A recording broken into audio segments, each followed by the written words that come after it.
Alright, we are back with a new video, and today we'll be breaking down the top 10 worst episodes of MLP Friendship is Magic. Now, despite the title of this video, this is actually part of a much bigger project that I'm working on where I'm ranking every single MLP episode in the show.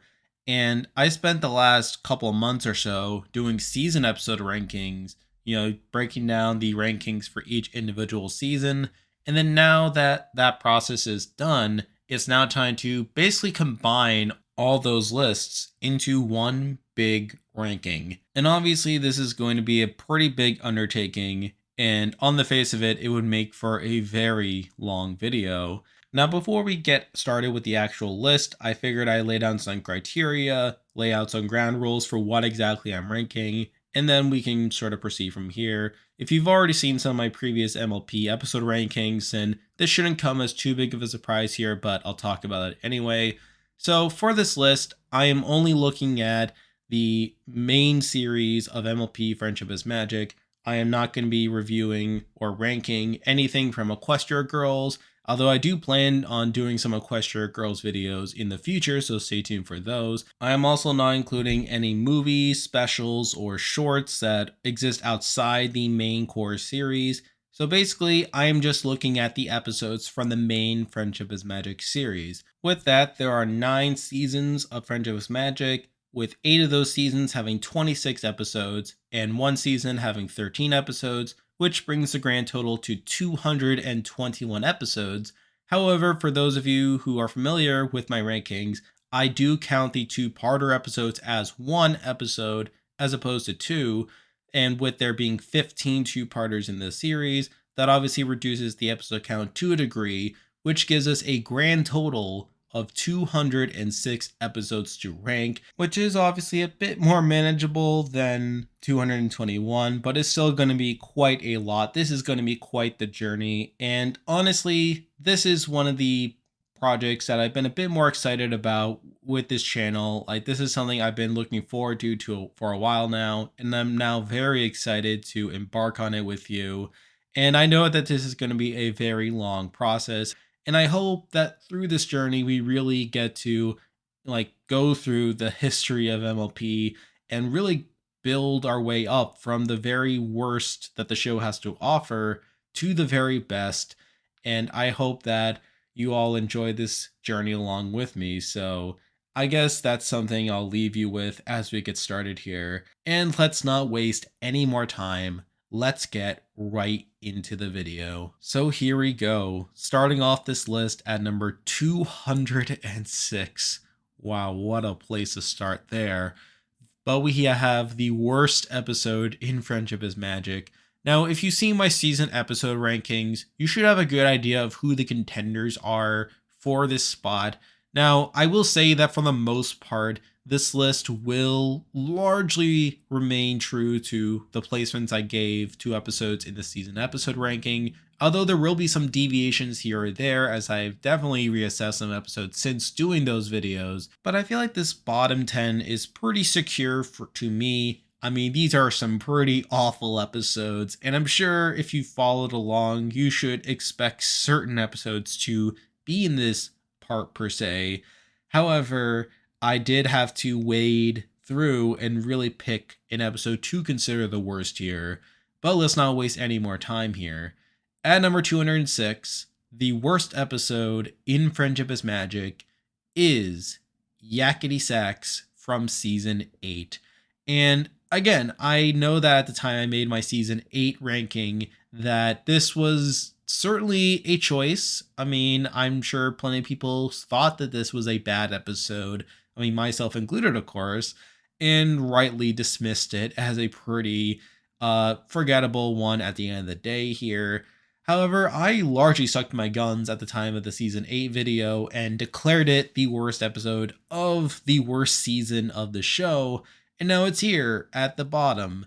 And I largely stand by a lot of my reasoning here, which largely stems due to my love of Pinkie Pie and the fact that this episode just completely trivializes all of her character development across the course of the series.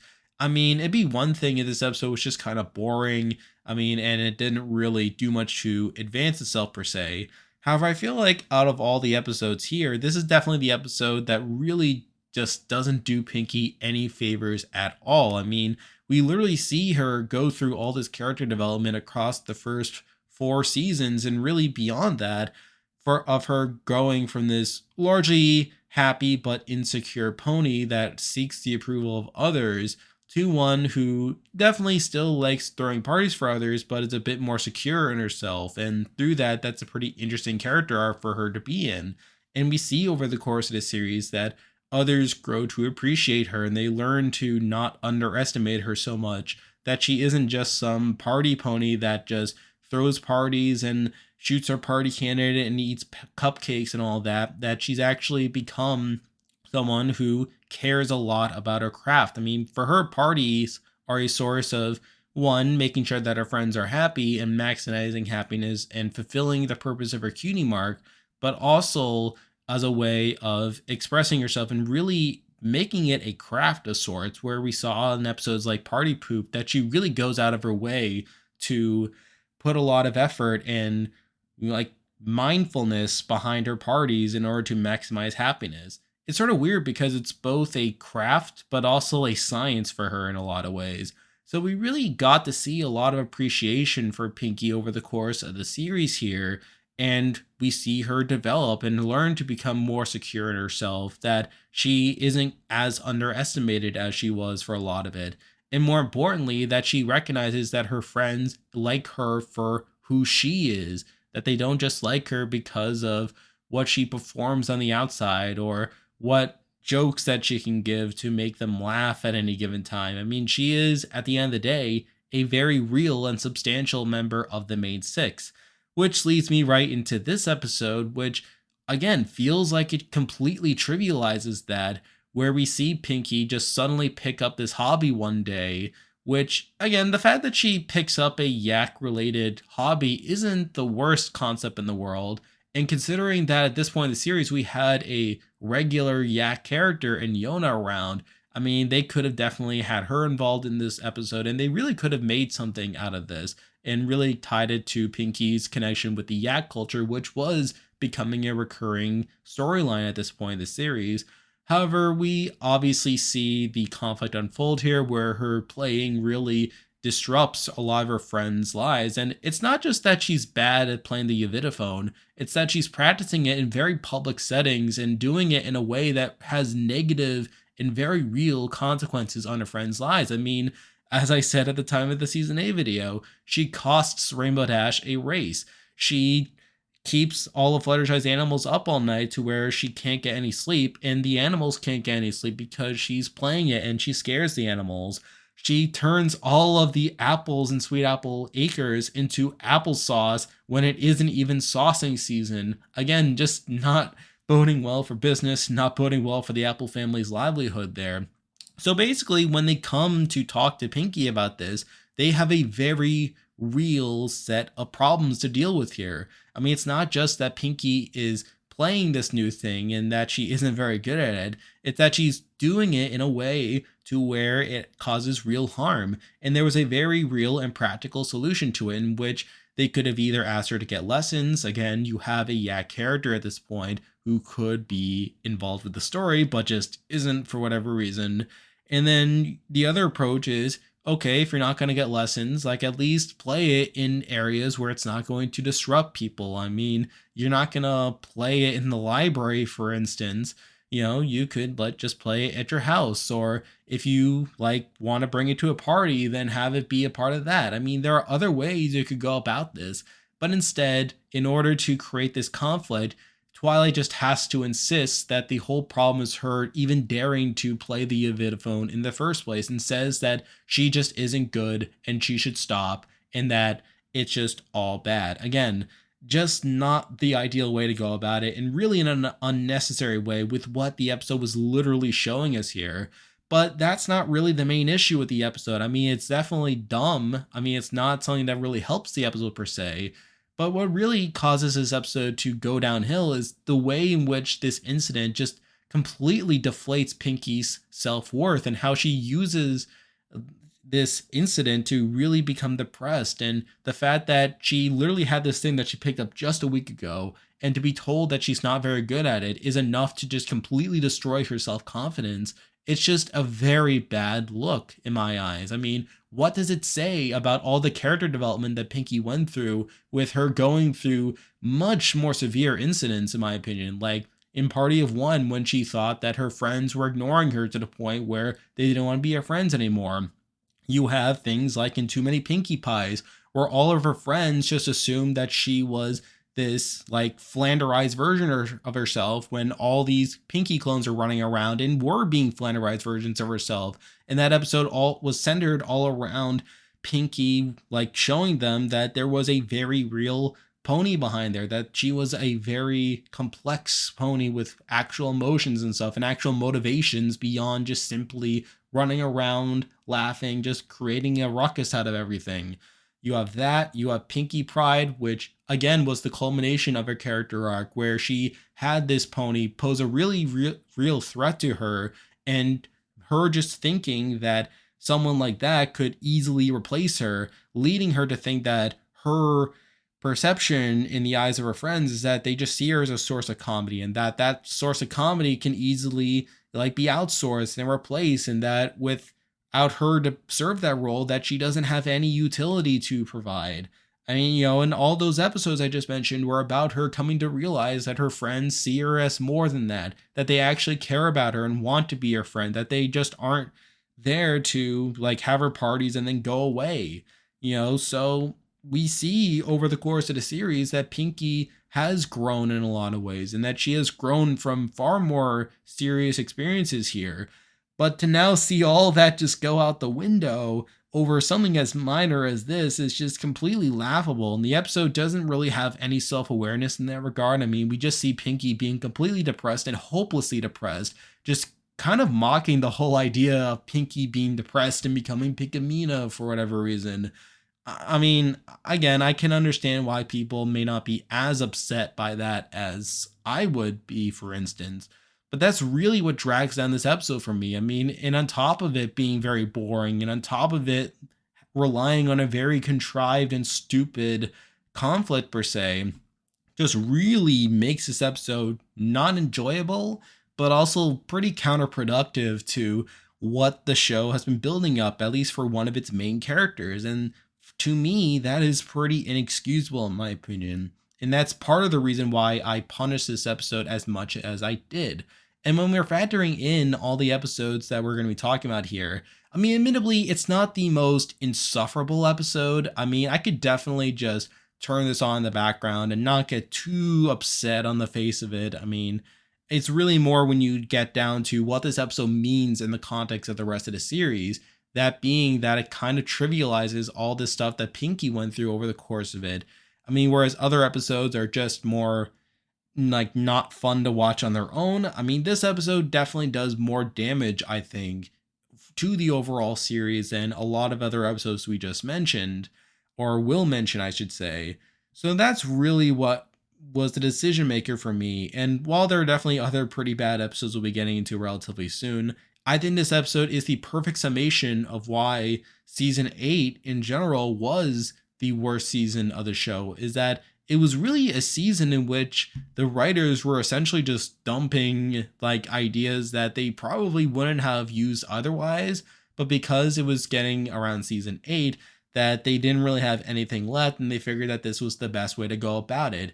And yes, season 9 does utilize that to a degree. However, that season was definitely more dedicated to tying up loose ends, whereas season 8 didn't really have that going for it. I mean, the only thing it could have done really was tell more episodes about the school, but I mean, those weren't too bad at the end of the day.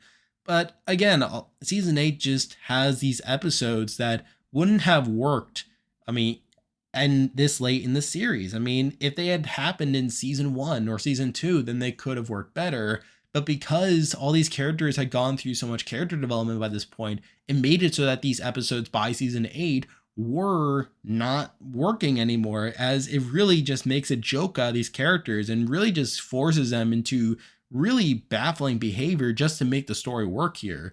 And certainly Yakety Sax isn't the only episode that does this.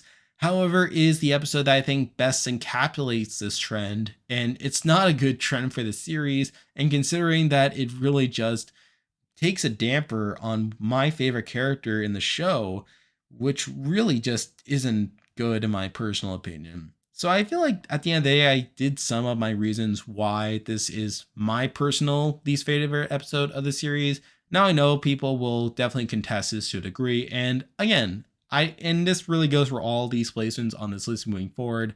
These are largely my opinion anyway, and I definitely try to factor in like as many factors as I can and try to explain my reasoning as best that I can. And I understand that people may not hate this episode per se. However, for me and what I value within the series, this is definitely the worst episode for me, and a big reason that it is here at number 206. Now moving on to number 205.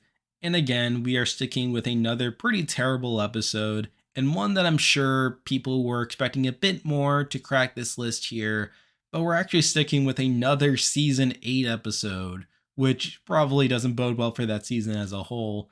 But here we have A Matter of Principles. And again, I'm sure plenty of people were expecting this one to at least be in the bottom 10 here. But really, as I alluded to a moment ago with Yakety Sax, I mean, admittedly, Yakety Sax, the one thing going for it really was that it wasn't the most insufferable episode to watch per se. However, this one, I can't say at all. I mean, this was just an absolute drag to watch. I mean, really, it basically takes what I don't like about Discord, that being that he's just this nuisance that doesn't really do anything useful and just causes a lot of inconvenience, and at the end like tries to make it seem like he's teaching other characters a lesson. I mean, this is probably the worst example of that trend that happens with Discord in the series, where he literally spends the entire episode proving to Starlight why he is incompetent and why he is entirely unsuited to run the school here. And yet, by the end, we're supposed to believe that Starlight is the one that's supposed to be learning a lesson here about how she was being unfair to Discord and that she should have listened to him more, and that that's why he should have been like helping her run the school, when in reality, like, we're talking about a position of responsibility here, and by him like being such a petulant child about expressing his needs and his inability to express those needs in a mature way, like, and actually talking to Starlight about it and refusing to take no for an answer, again, just proves why someone like that should never be in that position of power or responsibility to begin with. Now, in terms of the episode itself, I mean, again, a lot of it is centered around Discord, and Discord is really the biggest problem with the episode.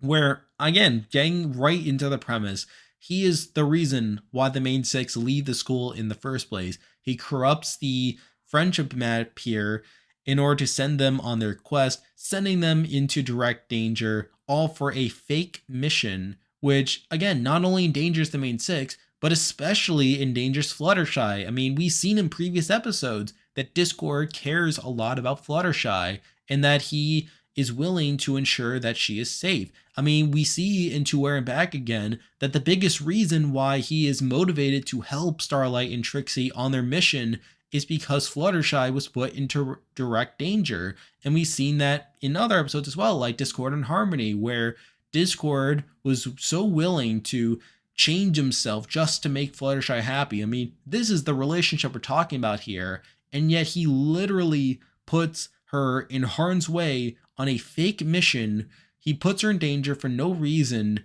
other than to create this power vacuum, and just hoped and assumed that they would give him the responsibility. And then when he didn't get that responsibility, and when Starlight understandably said that she didn't need additional assistance, he spends the episode just making things a lot harder for her. And yet we're supposed to believe that Starlight was the one in the wrong here. I mean, I just refuse to accept that premise on any level, not to mention all the danger and inconvenience that he puts the students throughout the course of the episode, not to mention that really notable moment there where he calls Starlight an incompetent, power-hungry unicorn, which probably should have been focused on a bit more. I mean, Starlight must have been really hurt by that, and then obviously her reaction was to just banish him from the school there, so there's that as well. I mean, I'm trying to go through as much as I can to really articulate why this is the worst episode of the series, or one of them per se. And again, at everywhere that I turn, all of it comes back to Discord. I mean, the way Discord behaves in this episode is just so unlikable. And yet, the fact that the episode doesn't really put him that much in the wrong here, it's just not very good for me at the end of the day. And I know that's not very good for a lot of other people as well. So I'm not going to focus too much on this episode per se. I mean, I'm sure a lot of other people really understand at this point why this episode is so bad, and I'm not going to dwell too much on it longer, but it is very bad still. And because of that, it is here at number 205. Now moving on to number 204. And don't worry, not all these episodes on this bottom 10 will be from season 8. We actually do have quite a bit of earlier episodes to talk about here. And here we have one of them, but here we have Dragon Quest from season 2. And again, I'm sure plenty of people were expecting this as well. And arguably, this is an episode that just doesn't really work on any level. And it doesn't really click with the show's universe, or at least the show's universe by the time that it ends. Now, admittedly, the later seasons of the show do attempt to address some of the issues that permeate from this episode, like the whole confusion over the role of dragons and what exactly it means to be a dragon. Like, literally within this episode, we see at the beginning that the main six are observing the dragon migration as if they're a species of animals that aren't really sentient and aren't really civilized. But then, literally, the rest of the episode is dedicated to exploring dragon culture and showing that they are sentient and that they are civilized. So, what are they? Are they animals, or are they like a civilized people, much like ponies are? I mean, it's very confused in that regard. And again, just sort of speaks to how confused this episode is with regard to dragons in general. Now, this is a pretty touchy episode when it comes to race issues.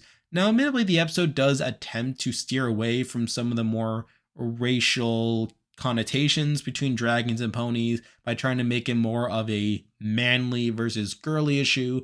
But really, I mean, it can't really escape it despite its attempts to do so. I mean, at the end of the day, these are two different races here. These are two different cultures with very different values. And it's very much an episode that suggests that one culture is very obviously superior to that of another one. I mean, it's pretty blatant from this episode, at least, that dragon culture sucks and that it's really just a very toxic masculinity based culture that doesn't really bode well on any level. And that just makes a lot of this episode just not very fun to watch. I mean, we see Garble and all his Chad friends just hazing Spike for a lot of the episode, which is just not great on any particular level. It's not very fun to watch. It obviously culminates with them trying to murder some poor Phoenix egg, only for Spike to save it and really just use that to stand up to the dragons. And by the end, like, he kind of comes around to, it's not about what I am, it's about who I am, which, okay, like, I kind of get what message they were going for. But again, it's like the episode is almost sort of aware of the baggage that comes with this particular story, and it does try to sweep it under the rug to a degree, but just given the nature of the story, it's just completely unable to do so. And I actually feel like in attempting to do so, it just makes things more muddled than anything else. Like, again, as I alluded to a moment ago, like, are the dragons sentient? We expected to view them as equals to that of ponies in terms of their civilization per se? And then if we don't, and they're supposed to be animals, sort of like what we saw with the migration, then that's not particularly great. But also, if we do expect them to be equals and they are supposed to be a group with a particular culture, then it's pretty clear that the culture presented in this episode doesn't paint the dragons in that good of a light either. So, again, it's not really a comfortable episode to deal with on any level. And again, it is sort of helped by the fact that future seasons do try to address some of those issues, but even then, not in a super direct way. I mean, this episode is just a large, muddled mess, and I've already talked about it several times in previous videos. So again, like a matter of principles, I'm not going to spend too much time talking about it here, but it's just not very good. It's not very well constructed. And even the message, like, I gotta get what they were getting, but again, they had to really ignore a lot there. And even then, I don't think they cover it up super well. So just the mess, I'm sure no one really wants to dwell on it. And it is here on number 204. Now we're moving on to number 203. And we got another pretty bad episode to talk about here. But here we have Princess Spike from season 5. And this was another one I'm sure plenty of people were expecting. Now, honestly, I don't even think it's that bad of an episode, at least in terms of watching it. Again, it's not the most insufferable, it's not the most annoying in the world, at least when I'm watching it. However, as I said in the past, it is a fundamentally broken episode, and I've already talked about a lot of those issues in my previous videos. I mean, just to go through them, you have Spike being blamed for all this mess happening and the Summit Hall being ruined because he was doing things in good faith. I mean, he was put in charge of Twilight getting a good night's sleep, all while this stuff was happening right outside the room. I mean, you had them taking care of those trees, you had them taking care of the water pipe, you had all this stuff happening. And now, obviously, you could say that they should have just put Twilight in a more secluded area, maybe an area that stuff wasn't quite as audible from there. Or even better, Cadence could have at least told Spike about all this stuff that was happening right outside that regarded the summit. I mean, certainly they could have been able to hear from there, or perhaps someone could have come along and told them that this stuff was necessary to be done in order for the summit to happen smoothly. And yet Spike, understandably, tries to stop all this thinking that he's doing the right thing, only for it to blow up. And yet by the end, he not only gets punished for it, but we're expected to believe that all this stemmed from his episode of him getting all greedy and taking advantage of Twilight's position. And yes, he does indulge in that a little bit and does a couple things in the name of Princess Twilight's business per se. But the real stuff that causes things to go wrong towards the end, the stuff that gets Twilight in trouble, the stuff that gets Spike himself in trouble, and the stuff that Spike owns up to towards the end, that was not born of malice at all. And all of it just comes off as a pretty lame attempt at a Spike torture porn at the end of the day. So not particularly great in that regard. And again, it doesn't really work on any particular level. I mean, even if we take everything else out, it's a largely boring episode. I mean, Spike just goes about his business, and then we see all the convention goers basically acting like petulant children who are incapable of solving any problems on their own and have to turn to Twilight in order to do it. And for some reason, none of the other princesses are around to resolve it, so they have to go to Twilight while she is trying to get her sleep. And there's no other explanation that they're given for why she can't be there for the time being. I mean, they could have at least said that she was busy with other royal duties in preparation for the event. I mean, presumably you would think that's part of the reason why the other princesses wouldn't be able to do anything. And certainly, all these convention goers would understand that the princesses have other things to do besides doing this convention, that they have more things to deal with than these one-on-one meetings with these different representatives. So at the end of the day, I can't really reward this episode too much. It's pretty bad at the end of the day, and it's really broken. I mean, I can't really assign any merits to it whatsoever. There's nothing I can really get from this episode that is necessarily good. However, to its credit, it's not as insufferable to watch as something like A Matter of Principles, and it doesn't break the series to the same degree as stuff like Yakety Sax, for example, or even Dragon Quest. So I did have it a couple spots higher, but really it's just not very good at all. So because of that, it is here at number 203. Now moving on to number 202, and we have another season 5 episode to talk about, which is sort of weird because I actually do like season 5 quite a bit, but this episode has no business being any higher than here. And here we have Appaloosa's Most Wanted. Now, admittedly, this episode is definitely one of the more or less pleasant episodes to watch. I mean, it's just not fun seeing Trouble Shoes just completely screwing up at everything he does, and then him just being an outcast and just having no hope of doing anything of value at the end of the day. And even the ending where the CMC help him realize the value of his cutie mark, that he's meant to be an entertainer. I mean, while that is supposed to be presented as uplifting, I mean, it really isn't. I mean, at the end of the day, Trouble Shoes' cutie mark is to humiliate himself so badly that others start laughing at him instead of punishing him and like causing him to be an outcast. So I feel like even that isn't a particularly good fate, and I don't feel good about Trouble Shoes' future moving forward. And the fact that he has to go to jail even after all that is just like, why? I mean, you're already teaching him that his purpose in life is to be a clown basically, and while he's fine with that, I mean, just the additional detail of him going to jail, like, I get what they were doing, but still, it just doesn't add to the fun at all. Aside from that, I mean, the episode isn't particularly great. I mean, the CMC are largely in the driver's seat here with them helping Trouble Shoes figure it out, and that's really it. I mean, Trouble Shoes is what really drags down this episode, and just his treatment and the fact that he just can't catch a break. And even the message at the end doesn't really do much to propel it per se. However, the main reason I did have it a couple spots above the episodes we just mentioned is that despite the message not really working on its own, it does at least offer a positive contribution to the series in that it suggests to them CMC that their purpose does lie with helping other ponies find out the purpose of their cutie mark.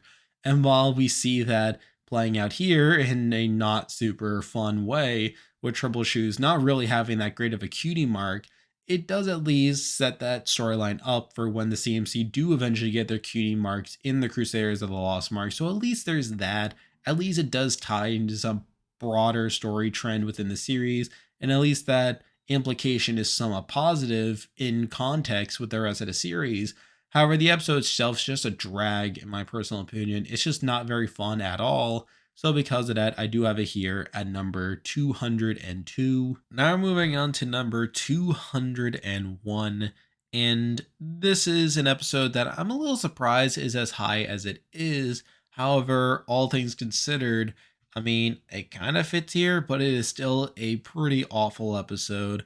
But here we have from season 9, 246 Great. And I feel like this is an episode where the message isn't as awful as the episodes we already talked about, whether it's the content of the message or its execution.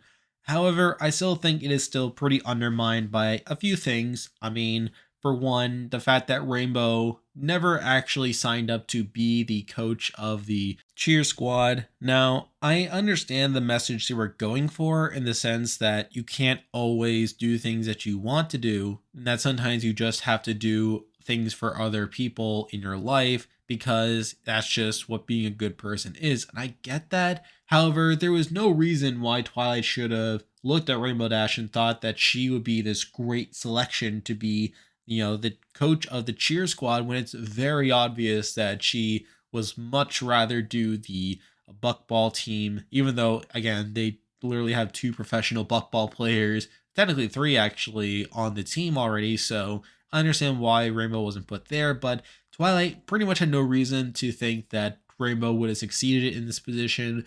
And it leads to a pretty predictable outcome here where Rainbow spends a lot of the episode not really caring about what the other students are thinking and doesn't really care about the success of the cheer squad, which isn't really pleasant, especially in the scene where Rainbow is telling them that no one cares and that everyone just goes up to get a snack while they're performing. I mean, that's not particularly ideal. And obviously we see each of them walking out, getting disappointed with Rainbow Dash. And again, yeah, at the end of the day, Rainbow is technically being selfish here. However, again, I mean, the fact that she was put into this position to begin with, I mean, again, I get what they were going for, but even then, like, she shouldn't have been put in that position to begin with, as she doesn't seem to have any expertise when it comes to coaching cheer squad outside of just her being really passionate, I guess. You also have the whole thing with Snips in that he's trying to talk about this vested interest and how he's trying to blame Rainbow Dash for being selfish when literally the only reason that he's even involved with the cheer squad is so that he can make money off merchandise. So they're both being selfish here, and yet we're supposed to believe that Snips is not as selfish as Rainbow Dash is, despite him literally talking about vested interests. The fact that he makes it sound like Rainbow has a vested interest to begin with is just completely ridiculous. I mean, Rainbow has no connection to Snips whatsoever and had no reason to go along with his plan of helping him sell merchandise so that he can be selfish. I mean, it doesn't really make any sense on any level there. And all it does is really kind of undermine the message as well, to where the whole reason why Rainbow is forced to be selfless here is because she was forced into this position after others wanted her to be involved with it, despite her not really having much of a reason to. And literally, one of the key actors in all this Snips was himself being very, very selfish, and they don't seem to recognize that too much. Plus, I don't even get what direction they're going in there to begin with, so I don't even know what value he has here other than, well, Snails is on the team, therefore he has to also be involved with the cheer squad, I guess. So at the end of the day, this is a pretty confusing episode. Admittedly, the message itself isn't as bungled as the other episodes we talked about, despite those factors I just mentioned, which is a big reason why it's at least a couple spots higher compared to those other episodes, but still not good. And the fact that we had to see Rainbow being completely selfish, and the fact that it's so obvious from early on that Rainbow has no business being involved with the cheer squad, and yet she's forced into it, and everyone is just berating her over and over again for not being able to be an effective coach. It's just, I don't know. I mean, it's not very fun seeing that aspect to it. It's not really fun seeing Rainbow being completely selfish for a lot of it. And through that, I can't really reward this episode too much. So, because of that, I do have to leave it here as one of the worst episodes. It's here at number 201. Now we're moving on to number 200, and I did have to think about this one a little bit over whether it was really worthy of being in the bottom 10. However, after thinking about some more, I decided to include it, even though I don't think it's really the very, very worst. But here we have the end in Friends from season 8, and similar to Yakety Sax, this is essentially a worthless episode. And that's a big reason why I don't think it's very good at all. I mean, it's literally an episode that probably could have worked a bit better had it been in season 1 or season 2, where you have Rainbow and Rarity being these opposite personalities that don't really have a lot of in common, or at least not on the surface, and not really have much of a reason to be friends with each other, but through the episode kind of learn to put aside their differences and learn that they do have some commonalities. Again, if this were a season 1 episode, I mean, it would be not great, but it would at least be understandable. And in fact, we literally have an episode like that within season 1, only instead of Rainbow Dash, it's with Applejack, and we'll get that episode soon enough.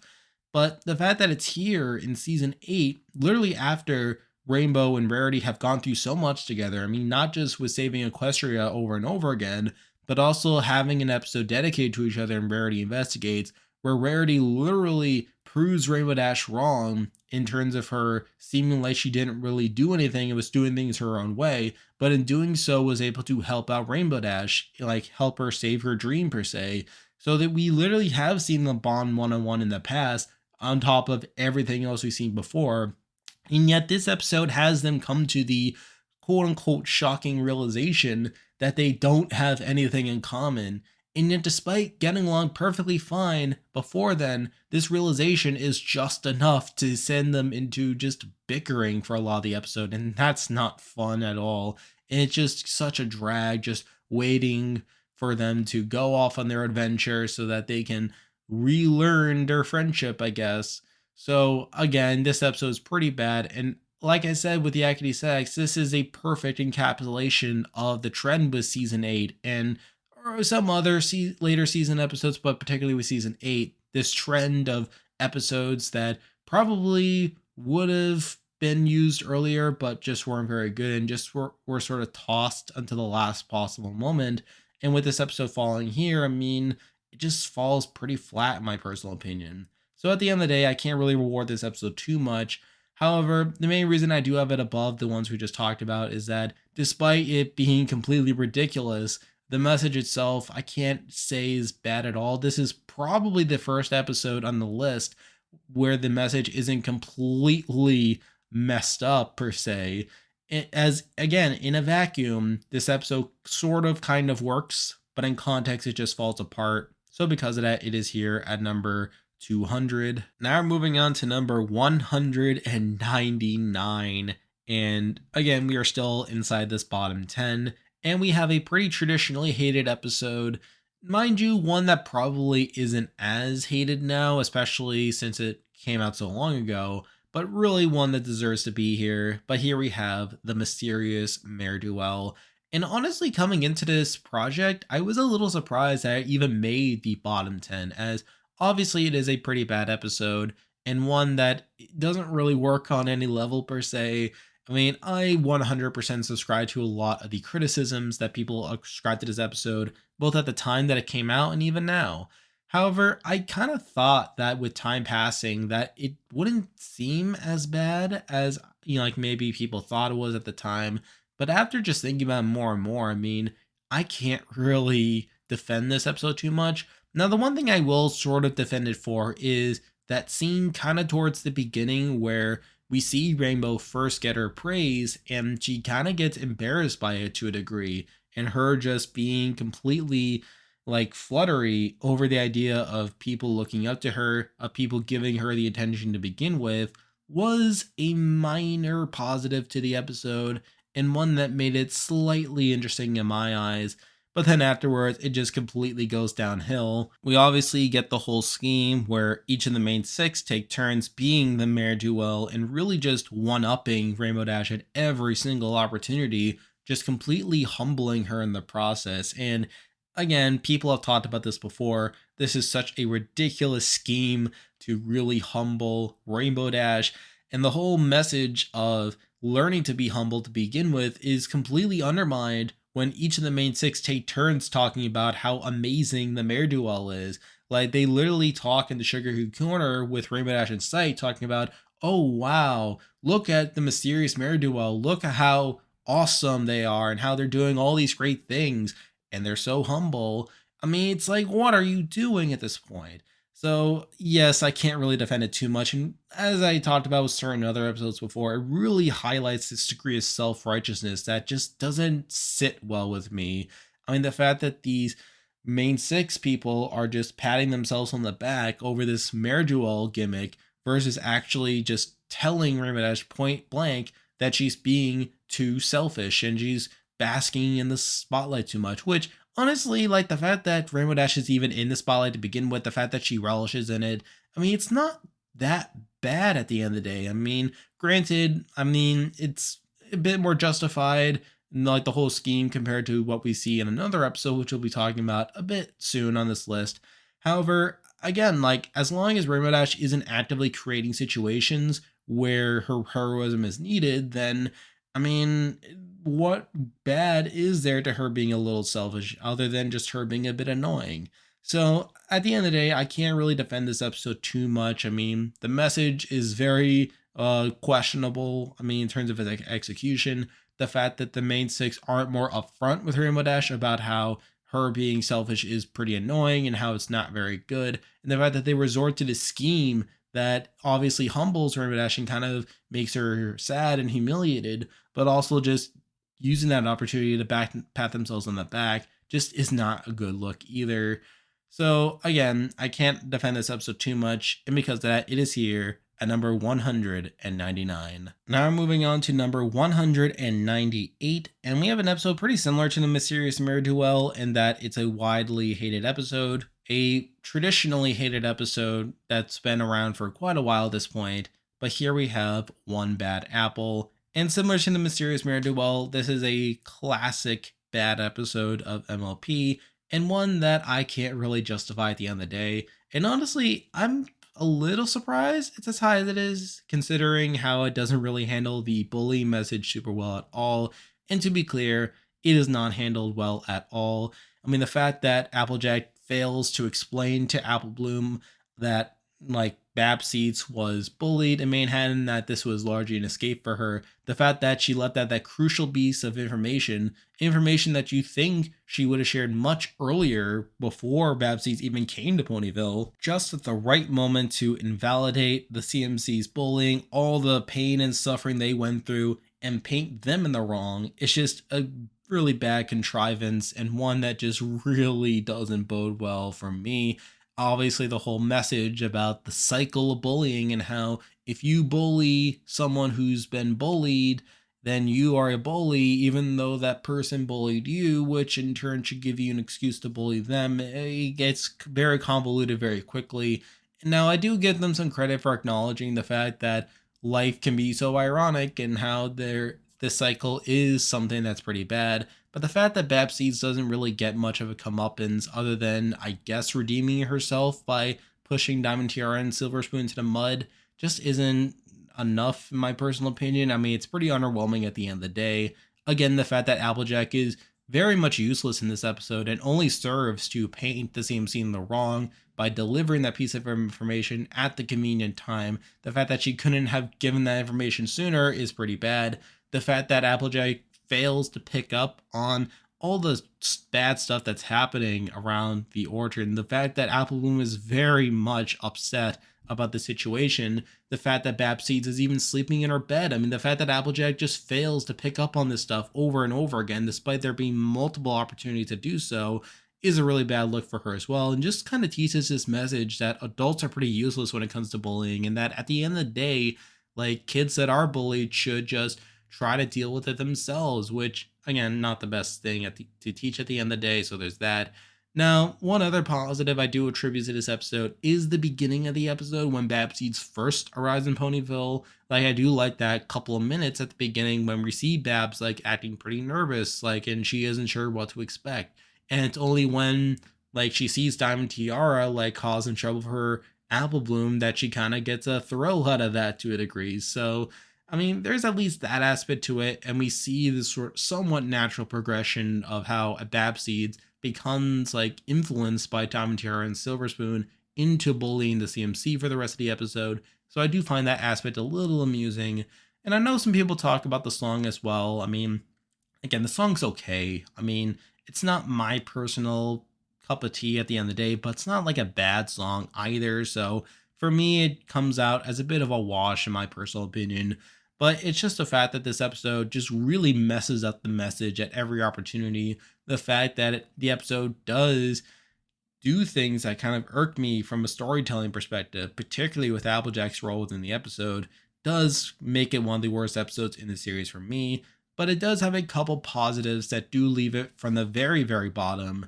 So because of that, I do have it here at number 198. At number 197, the 10th worst episode in MLP Friendship is Magic is Just for Sidekicks from season 3. And this episode, again, is pretty much the quintessential Spike torture porn in the sense that Spike literally has to pay in such a drastic and such a very blatant way for his selfishness, where, yeah, he does get a bit selfish, where he takes on more than he can chew by babysitting all of the pets in exchange for, like, all the gems, but yet he has to give up all the gems one by one, which is just pretty ridiculous. I mean, I get that they wanted to teach the message that Spike shouldn't be so selfish and that, like, pet sitting should be more than just your own personal gain, but they really just hammer it home to such a degree that it just becomes a bit cruel and mean-spirited at the end of the day. Like, why does the train conductor, like, only take gems as currency, especially when gems are supposed to be considered food by someone like a Spike, or as jewelry for someone like a Rarity, for instance? So it doesn't make any sense other than to just reinforce that Spike is someone that deserves to be punished, so that's not particularly fun. And really, that's pretty much it with this episode. It's just not a very fun episode, just a very mean-spirited episode that doesn't really provide much in terms of comedy, doesn't really provide much in terms of characterization, and even the one minor pro in that it is an episode that technically is bonded to another episode, that being Gaines Pony's Play, isn't really enough to catapult it beyond this bottom tier. But again, compared to the other episodes in the bottom 10, I can't really say that its message is flawed per se. It's just that it's really hammered home to the point where it becomes unpleasant to watch. So again, I can't really reward the episode too much outside of that. But again, there are enough merits there to where it's not the very bottom, but it's still a very not fun episode to watch. So because of that, I do have it here at number 197. At number 196, we have an episode that I've already talked about in previous videos. including the season episode ranking that I included it in, but it is still a not very good episode. But here we have Spike at your service. And the one pro I will give this episode is at least the message is somewhat coherent, where obviously it's you don't have to do anything big or grand to thank someone. You don't have to make anyone your life slave in order to like make it up to them for helping you out. But aside from that, I just could not get behind this episode at all. I mean, and it's not helped by the fact that Spike, who is normally pretty competent and doesn't really screw things up, is all of a sudden screwing things up when he's trying to help Applejack. And the fact that he's so stubborn about this, the fact that he doubles down on like wanting to help, even though it's so clear to everyone that it's not necessary, is not very fun to watch. You obviously have the Dragon Code, which again is largely made up for this episode. It never shows up again, wasn't ever referenced before. So there's that. And I found the whole line of Twilight saying that this Dragon Code is a big deal is pretty humorous considering that we never hear about it. So there's that.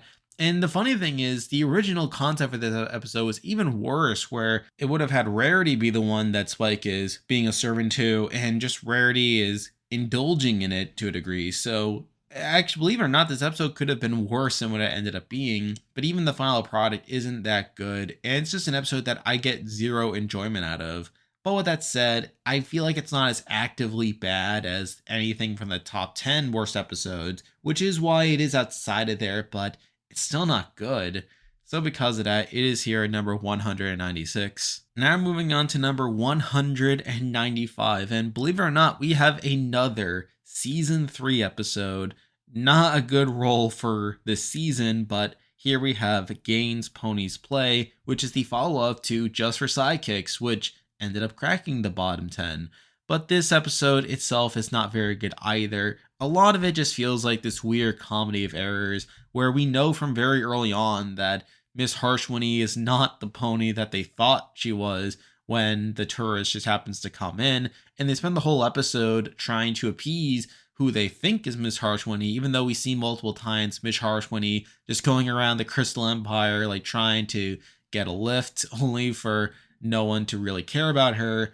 And obviously, we see a bunch of other stuff go wrong, and a lot of it's just very boring. We then get to sort of the climax where they find out that Miss Harshwinny is actually someone else and that they got the wrong pony.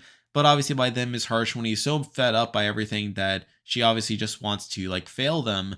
But then, like, she decides to go to the spa where she talks to the tourist pony that they thought was her. And then she talks about how nice they treated her when she thought they were Miss Harshwinny. And that somehow convinces Miss Harshwinny to approve them for the Equestria Games.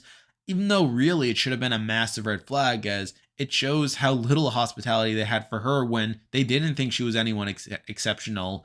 And yet they decided to do that because they decided to treat someone random special, even though they thought that random pony was a very special person that they should have been treating well to begin with. I don't know, that just seemed like a red flag, and really it should have further cemented Miss Harshwinny's opposition to having the Equestria Games there, but, you know, it is what it is. But on the whole, this episode is just pretty boring for the most part. I didn't really get anything out of it. But with that said, it's not as insufferable to watch as Just for Sidekicks. It doesn't beat you over the head quite as much as Just for Sidekicks does, but still a pretty bad episode in my opinion. And because of that, it is here at number 195. Now moving on to number 194, and we have an episode that I talked about not too long ago, and we're jumping all the way to season 9, but here we have Dragon Dropped, and this episode was pretty bad in my opinion, or I feel like no one comes out of it particularly likable, where obviously you have Spike who has to balance his friendships with a lot of ponies between Rarity and then his new friendship with Gabby, but then doing so just gets kind of caught in the middle, and it's just not fun seeing him be like all depressed when Gabby gets mad at him, and then he's going around doing all the things Rarity wants him to do, like going shopping, picking out drapes and stuff, picking out gems and stuff. Again, that's not fun. But then obviously a lot of the focus as well is on Rarity and how unlikable she is throughout a lot of the episode, where she really gets possessive of Spike. And while it is kind of humorous to see her be the one being possessive when Spike spends so much of the series obsessing over her, it still makes her kind of clingy, and it's not really fun in my opinion. And while the message at the end is kind of okay, it doesn't really make up for the mostly awful experience of watching this episode. It's not really fun to watch. No one comes out of it looking exceptionally good. I mean, even Spike, I mean, he seems to be passing up Gabby over and over again as Rarity is trying to butter him up by taking him to all of his quote unquote nerdy conventions and stuff. So, again, that's not particularly good either. So, at the end of the day, this is not a very good episode. And there are some creepy moments as well. I haven't even mentioned the part where Rarity is just standing over Spike's bed and he wakes up and she gives her that weird smile and stuff. So that's kind of creepy. But again, this episode is not very good. And because of that, it is here at number 194. Now moving on to number 193. And we're going to season 8. Again, season 8 is going to have a lot of representation on this list.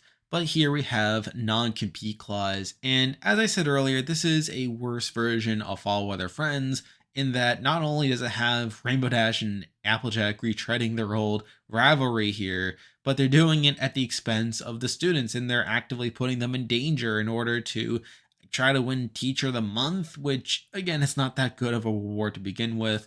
And through that, like, this episode doesn't become very enjoyable. But with that said, the reason that I don't have this episode lower is two reasons. One, I do like some of the interactions with the students. I mean, the way in which they kind of banter about the conflict happening here, and the way in which they ultimately kind of learn their lesson by the end and kind of learn from the two of them based on what not to do is somewhat amusing there. But the other factor is I do kind of like the gag of Fluttershy always winning Teacher of the Month and her always getting all frazzled when the picture is being taken, and that's literally the same pose that she gives every single month. So that was at least a minor moment I've got some amusement out of. But still, this is a mostly middling episode, and one that is actively harmed by the fact that it happens later in the series, and of course the fact that we've already gotten this plot before. So because of that, I can't have this episode any higher than 193 here. Now moving on to number 192, and this is arguably the episode that I've gotten the most enjoyment out of, and actually one that I get more minor amusement out of than the next couple episodes we'll be talking about, but is still technically the most broken of this bunching here. But here we have Honest Apple, the first season 7 episode on the list. And again, this episode is pretty much entirely broken, and I know Mr. Enter already made a video about this, so you can check that out, but in it, it's really broken and dead on arrival, the premise here, where Rarity asks Applejack, of all people, to be the judge of a fashion show because of how honest Applejack is. And Applejack comes in, she does exactly what Rarity has her doing, and that is being honest and giving her honest opinion. And then Rarity just gets mad at Applejack for being honest and doing exactly what she had brought her on to do.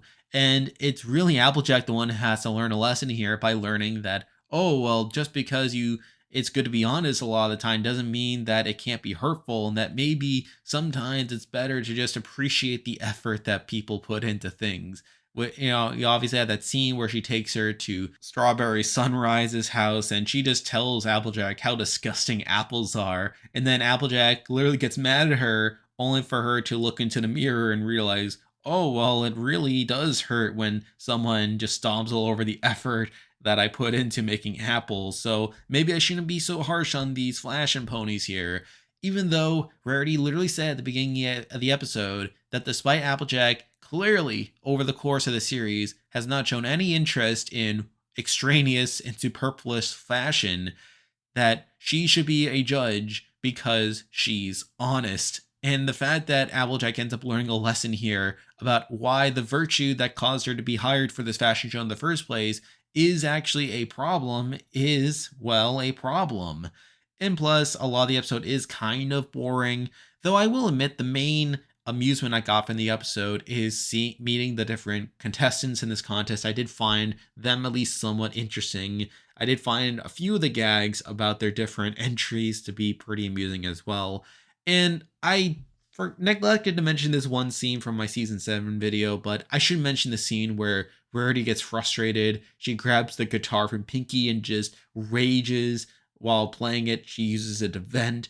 It's just a random scene and one that's so weird and so out of place that's actually kind of funny. So at least this episode offers that. But aside from that, this episode just doesn't work on too many levels. It's a story that doesn't really work. It's a story lesson that really didn't need to be taught at all, really. And it's a lot of stuff happening that didn't need to happen. So because of that, I can't have it any higher than here at 192. Now moving on to number 191. And arguably this episode is less enjoyable to watch than Honest Apple in that it's a lot more frustrating. But with that said, I do feel like it's slightly less broken per se. But here we have the breakup breakdown, another season 8 episode. And what is there to say about this episode? I've already talked about it before in previous videos. And really, it's your classic misunderstanding where it is so obvious from early on that Sugar Belle isn't actually going to break up with Big Mac, and that the entire reason this misunderstanding happens is because Big Mac just happened to walk in on her at the exact moment where she decides that rather than just say like a normal person that she's going to be moving to Ponyville, she has to make it sound incredibly cryptic. And mind you, there is a bit of self-awareness here where later on the episode before Big Mac breaks up with her, that Mrs. Cake at least acknowledges to Sugar Belle that, oh dearie, you shouldn't say it like that. You make it sound like you're gonna break up with him. So I mean, at least there's that, but still doesn't make up for the fact that so much of the story revolves around this very blatant misunderstanding. And obviously, we see Discord trying to make Big Mac feel better and just giving him very questionable advice. You also have the side plot of the CMC where Sweetie Belle intercepts the delivery that Sugar Belle was supposed to get in. Again, another misunderstanding so obvious from early on that it was actually meant for Sugar Belle and that the letter was just smudged out. So again, we had to put up with that. Really, it's an episode where a lot of it is just waiting for stuff to happen, waiting for these characters to realize that they're idiots and that they just need to get around to putting the pieces together, which again, isn't that fun to watch. But at least the ending's okay, I guess, where Sugar Belle is driven out of town, her wheel gets stuck in the mud, and she has this really comically over the top line of, oh, of all the rotten luck. And then Big Mac does eventually make up with her. So at least the ending's okay, but it doesn't make up for all the annoyances and very blatant misunderstandings that define this episode to where I can't really have it any higher than here. But again, the message itself is at least sound enough to where Honest Apple had a broken message. This episode at least had a semi-competent message that does put it above this episode, but it's still not a good episode at all. So because of that, it is here at number 191. Now moving on to number 190, and we finally have the first season 4 episode to talk about, but here we have Three's a Crowd. And kind of similar to the breakup breakdown, this episode is just not very fun to watch, where a lot of it does focus on Discord, really trying to make himself an irritant to a lot of ponies, but especially Twilight and Cadence, where it's so clear that he knows from early on that Twilight and Cadence have this one day they got to spend together, and that he has to fill it up to teach them a lesson of some sorts, and it's not really fun to watch.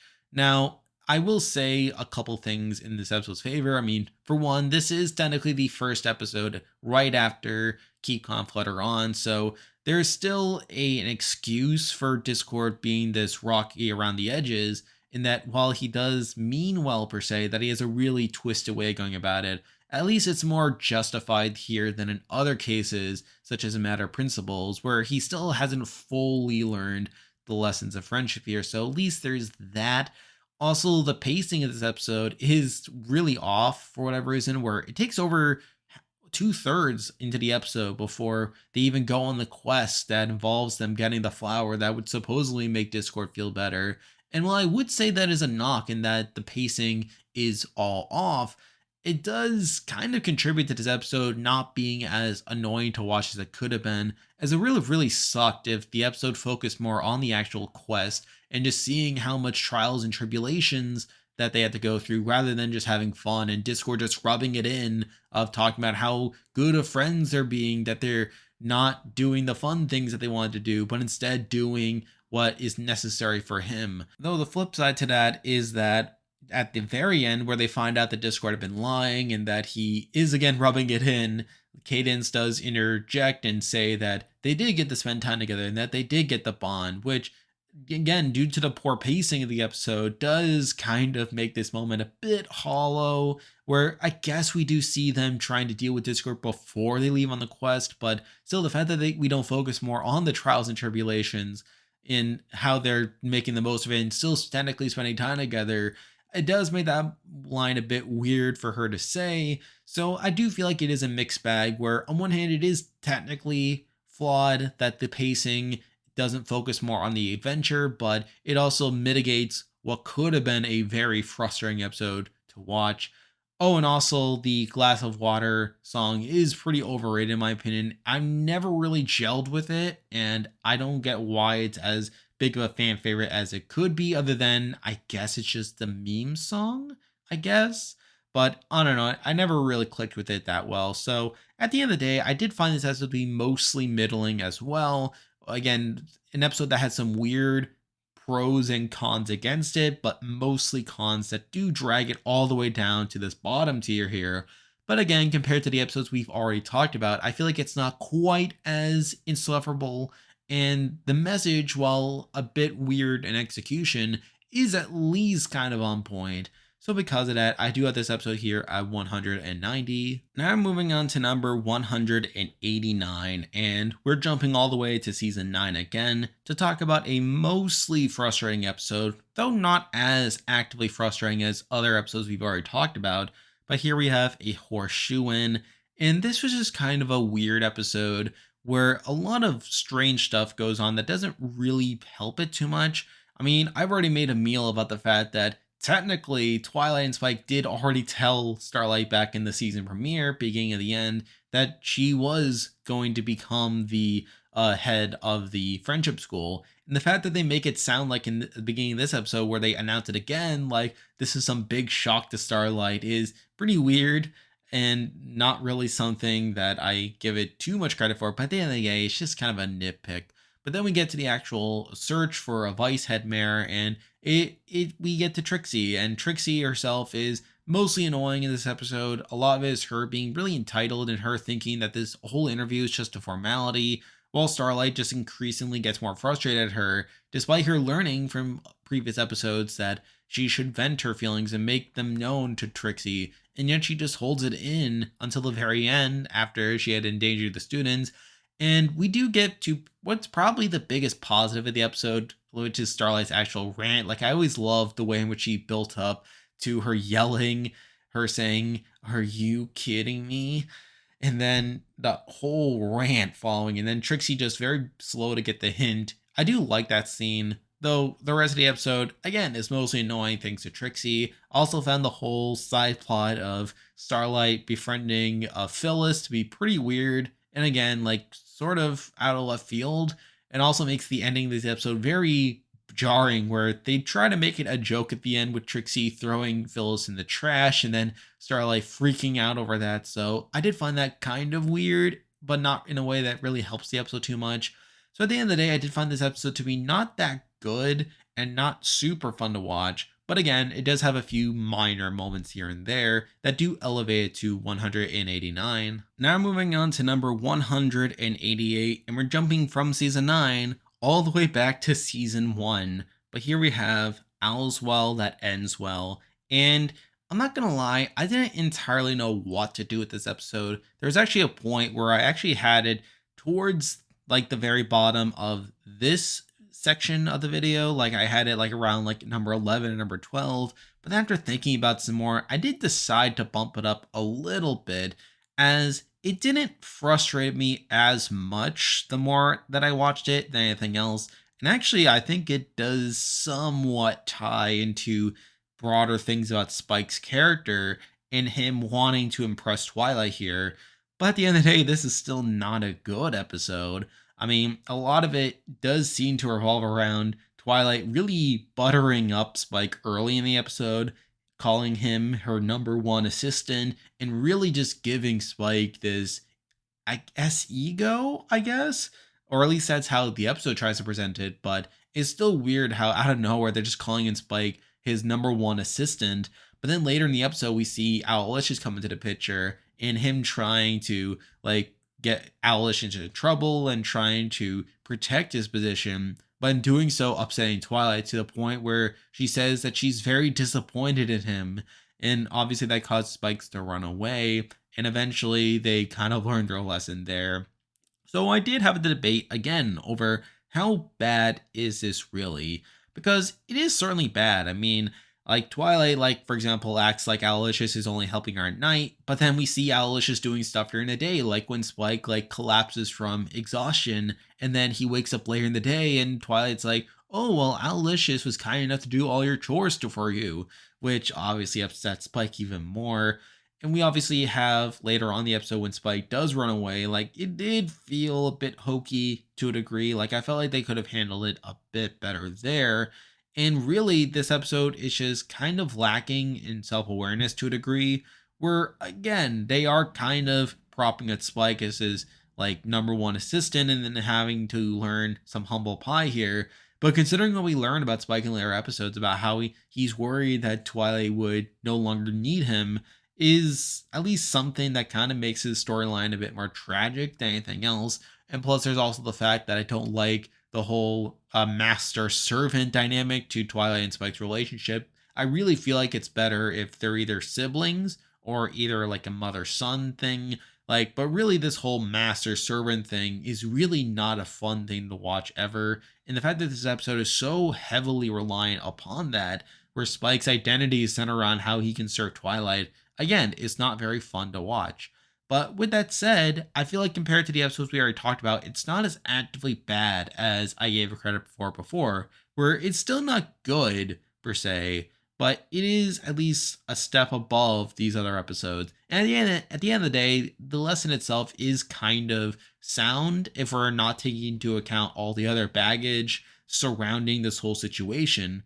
That does elevate it a little bit, but it is still a mostly middling episode, and because of that, it is here at number 188. Now we're moving on to number 187, and we're jumping back to season 9 to another mostly strange episode, but here we have Sweet and Smoky. And what is this episode?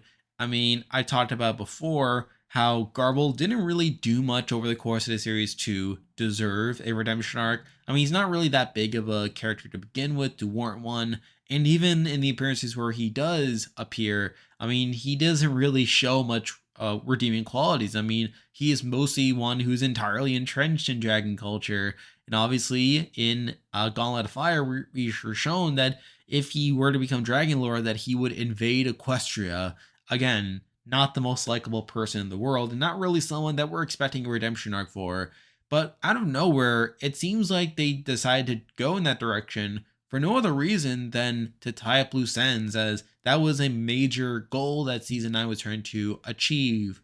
And through that, we had to watch Garble like doing all this weird poetry stuff and him like having the soft side that we'd never seen before. And a lot of that is brought about by Smolder talking about how, oh, Garble does have a soft side and he's mostly nice to me, even though he's never really nice to Spike. And a lot of this episode is Spike trying to like see that side of him, but ultimately failing to do so.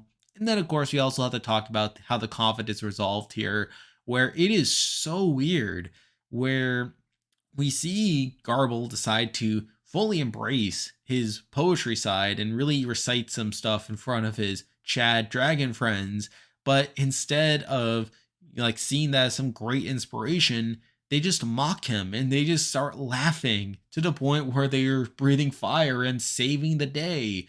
So it really mixes the signals here where it's like, okay, so Garble is showing off who he really is to his friends, but it's through them not accepting him and thinking that he's being a complete clown that prompts him to save the day and to really rectify things. And yes, while Ember does talk some sense into them after the fact, I mean, it's still a really weird thing to watch here, and I'm not entirely sure what to make of it. But even outside that, this episode is just mostly boring. Like, I didn't get too much out of it, and I can't really reward it that much because of that. But again, it's not as actively bad as the episodes we've already talked about. It's just really bizarre, but it's through those things that cause it to fall at least this low on the list. So because of that, it is here at number 187. Now I'm moving on to number 186, and I was pretty critical of this episode at the time of its season episode ranking, and given its placement here, I am still mostly critical of it. But here we have the one where Pinkie Pie knows, and as I said at the time, it really feels like Pinkie is out of character, where on one hand, the episode does make very brief references to Pinkie promises and even makes a joke at one point about how Pinkie has been getting a bit too liberal with making her Pinkie promises. But still, it has this whole premise of Pinkie struggling to keep this secret in, despite it being stated multiple times throughout the series that Pinkie values secrets a lot. She feels like friendships can end over breaking a secret. And the fact that we have Pinkie being the one who has to basically struggle and learn to keep in a secret is really bizarre to see and not really executed very well. Where I feel like it would have been one thing if this episode was trying to go for a message of how sometimes things are easier said than done. And in this regard, Pinkie could have learned to maybe ease off of her Pinkie promise. Like maybe it goes too far. Maybe she expects a bit too much out of others, and maybe she actually breaks the promise. She accidentally spills the beans, ruins the surprise, maybe feels bad for it, and then comes to learn that maybe she's been a bit too harsh on others for not exactly being faithful or not exactly upholding their promises. I mean, at the end of the day, I still don't know if I would have liked that, but it certainly would have been better than what we got here, where despite those very brief references, it completely forgets that Pinkie is someone who is very capable of keeping secrets and is still very critical of those that are unable to keep their Pinkie promises. And all for what? Just because it's a baby and babies are inherently exciting and she feels like it would be very cute and what have you. So I don't know. I felt like the episode didn't do that great of a job in that regard. Not to mention all the humor in this episode, which just felt very random for the most part and not really very funny. I mean, really the only joke that I found even halfway amusing was the one where she was imitating the inflatable noodle arm thing that was outside the shop. But even outside that, there were still plenty of other weird moments as well. But most particularly at the very end, once she finally is able to succeed in the mission and she literally breaks into pieces over how much pent up pressure she had in her. And to me, that was probably the weirdest gag in the entire show. It really feels out of place. Like, it doesn't feel like anything you would expect anywhere else in MLP, and it doesn't really work either. It's just really creepy and kind of weird and out of place. But, outside of that, the episode doesn't really work too well. It's not overly funny. Really, the only scene that I found pretty interesting was the scene where the others were approaching Pinkie and asking if there was something she wanted to say. And I don't know, I felt that like could have lead into something with her accidentally revealing the secret. But even outside that, the visuals of all the friends turning into balloons and swirling around Pinkie like she was literally having a breakdown, I felt like that could have led to something, but it's just as quickly moving on from that when Cadence and Shining Arbor show up. And from that point on, it's back to your usual stuff. So again, I'm not a huge fan of this episode. I'm not a huge fan of the premise. I feel like it goes against a lot of what we saw from Pinkie's character in previous episodes. And even the humor isn't that great on its own. But with that said, there were a small handful of interesting moments that keep it at the very bottom, but I can't have it any higher than 186. Now we're moving on to 185, and we have an episode that's also pretty similar to the one where Pinkie Pie knows, as I'm not that big of a fan of the premise either, and there's plenty of stuff that isn't great, but with that said, I feel like it doesn't cut as much against the grain as that episode, but here we have 28 pranks later, and again, I do find this pretty similar to the one where Pinkie Pie knows. I feel like it doesn't present Rainbow in the best light, especially at that scene at the very beginning where she literally pranks Fluttershy to the point where she starts crying, and that obviously contradicts the scene that we saw way back in season 1 in Gil Griffin the Brush Off, where Pinky literally talks Rainbow out of pulling a prank on Fluttershy, pointing out how Fluttershy is really sensitive and how even the most minor prank could hurt her feelings. And obviously at the time, Rainbow Dash understood and she backed off. But now here she is going all full force against Fluttershy, pranking her without her permission, and obviously it having very negative consequences. Now, I know some people will try to excuse this by saying that Fluttershy has gone through character development, and through that, maybe Rainbow Dash probably saw that Fluttershy would have taken it a bit better than what she did. But even then, you're seeing that Rainbow Dash is just being a complete jerk here, and a lot of the episode is revolving around that, which obviously leads into the main plot of the episode, with the whole town basically pulling this massive prank against Rainbow by making her think that there's a zombie apocalypse happening. And I've said this before, but I've never been a huge fan of the zombie genre. And even by the time of season 6, like in 2016, the zombie fad had largely come and gone at this point. We had pretty much already seen a lot of the tropes there, and it just felt kind of dated, if you ask me. And I wasn't a huge fan of it for the most part, to make it so that I found a lot of the episode pretty boring in my view. So between that and Rainbow Dash just not being super likable in this episode, I feel like there isn't much value that I can get out of it. But with that said, I feel like Rainbow Dash going too far with pranking is a bit more in line with the character than Pinky struggling to keep a promise. And at least the payoff, at least she gets her comeuppance at the end, which is something, I guess. But even so, this is not a very good episode, not one that I particularly look forward to rewatching, and because of that, it is here at 185. Now we're moving on to number 184, and we have another episode that isn't very good, but honestly, I don't have much to say about it, which is funny given the title, but here we have hard to say anything. And again, this episode just exists. I'm not very much of a fan of it. A lot of it just feels kind of weird, with the Justin Bieber pony trying to woo over Sugar Belle for a lot of it. You had the CMC trying out all their gags to get Big Mac to win over Sugar Belle, but a lot of it not really working. Really, the highlight of the episode is the song, but even then, it's more so of a cringe style of humor where you have Big Mac clearly not knowing any of the lyrics and just making stuff up on the fly. And a lot of it just feels like a slog to the finish, pretty much. I don't really have much to say outside of it. It doesn't really stand out anyway. It doesn't really have much merit to it. But again, compared to the other episodes, I feel like there isn't as much actively bad about it.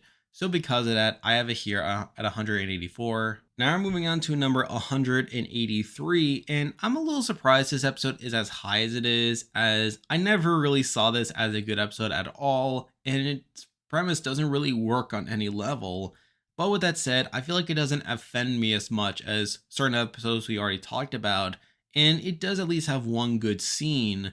But here we have the cart before the ponies, and this episode doesn't really work. Basically, none of this would have happened if the CMC had just stated from the beginning what they wanted, and through that sorted themselves with the proper adult pony involved. Instead, we see their pairings just naturally come together, and through that we see Applejack, Rarity, and Rainbow all assume what their counterparts want, and through that just take complete charge of the project. And a lot of it's just not really fun. It's an episode that relies entirely on a miscommunication. If the characters just took 5 seconds to open their mouths, we could have avoided this entirely. And it's not very fun because of that. And obviously, that's a big reason why I have it this low. But with that said, after thinking about some more, I did decide to give it a couple more points for a few reasons. For one, I do kind of enjoy some of the backstory, particularly with Rarities. It really feels like Rarity and these grown-up ponies are trying to live vicariously through their younger counterparts, and through that there is some intrigue involved there, so at least there's that.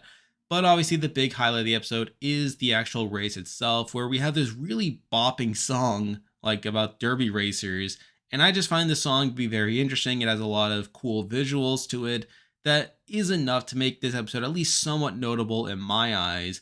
And on top of that, yes, while the story itself doesn't really work, and it can be a bit frustrating at points just seeing these characters not really open their mouths, at least it justifies it to a degree, with the CMC saying how they don't want to step on their toes, how they assume that the adults know what they're doing.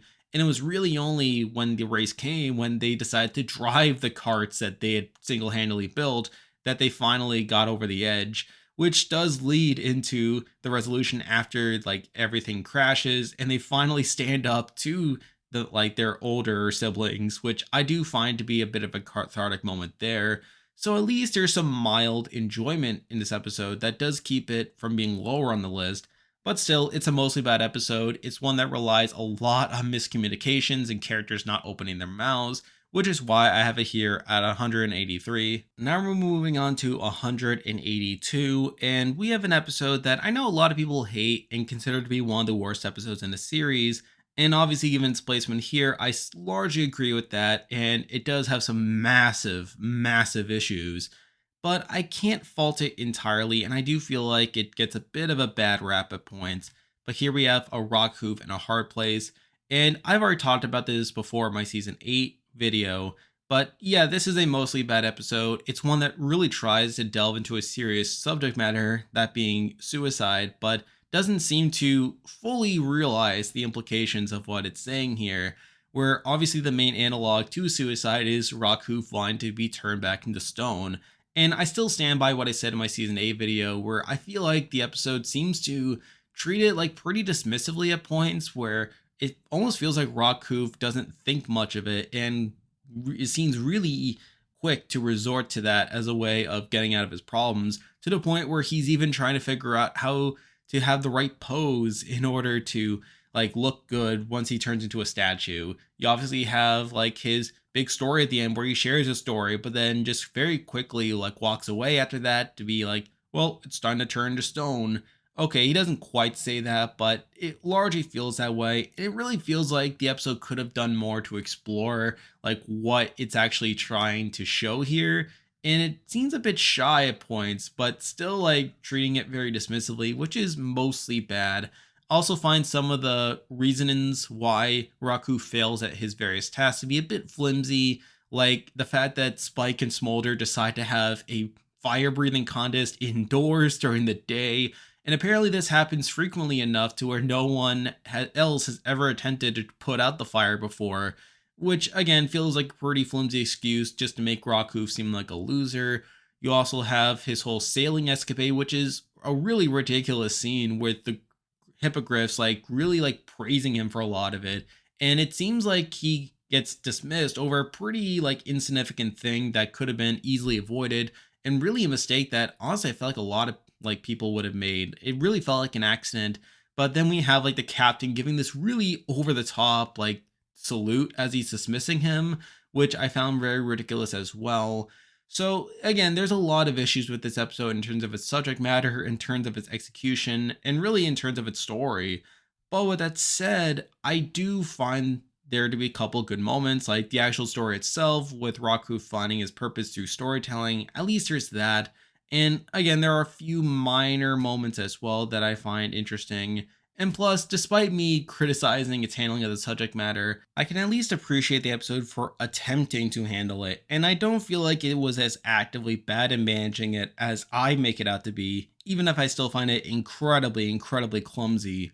So again, I can't say that this is a good episode per se, but I can at least appreciate what it was going for. And there are a few minor moments I find interesting about it, to where it is at least here at 182. Now we're moving on to number 181, and we have an episode that's a bit of a classic, though not for good reasons per se. But here we have Look Before You Sleep, a season 1 episode, and I feel like this is largely a better version of The End and Friend, though it's still not a good episode. I feel like a lot of it hinges on Twilight just being completely oblivious to the clear tension between Applejack and Rarity for a lot of it, which really makes this episode kind of a drag for me. And really, like, we get to that scene where Twilight finally snaps at them, and it almost seems like she doesn't see the point of what's going on. She seems to be entirely focused around her sleepover and the fact that Applejack and Rarity are just ruining it for her, despite it being very obvious that they were not in the mood to have a sleepover, that they clearly had some issues to resolve. The fact that she was oblivious to it, and then she later decided to take it out against them, making it feel like she was the victim in all this. It's just not a great look, and really this episode is not ideal because of that. Now, admittedly, there are some funny moments here and there that do help it to a degree, but I still can't praise this episode too much, and because of that, it is here at 181. Now we're moving on to number 180, and we have another season 1 episode, and one that's not super well liked either, but here we have Ghostbusters. And for me, it's sort of a similar issue to Look Before You Sleep, where a lot of it hinges on the main six being kind of self righteous towards Trixie, where yes, Trixie is being a little annoying with the fact that she's trying to pass off normal, like unicorn magic tricks as these really impressive feats, but yet the whole idea is that she's being like really selfish and really pompous. And yet they, throughout a lot of this episode, really show off as well with Rainbow Dash creating a rainbow, like with Applejack showing off her strength. Like, really, there really wasn't too much justification for them to go this out of their way to put Trixie in their place. And yes, it is sort of interesting seeing Twilight towards the end, like really acting like she needs to be humble. And even when she saves the town from the Ursa Minor, she still feels like she's like showing off her abilities, only for the others to realize that, again, she was looking out for the town. But really, it's the fact that the main six really try to make an example out of Trixie and really try to like completely dunk on her to the point to where by the end of the episode, like she's pretty much driven out of town, really for no good reason. And obviously, that's not great. You also have a Spike wanting a mustache, which is just a really lame running gag in the episode. And yes, he does get at the end, but still really stupid. And there's another episode that we'll talk about later that it kind of contradicts, but we'll get to that soon. But really, I can't praise this episode too much. Again, it's one where the main six aren't super likable, with the exception of Twilight, of course, but still not enough to keep this episode above 180. Now we're moving on to number 178, and I feel like these next couple episodes aren't as actively bad as Look Before You Sleep or Ghostbusters, but they're still not very good, and they're still not very entertaining. But here we have Rainbow Falls, and really, this is kind of similar in the sense that we see the Wonderbolts being really out of character, where throughout a lot of the series and including episodes after this, they really make a big deal out of how the Wonderbolts are all about honor and like following protocol. But yet here they are in this episode being completely willing to throw Soaring under the bus just because he gets injured and give Rainbow a spot on their team. And obviously they kind of learn their lesson by the end of it, but even then it's not really much of an apology. Like they just kind of give a salute and that's just kind of it.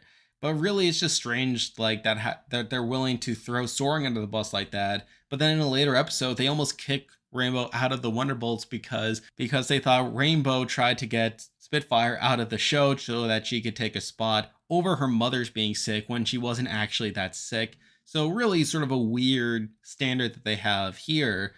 And aside from that, this episode is just kind of boring. A lot of it just seems to hinge on Rainbow having to learn to value her Ponyville friends over the Wonderbolts. And by the end, she obviously makes the right decision, but this is still a largely boring episode. And with the main thing dragging it down being the fact that the Wonderbolts are being so out of character. But compared to the other episodes, I don't feel like it's as actively bad. And because of that, it is here at 179. Now we're moving on to number 178. And honestly, I wasn't entirely sure what to do with this episode, but it still has plenty of its faults. But here we have Fame and Misfortune. Well, the first of these episodes that we'll be talking about that really focus on the fandom side of things, and obviously one that doesn't handle it well, where a lot of it is making a lot of these towns ponies pretty unlikable over them reading this book and taking the wrong lessons out of it, clearly meant to be these jabs against some of the more or toxic parts of the fandom. And really, it's not really fun to watch. A lot of it has the main six struggling to deal with the different criticisms, like Fluttershy like being accused of not growing despite like her having multiple opportunities to grow. You have Rarity being accused of being like this really shallow pony, which isn't great. And obviously, we get to the song towards the end, which isn't my favorite, but it's really under your nose. It really touches upon the fact that the ponies have flaws, which obviously, and of course, most of the fans don't really buy into it, except for a couple that kind of make it all kind of worth it.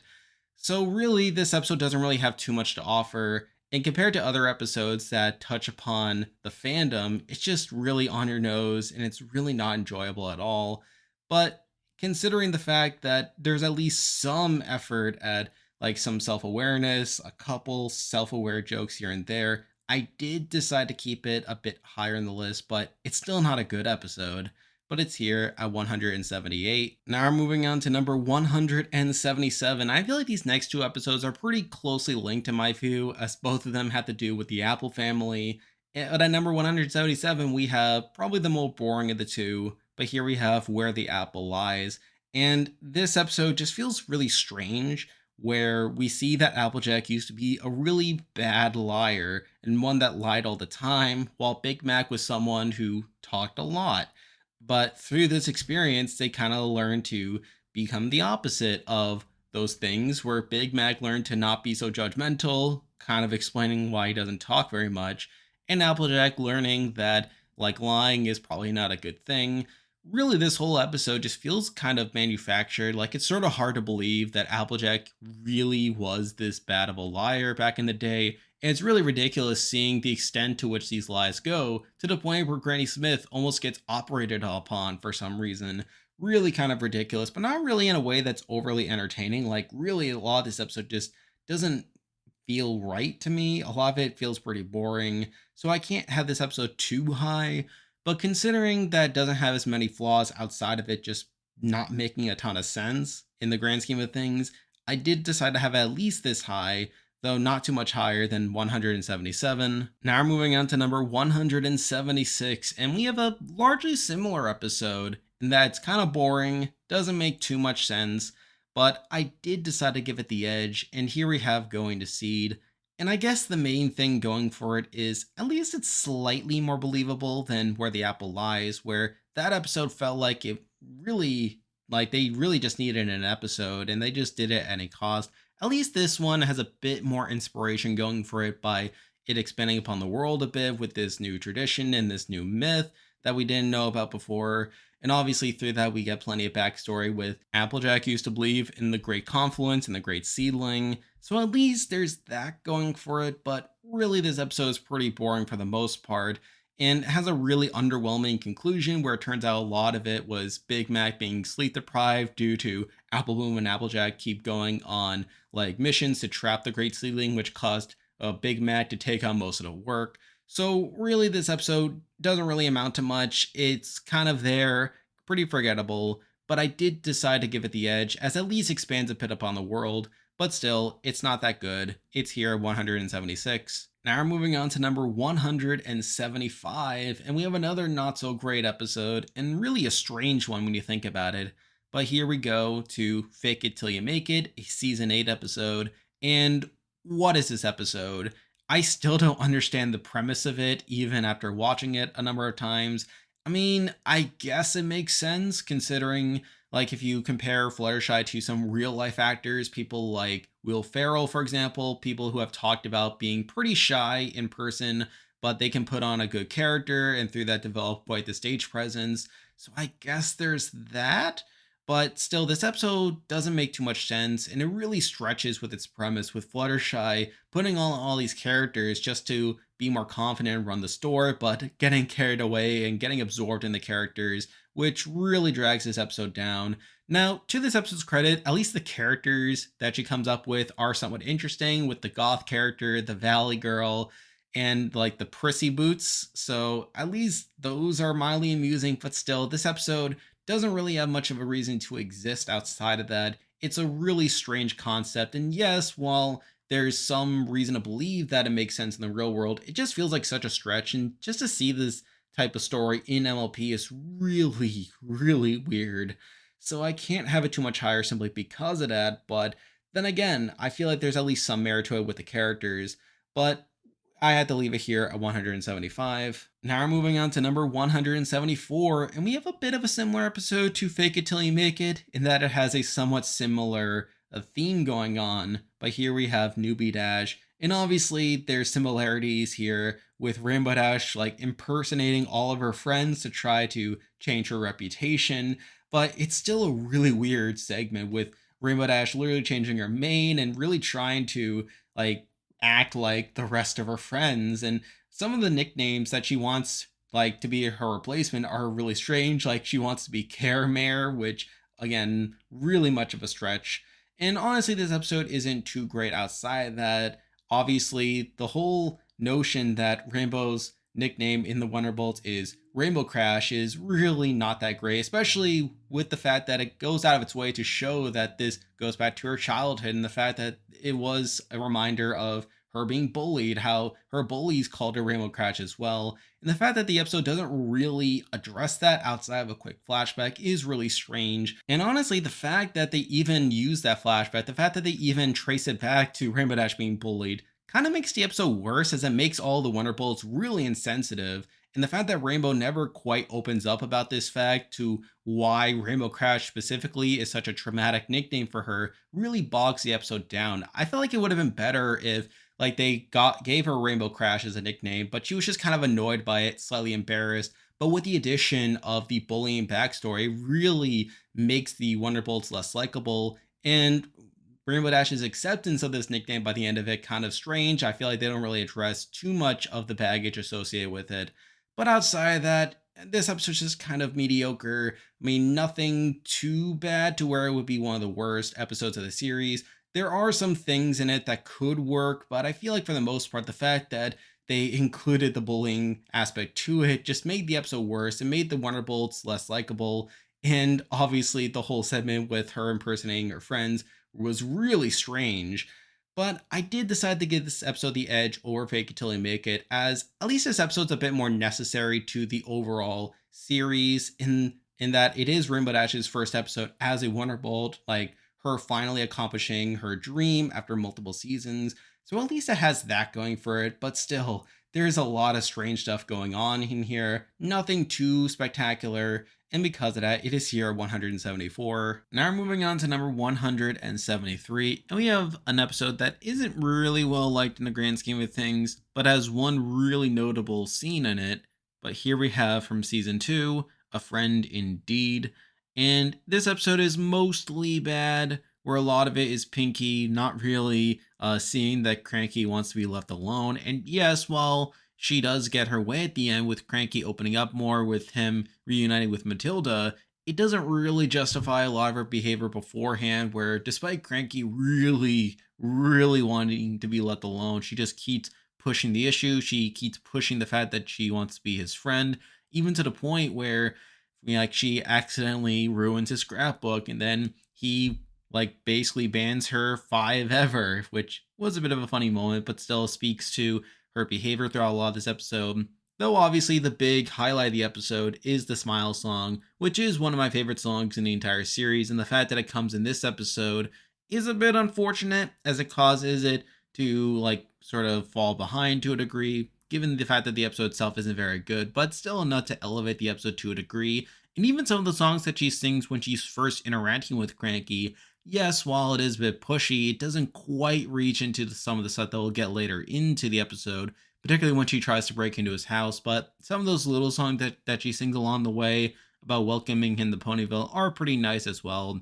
So it's not as if this episode is completely devoid of value, and one can't ignore the magnitude of the Smile song, even if its bearing on the actual story is pretty minimal. A lot of it does feel a bit of a non sequitur, but still speaks to Pinky as a character, really encapsulates her a philosophy on life, and really is enough to keep this episode from being lower on the list. But again, given Pinky's behavior in the rest of the episode, it's not great. It really drags down the episode, and because of that, it's here at 173. Now we're moving on to number 172, and we have an episode that's not very fun to watch, and really one of the ones that I would have lower on a list of episodes I would want to watch again. But compared to other episodes that are a bit on the frustrating side, I don't have as many complaints about this from a message standpoint, though there are still some issues here and there. But here we have What About Discord? And this is a mostly frustrating episode. A lot of it centers on Discord really perpetuating this situation with him trying to make Twilight feel left out so that she'll get jealous. And then when she obviously acts upon that jealousy, he uses that as the moment to teach Twilight a lesson about how she shouldn't be so jealous and how she can't be so controlling of all her friends. And that's not really great, especially since this is, again, after Twilight's Kingdom, which I consider to be the end of his redemption arc. Though admittedly, his behavior throughout this episode has a bit more justification than I gave him credit for at the time, where at least you can say that he wants to get a one up on the Princess of Friendship, how he wants to really show how he's grown a bond with the rest of the friends and the rest of the main six to the point where he can go off on these weekend excursions and then have all these inside jokes. So at least there's some rationale behind Discord's behavior here, but it's still not very fun to watch. And even the rest of the main six, I mean, the fact that Twilight is so desperate to just like hear them out, even if she doesn't find the actual joke funny when it's explained, like the fact that they keep gatekeeping her at every opportunity just isn't great either. And really, that's probably the main reason that I have this episode at least this low on the list, despite my own feelings on it. That's probably the main reason above everything else. And just seeing Twilight go to these extreme lengths just to understand and have the information just so that she doesn't have all this FOMO built up, only for the friends to keep gatekeeping her isn't ideal. But again, given the fact that this episode at least has more merit to it, at least the message is sound enough. And I do like the ending where Discord himself is being gatekept and then he sort of gets his just desserts at the end. That's at least something, and definitely more than I can say about these other episodes that I don't find that fun to watch. But at the end of the day, I can't have it too much higher than 172 here. Now we're moving on to number 171, and we actually have a very similar episode. And while this episode probably isn't as frustrating as What About Discord, I feel like it has a bit less merit to it. But here we have Parental Guidance, and this is widely regarded as a pretty bad episode. And to be fair, I do feel like it has a lot of flaws. I feel like it doesn't really strike a balance very well, where it's very obvious that like Rainbow Dash's parents are a bit obsessive and they go a bit too far in celebrating Rainbow Dash's accomplishments to the point where it does seem to have a negative effect on Rainbow Dash's life. They do interrupt a Wonderbolt show due to them setting off fireworks, which kind of gets Rainbow Dash into some trouble, and we do see some of that embarrassment shed off on Rainbow to a degree that leads to her blowing up on her parents. And obviously later on, like she feels bad, she apologizes by putting on this really like makeup show that doesn't feel that genuine, if I'm being honest, but it feels more so there because this is the message that needs to be taught by the end. So that's not particularly great. And I feel like the parents kind of learned their lesson, though even then, I feel like a lot of the blame is placed on Rainbow in the sense that she doesn't appreciate her parents more for all the encouragement that they gave her growing up, even if it led to her accomplishing her biggest dream without like telling them or without their direct involvement. So I feel like there's a weird balance going on there. You also have Scootaloo's involvement with the episode, which I do feel like is one of the bigger merits of this episode, and partly the reason I have this episode at least as high as it does, as we definitely get some subtext there with her parents not being too active in her life and her sort of looking up to Rainbow Dash's parents, sort of seeing them as surrogate parents of her own, and just seeing Rainbow Dash not really appreciate them does give a pretty justified response on Scootaloo's end. And I guess I'll also mention that the actual scene where Rainbow blows up on her parents is pretty interesting, particularly the reaction where they're trying to keep up a smile and they don't really get mad at Rainbow. They just try to fight through the tears and say, "Good job yelling at us. No one does a better job of making their parents feel more worthless than you do," which probably on another show would probably be more passive aggressive than anything else. But the fact that they come off as pretty genuine here and they're just genuinely sad by all this, it does make that scene a bit amusing. And then, of course, Scootaloo chews her out as well. So it's not as if this episode doesn't have anything going for it. There are some entertaining scenes in it. And while I do feel like it goes a bit too far in like Rainbow Dash being punished for not appreciating her parents while overlooking the excesses of their celebrations, I still feel like this episode does it a bit better than certain other episodes. It's not as if this episode is completely broken from a message standpoint, but I still feel like it's deeply flawed, and because of that, it is here at 171. Now we're moving on to number 170, and to be honest, I thought this episode might have been a bit too high by putting it here, as this episode certainly has plenty of issues. But honestly, when I rewatch it, I don't get that upset by it, and I actually think there are a couple of amusing moments in it. But here we have PPOV, Pony Point of View, And I know people don't like this episode very much. It has a very underwhelming conclusion where it turns out that the entire shipwreck was caused by this monster. But despite that, neither Applejack, Rarity, or Pinky seem to realize that, and they spend the whole episode blaming each other when they should have clearly known that the shipwreck was caused by something outside their control entirely, and something that wasn't even mentioned in any of their stories, which I found really, really strange and sort of led to this episode feeling a bit pointless. Obviously, the other thing is just seeing them arguing the whole episode and not really seeing eye to eye. Like probably not ideal. Again, especially considering when we find out what exactly caused the shipwreck. Also, the fact that despite them crashing their ship, the fact that they only landed like a couple feet from shore is also sort of a weird joke the more that I think about it. But the main thing keeping this episode somewhat in contention is seeing each of the stories play out, where each of the three present their side of the story, and along the way, they completely stereotype the other two, really trying to vilify them. I feel like the one that stands out the most to me is an Applejack story where she presents Pinky as this complete brain dead moron who just eats anything that like she sees. And obviously we had the gag of her munching, which I find very humorous. So it's not as if this episode is boring per se, and just seeing the different portrayals of the events does lead to this episode being somewhat entertaining for me. But it's the fact that the episode has a very anticlimactic conclusion, really setting up a whole reveal at the end that isn't even that fun, and it's not even one that makes a whole lot of sense considering how they should have known that this monster was what causes like big shipwreck, but yet they spend the whole episode blaming each other.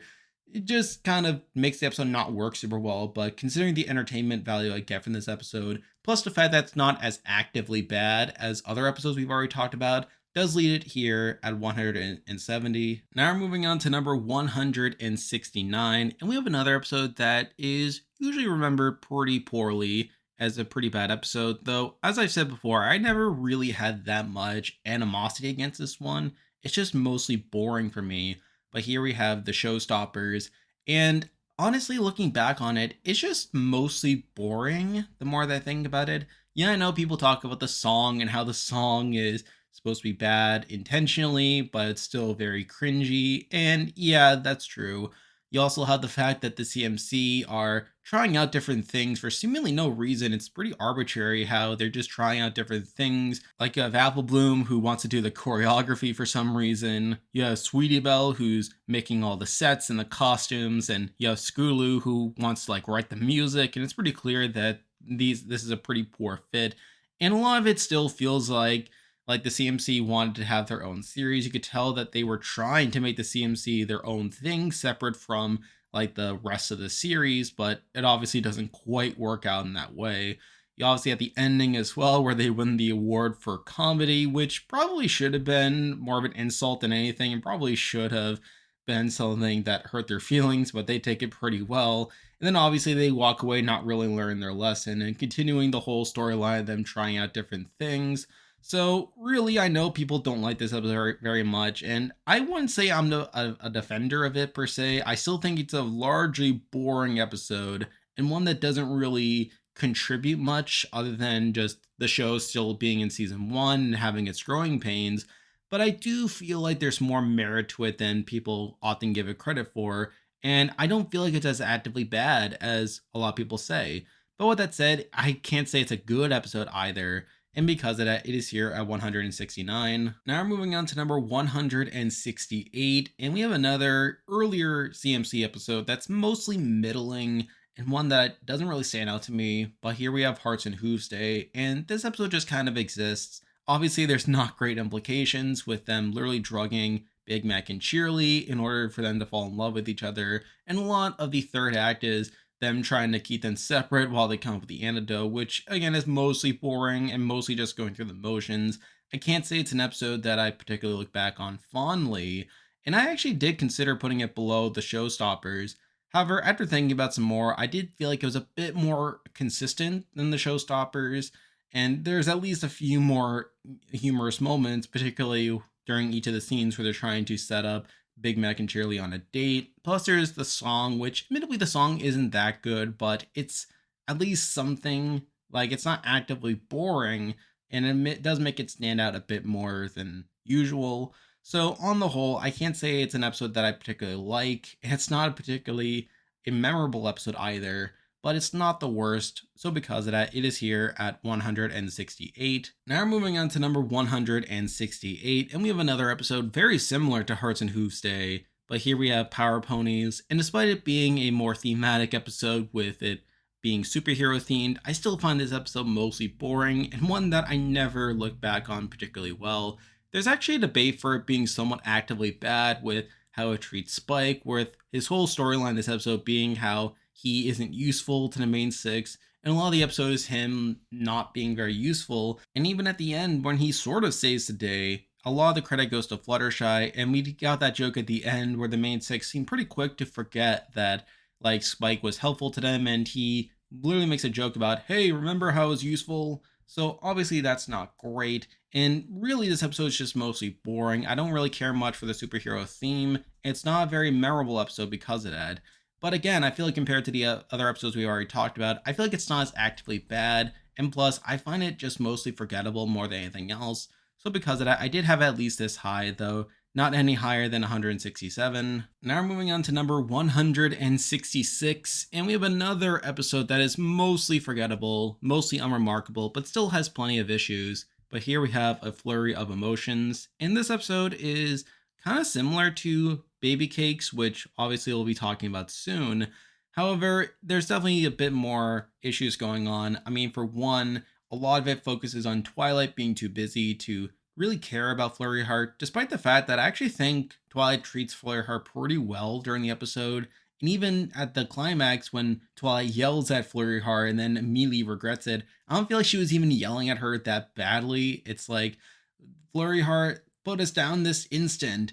Flurry Heart, that was very, very bad. And then Flurry Heart immediately bursts into tears, and then Twilight immediately feels like she's a terrible caregiver, despite the fact that it was very, very mild, especially compared to stuff that Twilight ends up saying to people she's supposed to care about in other episodes, though, again, that's for another time. And really, this episode is kind of weird as well, particularly with the side plot of Cadence and Shining Armor going to their art exhibit, and a lot of it just seems to poke fun at postmodernism, which, again, I found to be kind of out of place for MLP. And yeah, a few of the gags are funny, but for the most part, it wasn't that entertaining. And plus, as the episode went on, we just saw Shining Armor and Cadence just get reminded more and more of Flurry Heart, to the point where they feel like it was a mistake to even have a day for each other, and they decide to immediately go back to spend more time with Flurry Heart, which again was kind of weird more than anything else. But really, if I'm being honest, this episode is just kind of boring for a lot of it. A lot of it is just Twilight going from place to place, while Flurry Heart just causes a bunch of trouble. And then Twilight just learning a lesson that was a bit much, though, again, it's not as frustrating to watch as other episodes. And really, this episode is more boring than anything else. So I can't have it any higher than this spot here, though, considering it's not as actively bad, I did have it here at 166. Now we're moving on to 165, and this episode also has a very ham-fisted message, and arguably even more forced than Flurry of Emotions, although this episode is slightly more entertaining outside of that. But here we have growing up is hard to do, and again, the whole message of grown-ups can't do whatever they want, adults have responsibilities too, is very, very forced, almost laughably forced, particularly at the beginning when Rarity and Rainbow and Applejack Jack really go out of their way to tell the CMC that they can't go off on their own for whatever reason. And Applejack's was completely unprompted as well, where she literally says, I can't go. And don't even think about going off on your own. You're too young. You can't handle the responsibility, which again, it's just so forced that it's almost kind of funny, but again, that was more unintentional than anything else. We get to the part where they use the spell in order to become grown-ups, and I do love the designs of the CMC as adults, particularly Scootaloo, where her wings are still pretty small, almost confirming the fact that she has a disability and will probably never learn to fly. Though obviously we see this design again in the last problem as well. And even Apple Bloom and Sweetie Belle have cool designs as well. And we see a lot of them like just going about their business, like really trying to have fun. And it's pretty humorous seeing these grown-ups like just acting like children and just seeing the different reactions from the background ponies, just them being annoyed by these literal man children just running around and just treating their age like it's an excuse to do anything they want. We also have the song, which is definitely one of the bigger benefits of this episode, that it has a song. It has really cool visuals throughout a lot of it, particularly with them walking on top of the earth and all the stars coming out. We also have them literally being stage directors in a movie on a movie set, which is also a cool visual as well. And just in general, the song is pretty catchy. We then get to the train stop when they get off too early, and they're pretty lost for a lot of it, and they're trying to find their way to the carnival. And then they find these kids. They agree to escort them to the festival, but then for whatever reason, once they escort them to the festival, the kids just kind of expect them to continue being their caregivers, and they get pretty upset, the CMC, when they just run off on their own to do their own stuff, which really just reinforced how forced the theme is here, with the CMC never seeming to agree to be the caregivers for these children once they get to the festival. And it's sort of strange just to see these kids calling out these quote unquote grown-ups for not being their caregivers. And then we get to the ending where like Twilight and Fluttershy come in, they teach them their lesson, and then they wish to go back to being children. So really this episode is pretty forced for a lot of it, and I can't say it's good because of that, though there's a lot of ironic humor that comes from how forced it is. And of course, the song is a benefit for it.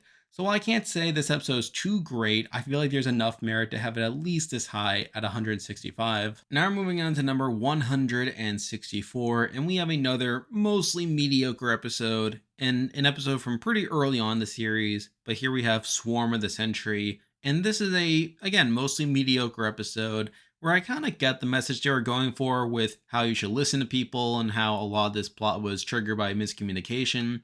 But the big problem here is the fact that Pinky herself didn't really do much to make herself heard for a lot of it, where a lot of it was just her saying that she needed certain instruments in order to solve the problem. And rather than explain herself, even when some of her friends wanted to learn more, she just ignored them and insisted that she needed these instruments for seemingly no reason.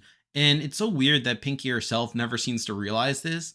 And it's only at the end when like it all comes together, we find out why she needed all these instruments, that like we kind of get it. But even then, like she probably should have realized that maybe it was a two-way street, how maybe the main five like obviously needed to do more listening, but Pinky herself needed to like read the room a little better and realize that maybe the others just didn't know what was going on. They didn't really see how any of her requests were relevant to what was happening. And aside from that, it's a mostly boring episode, not really one that I remember too fondly. But again, it's not as actively bad. It doesn't really offend me too much, even though it is a miscommunication episode, which I've talked multiple times about. I've never, ever, ever really stick up for. But considering that this episode's mostly harmless, I can't have it any lower here, but I have it here at 164. Now moving on to number 163, and these next couple episodes are mostly polarizing, episodes that definitely have some pretty massive negatives, but also don't have too much issues outside of their negativity that would allow them to be lower on the list. But in 163, we probably have the most flawed episode of this bunch, and probably the one that people would say I would have too high. But here we have Father Nosed Beast. And the thing about this episode is, yes, it is a mostly bad episode with not too much going on in the positivity side of things. But I do feel like Smolder's relationship with Spike is a big highlight for me, where I feel like if it wasn't for that, if Smolder were not in this episode definitely would be lower. And it's just interesting seeing how she's able to talk to Spike about how like this isn't how dragons are supposed to be raised. I like how she's by his side when she really exposes Sludge for not actually being Spike's father. And I feel like that alone is enough to really keep this episode from being lower on the list. Also, I always mention this when I talk about the episode. We have to talk about the X-ray gag in the episode. It's just so weird, and I have no idea what the writers or the animators were thinking when they decided to include that in the episode. I mean, you have what's supposed to be a pretty emotional scene when Twilight is having her feelings hurt by Spike when he basically accuses her of not caring about him and how like she's not really his parent. But instead they go for this really random gag of like us showing us her x-ray of her heart breaking, even though like hearts aren't made of bone like they're actual organs. It's just a really out of place gag that really makes the tone of the scene really confusing. I don't really know why they thought that would be a good idea to put in what's supposed to be a heart wrenching scene. But the weird thing about it is, I actually think it's kind of a positive for the episode. I mean, it's so out of place that it's actually kind of funny. And the fact that I keep talking about it really shows to how it makes the episode kind of memorable. And I feel like the episode is slightly better off because of it, even though I recognize that tonally it doesn't fit and probably should not have been in the episode. But if we're taking all that out, again, the episode's mostly mediocre. Just watching Sludge mistreat Spike for a lot of it isn't really fun. I mean, Sludge himself kind of comes out of nowhere, sings a mostly middling song, not really anything to write home about.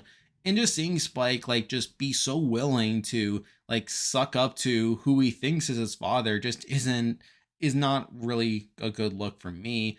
And I get why the people say they don't like this episode very much. I mean, it is this low on the list.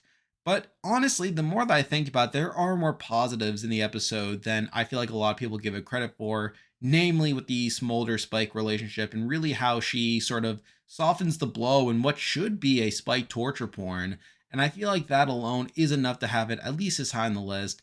But again, it's a mostly polarizing episode, and because of that, it's here at 163. Now we're moving on to number 162, and we also have an episode in this grouping, and definitely one of the first really controversial episodes of the series.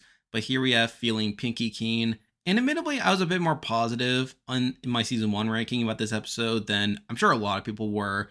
And a lot of that did stem from the message. And I do recognize the flaws in the message. Well, not so much the message itself, but more so how it was actually presented here. Because as I said at the time, I don't feel like it's inherently the worst message in the world. Because I feel like if this episode were written better, then we could have had this interesting message about how, like, you don't necessarily need to know everything. How it really doesn't make your life better if you know every single thing about everything, particularly things that don't really concern you and things that honestly shouldn't matter that much. And we see that with the Pinky Sense, where I mean, yes, I mean, maybe it'd be nice to know like how it works and stuff like that, but honestly, what difference does it make if someone knows the ins and outs of the Pinky Sense versus not knowing it? And I know that's not the most popular stance in the world, but really think about it. How many times in your life do you just accept something for what it is? And I know that's not something that should be condoned per se. I'm not saying that people shouldn't care about things, but realistically, in your everyday life, how often do you actually sit down and think about every single little thing? I mean, maybe from time to time, but it's usually more of a passing thought than anything else. And I feel like if this episode were written better, it definitely could have conveyed something of that level of complexity, though obviously it would have been very difficult to execute. And I do acknowledge that at the end of the day, like the episode kind of drops the ball to a degree. It doesn't really present Twilight as being in the right at any point, and it doesn't really communicate if or when like the Pinky Sense and knowing about it really should matter versus times where maybe it doesn't matter so much. And also, there's plenty of interesting gags throughout the episode, particularly with Twilight trying and failing to observe it, only to get injured over and over, which is mildly amusing. So it's not as if I absolutely detest this episode, and I feel like if it were in better hands, it could have been something a bit more interesting. But as it is, it's mostly middling and not really something I can prop up too highly. And because of that, it is here at 162. Now we're moving on to number 161, and we have an episode that's mostly okay, if I'm being perfectly honest, but it has one really massive negative going for it.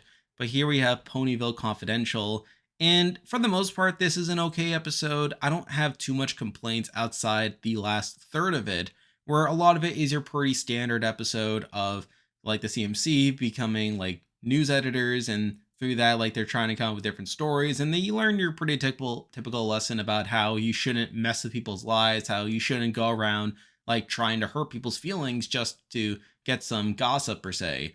But then we get into some of the bigger negatives of this episode. I mean, for one, you have the adults who pretty much spend a lot of the episode eating up all the gossip. And yes, while we do see Twilight trying to talk some sense into them, like they mostly accept the gossip. And the weird thing is, they never actually learn their lesson by the end of it. They never like really take a look in the mirror and realize how maybe it's wrong to like laugh at people's like people getting exposed and being humiliated and stuff. Like they never really learned that lesson. It's more so they just get mad at the CMC when they get exposed.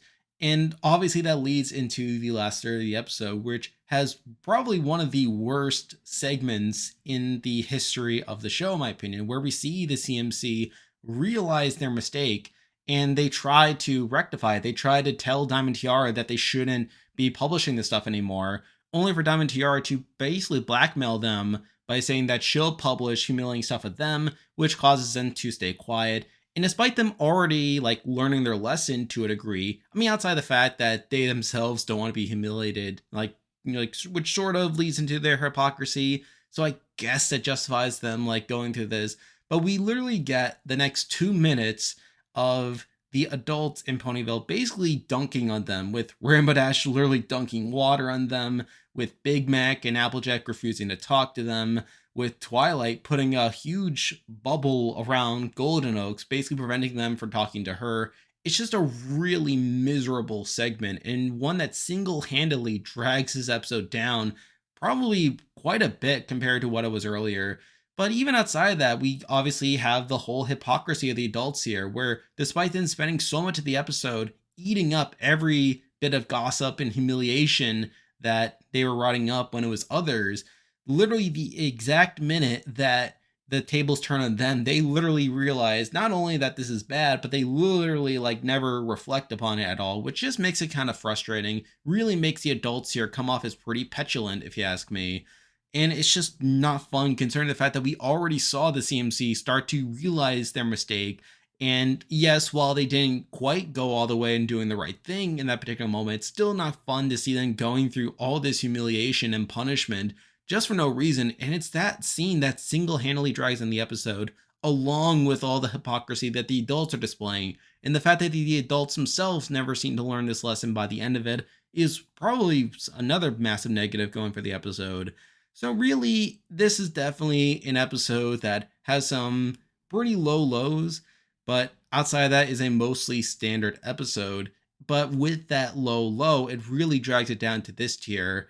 But compared to other episodes, I feel like it doesn't have as much actively bad. And yes, while it's not as consistent, you know, like in its quality as other episodes we've already talked about, I feel like outside of those big negatives, there is enough like standardness going on to where it's at least here at 161. Now we're moving on to number 160, and we kind of have a similar episode to this grouping here, where there's one main negative holding this episode back. But other than that, the episode itself is not the worst in the world.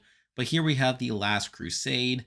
And the main thing I'll give this episode over something like Parental Guidance is at least this episode is a bit more aware of the fact that Scootaloo's parents are probably in the wrong over them trying to force Scootaloo to move away and leave behind all her friends. So I will give it that, and that is enough to have it at least above something like a Parental Guidance. But this is still not an overly fun episode either. The parents are still very much oblivious to the fact that like they're not being very fair to Scootaloo, and how they're basically expecting her to do way too much, like for no other reason than because the beginning of the end happened. Even though all these other threats happened before, they decided that now of all times is when they should all be together. And the fact that they didn't really do this early in the series just makes this come off as a pretty flimsy excuse, and they don't seem to be super aware of it. So on that end, this episode is a bit harmed by the fact that it comes later in the series, but also the fact that they never seem to come to a compromise. Like you would think that at the end of the episode that they would decide, hey, maybe we should move to Ponyville instead. Maybe we could accept a job at like a museum or something, so that we're still like doing something in our field, but we don't have to actually like be away from our daughter anymore. And now we can actually do stuff. But the weird thing is, like at the end of the episode, they still decide to stay at their jobs, like being these archaeologists that just go off into the field and stuff. So I feel like that was a bit weird as well. And it's a lot of it is just trying to put up with the parents like not picking up the hint and them just taking so long to realize that Scootaloo doesn't want to move away. Even at the point where the CMC were chaining themselves to the sold sign, really trying to make a stand that she does not want to move away. And then, like they remove the sign. It's like, we sold the house, Scoots. Okay. So, on the whole, I can't say that this episode is very good, and I feel like, sort of similar to Ponyville Confidential, it really has that big negative going against it that drags it down.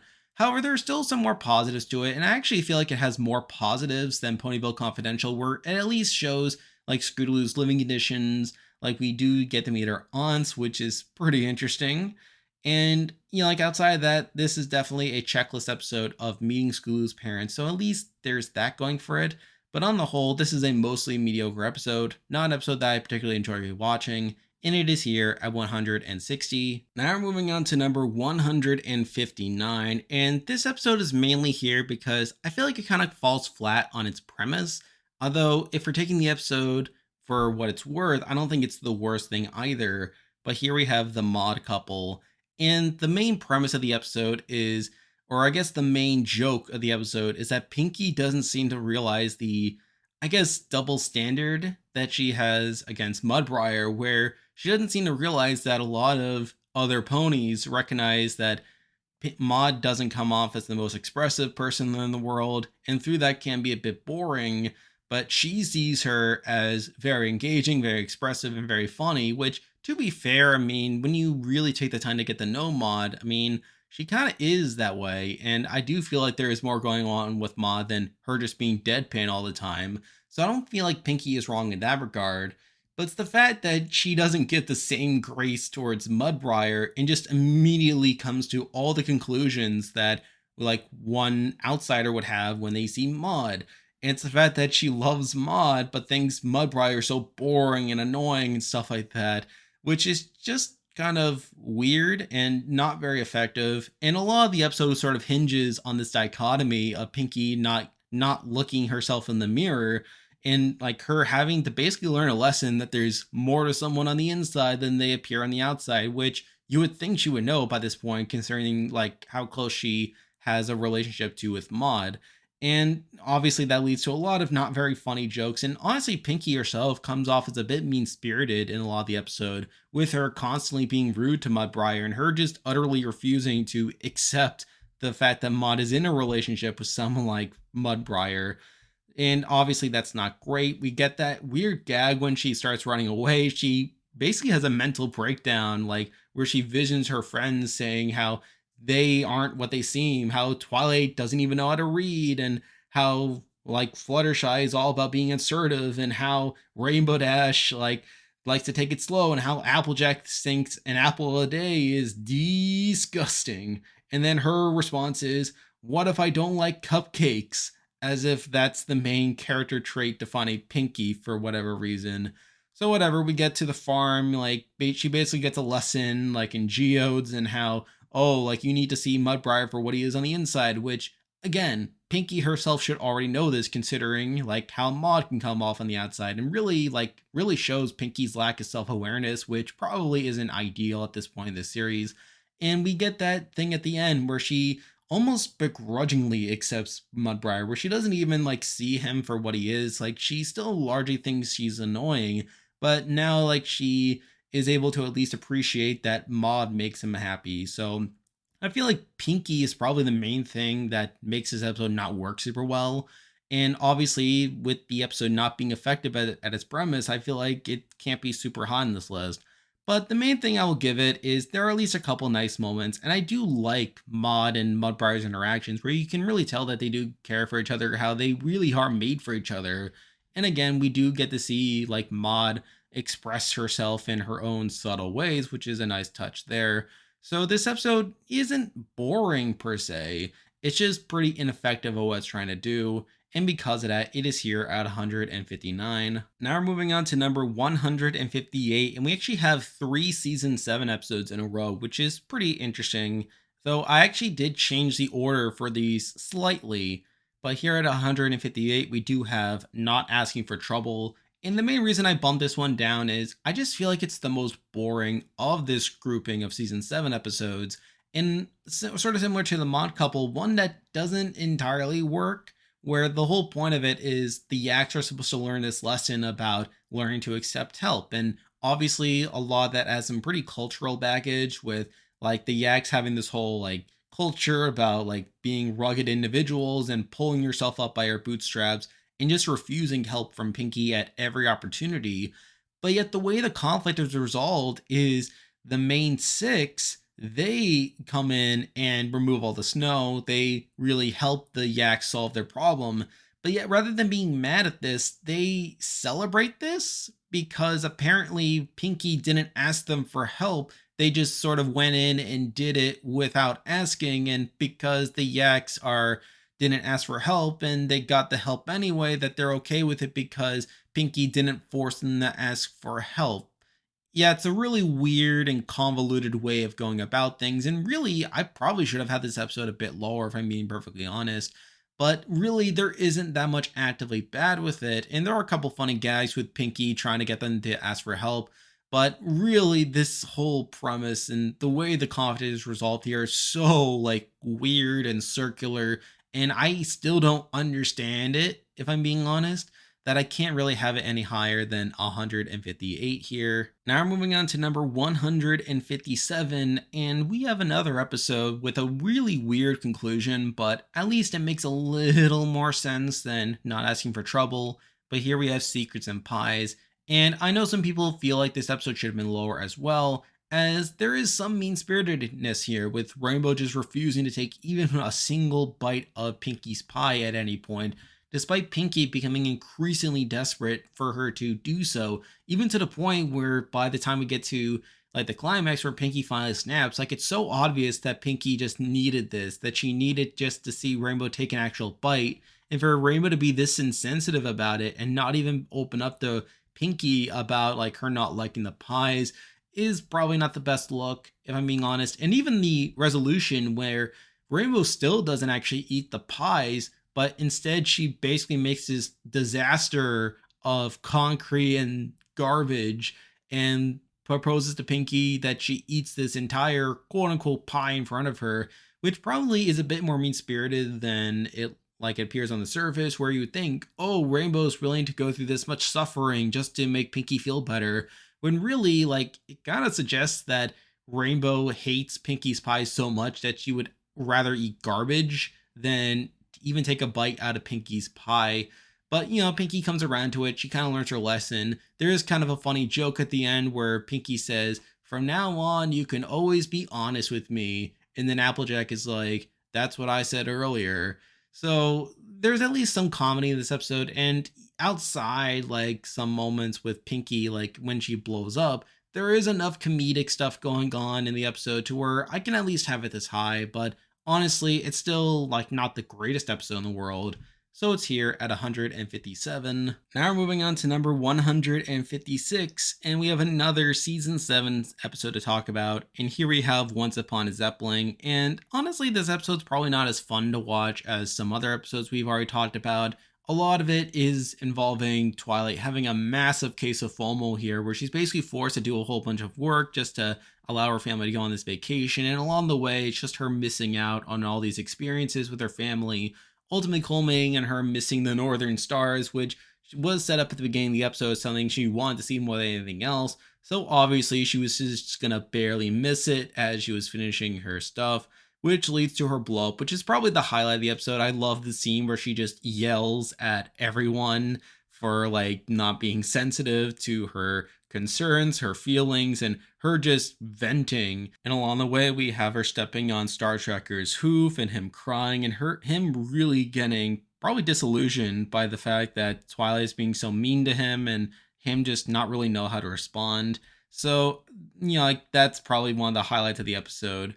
And aside from that, you also have Star Tracker, who I know people don't like, but I've said this before, I actually do find him pretty relatable. And he's definitely a little creepy at certain points, though. Honestly, I feel like he's probably more socially awkward than anything else, where he's just, you know, like so willing to like please Twilight at every opportunity that he doesn't really know his boundaries super well. And plus, there's plenty of funny gags with him just like magically appearing like across the ship just to be next to Twilight and him just being right on her tail the whole time.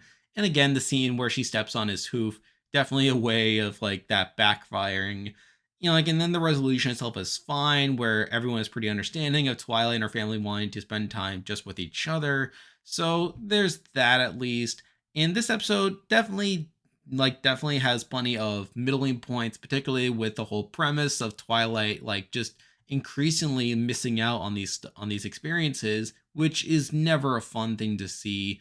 But again, I feel like there's enough positives with the episode to where I at least have it here at 156. Now we're moving on to number 155, and we have an episode that I definitely moved up from the last time I talked about it, though even then it's still not that great of an episode. But here we have from season 1, Over a Barrel. And I was kind of harsh on this one the last time, namely due to the way it handled the whole situation and how it was basically trying to be like a parallel to the real life conflict between Native Americans and like Westerners. And I still don't think it handles it super well, though admittedly, I feel like it definitely did it better than I gave it credit for at the time. And plus, there were a couple more interesting moments, particularly with the whole Pinky song and how it made both sides upset at the whole situation.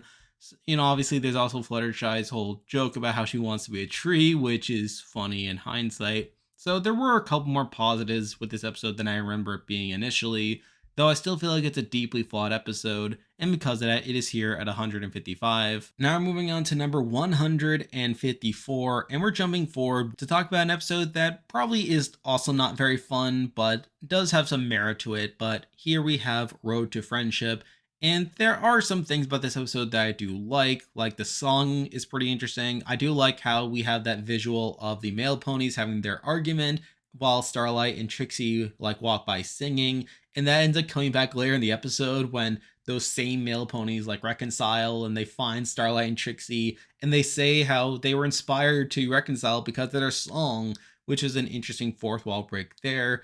And obviously there's plenty of catchy moments within the song itself, which is pretty good. But outside of that, the episode isn't very fun to watch. A lot of it is Starlight and Trixie bickering. And while there's a few moments that maybe chuckle, like Starlight snoring, for example, it never really felt super fun for me. And even the ending where they had to put on this fake show for Hoofar, I mean, he has this whole thing about how, oh, that was the worst thing ever, but it's good enough, I guess.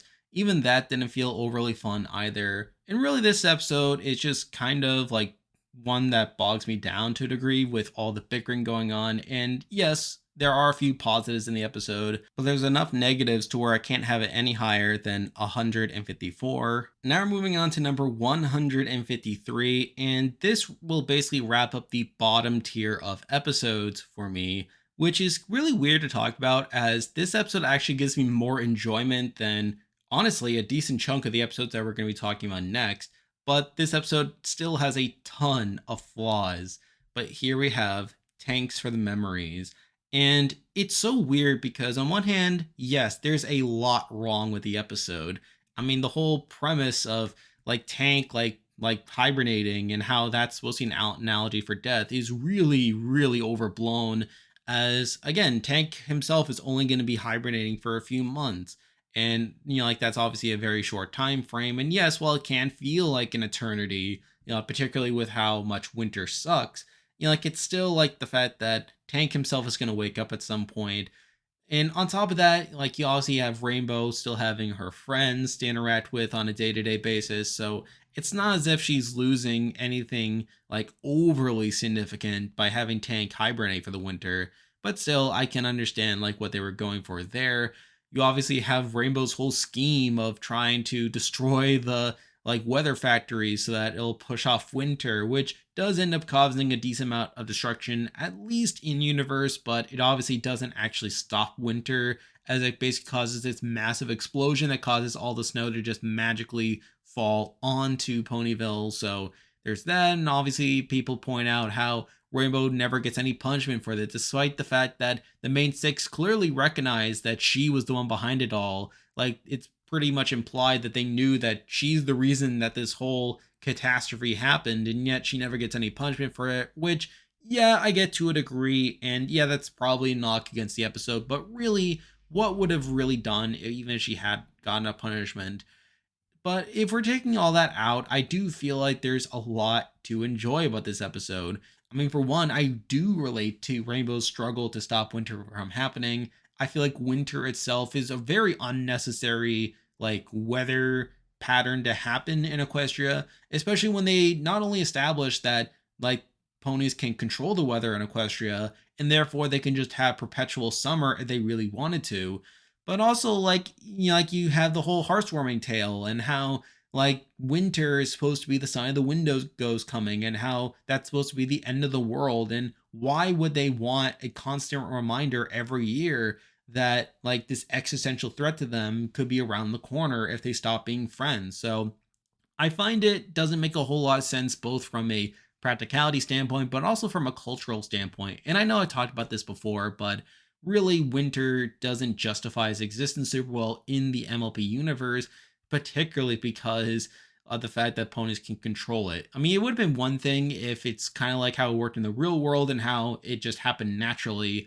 But the fact that ponies can single handedly decide to, like, never have winter if they so choose, and they never give an explanation for why winter needs to happen, I don't really find Rainbow's efforts to stop winter from happening to be that big of a knock at the end of the day, because it's never explained why winter needs to happen. Yes, the episode does make it sound like it needs to happen, but really there's no explanation. There's no seemingly negative consequences for it not happening. So why not just stop it from happening? Like, why do we need to go through winter every year in Equestria? But whatever, there's that. Again, I also really do like the song. Again, it's a bit derivative, but you can say that about really a lot of songs from this series. But it does really allow Ashley Ball to express her range. And again, I talked about this before. I feel like Ashley Ball is definitely the best singer of the voice actors in the main cast. She's the one truly professional singer. And with Rainbow being much closer to her natural voice, that really allows her to express her vocal range here. So I do appreciate that.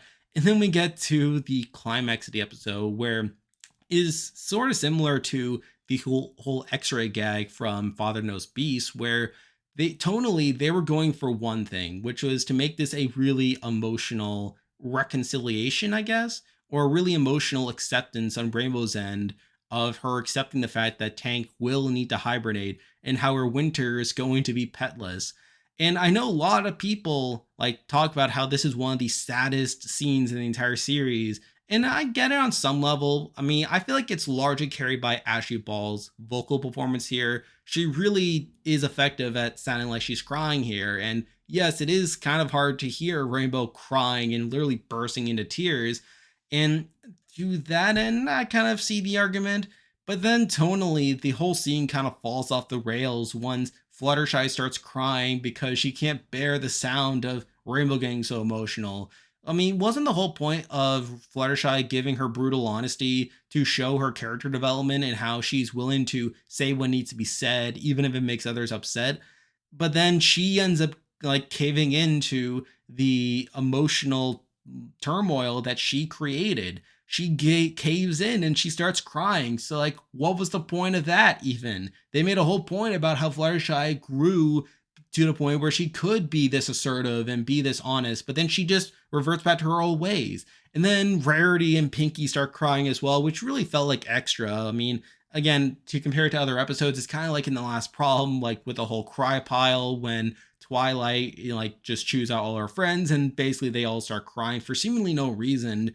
And then we have the whole Applejack cries in the inside line and how Applejack confirms that, which, yeah, that's another layer of this moment being said. But really, this scene is a total mess from a tonal perspective, where, like, and it's so weird that people say that this is one of the saddest scenes in the whole series when it has these jarring moments, like when Fluttershy randomly starts crying, like, after she made it a point about how she's sort of gone beyond being a softie, how she can, like, give the hard truth and how she can do what she needs to stand tall and offer support and give her friend what she needs, only to then, like, not being able to handle it.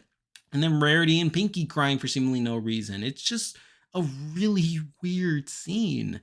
And I can't say it's one of the saddest because of how all over the place it is tonally.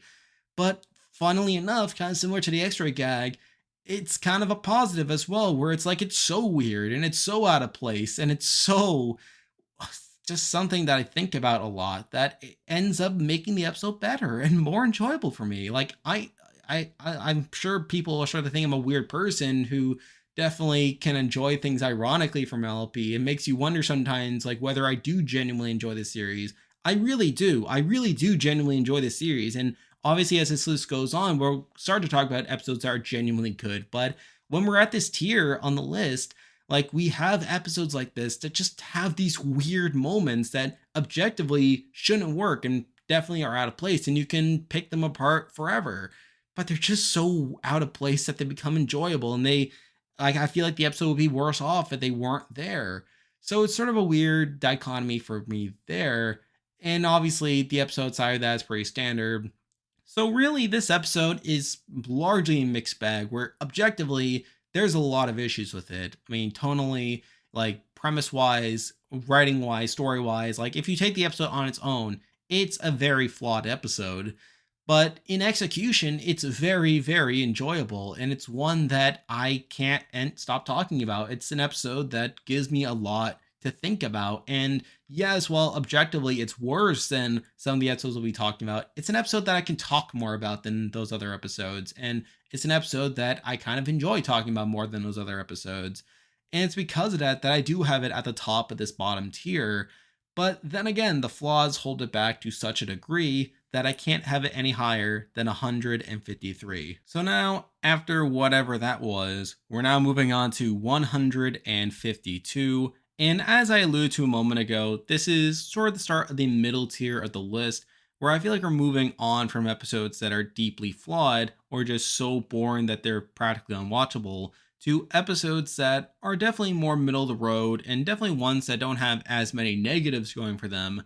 Though, if I'm being honest, I feel like this stretch of episodes we'll be talking about here are more so on the boring side and are mainly this high because they are not as flawed as some of the more boring episodes we talked about earlier. So, with that in mind, I honestly don't have that much to say about some of these episodes, and hopefully, be able to breeze through some of these entries a bit faster because God knows how long this video is already.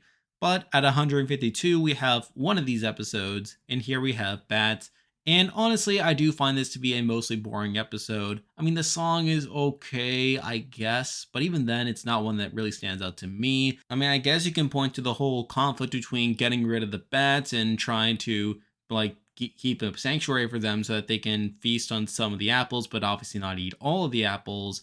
But honestly, it's not one that I cling to super well. And even the vampire Fluttershy form that she takes on later on in the episode, again, not the most interesting prospect in the world. I know some people like it, but honestly, I just find it kind of middle of the road. And I don't really appreciate how at the end they try to do this whole stinger about how she still has some of it in her. I mean, it's just kind of whatever. Really, this is an episode that I don't have much to say about, but I don't have as much negative to say about it. It's just kind of boring, and it is here at 152. Now we're moving on to number 151, and we have another mostly boring episode, but here we have the cutie pox, and again, this is another mostly boring episode. Apple Bloom tries her usual stick of trying to get cutie marks, and it obviously backfires, particularly when she tries to use this potion in order to have them magically appear on her flank. And we had that whole schoolyard scene that goes on for such a ridiculous amount of time. And really like slows down the episode there. But then that's your usual shenanigans. She gets too many cutie marks. They have to find a way to solve it. She wreaks havoc. They save the day. That's it. Not too much to say. But again, not too many flaws either. It's just an episode that exists. And because of that, it is here at 151. Now we're moving on to number 150. And we are, again, sticking with these episodes that just kind of exist, if I'm being honest. But here we have Bridal Gossip, aka the introduction of Zecora. And I know people who actively hate this episode. They feel like it's kind of racist to a degree with how the ponies just judge and prejudice Zecora because she's different. And yes, while it's not the greatest look in the world, I can excuse it to a degree because it is season 1 and it's a relatively early episode. And yeah, there are a couple minor gags to it, like all the different quote unquote curses that she casts on the main 6.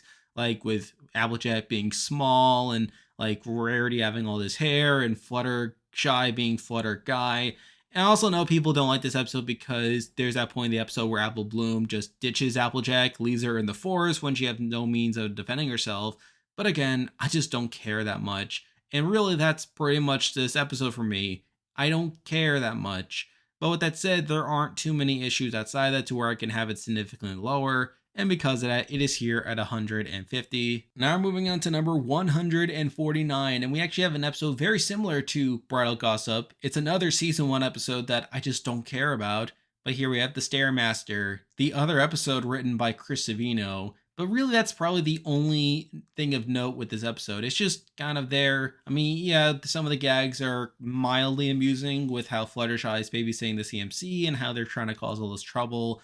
And yeah, it's kind of cool how Fluttershy gets to be assertive for once, particularly in season 1, where it did seem like a lot of her talent didn't line up with her just not being very assertive, particularly with how animals can misbehave. But just seeing how she's able to control animals like that and how she's able to be so confident around them while not being super confident around actual ponies is at least a mildly amusing dynamic.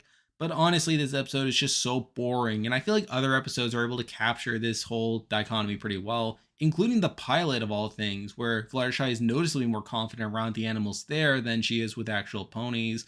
So because of that, I feel like I can't have this episode any higher than 149. Now we're moving on to number 148, and we have another mostly boring episode, and we're actually jumping forward quite a bit forward in the series. But here we have Applejack's Day Off. And really, the only thing of note from this episode, the thing that I remember is the scene, the whole montage of Applejack like fixing the water pipe while Rarity's getting her massage. I always like the gag, like the sights of her like putting on the bell like she's like a superhero while Rarity is just relaxing while Applejack is working super hard. I mean, that's something, but when that's literally the highlight of the episode, I feel like that really shows the level of entertainment here and the level to which this episode is just purely baseline. I mean, yeah, it's a little ridiculous how Applejack has all these convoluted ways of doing her chores that makes it way more time consuming, which leads to a really weird lesson about how Applejack's issue isn't so much that she works hard, but the fact that she makes things needlessly complicated and time consuming, which I guess. But even so, this episode is just so forgettable that I can't really have it any higher. But really, it's pretty much inoffensive. And with there being some mild amusement, I do have it here at 148. Now we're moving on to number 147. And admittedly, this episode is not as boring as the last couple episodes we talked about. It's just an episode that does nothing for me. But here we have the Whofields and McColts. And the thing about this episode is it's at least a bit more engaging as there are some real world parallels with political polarization and how people are divided and how we just all need to get along.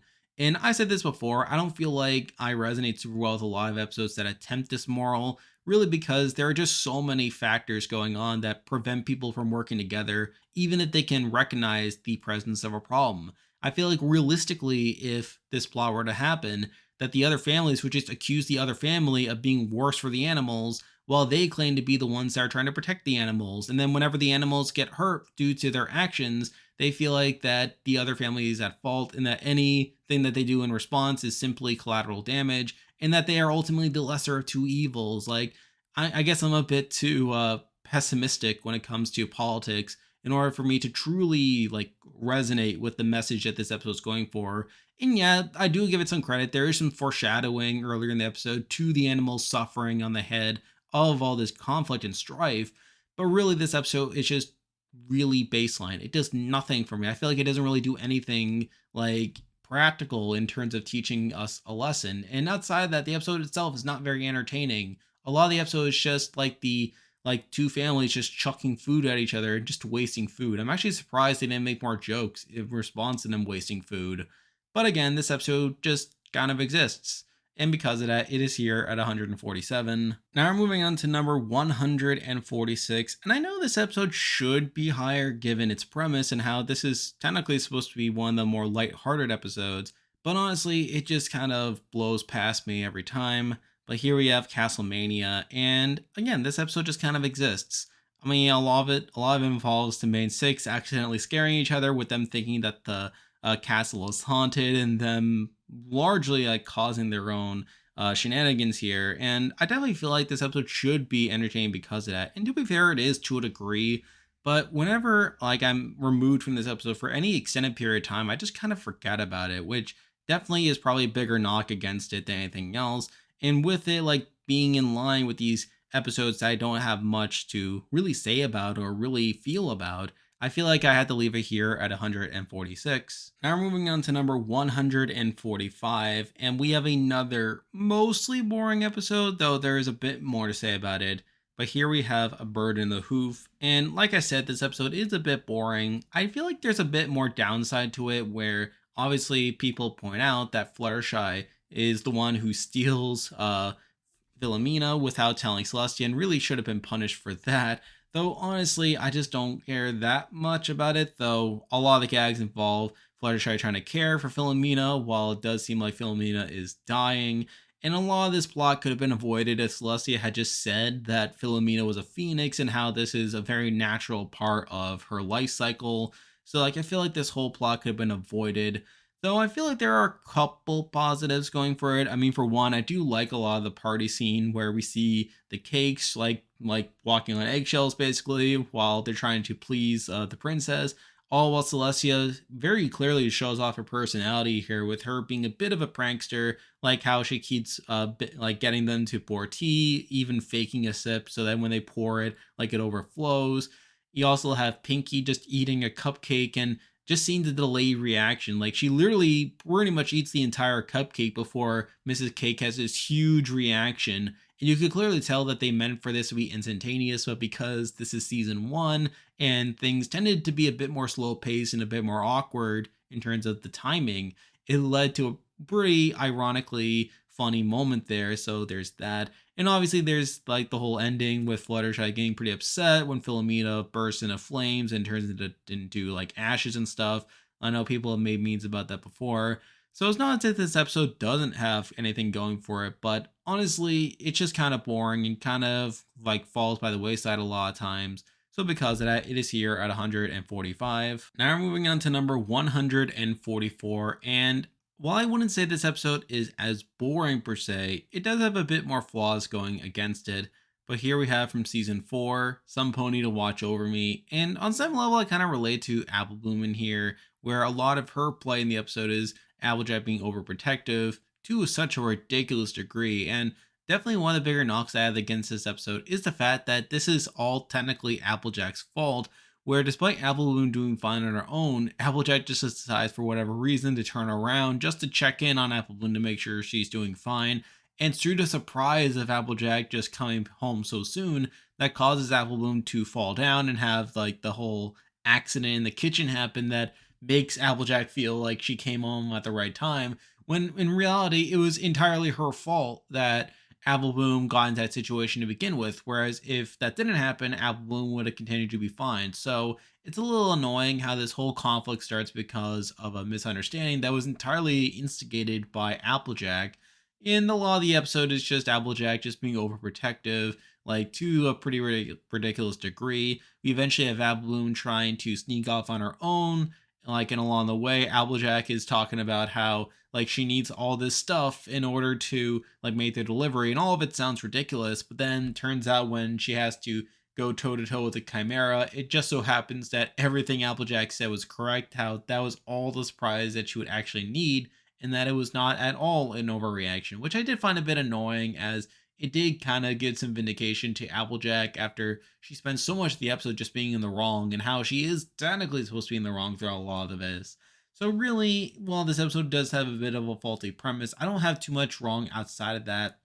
And some of the gags here are interesting, particularly with the rest of the CMC, like pretending to be Apple Bloom and Applejack just walking in every 5 seconds to check in on her. And it's just kind of humorous seeing how she, despite her being so overprotective, she doesn't bother to go any deeper in the room than the doorway, which would have probably given away the fact that Apple Bloom went sneaking off on her own.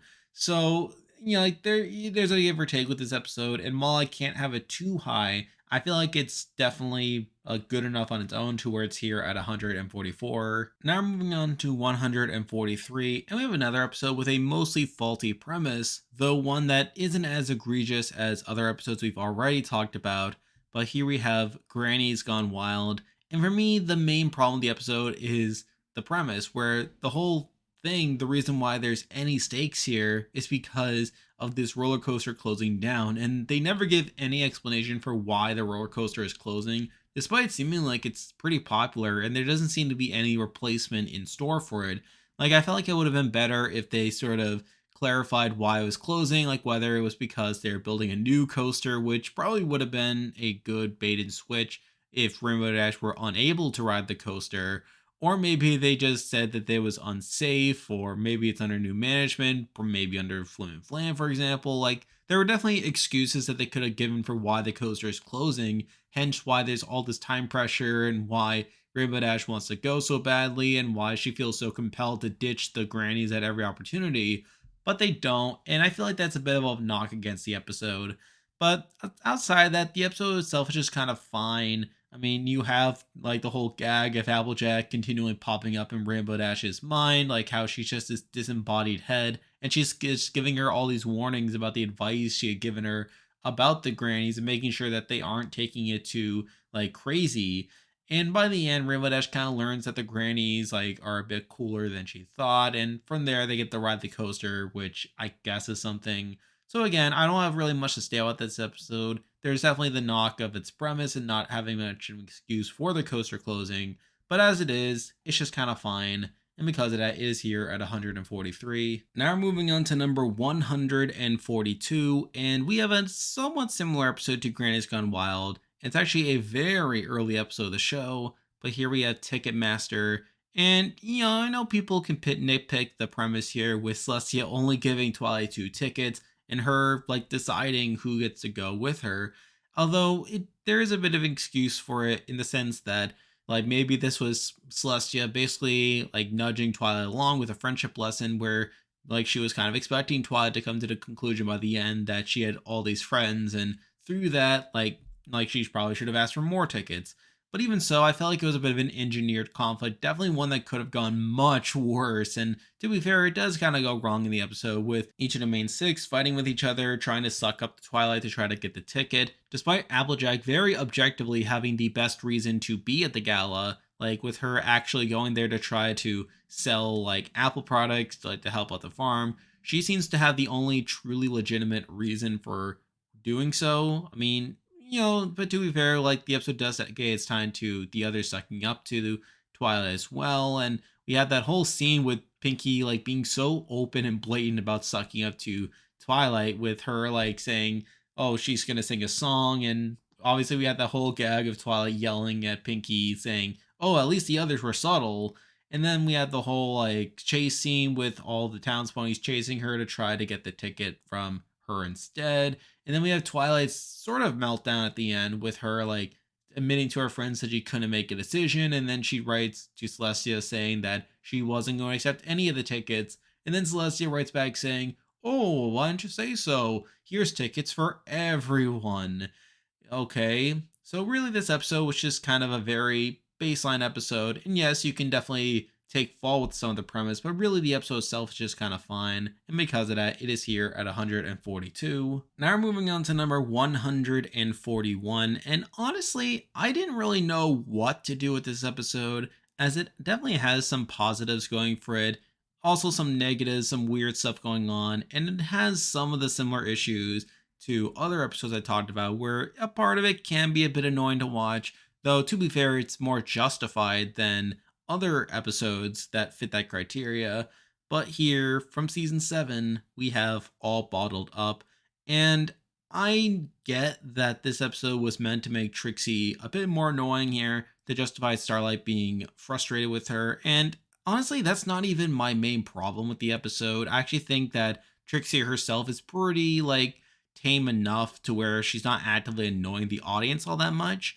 And I do love some of the scenes like where Starlight's bottling up all her anger, and then when the bottle breaks, like it gets channeled into like Granny Smith and Bulk Biceps, and they basically just channel all of Starlight's frustrations against Trixie but from their perspective. And it is kind of funny seeing Trixie thinking that those ponies, like, that's how they feel. Like when like Granny Smith says that you don't have to bring up a darn past, and Trixie's like, I didn't know you had one, Granny Smith.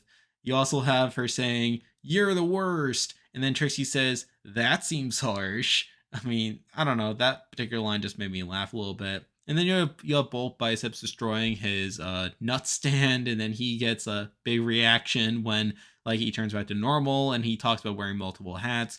So there is some fun to be had here, and Starlight does learn a pretty valuable lesson, one that she actually ends up retaining to a degree, with literally the next episode being Rock Solid Friendship, where she is brutally honest to Pinky, but we'll get to that episode more later on. So there's definitely some merit here. But the main reason that this episode isn't higher for me is I just don't find it very entertaining. Like, it's just kind of an episode that is there for the most part. And then I should also mention the side plot, which is not nearly as interesting as they were probably intending it to be, where it's this weird kind of, I guess, self-aware humor where obviously it's the main six like doing this escape room, and it's almost making fun of the, like, not so much the show itself but more so the reputation the show has, where they literally just sing songs about friendship where all the main six work together, and then when they're about to break the record they burst into this really engineered song. And it, I guess that's supposed to be like intentionally like bland and generic and stuff, but still not the best song. And the whole joke is that they waste so much time singing that they end up losing the record because they didn't like finish the escape room before breaking on the song. And it's fine, I guess, though I feel like it was kind of out of place for an episode like this. And I felt like this side plot could have been worked into really any episode involving Starlight or focusing on any character that wasn't the main six. So I don't know. So, on the whole, this episode, again, is very baseline from an entertainment standpoint. And yes, while it does have some interesting things going on, I feel like I can't really have it any higher than 141 here. Now we're moving on to number 140. And honestly, I don't have much to say about this episode. But here we have Magic Duel from season 3. And yeah, sort of similar to All Bottled Up, this episode definitely has a couple of minor jokes that are kind of funny, particularly with Trixie erasing Pinky's mouth, and the way like she like casts spells on certain ponies there, and the way Trixie essentially becomes like a ruler of Ponyville. And then you obviously has Sakura training Twilight to like really take her on to like get her revenge and stuff. But honestly, this episode just doesn't click with me as well. And while I don't have as much actively bad to say about it as other episodes, I just kind of find it fine, and because of that, it is here at 140. Now we're moving on to number 139, and we have another episode that's kind of in this grouping of mostly boring episodes, but not ones that are as bad. But here we have Twilight Time, where, again, it's a very baseline episode. The CMC are spending all their time with Twilight, learning new things. They use that to get clout with the classmates, and then they take it too far. Twilight feels like she's being used, and then like she basically just forces the CMC to prove that they learn stuff. And because they haven't been practicing as much, they don't do it super well. And that's pretty much it. I mean, the main highlight from this episode is Twilight like just gorging herself with food, which is definitely one of my favorite visuals. But aside from that, it's a very baseline episode, nothing too spectacular, and it is here at 139. Now we're moving on to number 138. And again, we're still with this grouping of episodes, but here we have Dungeons and Discords. And despite me talking about this episode now multiple times, I never really have a strong opinion about it. It's just kind of there. And a lot of it like is a bit silly, with like Spike and Big Mac being pretty quick to forgive Discord after they kick him out of their Ogres and Oubliettes group. Like there's some minor amusement with Discord, like bringing all the players to life and all the figurines to life. And, like there's also some humor with the way Fluttershy treats him in this episode, with like Fluttershy kind of taking pity with Discord over him not having many friends. And this is just his way of like trying to like befriend them, but acting like he's too cool, and how he's like not a loser, Like he has more friends and he is way cooler than someone who only has one friend being with Fluttershy. But again, by the end, like they all just kind of get along. It's a very standard episode. Don't really have much to say other than what I've already said in previous videos. It is here at 138. Now we're moving on to number 137. And really, these next couple of episodes are a bit of a break from the more boring episodes, where despite there being more boring episodes afterwards, I feel like these episodes kind of stand out in certain ways, even if they aren't objectively the best episodes in the world. But here at 137, we have Wonderbolt Academy. And the main thing that stands out here is really Pinky's side story throughout a lot of it, where she really gets clingy to Rainbow Dash for whatever reason. And she really insists that she doesn't forget the write, but then Rainbow Dash doesn't write, and it causes Pinky to kind of get it a little crazy until the rest of the main six decide, well, why don't we just visit them? And then they do, and then they have this big reunion, and then we have at the same time as they're coming in, like this huge like tornado that was caused by lightning dust, like being pretty reckless. And I always love Rainbow Dash's line afterwards where she says that the main six almost got demolished, which obviously the big part of the show is them avoiding the word death at every opportunity. And that's just one of the funnier examples of them avoiding the word. Like, why demolished of all things?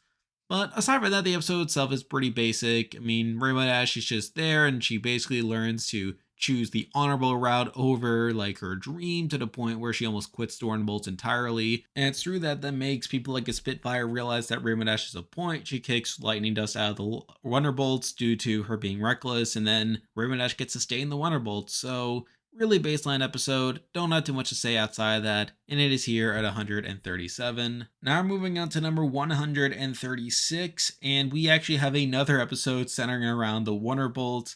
And while this episode definitely has lower lows than Wonderbolt Academy, I feel like it does have higher highs. But here we have Rarity Investigates. And to me, the biggest knock against this episode is the actual crime that is involved here, where I feel like it would have been so much better if Wind Rider had actually made Spitfire's mother sick. Therefore, like the actual crime in question would have had a bit more teeth behind it, where she obviously not only like, at least in the eyes of the law, not only have Rainbow Dash like draw Spitfire away from the show so that she can move up the ranks, but also actually harm someone in the process. And through that, like there could have been a bit more reprimand, and the reprimand in question would have been a bit more grounded here. But instead, it's like, like Wind Rider writes this letter, fake letter, saying that like the mother is sick, but then it turns out the mother is just fine, and the actual crime isn't actually involved harming someone or someone completely innocent, but rather like lying, which is a pretty flimsy offense, especially considering like what we saw earlier with episodes like Rainbow Falls, where we saw people like a Spitfire be completely willing to dump Soaring like the moment he got injured to try to get Rainbow Dash involved in the show, which I did find to be really weird. And the fact that the Wonderbolts are now trying to take this high ground here by saying that any dishonesty of this level isn't grounds for being removed from the Wonderbolts is a bit silly in my personal opinion. And plus, Wind Rider was a very obvious culprit from early on. I mean, I guess he was supposed to be a red herring, but again, super obvious. You could tell within 5 minutes that he was the actual one behind it all. And his excuse about how Rainbow Dash was going to break all his records, like, I mean, I guess is a fine enough, like, excuse, but whatever. But really, the main pro for this episode is that despite these knocks, and despite this being an episode that I probably should not have liked, considering that it is a story about like someone being framed for a crime, I do like and sort of respect how this episode still has Rainbow Dash being involved in like the investigation here. I feel like a lot of times in stories where like a character is framed for something and like it's up to the other characters to try to prove their innocence, that the character that's being framed for a crime is typically just kind of like punished immediately and is thrown in prison. And it's just meant to be like sort of like an object, someone that is supposed to look sad and be like, somebody help me. And then it's really placing all the screen time and focus on like the person that's investigating and the person who's trying to clear their name. And it's all about the mystery involved. But what I like about this episode is they don't necessarily make the punishment immediate. They pretty much make it, if you can prove Rainbow Dash's innocence, like by the time of the show, then like we're not gonna punish anyone, and you can still like run around free and stuff. But it's obviously only if they're unable to do that that they'll kick Rainbow Dash out of the Wonderbolt. But we still get to see Rainbow Dash like following around Rarity, like sort of helping out in the investigation as well. And then as the episode goes on, and there does seem to be more clues that could point to Rainbow Dash doing things, it sort of gaslights Rainbow Dash into thinking that maybe she actually did commit the crime. And it's sort of interesting seeing Rainbow Dash just naturally and gradually falling into this pit of despair, like while she believes that she actually committed the crime, even though she probably knows deep down that she didn't. So I find that element of it to be very interesting. And plus, like you have like Rarity going around like doing her thing, like and making it seem like for a lot of the episode that she isn't actually collecting clues when in actuality she does. And the whole lesson by the end of it is Rainbow Dash learning to appreciate Rarity more. That just because it seems like Rarity isn't doing anything, that doesn't mean that she isn't like doing something of value. Pretty baseline stuff. Like, and like I know, like this is supposed to like also like like pay a homage to the film noir genre, but even then, like I just didn't care that much for it. And really, this episode like wasn't the most entertaining in the world, if I'm being honest. And plus, like the flaws I mentioned earlier with the way the Runnables were being like conducting themselves, like I don't find that element that appealing. I feel like this episode definitely could have had a bit more teeth behind it.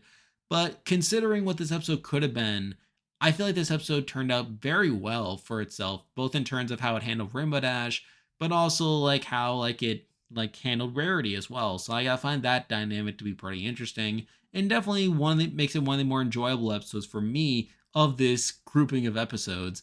But still, given the issues that I have with it, I can't have it any higher than 136 here. Now we're moving on to number 135, and we have a very similar episode to Friendship University, and probably one that, like you could definitely quibble a bit more with how it ends, but I do actually enjoy it slightly more than Rarity Investigates. But here we have Friendship University, and right off the bat, I feel like my main issue with the episode is the way in which Twilight basically is on a high horse for a lot of it about how you can't make money off like educating people about friendship. Again, she's like presenting her friendship schools being on the right side of it, even though it seems to ignore the fact that like the castle just kind of sprung up out of nowhere, and plus all the advantages that Twilight had when creating the school, like the fact that she had Celestia's backing, the fact that she had all these resources readily available in order to make a school. And obviously with her like not charging tuition, like there are definitely benefits, like in like if you look at Twilight's backing, it definitely made it possible for someone like a Twilight to run a friendship school like that.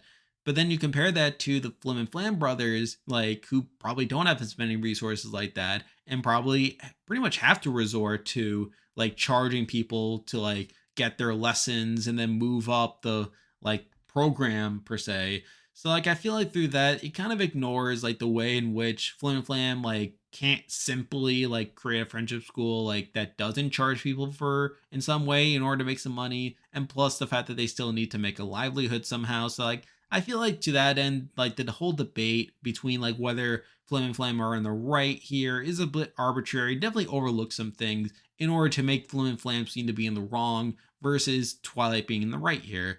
And obviously, with the ending being that Flim and Flam end up like folding the school after being exposed, like it pretty much leaves this vacuum, like where the ponies living in Las Pegasus now only have one option if they want to go to friendship school, and that's to go to Twilight School. And I don't know, I feel like through that kind of makes Twilight its whole plight here a bit self-serving. And I don't think the episode really acknowledges how Twilight is being very self-serving here and doesn't really see like how she has all these benefits that allowed her to make this school without having to charge people tuition.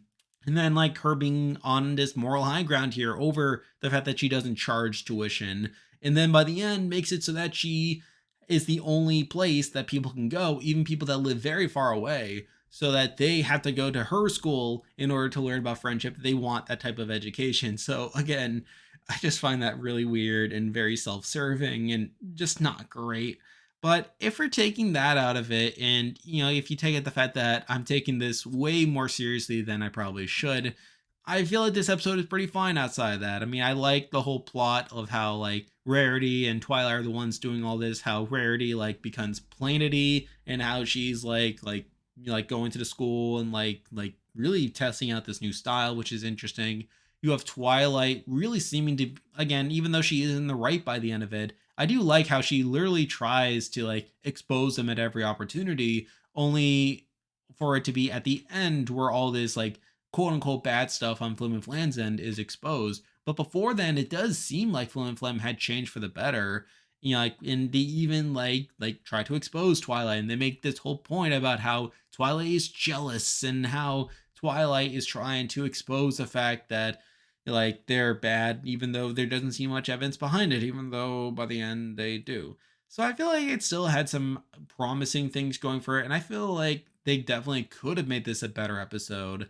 But with it being the way it is, I feel like there are plenty of knocks to it that I do have to leave it here at 135. Now we're moving on to number 134, and we have a pretty similar episode to Friendship University, in that it has some good ideas and definitely could have led to an interesting episode. But as it is, I feel like it left some things to be desired. But here we have Viva Las Pegasus, and I do kind of like this episode. I do like the idea of someone like a Gladmane who is just pulling all these strings and trying to manipulate people and like using friendship as a tool to like promote his own self-interest in a lot of ways. He was sort of like a precursor to Cozy Glow in that regard.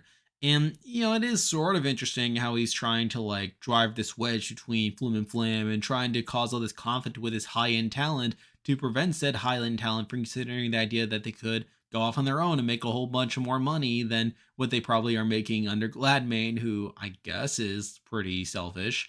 But again, I feel like the main issue here is him driving this wedge between Flim and Flan. Realistically, this should have just encouraged Flim and Flan to just leave the resort entirely, where I guess they're trying to make it sound like Gladmane is their only friend, but again, they still have to work with each other by working at this resort, and by him making it like harder to work with each other, they're just making it more likely that one of them just leaves the resort entirely, and by that means they lose the high-end talent entirely. So I found like that plan was a bit flawed in execution. They don't really acknowledge that at any point.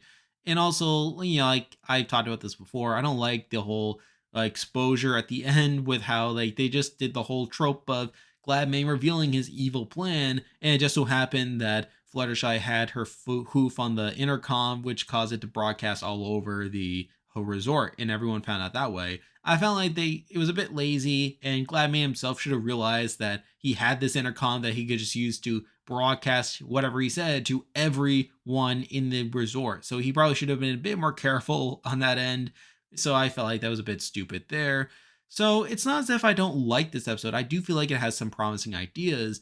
It's just the execution of those ideas is a bit flawed. I feel like they could have like done another draft of this episode, made it a bit better. But as it is, I still like it to a degree. So because of that, it is here at 134. Now we're moving on to number 133. And I know some people feel like this episode is too high, and probably way too high. But I personally do enjoy this episode quite a bit. And while it's not the most consistent episode in the world, I do love a lot of the ideas that it presents. But here we have from season 2, Baby Cakes. And I know there are people who don't like this episode. I mean, I know people don't like all the adult humor in it, particularly implying that Mr. Cake had an affair.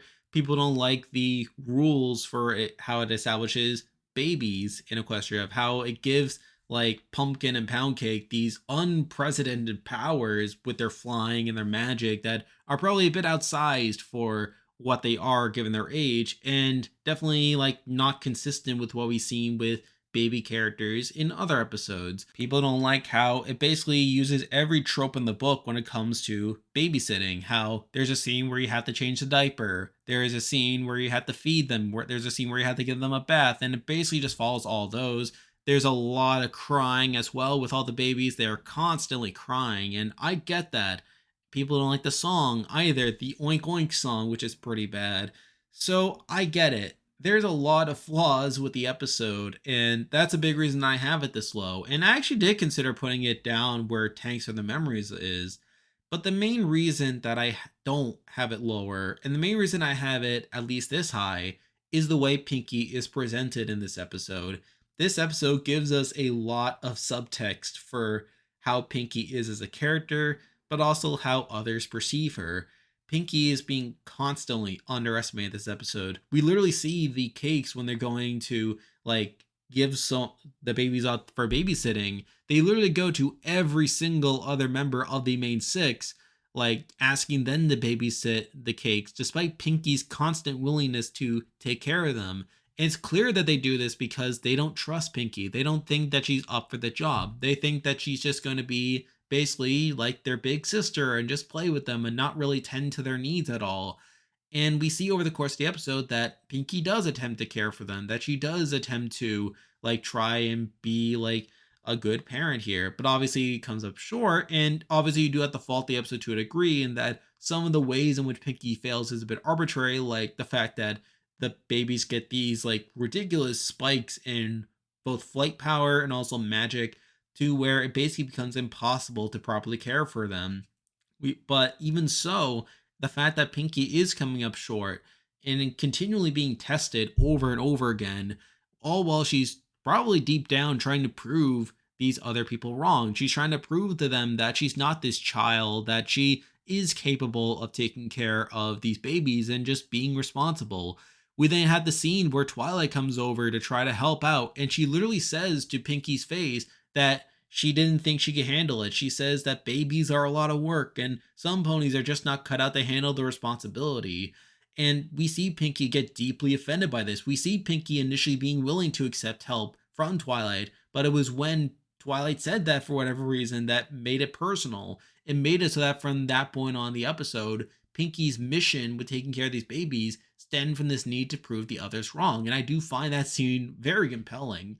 And then we obviously see them like trying and failing to get the babies down for a nap, and eventually culminates with Pinky breaking out crying. And yes, it is a bit over the top when Pinky is crying and she's literally having like these buckets of water gushing from her eyes, but deep down, this is still a very emotional moment for her. I mean, she's not only overwhelmed by her inability to take care of the babies, but she's also like coming to the realization that deep down, all those people that doubted her, all those people that said that she couldn't do it, were right, and that they wouldn't be able to trust her ever again, that they would never be able to see her as anything more than this comic relief character.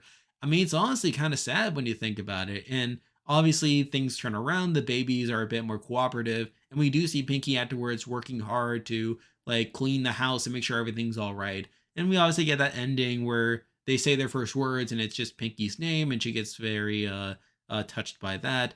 So really, this episode definitely has some pretty low lows. It obviously has a number of issues, and it's very cliched in a lot of ways. And I can see the debate for this episode being lower. However, I feel like there's enough highs for this episode, particularly with the way Pinky is characterized here, to where I do have it higher. And yes, it's sort of in the same line as I view Tanks for the Memories. However, whereas I feel Tanks for the Memories, a lot of that episode's enjoyment comes from more subjective things that aren't really part of the show's canon per se. I feel like this episode's enjoyment comes from things that are probably a bit more intentional. And yes, while it does require a bit of subtext in order to really get that, I still feel like it's more baked into the show, the merits that allow this episode to be this high on the list compared to Tanks for the Memories, which is a big reason that despite its flaws, I do have it in this tier of episodes, and is still one of the more enjoyable episodes from the early seasons of the show for me. But at the end of the day, the flaws are still very apparent. I cannot ignore those at all.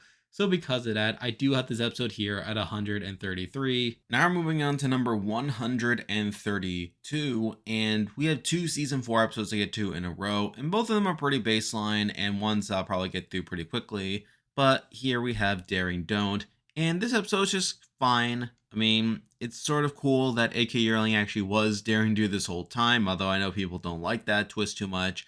And this is your mostly standard like Daring Do adventure for a lot of it. Now, the one thing I will give it some credit for is the scene where Daring Do gets captured and Rainbow Dash ends up feeling bad, like where she was trying really hard to help out Daring Do, like try to be her sidekick for a lot of it, only to screw up. And then obviously once she gets captured, she does have that moment where she feels bad and considers giving up, but is eventually talked into getting back into it and saving the day. So at least there's that going for it. But honestly, this episode isn't too remarkable. It's sort of a baseline episode for me. And because of that, it is here at 132. Now we're moving on to number 131, and we have a very similar episode in a lot of ways. But here we have Traja, and this is your mostly standard episode as well, where a lot of it involves the shenanigans at the trade show, of them trying to get different things. You have Rainbow Dash literally turning away Fluttershy in order to get an artifact, but eventually is like guilted into returning it.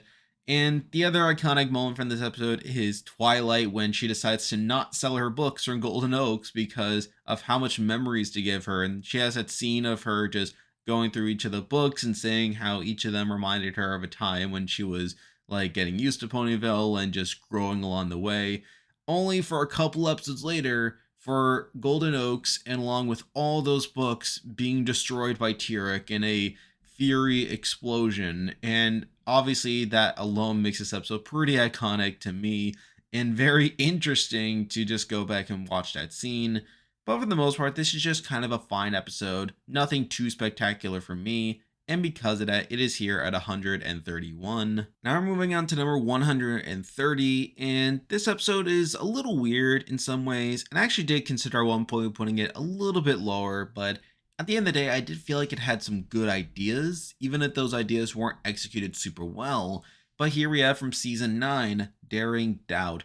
And I do like what this episode is going for. It was sort of going for this whole historical revisionism approach with Daring Do being viewed as his not so savory figure. And I know that there's another episode we'll be talking about soon that does a very similar thing. But this episode seems to pretty much double down on it by showing Caballeron's side of things and eventually getting to Ahuizotl and his redemption arc, which I've already talked about in a previous video, is one of the more out of nowhere redemption arcs in the show. And I do appreciate what they were going for here by presenting Ahuizotl as this good guy who eventually gets to present his side of the story. He writes a book and basically overshadows both AK Uring and Caballero moving forward to the point where they basically have to rediscover their careers now. Like they can't obviously do what they've been doing before because now people know about Ahuizotl, and now through that they can't really go on artifact hunts anymore, and they are basically violating the culture per se. And Ahuizotl is the good guy protecting like these artifacts. But really, I feel like this would have been better if previous episodes did a better job at explaining how Ahuizotl is pretty much a good guy, when it felt like in all the other episodes beforehand, he was pretty much solely presented as the bad guy. And you can very much tell that this was sort of a post hoc approach of giving him a redemption arc. So through that, I can't say that this episode clicked super well. And plus, we do see Fluttershy give Caballero a redemption arc as well by teaching him the value of friendship and, like him coming around to that. So, like it is what it is. But on the whole, I can't say that this is a terrible episode. I feel like there are some good ideas going for it. And I feel like had the rest of the series been structured better, that this could have been a better episode for the series. But as it is, I feel like it's just kind of okay, and definitely one that definitely has some potential left on the table. And because of that, it is here at 130. Now moving on to number 129, and we have two more episodes that are pretty baseline and mostly unremarkable for the most part. But here we have another season 9 episode, Student Council, and this episode, again, it's just kind of okay, not super memorable. I mean, yeah, it's kind of cool seeing Silverstream be more invested in her studies to the point where she's going off on her own to study the cockatrices and sending everyone on this like hunt to find her when they feel like she went missing and it could be in danger. So I feel like that was a bit of an oversight on their end. And I feel like outside of that, a lot of the episode isn't too special. Now, something I will give some credit for is it does definitely have Trixie like being her usual self for a couple minutes, where she feels like Starlight is ignoring her, isn't dedicating enough time to her, with her being so busy with the guidance counselor stuff, which is in itself a follow up to how in previous episodes like Marks for Effort, how the students didn't really care for her, and how in a school of friendship there literally wasn't much of a point to a guidance counselor, to the point where Starlight gets overeager when Cozy Glow and really any student at all shows up in her office, only for now for her to be so in demand that she has to keep that bracelet around her so that she can magically transport herself to the office anytime someone comes in. So I do find that to be an interesting shift. But Trixie, for the most part, is pretty tolerable in the episode. And yeah, while it is not great that she isn't appreciating like Starlight more and how she doesn't seem to understand Starlight's workload, we do see Starlight compromise a bit more. And through that, we do get to see them being more friends in this episode than anything else, which is more than I can say about certain other Starlight and Trixie episodes that we've already talked about. And it is somewhat cool seeing like all these different ponies interact, like Maud and Mudbriar are in it. We see obviously Thorax is in it. So it's not as if this episode doesn't have anything going for it, but I feel like given like the tools that it had, it could have been a more memorable episode. But as it is, it's just kind of fine and not really one that I think of too much. So because of that, it is here at 129. Now we're moving on to number 128, and we have a very similar episode to get into here, but we're jumping back to season 2, and here we have Family Appreciation Day. And I did consider putting this one a bit lower as well, as it's really nothing that special. Apple Bloom ends up learning a pretty obvious lesson by the end of it, where she spends a lot of the episode ashamed of Granny Smith and her just being old and somewhat embarrassing. But then by the end, Granny Smith comes into the orientation anyway, and she gives this whole story about how she was part of the founding generation of Ponyville, which does call into question how old Ponyville is, how old Granny Smith is, and sort of messes with the timeline of things, like based on certain other episodes. But as it is, it's just kind of a fine story, and like Apple Bloom learns that hey, Granny Smith isn't so lame after all. She does have some cool stuff going for her, and she learns to not be so ashamed of her family moving forward. So again, very baseline stuff, nothing too much to write home about, but then again, not too much negative either. It's just kind of fine. So because of that, it is here at 128. Now we're moving on to number 127, and we have another very baseline episode, actually another season 2 episode, but here we have Hearthwarming Eve. And I know I should care about this episode more. I mean, it is a pretty important episode for establishing the lore of the series, where it really explains the founding of Equestria, but also introduces the Wendigos, which obviously get reincorporated in future episodes and kind of make the whole existence of winter in Equestria very weird. Like, why would they want winter when this is the association they often get?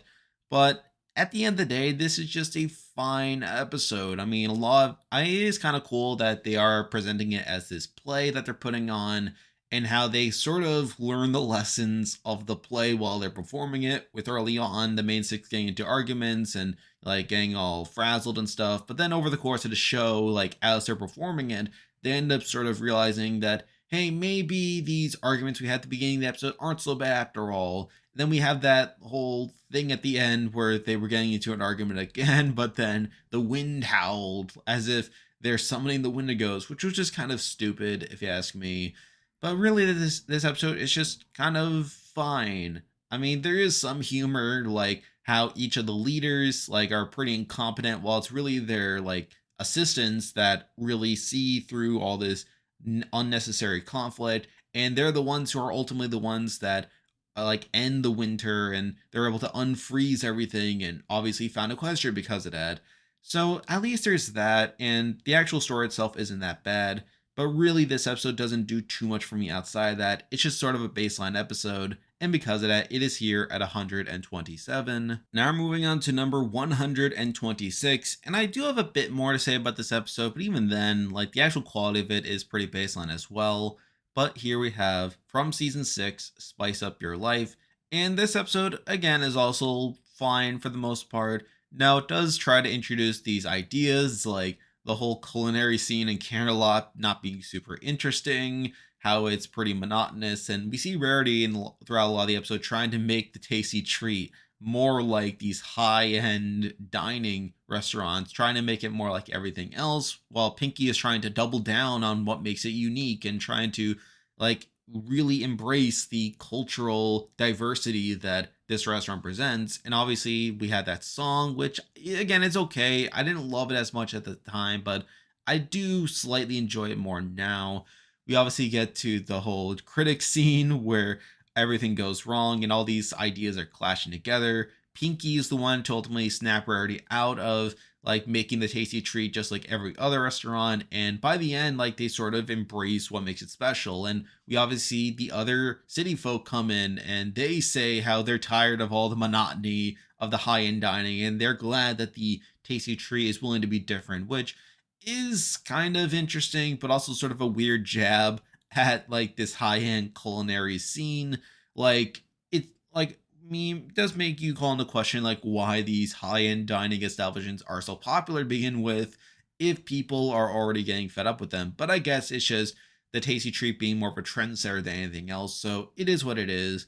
Really, this episode is just kind of fine. And yeah, while it does have some cool ideas going for it, I don't really enjoy the episode too much to have it too much higher on the list. So because of that, it is here at 126. Now we're moving on to number 125, and we have another season 6 episode to get into here. But here we have Buckball season. And I do kind of like this episode as well, as it's pretty cool seeing Fluttershy and Pinky being the ones that are truly great at Buckball versus someone like a Rainbow Dash or an Applejack. And the main enjoyment I get from this episode is seeing Fluttershy and Pinky interact so much. Basically, seeing Andrea Libman talking to herself for a lot of it, which is pretty cool and sort of something that I'm a bit biased towards.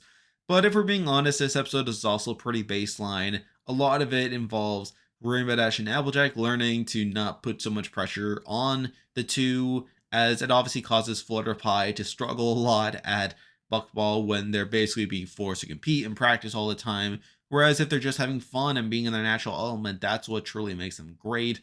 So again, very baseline message, very baseline episode for the most part. Nothing too exceptional. But again, I do get some enjoyment out of seeing Flutterpie interact and seeing the two of them bond one-on-one. So at least there's that. But again, I feel like other episodes are more enjoyable for me, and because of that, it is here at 125. Now we're moving on to number 124, and we actually have 3 season 1 episodes to get into in a row. I know this stretch of the list isn't super interesting, but it is what it is. But at 124, we have Fall Weather Friends, and I already compared this one to the non-compete clause, as it's a very similar episode with Rainbow Dash and Applejack competing for a lot of it, and the two of them learning that, hey, maybe being so hyper competitive all the time isn't such a great idea, and how really all it does is drag both of you down. Now, obviously, this is a much better version of that episode than non-compete clause, in that they're not directly hurting anyone else. It's more so about them dragging each other down while everyone else is succeeding in spite of them. And obviously, we see that by the end of it, where they're running in the running of the leaves, and they end up tying for last place with even Twilight outrunning them, largely due to her studying running technique in a book and her learning that it's better to run at a consistent pace before sprinting at the end once everyone else is tired. So, and that was an interesting running gag. And plus, we do see like some funny commentary during the race itself between Spike and Pinky, where we see Spike trying to take it very seriously while Pinky is just spouting off non sequiturs during the race and getting lost in her own analogies, which was pretty amusing as well. But if we're taking that out, this episode is still pretty baseline. It's a very standard early episode about how sometimes you just be having fun. Nothing too exceptional, but nothing too much to complain about either. So because of that, it is here at 124. Now we're moving on to number 123, and we have another season 1 episode. But here we have a dog and pony show.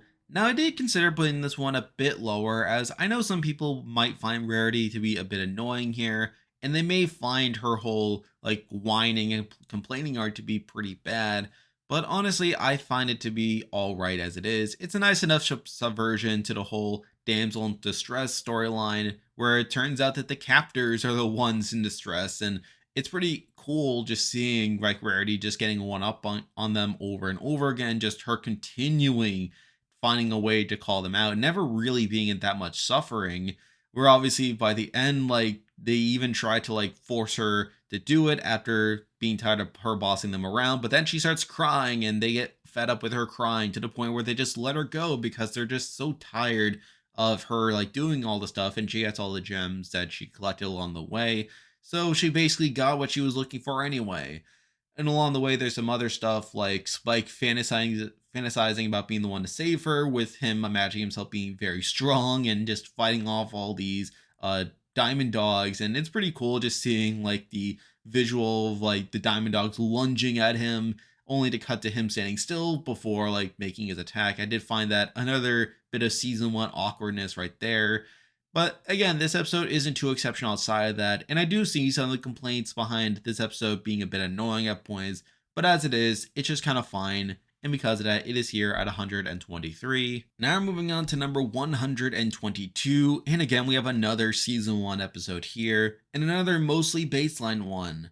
But here we have Applebuck season, and this is one of the earliest episodes in the series, and one that you can tell was pretty baseline as well, with it having the pretty basic message of asking for help.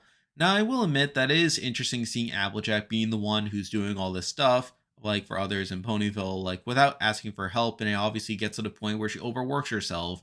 And I can't see the argument for this episode being lower, as we do see her actions like cause some harm to where she probably should have been called out on it more, like the fact that she makes a whole bunch of ponies sick after like she like puts all bunch of crap into the muffins that she was baking with Pinky.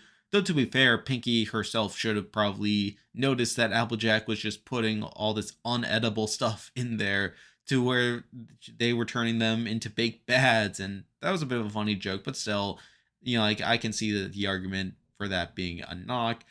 And again, this episode's just kind of fine as well. I mean, a lot of it is Applejack just learning this lesson. It is interesting seeing her like being so stubborn and so refusing to ask for help at every opportunity until eventually she caves in, and then everyone else jumps in to help her as well.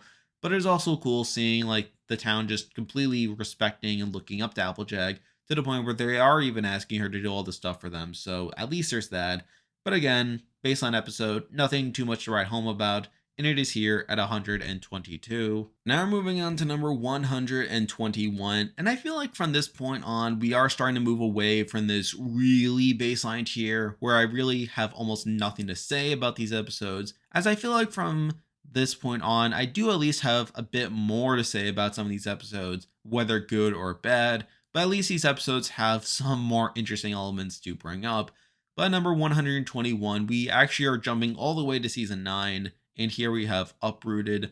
And this is a fine episode, although there is some stuff to bring up here, namely with the way in which the Creature Six are trying to capitalize off the loss of the Tree of Harmony, like with like Gallus trying to make it a tourist attraction, with Silverstream trying to make this massive mural, and eventually Yona being the one in the middle to step in and just tell them that they're like not treating it properly and how they're just getting into arguments over this. And we do lead to them creating it a tree house out of it. They sing a pretty boring song if I'm being honest, but again, they are able to create that tree house. And the main thing that sticks out at this episode is the fact that it does focus so much on the Creature Six, how they are trying to be more of a consolidated group from this point on.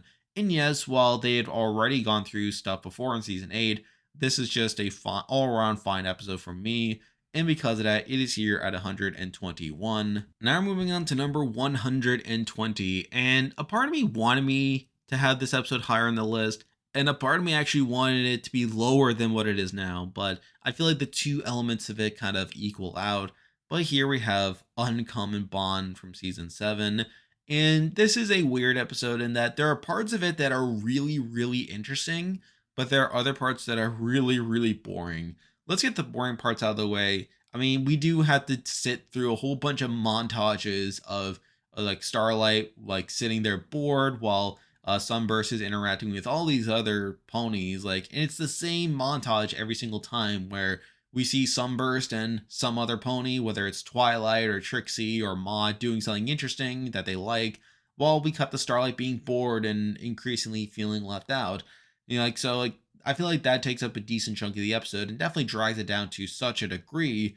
But then we have other elements of the episode that are really interesting, like the whole scene when Starlight uses the spell to turn them back into fillies, as she thinks that the only way to make them like friends again is to like go back to when they were fillies before like all the cutie mark stuff happened. And the fact that Starlight resorted to that in order to try to really bond with Sunburst really says a lot about her, but it was also obviously a very interesting way of going about it. And then when Sunburst finally stands up to her, she turns them back into adults, and obviously that prompts her to run off and stuff. Like, so at least there's that. And also, it's sort of cool how this ties into the season finale that immediately follows it, with one of Sunburst's antiques being the book that will allow them to bring back the pillars. So at least there's that going for it. But if we're being honest, this episode definitely has some pretty high highs, but pretty low lows. And I feel like it kind of evens out to around here. And because of that, it is here at 120. Now we're moving on to number 119, and we have a very similar episode to talk about, and it has some pretty high highs, but also some not so great lows.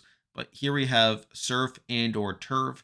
And again, this episode does have some pretty glaring holes. I mean, the biggest hole being that we see Scootaloo and Sweetie Belle basically break off their friendship over something that shouldn't be that big of a deal, with them like disagreeing over where Terramar should live. And it's such a big divide that we get into that song that leads to them like getting into that big argument. So that's not great. Also, the fact that the conflict has a very obvious resolution in that Terramar can easily just go back and forth, and that shouldn't matter whether like he ends up like spending time on the land or spending time in the ocean. Like, I kind of get the analogy to his parents sort of being divorced, in that they're choosing to live on one or the other, leaving Terramar kind of in the middle. And yeah, like, I kind of get that as well. I also kind of see the benefit towards like the fact that the hippogriffs have this identity crisis where they can be this amphibious like specimen, making it hard to really find an identity. So I do find that aspect interesting. But again, the conflict had a very obvious resolution. They could have literally solved this in 5 minutes, so obviously that's not great. Also, the fact that the hypocrites are so quick and easy to forget about the fact that Twilight tried to steal the pearl from the movie, and they just seem pretty quick to forgive her. See her as the one that saved them, the one that liberated them to go back onto the land. Again, I did find that a bit weird as well. But again, there are still some positives to the episode. I mean, for one, it is sort of funny seeing how Twilight is trying to present this all as doing research when it's pretty obvious that she's just doing it to have fun. So there's that. And then also Scootaloo. I've already talked about this before in previous videos, but it's just so interesting the way in which Scootaloo gets attached to the water by her feeling like it makes her fly, which is such a weird reason to fall in love with the underwater side of things, but it's also one that's loaded with subtext. And obviously, as we see from other episodes, one that leads to this feeling more sad than anything else. Like the way in which she gets so giddy just swimming around the water, the way in which she grabs the seashell and she's like, "This makes my voice sound funny down here." I don't know. It's just kind of sad just seeing her be that excited over being able to fly. But again, it does tie into this episode being at least entertaining for me, and it does have some pretty notable moments because of that. But the flaws are too big to ignore here. And realistically, while they aren't as big as ones we've already talked about, they are enough to bump this episode quite a bit. So because of that, it is here at 119. Now we're moving on to number 118. And realistically, this episode is just fine. However, I do feel like it has some interesting ideas, even if I feel like they weren't presented in the most interesting way in the world. But here we have Canterlot Boutique. And the main thing I will give this episode is, at least it does present like Rarity struggles to make her like fashion line more of a chain and a franchise, as we see Sassy Saddles come in and try to make it this whole corporate setup where she has to mass produce dresses and the way in which she has to follow the trends super duper closely, only for Rarity to try to find her own middle ground. And I did like the scene where she gets re-inspired after mass producing a whole bunch of dresses to try to make them slightly differently, and then everyone got upset when their dress wasn't exactly like the one they made before. And then we had her going out of business scene where she tried to just be herself, and we see Sassy Saddles like just watching all this and just feeling bad, and by the end like they all come around to it. So on the whole, this episode is just kind of fine, nothing that I find overly interesting. But there are a few interesting ideas in it, namely with how Rarity is trying to deal with the fact that her business is expanding. And plus, the song Rules of Rarity is okay. So because of that, I do have this episode here at 118. Now we're moving on to number 117, and this episode has actually dropped a little bit since the last time I talked about it. I still like this episode, although after thinking about some more, I don't think it's as interesting as I thought it was at the time. But here we have Simple Ways from season 4, and I view this episode now more similarly to Candlelight Boutique than anything else, where it does have some interesting ideas, namely with Trenderhoof coming from the city to the country and him sort of idealizing this country and rural lifestyle. I mean, I feel like they could have done a bit more with that. However, the main reason that I bumped this episode down a bit is I still feel like Trenderhoof, despite him having an interesting concept, is pretty boring, if you ask me. And he doesn't really do much outside of fall in love with Applejack, and obviously, Rarity's whole storyline is her trying to like get Trenderhood to be impressed by her instead, and it's a whole love triangle that isn't as interesting as I would like. But still, I know people outright hate this episode. I don't personally. I feel like there are at least a couple interesting ways in which this episode could have been better. But I feel like as it is, it's just kind of fine. Definitely an episode with some missed potential, and because of that, it is here at 117. Now we're moving on to number 116, and these next two episodes are pretty similar in that a lot of them are there mainly to set up future storylines, more so than meet episodes on their own. And yeah, while they have a few mild moments here and there that spark some interest, I feel like there isn't really enough to prop them up beyond this point. But at 116, I do have Campfire Tales. And again, this episode is mainly there to establish the pillars, with Rarity, Applejack, and Rainbow each getting to tell the story about a different member of the Pillars, which obviously comes back later on in the season to where they obviously come back to life. And along the way, we get to see how each of them are sort of analogs to these pillars, which is somewhat interesting. But if I'm being honest, that's about as much as the episode itself offers. I feel like this episode doesn't stand out too much outside establishing the pillars, and I feel like that's a big reason why it's this low on the list. But I feel like there's a bit more going on to where it's a bit more than baseline. At least this episode is somewhat necessary to the overall arc of the series. And because of that, it is here at 116. Now we're moving on to number 115, and we have a very similar episode to get into. Although I feel like this one stands a bit more on its own. But here we have the Summer Sun setback. And this episode is somewhat interesting in that it's a follow up to Frenemies and obviously precursor to The Ending of the End, where we do see the evil trio starting their whole scheme to undermine Twilight's ascension as ruler of Equestria. And a lot of this episode is just things going wrong. A lot of it is just these characters like running around trying to put all these fires, all while thinking Twilight is going to freak out as she finds out about them. And then obviously we have the reveal at the end that Twilight has kind of experienced some character development, that she's fine with all these things, and that she's willing to deal with them in a calm manner, which is a bit interesting and an interesting follow up to an episode that came directly before it, but we'll get into that episode soon. And we do see her like sort of be a leader for once, and by the time at the end, we do see her declare that this is the end of the Summer Sun celebration. That's the beginning of a new holiday, and now it's the beginning of a new era, which is somewhat interesting. If I'm being honest, I feel like this episode, again, doesn't really do much outside of established things that are going to come to a head in the series finale. However, I do feel like this episode does a bit more than Campfire Tales to stand on its own, which is why I do have it one spot higher at 115. Now we're moving on to number 114, and these next two episodes are pretty controversial. They're two relatively earlier episodes, and I know that if this list were made earlier on in the show's run, that these episodes would have stood out as pretty bad. However, if I'm being perfectly honest, I feel like these episodes aren't as bad, and I feel like with the hindsight of future seasons, I feel like they definitely elevate those episodes to a degree, even if they're not the best episodes in the world. But at 114, I did decide to go with Putting Your Hoof Down, and I will acknowledge that even now, the biggest issue with the episode is that it is kind of mean spirited. We do see earlier on Pinky and Rarity basically trying to bamboozle all these other ponies to get their way, with Rarity manipulating some uglier pony in order to get what she wants from him, sort of using her looks there. And then we basically see Pinky pulling this Bugs Bunny trick on this vendor in order to get a cherry for free, which is a bit weird as well. So it's not great that even Pinky and Rarity aren't like the most ideal characters in this episode.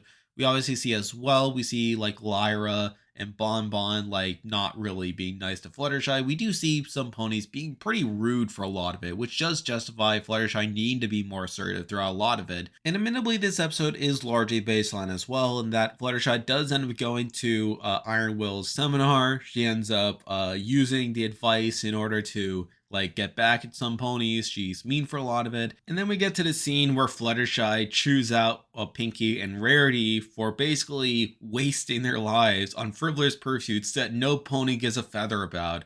And I know some people see this as this moral event horizon for Fluttershy, and that she's basically saying that Pinky and Rarity are wasting their lives, and that deep down, like, these may be her genuine thoughts on Pinky and Rarity.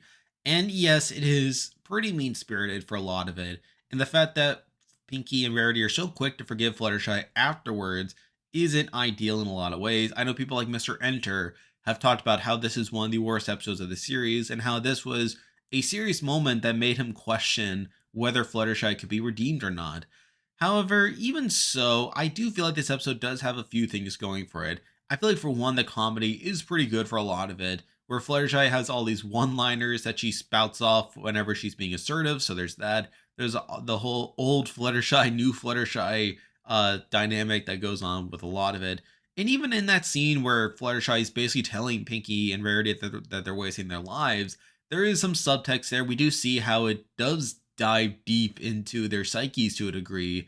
And yeah, and even in that scene, Fluttershy has some good one-liners, with her talking about how things are getting too complicated for Pinky's simple little brain. So at least there's that. And then the resolution is, again, pretty baseline, but still. The main reason I have this episode this high is I do find it more entertaining than a lot of these other episodes with standard messages. And yes, well, you can definitely like poke at Fluttershy for being too mean to Pinky and Rarity. At least you can say that this is sort of like a growing moment for her.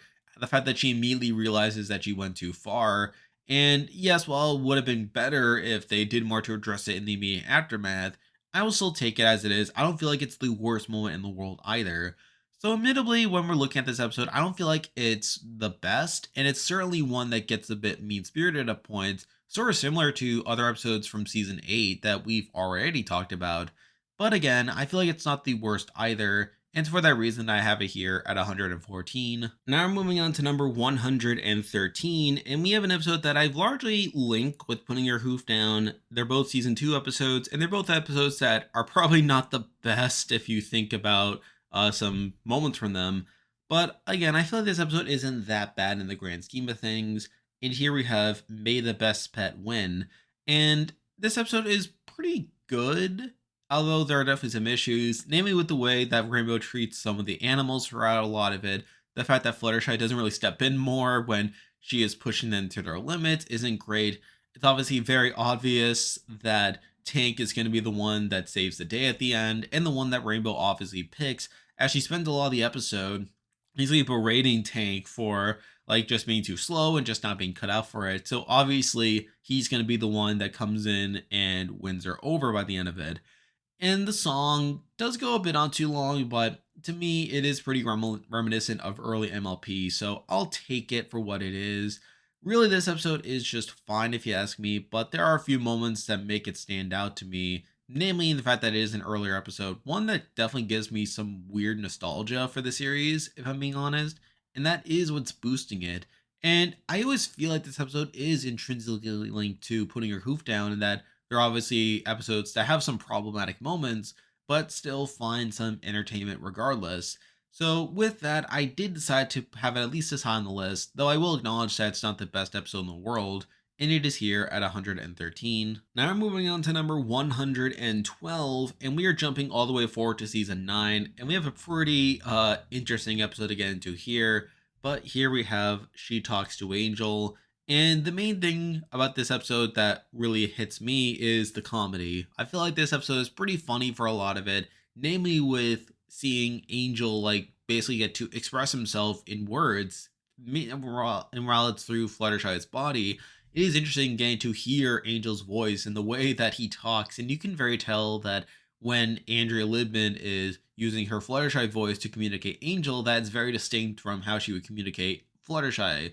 And I feel like that alone gives us some pretty good comedy there with Angel just running around, just being a complete fool. And then obviously him just trying to get the animals to do whatever and not really care much for them, which is pretty funny as well. And alongside that, we get Fluttershy running around in Angel's body, just completely freaking out for a lot of it. So I feel like the comedy alone is what makes this episode stand out to me, and plus the premise of seeing Angel getting to technically speak for once. But if we're being honest, the episode itself is pretty baseline outside of that, and it's really up here due to entertainment value. And because of that, it is here at 112. Now we're moving on to number 111, and we're going back to season 4. And this episode never really stood out to me, but it does have a few good moments in there. But here we have Leap of Faith. And this episode never really stood out to me. It is obviously Applejack's key episode, and there are still a few moments in there, despite this episode not being super iconic. I mean, you have Granny Smith really finding new life through this basically placebo antidote for her hip so that she can swim and do this high level diving. And through that, we do see Applejack struggle quite a bit with deciding whether or not to tell Granny Smith that it's not actually helping her hip. We also get the whole presentation where we see a Silver Shield being this actor who's pretending to feel better when in fact he's just an actor faking a recovery after taking the antidote. And it's interesting seeing how in the first time that they sing the song, we see it play out naturally, but then the second time they're able to sneak out in the middle of the song only to catch Silver Shield like just being perfectly fine and then confronting him about it. And then he does have a nice little redemption arc by the end of it. He gives Applejack like the coin that does become her key basically.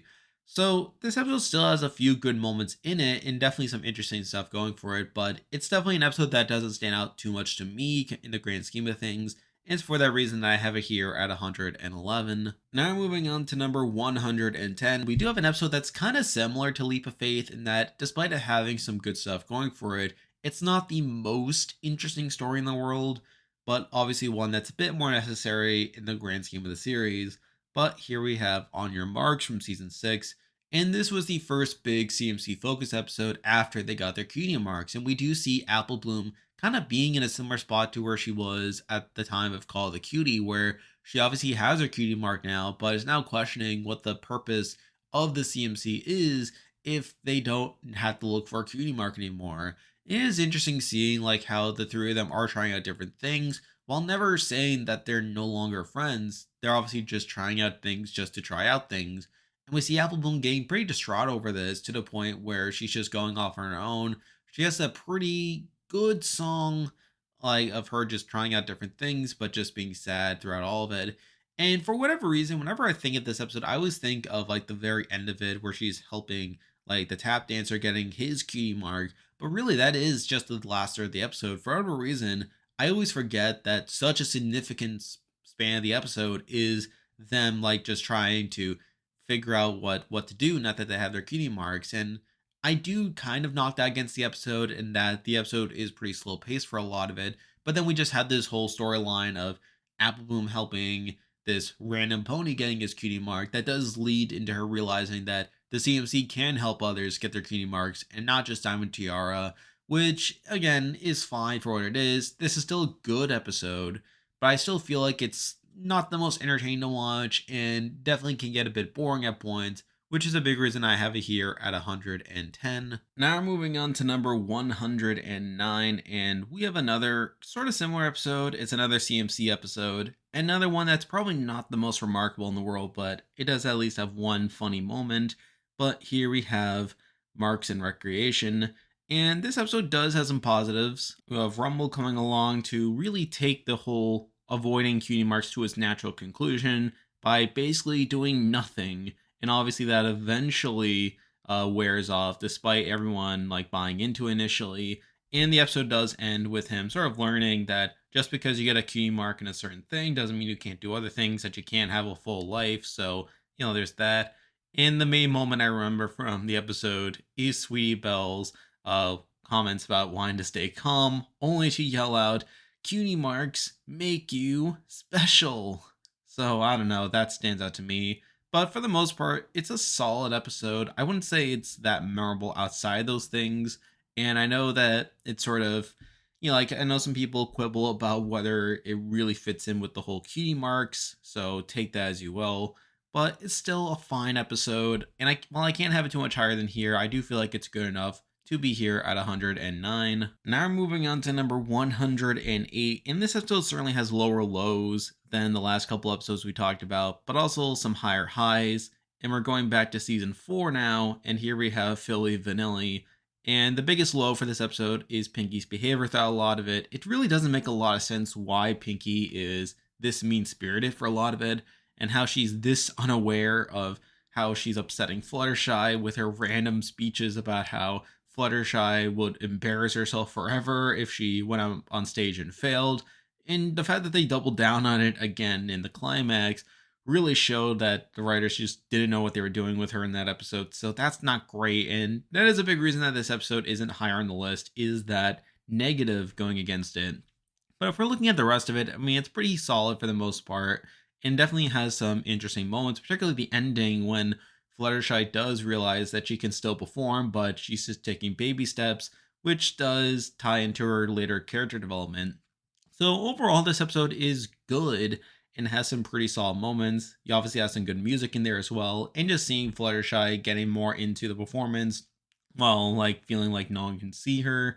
But again, there are some knocks against it that keep it here at 108. Now we're moving on to number 107, and we have another season 4 episode. And admittedly, this one's not as enjoyable as Philly Vanilli, but also doesn't have quite as low lows. But here we have Inspiration Manifestation. And the main issue I have with this episode is how a lot of it focuses on Spike and Owlicious, and how Owlicious is trying to put it all on Spike for him not being honest with Rarity about how much her fashion decisions suck in this episode. But for the most part, this episode's just, again, kind of fine. You obviously have Rarity's whole arc in the episode of her feeling rejected and how people don't respect her, like, artistic decisions, which does culminate in Spike casting the book onto her that allows her to basically manifest whatever she wants. And Jay gets a bit carried away with her like, really showing the flaws in her, I guess, worldview of fashion, where she's just manifesting all these gaudy things, really just making life miserable.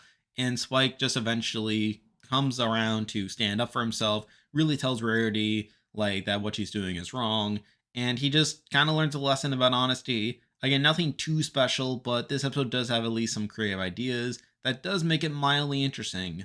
And because of that, I have it here at 107. Now we're moving on to number 106, and we actually have 3 season 2 episodes in a row to get through, because that's exactly how I organized this list, but it's just how it turned out.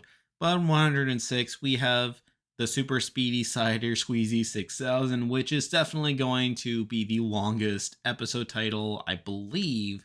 Although there's certainly one or two that may challenge it, but still pretty much a mouthful to say. And the episode itself is pretty good. I mean, this is obviously the introduction to Flim and Flam. They have a pretty good musical number where they talk about their machine to make all this cider really quick. So there's that. Obviously, I've got the whole plot of the Apple family working to like make quality cider as fast as they can, and again the contest with the Flim and Flam brothers, who are initially pretty good at making high quality cider, but then when it seems like they're about to catch up, they turn down the quality meter that allows them to win the competition, which drives the Apple family out. But then immediately the crowd turns against them once the quality of the cider is pretty low, and through that they basically are driven out of town. And the actual resolution isn't great, where I feel like it would have been one thing if the machine was always pretty low quality and it was just through the speed and convenience of it all that allowed them to have a leg up over everyone else. But really, I mean, we really saw throughout a lot of the episode that while the Apple family were able to contend with them for a lot of it, it also made me wonder, like, well, why don't they just do that all the time? And even if they are claiming that they care about their product, like, wouldn't it just make more sense to have the machine around anyway? Because the machine can pretty effortlessly produce pretty quality product, like, pretty quickly without them having to turn on the meter. And the only reason they turned down the quality meter was because of this contest. And it was only after that that they saw the low quality mirror that they used simply to win the contest, when they could have just kept the quality up moving forward. So I don't know. I did find the resolution to be a bit contrived, but I still found the actual episode itself pretty entertaining. I always get a kick out of the ending when Applejack writes a letter to Celestia saying she learned nothing and how she already knew the lesson of the episode, which I did find to be a pretty nice change of pace. And the actual like competition itself was a pretty nice thing as well. Now, the one thing I do knock against the episode to a degree is the running gag of Rimadash never getting any cider, how she spends pretty much the entire episode trying to get some, but then like either they run out or they knock it out of her hands or whatever. And it's really only at the end that she finally gets her cider. So I don't know. I wasn't a huge fan of that running gag. So on the whole, this episode's just kind of fine. And while I can't say it's the best episode per se, and certainly has some issues, I do get enough entertainment out of it for it to be here at number 106. Now we're moving on to number 105, and we have another season 2 episode that honestly I wasn't entirely sure what to do with, and it largely just ended up here. But here we have It's About Time, and really this is just a fine episode. I mean, it's nothing too bad. And there are still some pretty entertaining moments, like the whole time loop, how Twilight worked so hard to try to prevent this all from happening. But in trying to prevent this all from happening, she ended up creating a self fulfilling prophecy where she still ended up making herself a clown when she thought it was actually a disaster. And to add the cherry on top, she decides to go back in time to try to warn herself, but accidentally just perpetuates the time loop. So that's at least something. And also, there's some continuity here as well, where it turns out that the door to the Tartarus had been left open, which allows Tyr to escape. That eventually causes Twilight's Kingdom to happen. So, pretty minor continuity thing there that eventually comes back to bite them, which I did find pretty interesting. And a lot of the montages here of Twilight working so hard to prevent the calamity from happening. But on the whole, this is just a fine episode. I mean, I do like the way in which they were trying to do the time travel, but again, it just still has some issues there. And because of that, I have it here at 105. Now we're moving on to number 104, and we have another season 2 episode that I kind of just figured belonged here in the middle, as this isn't a great episode, but definitely one that sticks to my mind to a degree. But here we have Secret of My Excess. And I'm sure some people feel like this episode is too high, as they never really think of it as that good of an episode. They think, oh, well, it's a Spike episode. It can't be that good. And there are still some issues with it. Like, I don't like how dragons are genetically predisposed towards greed. That's not really something that's brought up in future episodes, and not really something that's ever really brought up again in future episodes either. It's just sort of a weird, icky feeling that comes with that. But then again, like as we explained in earlier episodes, it's not the only one to succumb to that issue, so take that as you will. But the main reason I have this episode at least this high is I do kind of enjoy the earlier part of the episode when Spike is getting all these gifts and he's just completely like shocked and getting almost embarrassed by the amount of gifts that he's getting. And we even see him going out in the town and trying to basically get people to give him stuff by saying it's his birthday. It's just really uncomfortable, but uncomfortable in a good way. So I feel like through that, the episode still kind of makes up for some of its issues in that regard. And I do like the climax as well, where he picks up Rarity, and Rarity kind of says that she's disappointed in him and how that's not the real Spike that she knows. And that causes Spike to look into himself and like really see himself for what he really is. And that's what snaps him out of it.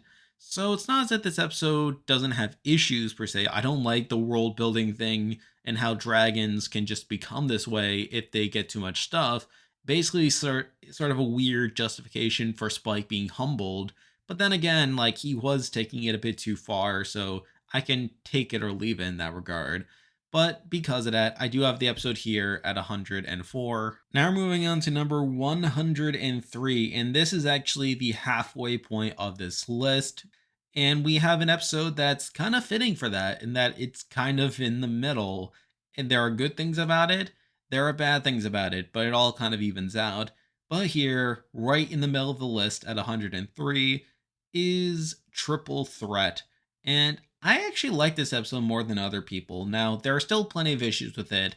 It sort of has the racial problems coming from Spike and him thinking that Thorax and Ember can't possibly get along because they're two different species and how they're going to create this war, which is not only overblown, but Spike himself should have known better, especially since he went out of his way to befriend these two and he himself is a dragon who was able to befriend a changeling even before the changelings were reformed. So take that as you will.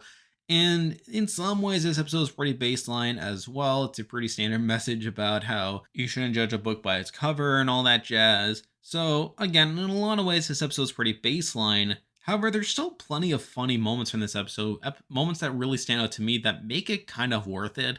I mean, you obviously have the really stupid visual when Thorax and Ember are going at it. You know, like, and Spike has that him like just looking on in horror, and him just like seeing each of them in one of his eyes, and how he's blaming himself for causing this great war, which is really ridiculous.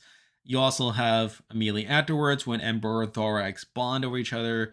There's differences and how they really learn to see eye to eye, and that's a pretty genuinely nice moment. Immediately afterwards, you have them confronting Spike, and the whole scene almost feels like it's parodying itself in some ways, but it's also genuinely funny in some ways, with Ember trying to let off some steam and letting Spike know that she's mad, but just completely struggles to let it all out, but she manages to do so anyway. You have Thorax giving the most mild, assertive comments in the world, but yet it completely knocks Spike off his feet, and he's like, whoa. It's like not even that assertive or anything, but it really highlights how Thorax has grown and grown his own backbone.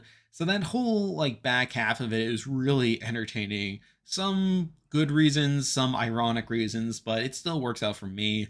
And I also like the continuity in this episode as well, where we see earlier in the episode, Thorax is talking about his brother Pharynx and how that will eventually come back in a future episode. So I did find that set up there to be interesting as well. So, despite this being a mostly standard episode, I still enjoy it for whatever reason. And again, while you can say that some of it is due to ironic enjoyment, it's still somewhat effective. And I feel like, despite this episode having flaws that should make it lower on the list, I feel like there's enough merit to it that I have it here right in the middle of the list at 103. Now we're moving on to number 102, and we're going back now to season 5.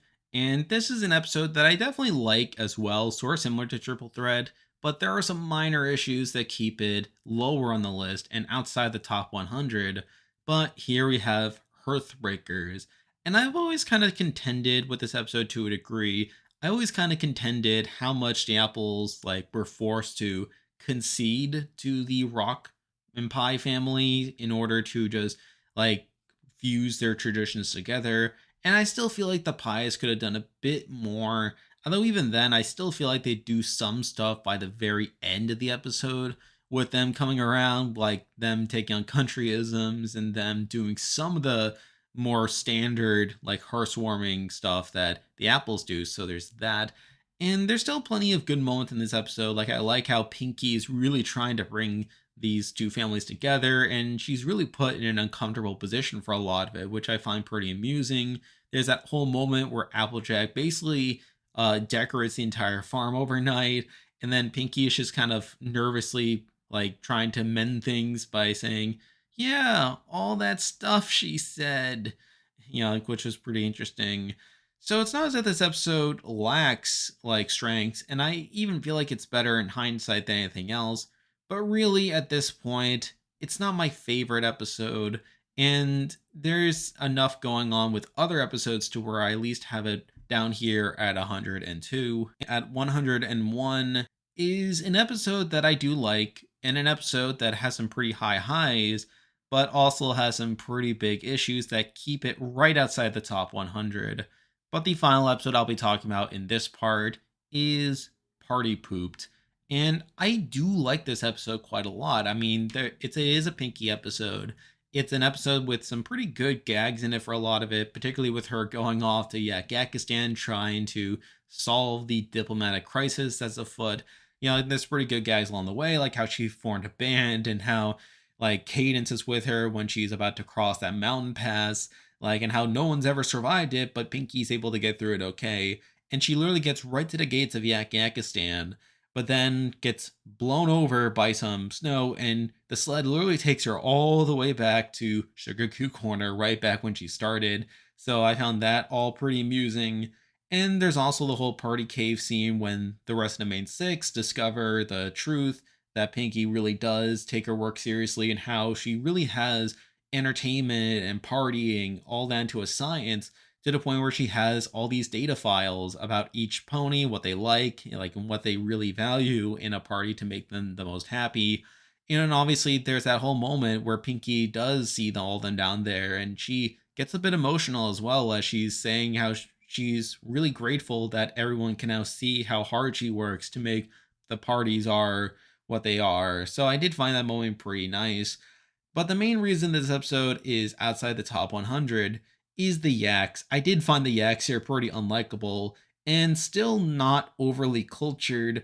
I mean, we really see the ponies go out of their way to try to make them feel at home, but then they just get overly critical and they just really stomp on every single overture that they make over some pretty minor stuff. And it's actually a miracle that neither Twilight or Celestia at any point decide that it's just not worth it to engage with the Yaks at that point. So it's really them that really drag down this episode to such a degree.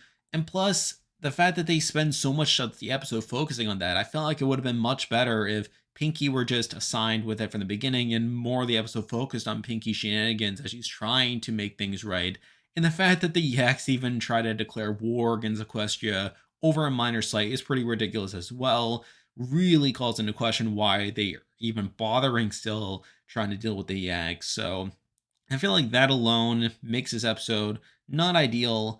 And it's for that reason that I do have it in the middle of the pack and right outside this top 100. As otherwise, this episode probably would have been a bit higher if the Yaks had been more reasonable and we had more reason to really care for them and for the ponies to try to do right by them.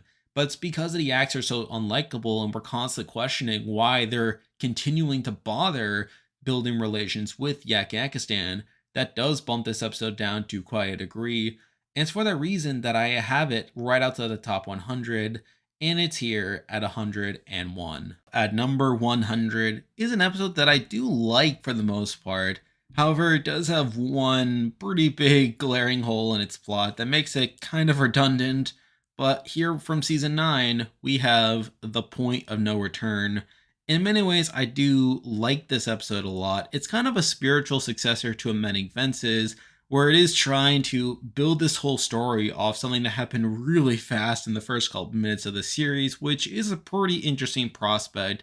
And the fact that they even attempted to do this again is somewhat interesting, although I feel like the actual premise here is a lot flimsier than that of Amending Fences, where a lot of it hinges on Twilight being someone who checks out so many books that she doesn't even read all of them, and which is fine. I mean, it's sort of funny in some ways, but the fact that she doesn't even bother to read the cover of the book that she forgot to check out, despite having it in eyesight the entire episode, is pretty dumb and probably could have resolved this entire conflict. If she had taken literally not even a second to read the cover about how perfection is impossible, then she probably should have at least looked in a mirror and probably come to her senses a bit. Heck, even Spike could have read the cover and just let her know that she was overreacting to a degree, but she doesn't. And through that, we get this entire story of Twilight panicking over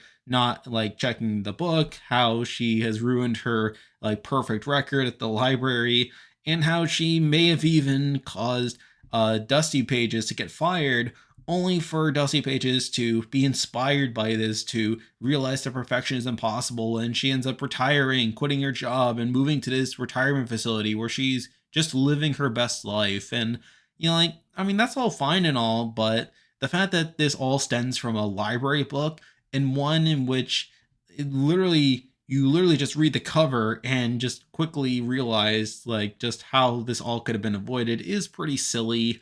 But if we're taking that out, I still do enjoy this episode. I do like how Twilight is trying to come up with all these stories about how she was at fault and how this all ties back into her, when really it really wasn't, but whatever. Also, Moondancer briefly appears in this episode, which I do appreciate to such a degree.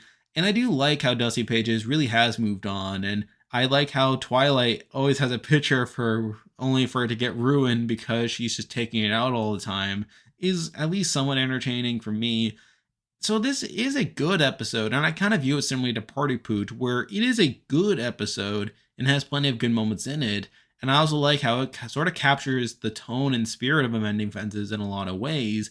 However, it does have one glaring plot hole that kind of causes some of the story to fall apart. And even outside of that, the fact that they even tried to make this episode, while I do appreciate the ambition, still falls a bit short for me, and it's for that reason that I do have it here at number 100. Now moving on to number 99. And from this point on, every episode should probably get a medal, as they are now part of the double digit club. We're no longer in the triple digits, so take that as you will.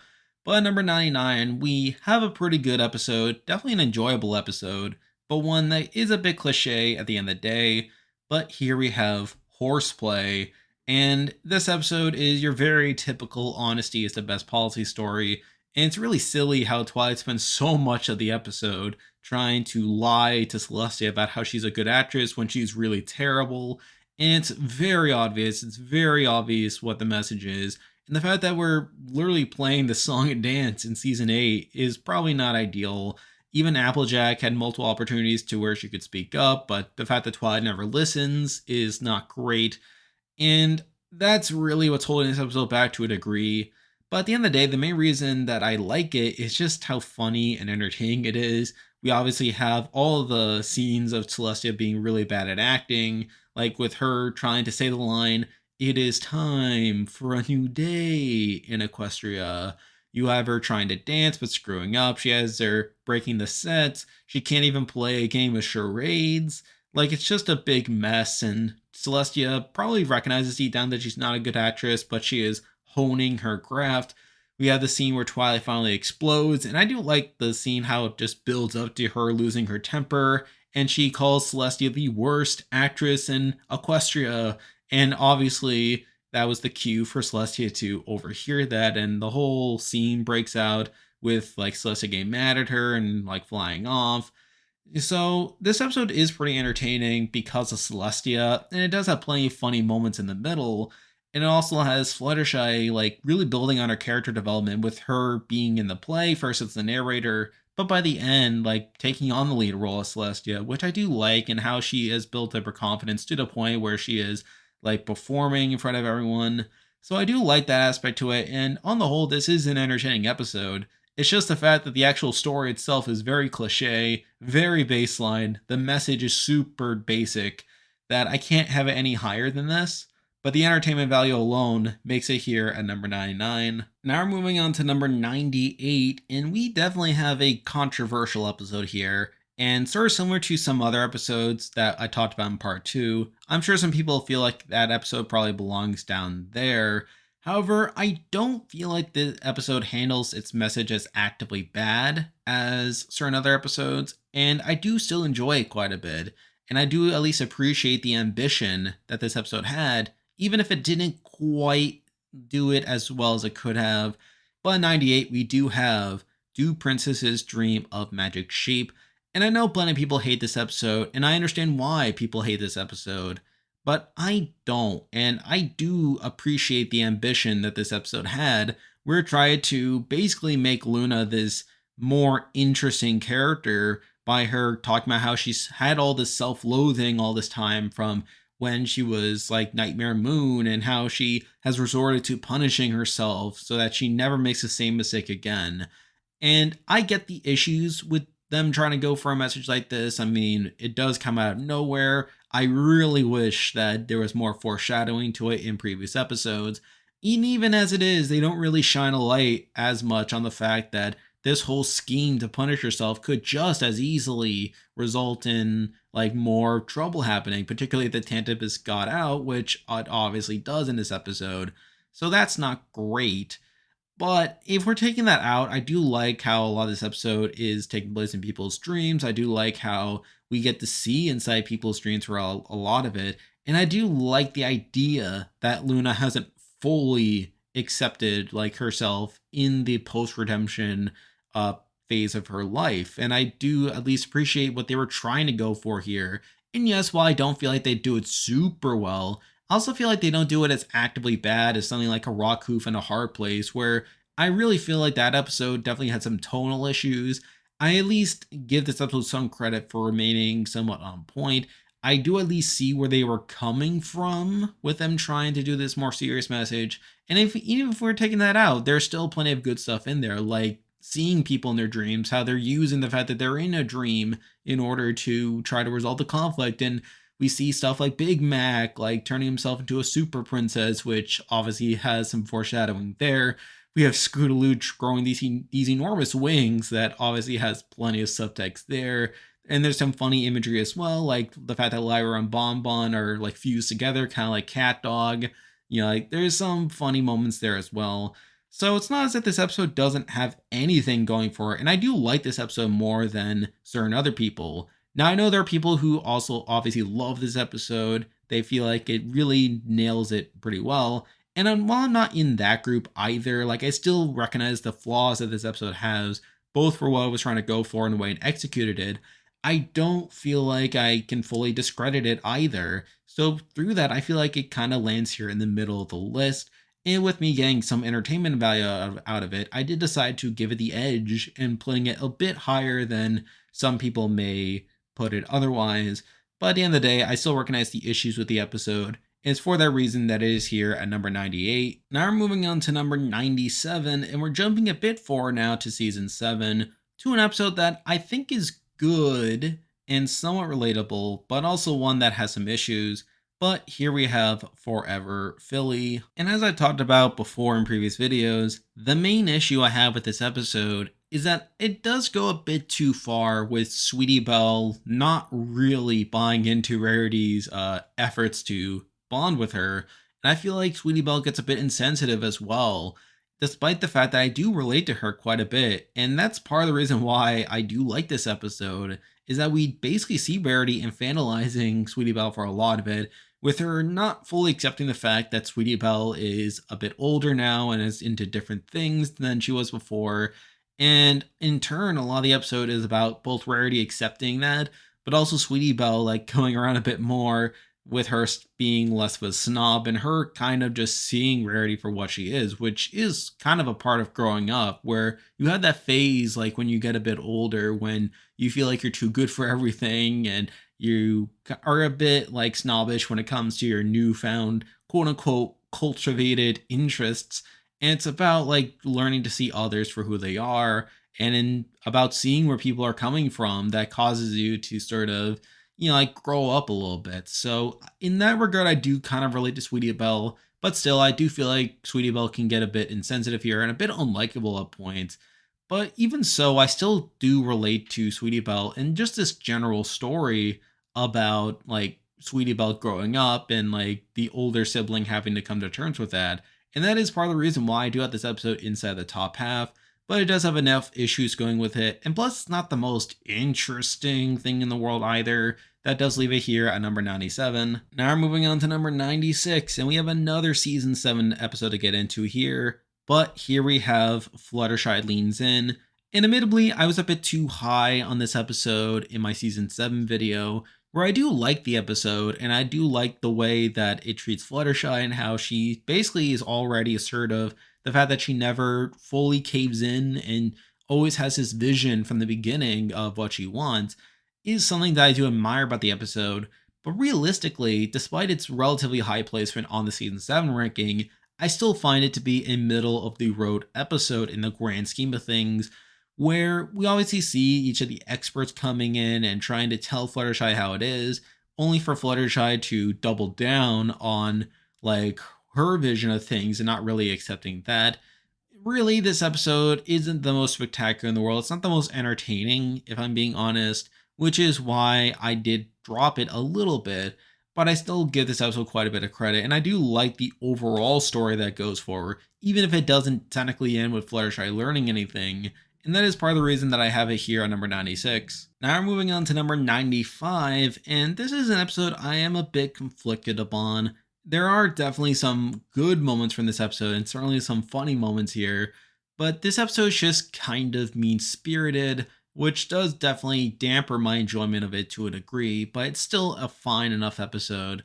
But here we have The Mean Six, and there are some positives to this episode. I do like how we see like this whole story going on with the mean Twilight trying to overthrow Chrysalis and her trying to get the rest of the mean counterparts together to try to take control of this whole plan, which does lead into Chrysalis basically killing each of the mean six by the end of it. And that scene by itself is somewhat interesting. We obviously see throughout the episode each of the mean counterparts basically just sowing distrust between the actual main six throughout a lot of it. And that's somewhat interesting, although the fact that the main six never fully catch on to it is a bit weird, if you ask me. And obviously, the main fault with the episode is that the main six, like, just come out of this episode, like, not in the most optimistic light. They do kind of take this more pessimistic approach at the end of it, with them, even Pinky saying, this is the worst trip ever, like, saying that, like, it's a good thing, which is kind of strange. And again, the fact that they never fully pick up on it, despite some pretty nasty stuff happening, like when mean Applejack tells Starlight that she just made her put all that stuff on just to make her look ridiculous, and then Starlight getting pretty offended by that. You also have, like, later on when Pinky, like, is trying to talk Twilight's ear off about all the adventures they went on. I do like the callbacks there, but then that leads into like Twilight and Pinky running into the real Fluttershy after she gets emotional, and then Pinky tries to make her feel better, but then mean Twilight is like, tell her to get over it, and then Pinky gets upset, but then mean Twilight rocks away right in time for the real Twilight to come in, and then Pinky gets upset, she gets into an argument with Twilight, and then Twilight gets offended by saying, wow, if my friends felt this way about my camping trip, maybe they should have just stayed home. And then Fluttershy is like, can't we just all get along? So really this episode is just a lot of arguing and not too much like productive stuff happening. And the fact that even by the end they never fully learn about it is kind of strange. And obviously with Chrysalis like failing in this scheme, like, and kills off the mean six, it makes the episode kind of filler, if you ask me, where it did seem like coming into it that it could have contributed to this plot development moving forward. And yeah, well, I could say that it is sort of foreshadowing for Chrysalis eventually like becoming more relevant in season 9. For this episode, at least, like, it just feels kind of like pointless, where this scheme never comes up again, and Chrysalis just teams up with the evil trio, and that's just kind of it. And really, that's pretty much this episode, where it's a bunch of arguing. I mean, bunch of like not fun stuff happening, and then by the end of it, nothing is really advanced. But there are enough funny moments here, and there's enough intrigue going on, particularly with mean Twilight, to where I can at this episode lower than this. But in general, it's not my favorite episode, and it is here at number 95. Now we're moving on to number 94, and this is an episode that I would think I would enjoy better given its subject matter, but really as it is, it's just kind of fine.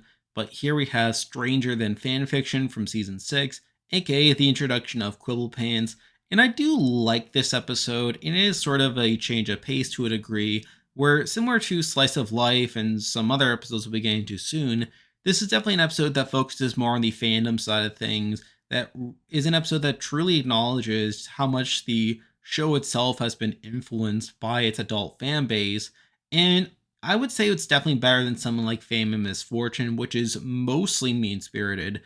You know, like, and we do get some pretty good stuff between Rainbow Dash and Quibble Pants, the fact that they're getting into these dumb arguments over what characters they like and stuff like that. And we get plenty of quote-unquote self-aware humor from Quibble Pants throughout a lot of it, where he thinks the whole, like, adventure that they go on is part of this experience that's part of the con that they're at. So there's that. And just Quibble Pants in general is an interesting enough character, you know, like voiced by Patton Oswalt, which I find pretty humorous. But as it is, I mean, I feel like the episode still is a bit self-aware at points and definitely gets in its own way at certain points. So I can't have this episode too high because of that.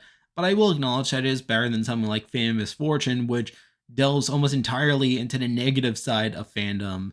Whereas this episode is a bit more like reasonable, in my opinion, but still an episode that is largely dependent on that to a degree, and just having that outside subtext to make it more enjoyable. And it's for that reason that I do have it here at number 94. Now we're moving on to number 93, and this is an episode that, again, kind of fits well with this tier, where it is a good episode, but certainly one that has some stupid stuff in it that keeps it down a bit lower. But here we have It Isn't the Main Thing About You from season 7. And yeah, this episode does have some stupid stuff in it, like the whole logic behind how growth works in terms of magic, where apparently hair has to come from somewhere for some reason, even though we literally saw in other episodes like Ghostbusters where Twilight was just able to give Spike a mustache and there was never any issues with that. But for whatever reason, in this episode, they had to give an excuse for why they couldn't just regenerate Rarity's mane. So they had to come up with this excuse about how they have to take hair from somewhere, which is just really weird, especially since we never have any other rule established for anything else. I mean, I guess you could say that it's because it's organic matter, but even then, like you have stuff like apples and fruits being able to be generated without any negative consequences there. So it's just really dumb that they had that sort of rule. Plus, it was very obvious from very early on that this mix up was bound to happen, particularly when Pinky got a very similar style bottle for cleaning up the mess, while Rarity got hers specifically for her mane. And obviously, they got mixed up to where by the end of it, we see Pinky coming out with this really flowing mane that was meant for Rarity. And also the fact that Pinky herself never shows up in the episode, despite her being pretty central to the conflict. And part of the reason why Rarity is in this predicament to begin with, the fact that she just disappears for several days while she's just in this massive bubble bath and no one ever stops to wonder, hey, you got a bottle from Pinky as well. Why don't we go check up on her? Which I guess is sort of stupid in my opinion. So there's definitely some stupid stuff in this episode, both in terms of preventing the conflict, but also just why was this ignored for so much of the episode. But aside from that, the episode itself is fine. I mean, especially for someone like Rarity, like for her to like learn this message about like accepting herself and her like worrying that like her having a bad appearance will cause her to like lose her popularity, only for it to turn out that it was because of her confidence and her charisma that caused people to be drawn to her, and her by the end of it just taking on a new look and just embracing her new appearance is pretty good. And we do flash forward a bit where she has her new mane, and I do like that little moment where she's a bit nervous about it on the day where the magazine came out that she was supposed to appear in, only for it to turn out that she was in the magazine the whole time on the day when she was showing off her new appearance, which is pretty nice. I do like that ending. So this episode definitely is pretty good on the whole and definitely has some good parts to it. But there's enough stupidity going on, enough dumb stuff that I can't have it too much higher than 93 here. Now we're moving on to number 92, and we have an interesting episode, although one that I felt like could have been better. But here we have Equestria Games. And considering the fact that the whole Equestria Games was a season long story arc, really extending more than a season, going back to season 3, the fact that this is the culmination of it is a little underwhelming. The fact that so much of it focuses on Spike and him just really dropping the ball on his reputation and him just trying to get used to his popularity in the Crystal Empire for saving it, but then just completely like screwing up the anthem when he thought it was the Ponyville anthem, and then obviously him just failing to light the fire at the start of the games, and then just him feeling like he's a failure and that he screwed everything up, only to end up saving the Crystal Empire again and becoming even more of a celebrity by the end of it. So the fact that it was so centric on Spike, while the actual games is kind of a sideshow, like we see like Rainbow Dash, like and all that stuff from her back in Rainbow Falls doesn't really amount to much. We see the CMC and the fact that they were the flag bearers for Ponyville going back to Flight to the Finish. That doesn't really have much of a payoff in this episode. Like all these things like that we saw from the like Equestria games being set up in earlier episodes doesn't really amount to much in this particular episode. Now, something I did talk about before is what if this was just part of the season finale, where this is part of a two-parter where the Equestria Games is sort of a backdrop for the like Tyrek or whatever like villain that they were going to throw in to end season 4. And yes, while I do love Twilight's Kingdom, I felt like that could have been a better resolution to season 4 than anything else.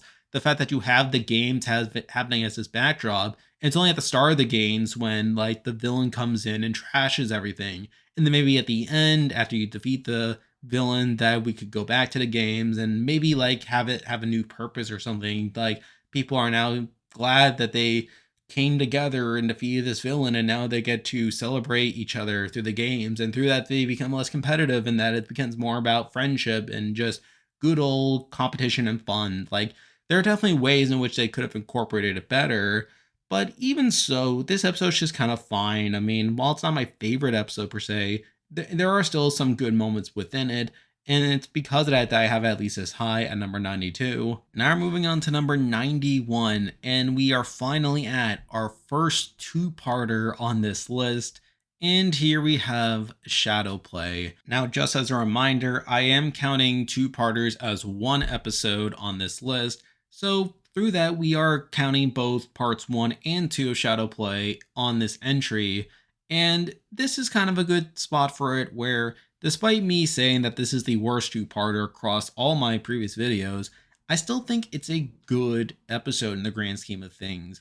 You know, like with it having a lot of the gravitas that comes with it being a two-parter, and there's still plenty of good stuff within it. I mean, you have Starlight trying to like really stand up for Stygian here by saying that maybe this is a friendship problem, and how the cutie map summoned them because maybe it could be a friendship problem, much like how the main six are drawn to her village because that was a friendship problem back then, only for the pillars to completely reject this, and for Star Scroll to even note that once a villain, always a villain. And then Starlight keeps trying to like stick up for Stygian, all while keep trying to vouch for her own cause, given that she was a former villain and that she was given a second chance as well. But then not only did the pillars reject this, but Twilight herself doesn't stick up for her in that instance. And that leads to that moment where Starlight says that it's a good thing, like your idol didn't meet me when you became my friend. I might have been banished to limbo too, which is a pretty touching moment there. And outside of that, there's some interesting stuff like you have during part 2, you have the pillars like being shown modern civilization. So that's something, I guess.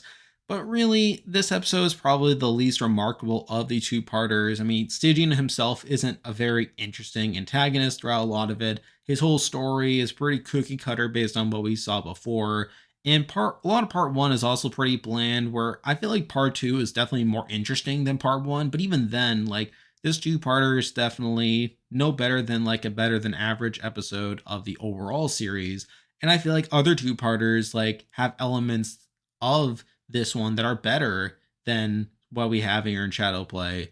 So through that, I can't say Shadow Play is a particularly great two-parter. I still think it's the weakest one, but in the grand scheme of things, I still get some stuff out of it, and it's still good enough to be here at number 91. Now we're moving on to number 90, and I definitely consider putting this episode a little bit higher, but at the end of the day, it's not that exceptional in the grand scheme of things, though there are a couple interesting moments within it. But here we have the times they are a changeling, and there are a few things from this episode that are interesting, like obviously the fact that Spike is a big celebrity in the Crystal Empire, and they make such a big deal about how towards the end he sacrifices a lot of that in order to stand up for Thorax here, and then obviously that leads to everyone else accepting Thorax for who he is, so there's that. There's also Thorax's behavior while he's disguised as this pony, and through that, we get some interesting moments there, like the fact that he is wanting to change and wanting to not feed off people's love, but he is still genetically predisposed to do so, which does lead to that moment where he is brought into the throne room, where he is seeing Flurry Heart, and he is just so overwhelmed that his biological instincts kick in, and he turns back into a changeling and gets exposed that way. And yes, while it's not great, it's sort of a similar issue to Secret of My Excess, with like changelings being genetically predisposed towards feeding off love, and obviously Thorax is probably incapable of doing so without starving to death, and it's only after season 6 that the changelings literally change so that they can feed off like not love and not just be parasites. But it's still an interesting moment in that like Thorax is wanting to change, but is just prone to his natural instincts that prevent him from doing so, and obviously being caught. And then there's a song which is not the greatest song in the world. I know plenty of people prop it up, but it's really just fine. And then through that, we get to the whole ending with obviously the ponies accepting Thorax and realizing that they shouldn't be so racist. But at the end of the day, I feel like other episodes are more impressive to me than this one. And because of that, I do have it here at number 90. Now we're moving on to number 89, and we have an episode somewhat similar to The Times They Are Changeling, where despite it not being as relevant to the overall series as that episode, it's still one that definitely gives off similar vibes to me. But here we have Winter Wrap Up, and this is a good episode. Not one I would say is the best, but still has some plenty of good moments within it. You have Twilight really wanting to prove herself and her really wanting to be useful in cleaning up Winter, but just keeps screwing up at every opportunity, all while people are getting mad at her due to her screwing up. And then later, when she tries using magic, it makes everything worse, which isn't great. The song is definitely a highlight to the episode, and really one that really makes the series stand out, as it was really one of the first instances in the series of the show having this pretty good song that got people hooked. So at least there's that. Now it does have a similar issue to Thanks for the Memories, in that like it makes you wonder why winter even exists in the first place and why people even bother to have winter if it's such a hassle to clean up by the end of it. But the episode does justify it a bit more by at least highlighting the inefficiencies of Ponyville trying to clean up winter the old-fashioned way, and also pointing out that other places like Canterlot have a more systematic way of cleaning up winter at the end of it. So at least there's that. And at least by the end of the episode, we do have the message of Twilight like being the main organizer behind it all and the importance of organization. Although even then it's kind of undercut when they allow Spike to sleep in the frozen pond, and obviously when the ice melts, he ends up getting sick because of it. So that's not probably the best, but it's still a good enough episode to have it this high on the list. But again, we're starting to get to the point on the list where I feel like a lot of it's going to be dictated by how much value the episode has, both from an entertainment standpoint, but also from a characterization and message and just storytelling perspective. And this episode is good, but I feel like episodes we'll be talking about soon have more to offer. And because of that, it is here at number 89. And continuing with that idea, we move on to number 88, where we have the pilot of the series. And here we have Friendship is Magic. Now, this episode is pretty good at setting up the characters, introducing us to the world, and just doing stuff to set up the series. Now, obviously, there's some weird stuff involved, like the fact that Applejack doesn't just explain why, like, she is so confident in Twilight letting go of the cliff. She could have just said that Fluttershy and Rainbow Dash were ready to catch her, so there's that. And just in general, like, it definitely has some slow-paced issues at points. Like, it's definitely a slower episode, one that's very susceptible to season one awkwardness. And as obviously this was the first episode of the series, so it had plenty of stuff that was just trying out but just never stuck with again, like Spike like having trouble pronouncing stuff and him just being bad at spelling, which is never brought up again moving forward. Now, the character introductions themselves are pretty good. Like, you have Fluttershy being pretty nervous around ponies, but the minute she's exposed to an animal, she's just immediately perking up and immediately being confident. You have Rainbow Dash establishing her love for the Wonderbolts and how that's her main goal moving forward. You have Applejack introducing us to all our family members, and the fact that we don't really see them again till the Apple family reunion the next time that rolls around is a bit humorous there. And outside of that, there's some pretty good moments as well. Like, you have right at the beginning, you have Twilight being invited to Moondancer's party, but then just rejecting it and not really realizing what that set off. We also have like the whole resolution where they defeat Nightmare Moon, and it's so revealed that Celestia and Luna are sisters. Though realistically, they probably should have put those pieces together, but whatever. You have Celestia obviously like knowing about the threat, but choosing to send Twilight to Ponyville anyway, not really explaining why like this is all relevant when it easily could have backfired. So there's that. And really, it's just a fine episode, all things considered. Like, it definitely benefits from like being the first entry in the series, but is also harmed by that in the sense that it obviously doesn't have much to work off of since it's spending so much of the time introducing us to everything.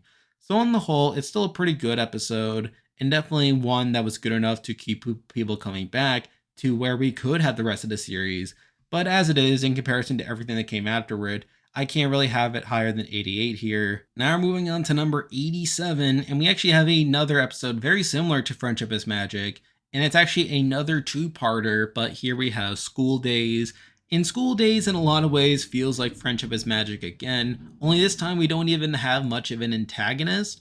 Like, a lot of it is seen as introducing us to the school and introducing us to the Creature Six, and really just making it feel like a new era for the series, like that we are trying to pivot in this different direction. And yes, while the show doesn't dedicate more of its time towards the Creature Six moving forward, it still has that vibe of it being a pilot and us being introduced to this very new context that would define the rest of the series moving forward. And we do see the Creature Six getting a lot of screen time here, with them bonding, with them getting over their differences, and obviously, like, still getting into arguments along the way until they learn that they can work together. And along the way, we have like Twilight trying to get EEA approval and her sticking to the book, which obviously gets a lot of people like not as invested into the school moving forward. We have them trying to do this open house, but then because the Creature Six skipped class and ran off and attracted a monster that caused the orientation to get messed up, and for Naysay to really shut down the school, that leads into sort of part two, where Twilight does a lot of wallowing and how there is no bright side and just being a big mope. And it takes Starlight showing her some tough love and really her demonstrating why she was a guidance counselor that caused her to get out of it, and for her to get the Creature Six back together and to reopen the school. Now, the one knock I would give this episode is that we do see at the end that Celestia is completely willing to sidestep the EEA regulations just to prove a point about friendship being a completely different type of education model than any other school, and therefore it doesn't need to follow the regulations, which was just a really dumb way of sidestepping the rules. Like, why would you establish at the beginning of the two-parter that even princesses need to follow the law, and even princesses need to follow these regulations, but then by the end of it, like, you get around the issue by just completely ignoring the law, and how, like, Twilight just has this type of school that would be exempt from this law, and how it's Celestia herself who's declaring that this exception is in place and how they don't need to follow the regulations and stuff. So I did find that pretty dumb. But at the end of the day, I did find this to be a fine enough episode. Not really enough to elevate it beyond this point, as despite being a two-parter, it doesn't really do much to make it feel like a two-parter like this. A lot of this could have been done in a regular 22-minute episode, but as it is, it's good enough to be here at number 87. Now we're moving on to number 86, and we have another season 8 episode to get into here, and I know some people feel like this episode is a bit too high on this list, and this episode certainly has some issues with it, and definitely some missed opportunities, but I still find it to be a solid episode that does introduce plenty of interesting ideas to it. But here we have the washouts. And the thing about the washouts is it definitely had a top tier story, in my opinion. And had it executed upon it better, I feel like it could have been significantly higher on the list.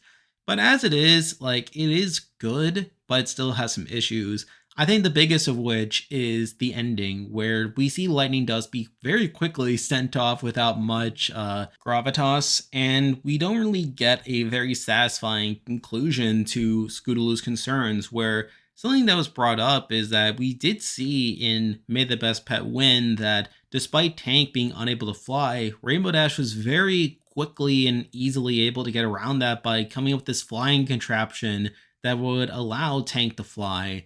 However, here we don't really get that for Scootaloo. Like, it does sort of raise the question of why Scootaloo couldn't have something like that. Now, granted, that was something that could have been presented to us in any previous episode, but obviously this one makes all her disability front and center, and it makes it such a big deal that Scootaloo herself has accepted the fact that she can never fly and that she'll never be good enough to, in Rainbow Dash's eyes, to be accepted, because she'll never be able to be a Wonderbolt, and that she treats the washouts as this outlet to get around her disability. Sort of like how Lightning does in the other rejects, like use the washouts to, like sort of buck the establishment and to like still have an outlet for their performance tendencies, even though like they weren't in the Wonderbolts anymore for whatever reason.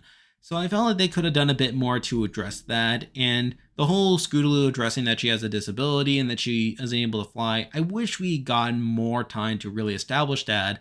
Like in yes, while we do see Rainbow Dash form her own Scootaloo Appreciation Club, like I felt like they could have done a bit more than that. So take that as you will. But still, the very fact that they would go there, the very fact that we would have the storyline of Scootaloo like just not being very interested in the Wonderbolts at that point, and her turning to the washouts as a very viable, albeit dangerous, alternative to her inability to fly and her inability to actually be accepted into the Wonderbolt is a very interesting concept. And we see Rainbow Dash spending so much of the episode not really listening to Scootaloo and really trying to get her out of it, like sending her to Spitfire, who tells her that she'll end up in a full body wing and hoof cast if she dares join the washouts, which in itself is a hilarious scene. And we also get her like just trying to show the dangers of the washouts, but Scootaloo just being so desperate to have an outlet for this that she's willing to accept the risk regardless. And I feel like if the episode were written differently to give Scootaloo more of this focus on how she'll never be a Wonderbolt, I feel like this could have been a much better episode. And even as it is, there are still plenty of good moments. We still see Scootaloo's perpetual dissatisfaction with Rainbow Dash every time she talks about how awesome the Wonderbolts are and how she expects her to follow in her hoofsteps one day. And we see her like just being excited at joining the washouts, only to realize by the end that they don't really care about her safety. So even then, we still get plenty of entertainment, and plus, there's plenty of good comedy there. Like, again, the whole Spitfire scene is hilarious. But there are still enough issues with the episode that I can't have it any higher than this. But it is an episode that I do enjoy more than most people, and it's for that reason that it is here at number 86. Now we're moving on to number 85, and we actually have another two-parter to get into here. And I know that these couple of two-parters at the bottom of my two-parter ranking are kind of bunched together, but that's just how they are. But here we have the final two-parter, the ending of the end. And I've already talked about this episode a couple times before, so I won't spend too much time talking about it here. But basically, it comes down to an episode that is good, but has plenty of glaring holes in it, namely the Grogar situation, which I've already talked about a number of times. It pretty much ruins Discord's redemption arc. And yes, while we do see Discord sort of redeem himself during the two-parter by helping them like break out of the prison, and even Rainbow Dash says, "Wow, now that's a comeback." Even so, I feel like the very concept of Grogar being a fake villain is pretty disappointing. And yes, while they don't really focus on Grogar too much, it really highlights just how much Discord really screwed up for seemingly no reason. And he doesn't really have much of a good reason to like test Twilight to this degree, especially considering how much she's already been tested throughout the series, so that's not particularly great. Twilight, in turn, has a pretty interesting arc here with her sort of losing her confidence as the evil trio take over Equestria, which culminates in her like escaping when she feels like she's let her friends down. And she really has that scene where she breaks down and feels like all is lost. And admittedly, while this is probably the two-parter where you would think this would make the most sense, it's still the fact that we've already seen them be at their lowest point a number of times before that really makes this a bit strange to me.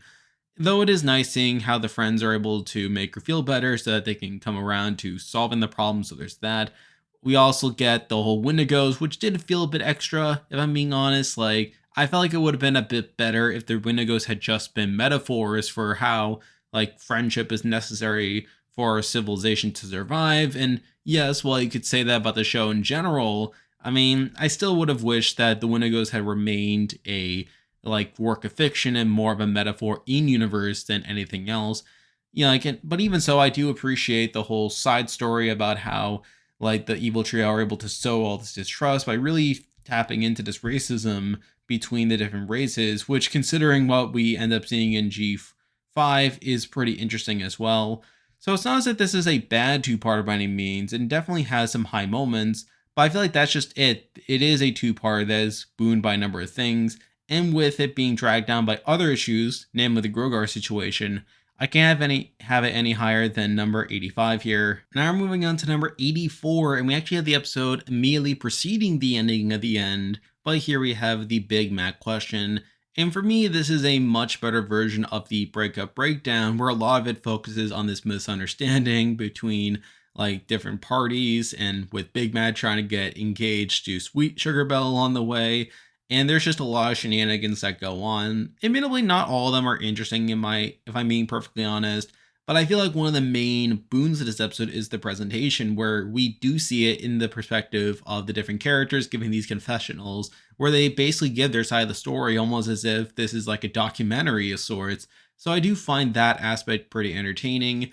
And while we do have some shenanigans like Discord causing trouble for no reason, it's not as bad and he's not as irritating as he is in other episodes. So I'm willing to give it a pass. Also, have to give a shout out to the scene moment where Lyra and Bonbon also get engaged, which I find pretty interesting. And obviously, that gets followed up upon in the last problem. And so the I guess reveal that they really were romantic this whole time is pretty interesting, even if it's a small little fan servicey moment, but I'll take it for what it is. This is just a fine episode that's definitely helped more so by its presentation than anything else, but it's not a bad one by any means, and that is a big reason I have it at least as high.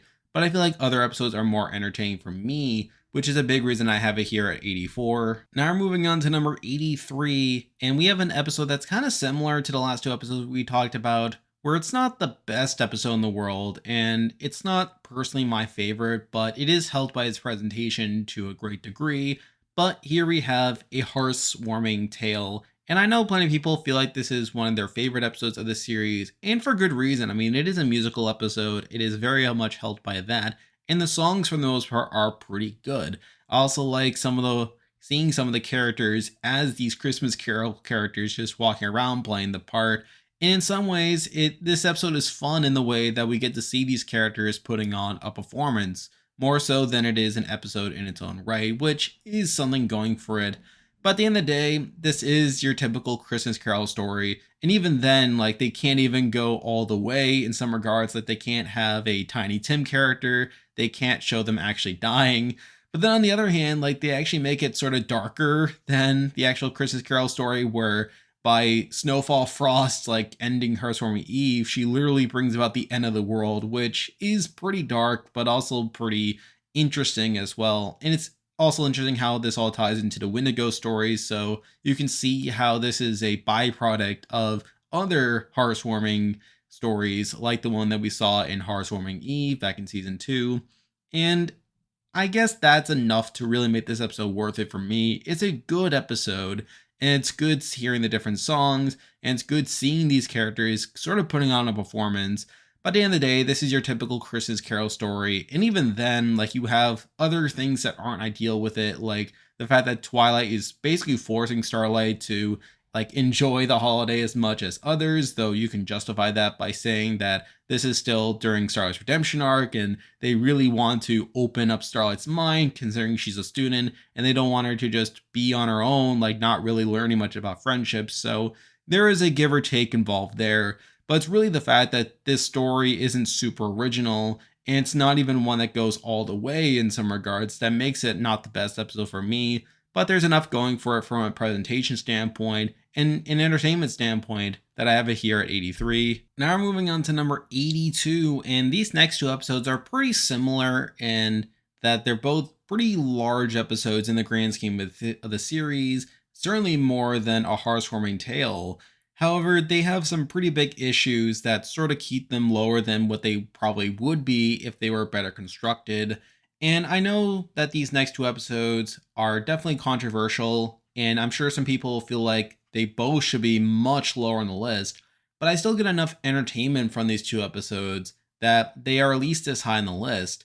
But at 82, we have the season 3 finale, Magical Mystery Cure. And obviously, this is a very important episode for the series. It's the episode where Twilight becomes an alicorn and, by extension, a princess. And it was obviously at one point supposed to be the series finale, with it feeling like that, particularly with the scene towards the end where Celestia is congratulating Twilight, and we get all those moments from earlier in the series that really made it feel like it was going to be the end and that this was somehow going to be the conclusion of everything. But then obviously the show got renewed for another season, and obviously we ended up getting 6 more seasons after that.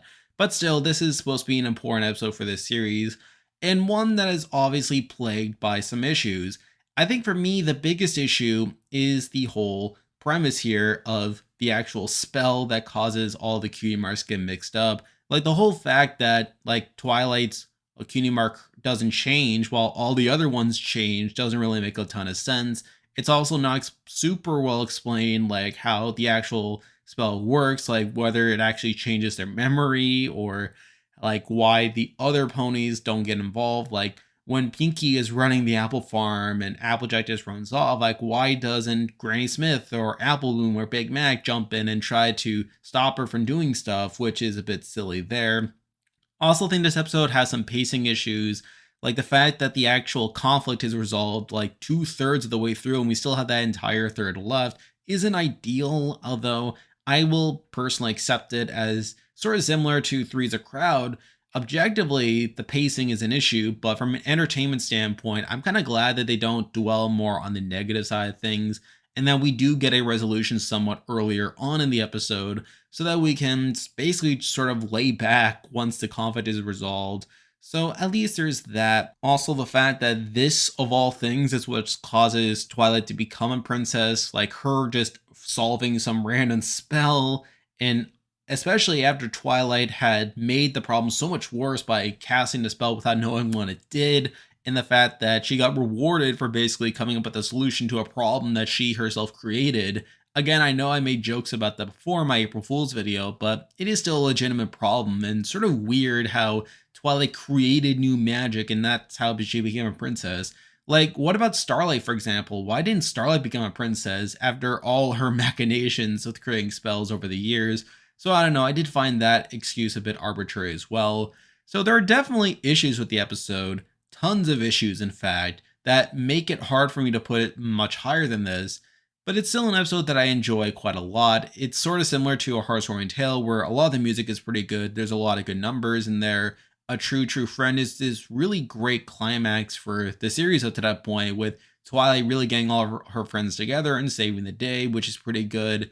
And on the whole, this is definitely a fun episode to watch, but there are enough major holes with the episode that make it hard for me to put it much higher than 82 here. Now we're moving on to number 81, and we have another episode very similar to it, and certainly one that's a bit more controversial than Magical Mystery Cure, but I did decide to give it the edge over it, and here we have the season 5 finale, The QD Remark. And I know people don't like this episode either. They don't like how Starlight's whole redemption arc here was rushed, and I do agree with that.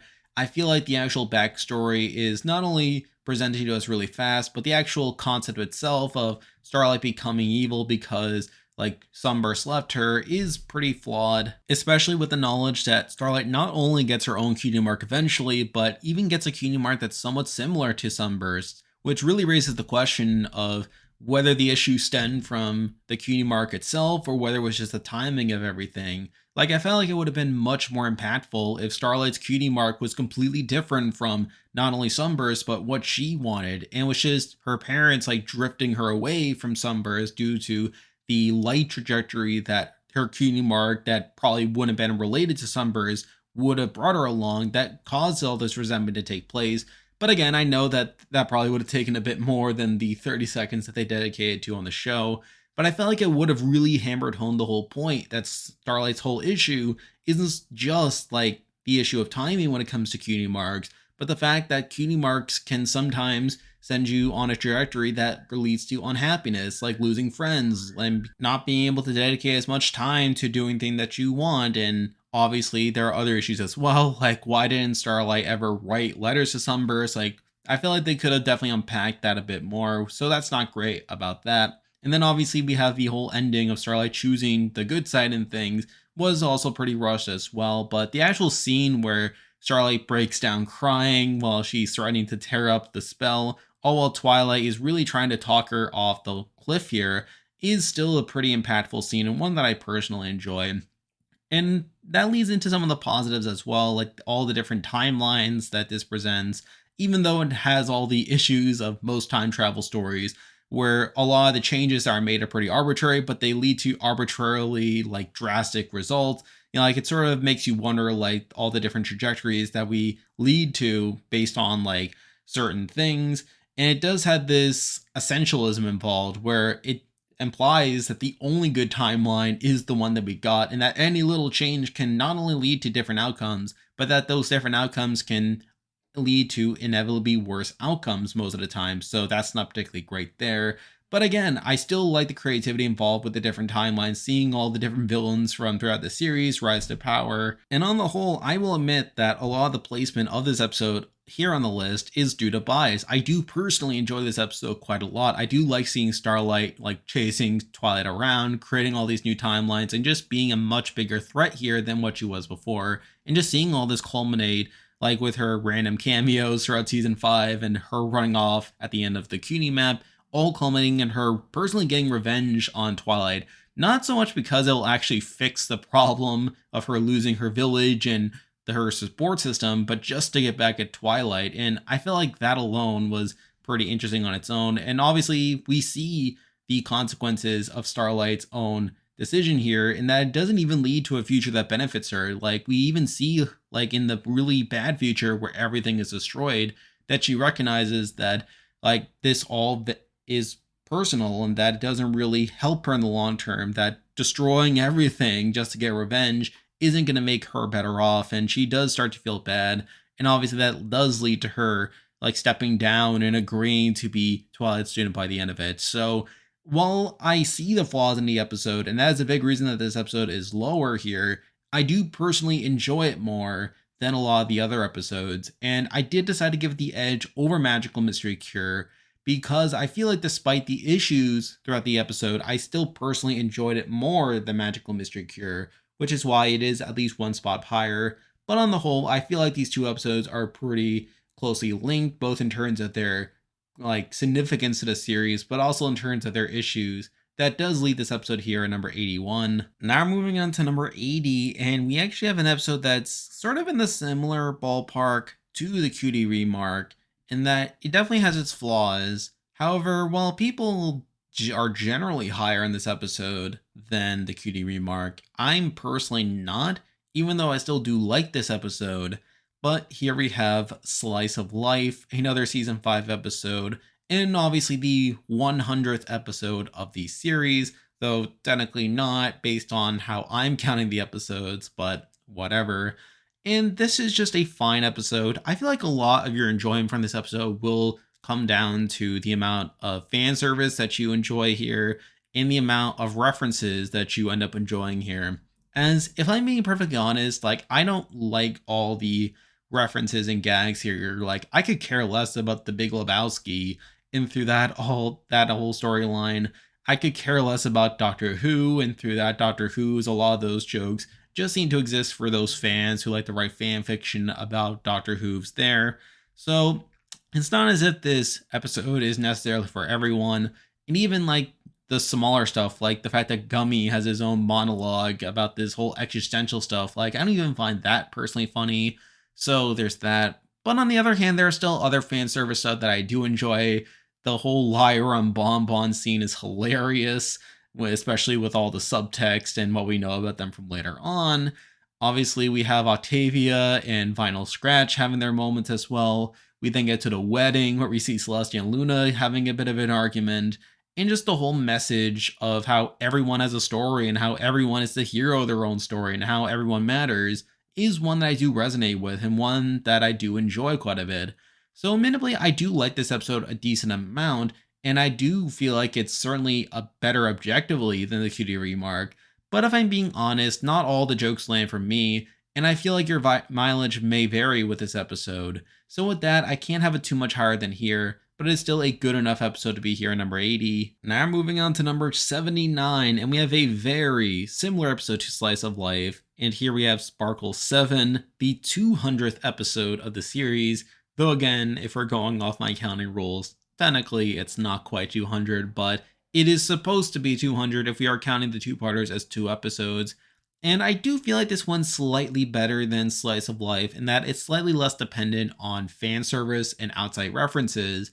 It's a mostly fun, lighthearted story, although one that's a little strange considering how much of a deal they make out of Sommer's invasion from the beginning to the end, to the point where they're making this whole security system to begin with, and the fact that they're using this stupid game in order to test it out is a bit silly in my opinion.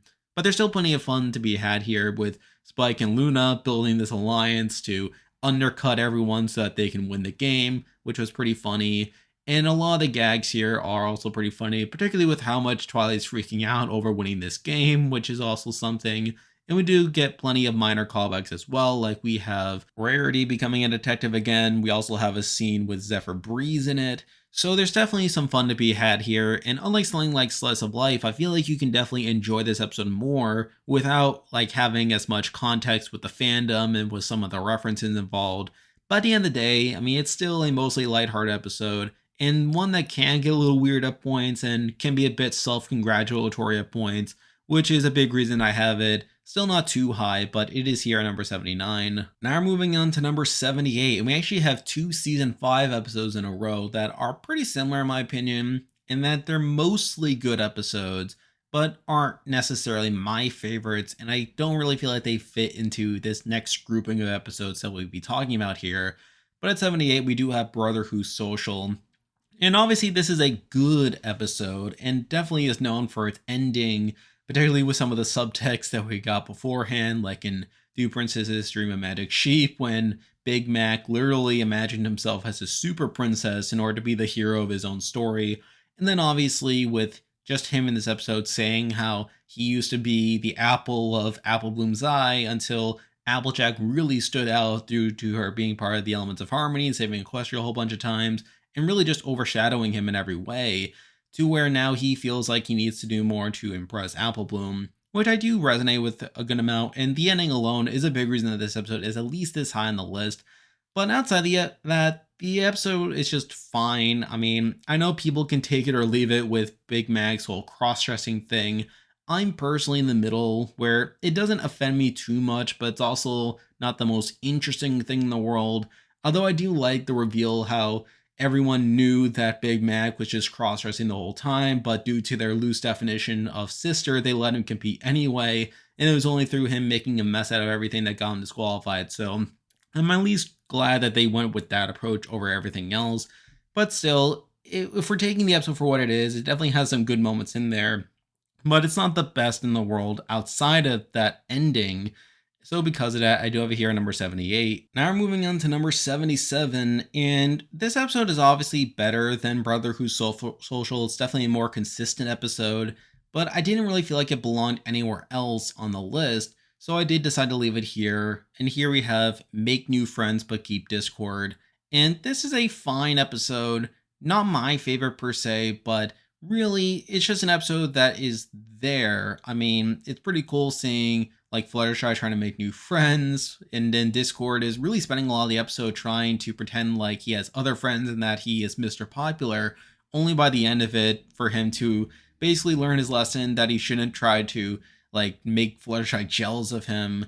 But honestly, despite this episode being good, I don't really have too much to say about it, and I feel like compared to the episodes we'll be talking about next, it doesn't really fit with that grouping, but I also don't feel like it's better than those episodes either. So because of that, I did decide to leave it here at number 77. Now we're moving on to number 76, and I feel like this next tier on the list is going to be episodes that are good and definitely have some merits to them, things that we could talk about, but sort of similar to a similar tier that we had in part 2. I don't necessarily have the most to say about some of these episodes, and I'm going to be going through some of them pretty quickly, but there's certainly a leg up from that grouping of episodes from the previous part. But number 76, we have probably the most flawed episode within this group, and here we have Green Isn't Your Color. And this is a good episode. I mean, the main thing I like about it is how Fluttershy and Rarity each have their own perspective on a lot of this, with Fluttershy not wanting to tell Rarity that she doesn't enjoy the celebrity lifestyle because of how invasive it is and how she doesn't really enjoy it that much and how restrictive it is. And then Rarity not really wanting to say anything because she doesn't want to come off as jealous to Fluttershy when that's something that she craves. And obviously we have Twilight, who knows about all this and could very easily resolve the conflict. But since this is the episode where that introduces the Pinky Promise, it obviously prolongs the conflict much longer than it needs to. And for me, that's really the main thing keeping this episode down, is the fact that Pinky gets involved here with her like basically enforcing the Pinky Promise at every opportunity, despite the fact that this is a case where telling people things and communicating could easily resolve the conflict. But instead, we have Twilight literally going out of her way to not tell Rarity or Fluttershy what the other is thinking in order to keep this whole situation going because she made a Pinkie promise and Pinkie is there to constantly enforce that. So I don't feel like that's great, and that's obviously weighing the episode down. But I still feel like it's good enough on its own between the different perspectives of Rarity and Rarity. Not to mention, there's plenty of good comedy in here, like how Fluttershy gets so upset that she could kick something, but then obviously she's not very destructive, despite her feeling like she's destructive.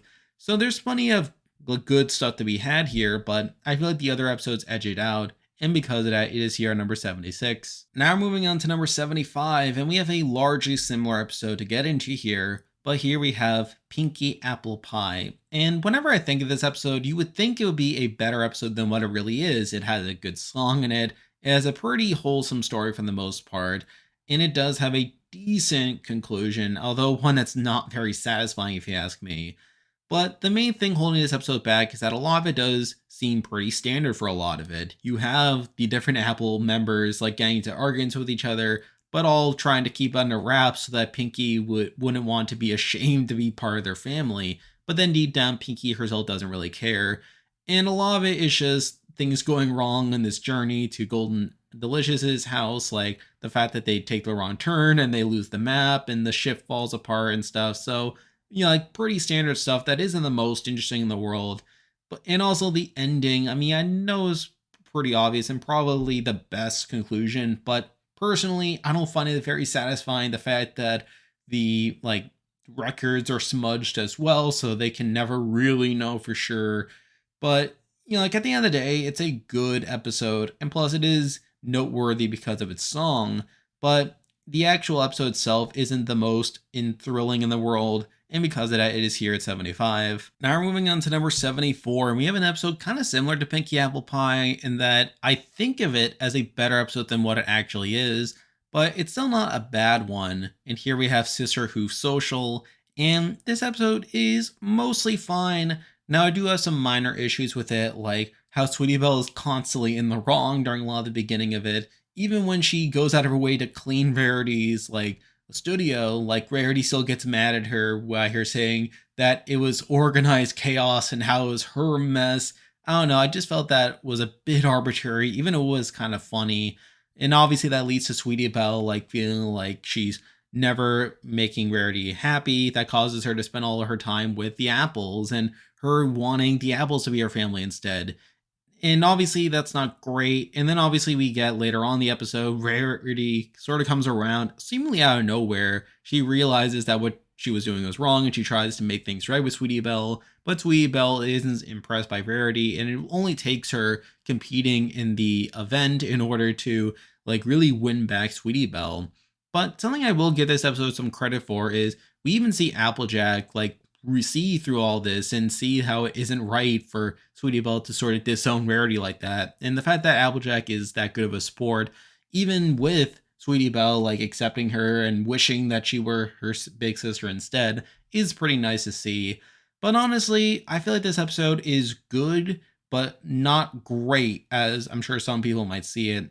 So because of that, I do have it here at number 74. Now we're moving on to number 73, and we have a very early episode to talk about. And here we have Call the Cutie, and this is obviously a pretty notable episode. It was supposed to be a backdoor pilot for the CMC to have their own series, but obviously that didn't quite go through.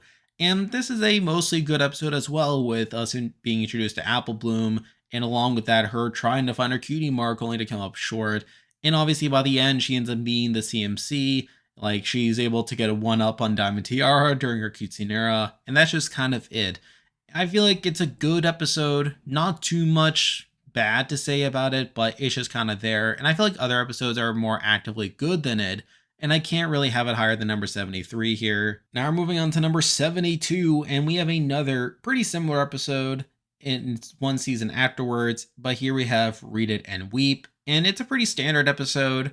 Rainbow Dash gets injured, she learns how to read, she learns to appreciate reading, and then spends the rest of the episode trying to hide the fact that she likes reading because she doesn't want to be an egghead, which is pretty amusing, but it's a mostly standard story of Rainbow Dash learning that not just eggheads can read, and maybe deep down it's not a bad thing to be an egghead.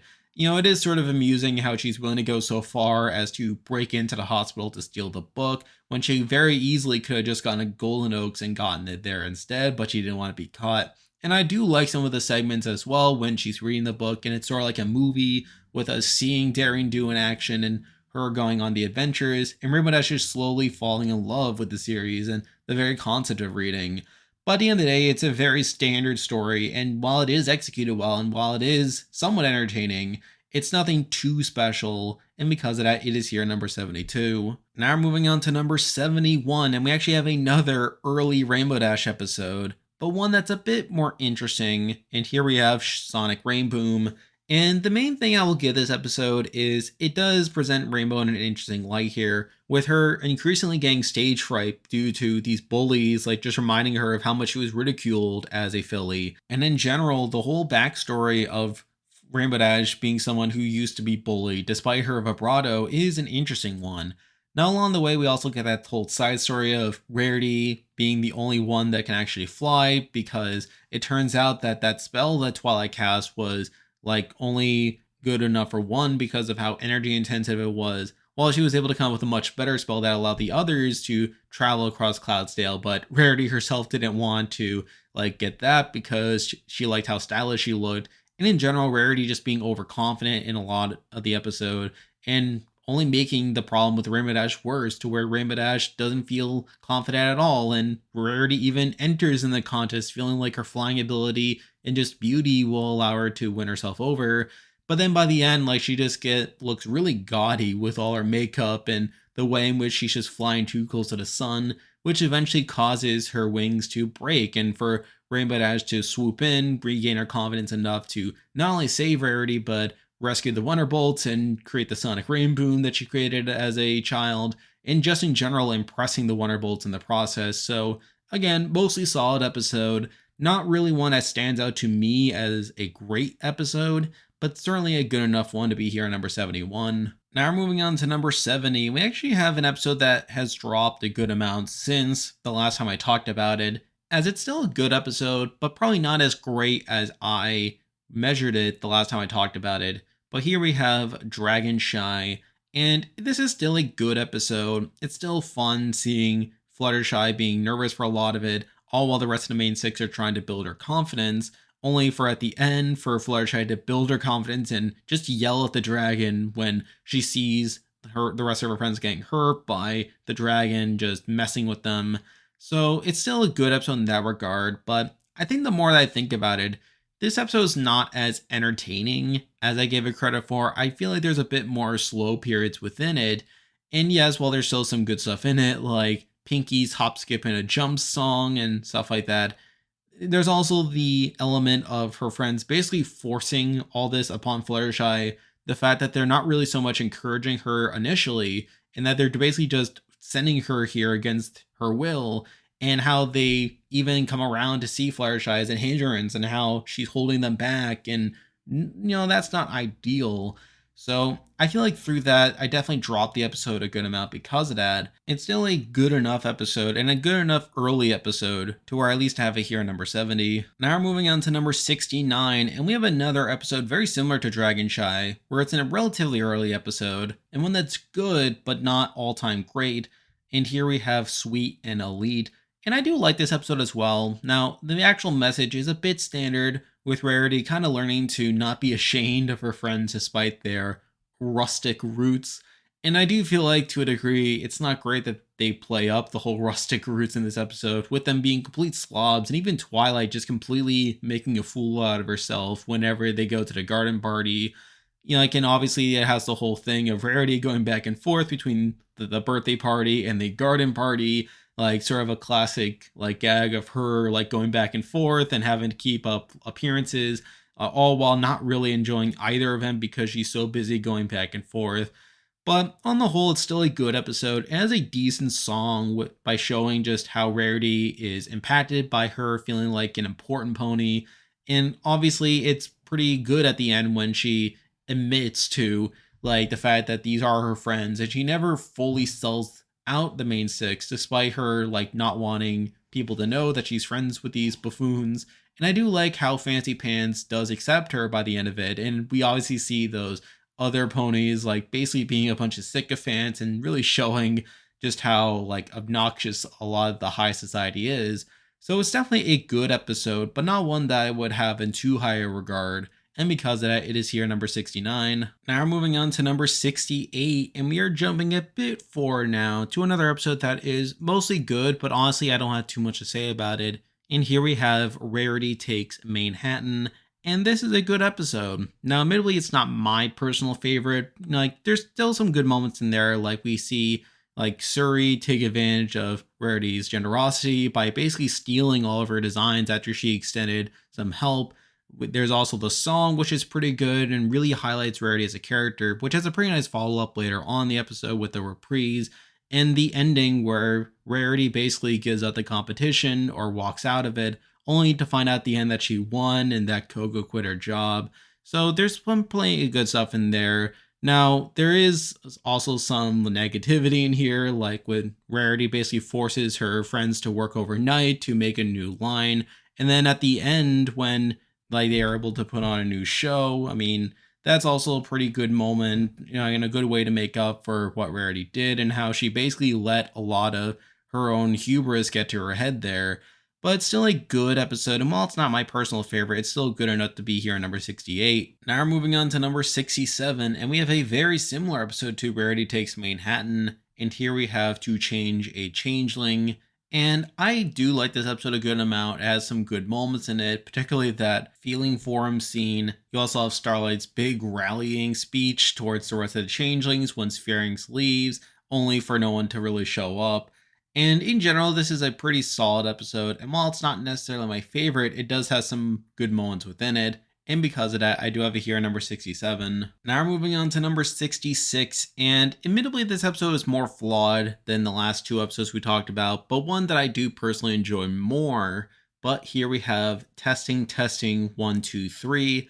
And my big issue with the episode is the way the ending is handled, where I felt like it was both kind of slow, but also pretty rushed, where we literally saw basically the same scene play out 3 times back to back to back, where first we had the whole moment of establishing that Rainbow Dash can observe things as she's flying, like, and obviously Twilight putting those pieces together.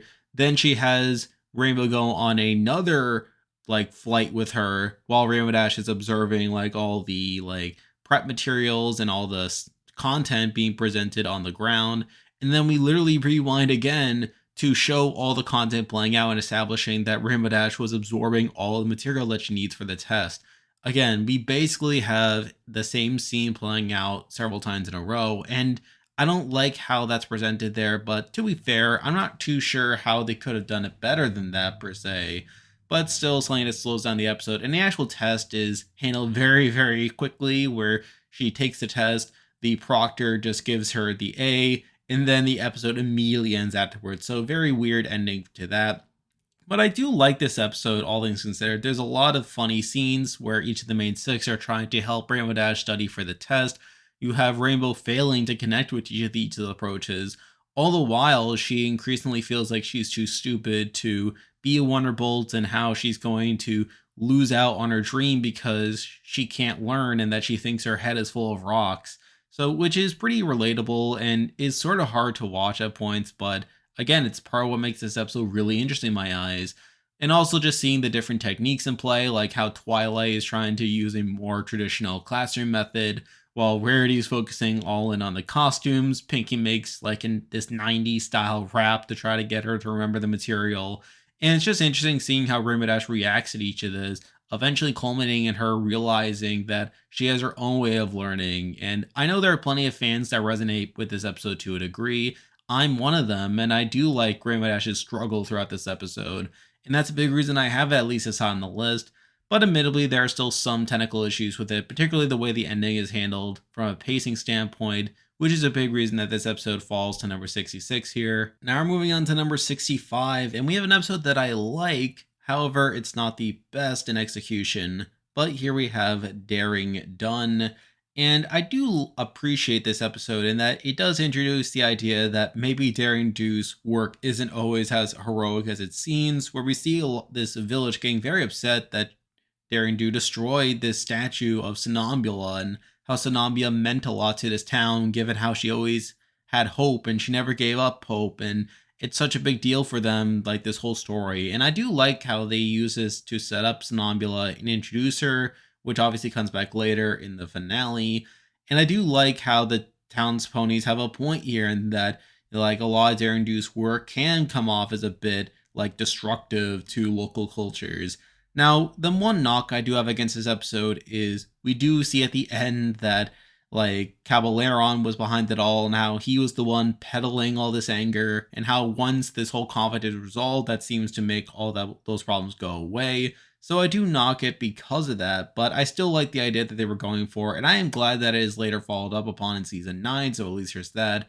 But as it is, this is definitely a good episode, but one that is not my favorite, and because of that, it is here number 65. Now we're moving on to number 64, and we have another episode that I do like, but one that does have some minor issues here and there. But here we have the parent map from season 8. And my biggest issue with this episode is it's very obvious from early on that the real conflict is between Starlight, Sunburst, and their parents. And they do spend a decent chunk of the episode trying to figure out what the problem is. They even think at one point it's between their parents, only for it to be very obvious by the end that it really was between themselves and the parents. So again, that's a bit of an issue. Also, I feel like they could have done more to expand upon Starlight and her father's relationship.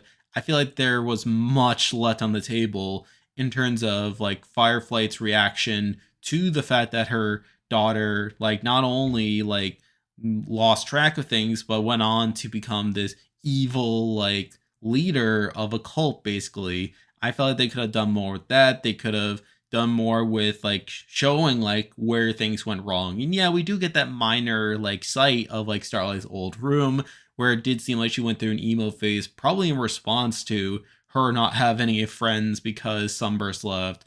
But even so, I still like this episode. It's still interesting seeing just how rocky Starlight's relationship with her father is, and Sunburst in turn with his mother. And actually, something I do give the episode credit for is I do feel like the conflict on Sunburst's side of things is handled pretty well, with his mother not wanting him to experience the same failure again after he dropped out of magic school.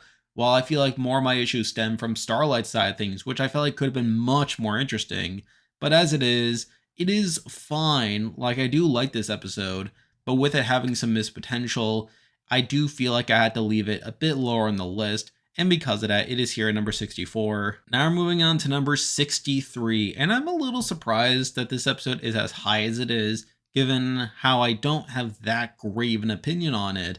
But it's still good enough to be here. And here we have the beginning of the end. And it's not as if I love this episode per se, but it is technically one of the better episodes of the series, and there are good things about it. I do like the whole dilemma during part 2 when the main six are trying to fend off the other town's ponies after they get brainwashed by Sombra, but they don't want to actually hurt them because they're still people that they care about. I do like Discord's whole scheme, especially with the context of how he orchestrated all of this and how this was all part of his plan of getting all these villains together to try and test Twilight one more time. And his whole speech giving each of the main six some words of wisdom is another sign that he was doing all this in order to test them. So I do at least appreciate that. And I do like how this whole conflict comes into play with Sombra taking over Equestria and him trying to prove that he doesn't need Grogar's help, that he could do it all by himself. And by the end, when he fails and the main six do able to defeat him, that Grogar is able to use him as an example in order to encourage the evil trio to stick together, which obviously leads into the whole storyline season 9 of them working together and using friendship in order to overthrow Grogar and eventually allow this situation to get out of hand. But admittedly, I also think it also suffers from the fact that this is season 9, the fact that the main six just happen to be so worried about their loved ones at this point in the series when they didn't seem to be as worried before, even though this is far from the only time in which they are put into direct danger. I mean, To Where and Back Again comes directly to mind in that regard. but it is still a decent two-parter and a decent episode in the grand scheme of things. And it's for that reason that I have it here at number 63. Now we're moving on to number 62, and these next three episodes are all pretty good in their own right, and they do have interesting ideas, though I feel like in execution, they're probably not the best and the most entertaining, but they're still pretty good. And number 62, we have Rock Solid Friendship. And the main thing I like about this episode is seeing Starlight and Maud interact, seeing their natural chemistry play out to where Starlight is able to become friends with Maud, but it's just through Pinky constantly getting in the way that really gets things going downhill. Now, I will admit that this episode does kind of suffer from a few minor issues. Like, I don't like how Starlight and Maud just happened to meet back when Starlight was still evil. Like, the way in which they just connected it back to Starlight's past isn't ideal. And we even see Pinky making a joke afterwards about how Maud shouldn't say anything about how she helped Starlight become as evil as she was and as powerful as she was. So that's not great. And also Pinky just being overbearing. Like, why is she being overbearing of all times? Like, I get that she wants Maud to live in Ponyville and for her to really make this work, but it's obviously not great to see Pinky acting that way.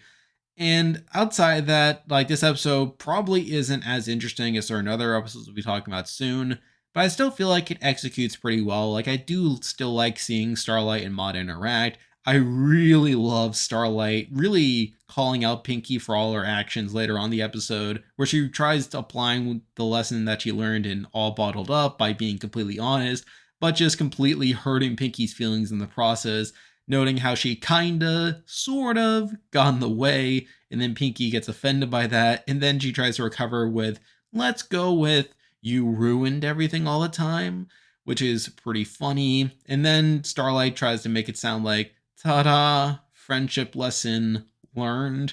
I don't know, I just find that scene pretty funny. So on the whole, this is definitely a good episode and definitely a pretty solid spot within the top half of the list. But I feel like other episodes have more interesting ideas in it, and plus, it still has enough minor flaws with its premise to where I do have it here number 62. Now we're moving on to number 61, and I can see some people saying this episode is a bit too high, but I do like a lot of the ideas that this episode was presenting, even if I don't feel like it was presented in necessarily the most interesting way. But here we have Apple Family Reunion, and I do like this episode more than most people. I do like the whole concept of Applejack really wanting to uphold this tradition of the Apple Family Reunion by trying to make it as memorable as possible and for them to create as many memories as possible. And she does it by basically making everyone a cog in this machine where rather than having things happen organically, she's basically just manufacturing everything to make everything as grand as possible, like having all the older people just knitting quilts the whole time rather than allowing them to talk while they make things. She forces everyone to play games when they don't really want to, just so that she can have the picture for the scrapbook.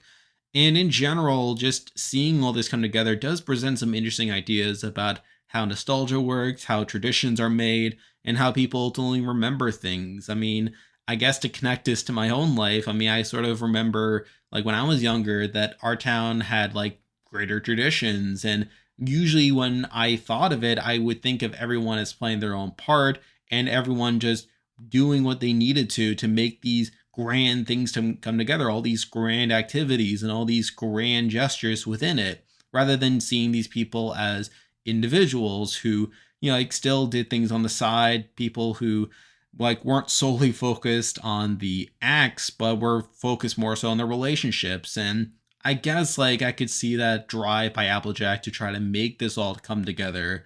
Now, admittedly, the episode itself isn't the most entertaining consistently. There are definitely some slow stretches within there, but I still like it for what it is. We obviously have Applejack really trying to make this work, and we even get some side stuff as well, like Apple Bloom and Bads being friends and how they're trying to make the most of it. And they're the ones who help Applejack realize that it's more so about the people than about the traditions themselves. So I do like that aspect to it, and on the whole, this is a solid episode. But I feel like other episodes are more consistently entertaining than it, and because of that, I do have it here number 61. Now we're moving on to number 60, and we have an episode that's very similar to Apple Family Reunion and has very similar themes to Apple Family Reunion. And here we have Maid in Manhattan, and this is another episode that I do resonate more with a lot of other people. It has very similar themes, and that a lot of it focuses on traditions and how traditions have fallen by the wayside. And I feel like that aspect to it is more interesting, where rather than perpetuating a tradition that has already been ongoing, we do see someone like Coco come along who is trying to resurrect something that's been lost to time. And I do find that more interesting than what we saw in Apple Family Reunion. Again, connecting this back to my own life, I mean, a lot of the traditions that I just talked about with Apple Family Reunion, those ended up going into decline over time as people moved away, as people grew up, and it was basically thrust upon the next generation to make those traditions like remain in place. And I feel like through that, that brought back tons of memories about like the old days and sort of comparing how we are stacking up compared to those old days. And through that, I do relate to what Coco's trying to do. She's trying to bring back the glory behind it all. And we do see like Rarity and Applejack coming along to help her out in that regard. But also, like, this is a friendship problem episode. And we do see Applejack really trying to figure out why she was summoned here. And to be fair, I feel like that was probably one of the less interesting parts of the episode, but still was an interesting through line in all this. We obviously see them putting on the play, and while like things didn't go right to where eventually they had to settle for a very simple set and very simple costumes, we do see the relationships be the things that bring things back together, where we just see people walking by and just seeing the play happening, and that's what caused them to remember it. And I do find that aspect to be interesting as well, though to be fair, I felt like they could have done a bit more to set that up, about how there's this gap in like culture that made people want to gravitate towards something like this. So I feel like they could have done a bit more and gone a bit more in depth with it. Though I still feel like in execution it did it pretty well by Coco showing off her scrapbook and showing pictures of her as a kid, like taking part in the play and the traditions. So overall, this is an episode that probably on its own is not the most exceptional or the most entertaining in the world, but it's still an episode that I relate a lot to, and that's what makes this episode pretty interesting in my eyes. But still, I feel like the episodes we'll be talking about soon are more interesting and have more to offer. And it's because of that I have it here at number 60. Now we're moving on to number 59, and I kind of debated where to put this episode, as it's an episode that I do like, and definitely an episode that's better than I remember it as. But still, compared to other episodes, I feel like there are other episodes that simply outclass it. But here we have the season 3 premiere, The Crystal Empire. And I do like this episode a lot. It's a pretty solid two-parter where a lot of it does focus on the crystal ponies and how they had this culture that's been lost to time, which again does make it pretty similar to the last two episodes we talked about.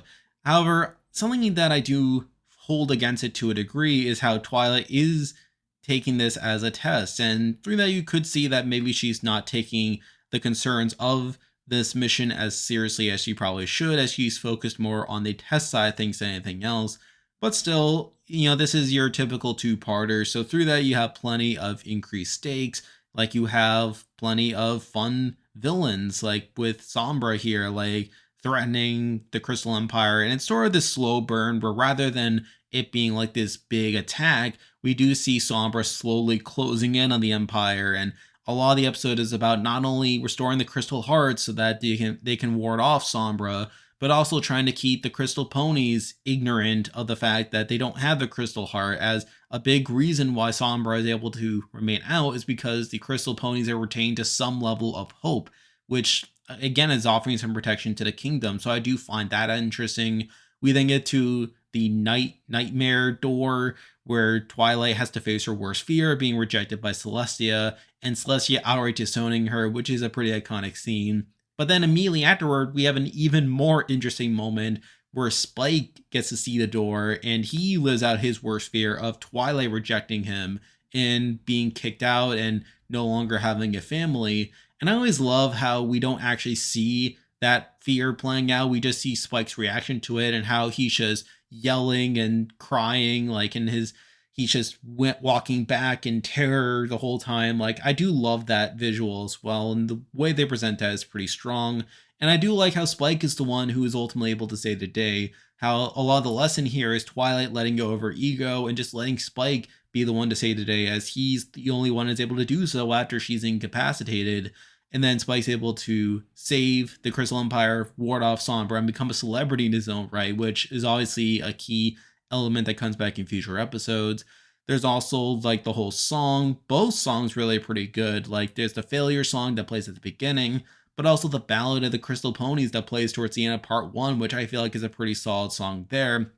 Now, admittedly, I still feel like the worst part of the episode is during part two, where we see the rest of the main six trying to distract the ponies while like they're looking for the crystal heart. And yes, while I did say earlier that's interesting that the ponies have to remain ignorant in order to hold on to hope, we still have some pretty slow segments of the main five, like basically putting on the carnival while like they're trying to keep things like all nice and orderly. So I did find that a bit boring. But on the whole, I still feel like this is a solid two-parter. This is a solid episode with some interesting ideas, but I feel like other episodes are simply more interesting than it. And because of that, I do have it here at number 59. Now we're moving on to number 58, and we actually have 3 episodes in a row that are mostly lighthearted and episodes that are mostly noted for their comedy, more so than having truly interesting character moments, with one exception, but we'll get into that in a moment. But at number 58, I did decide to go with Mystery on the Friendship Express.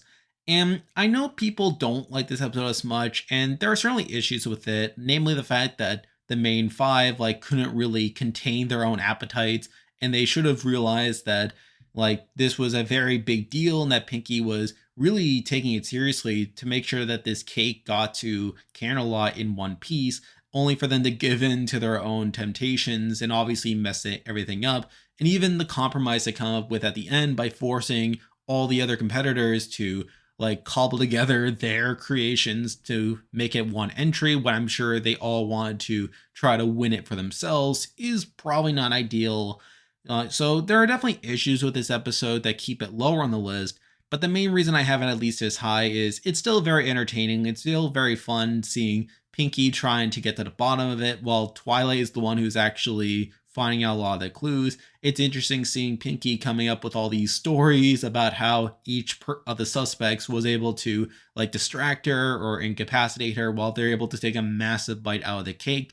And I do love the general mystery aspect of it. This is a very mostly lighthearted and very fun episode to get through, but it's those little issues of the characters like not like taking Pinky's concerns seriously that does leave it a bit lower, and it is here at number 58. Now we're moving on to number 57, and we have a very similar episode to Mystery on the Friendship Express, and one that's a bit more controversial. I'm sure plenty of people were not too happy that this episode was this high on its respective season episode ranking, but I still love this episode a lot. And here we have A Trivial Pursuit, and I do love this episode as well. It's another mostly lighthearted episode. Now, yes, it's not great that Twilight isn't treating Pinky the best, and obviously you can tell that Pinky was really excited to play this game, and especially with Twilight, but Twilight just gets so caught up in trying to be the first to win 3 in a row that she ends up hurting Pinky's feelings, and obviously that whole ending where she tells Pinky off gets her disqualified, and then Pinky's just sad for a bit, only for Twilight to eventually come back, is probably not ideal.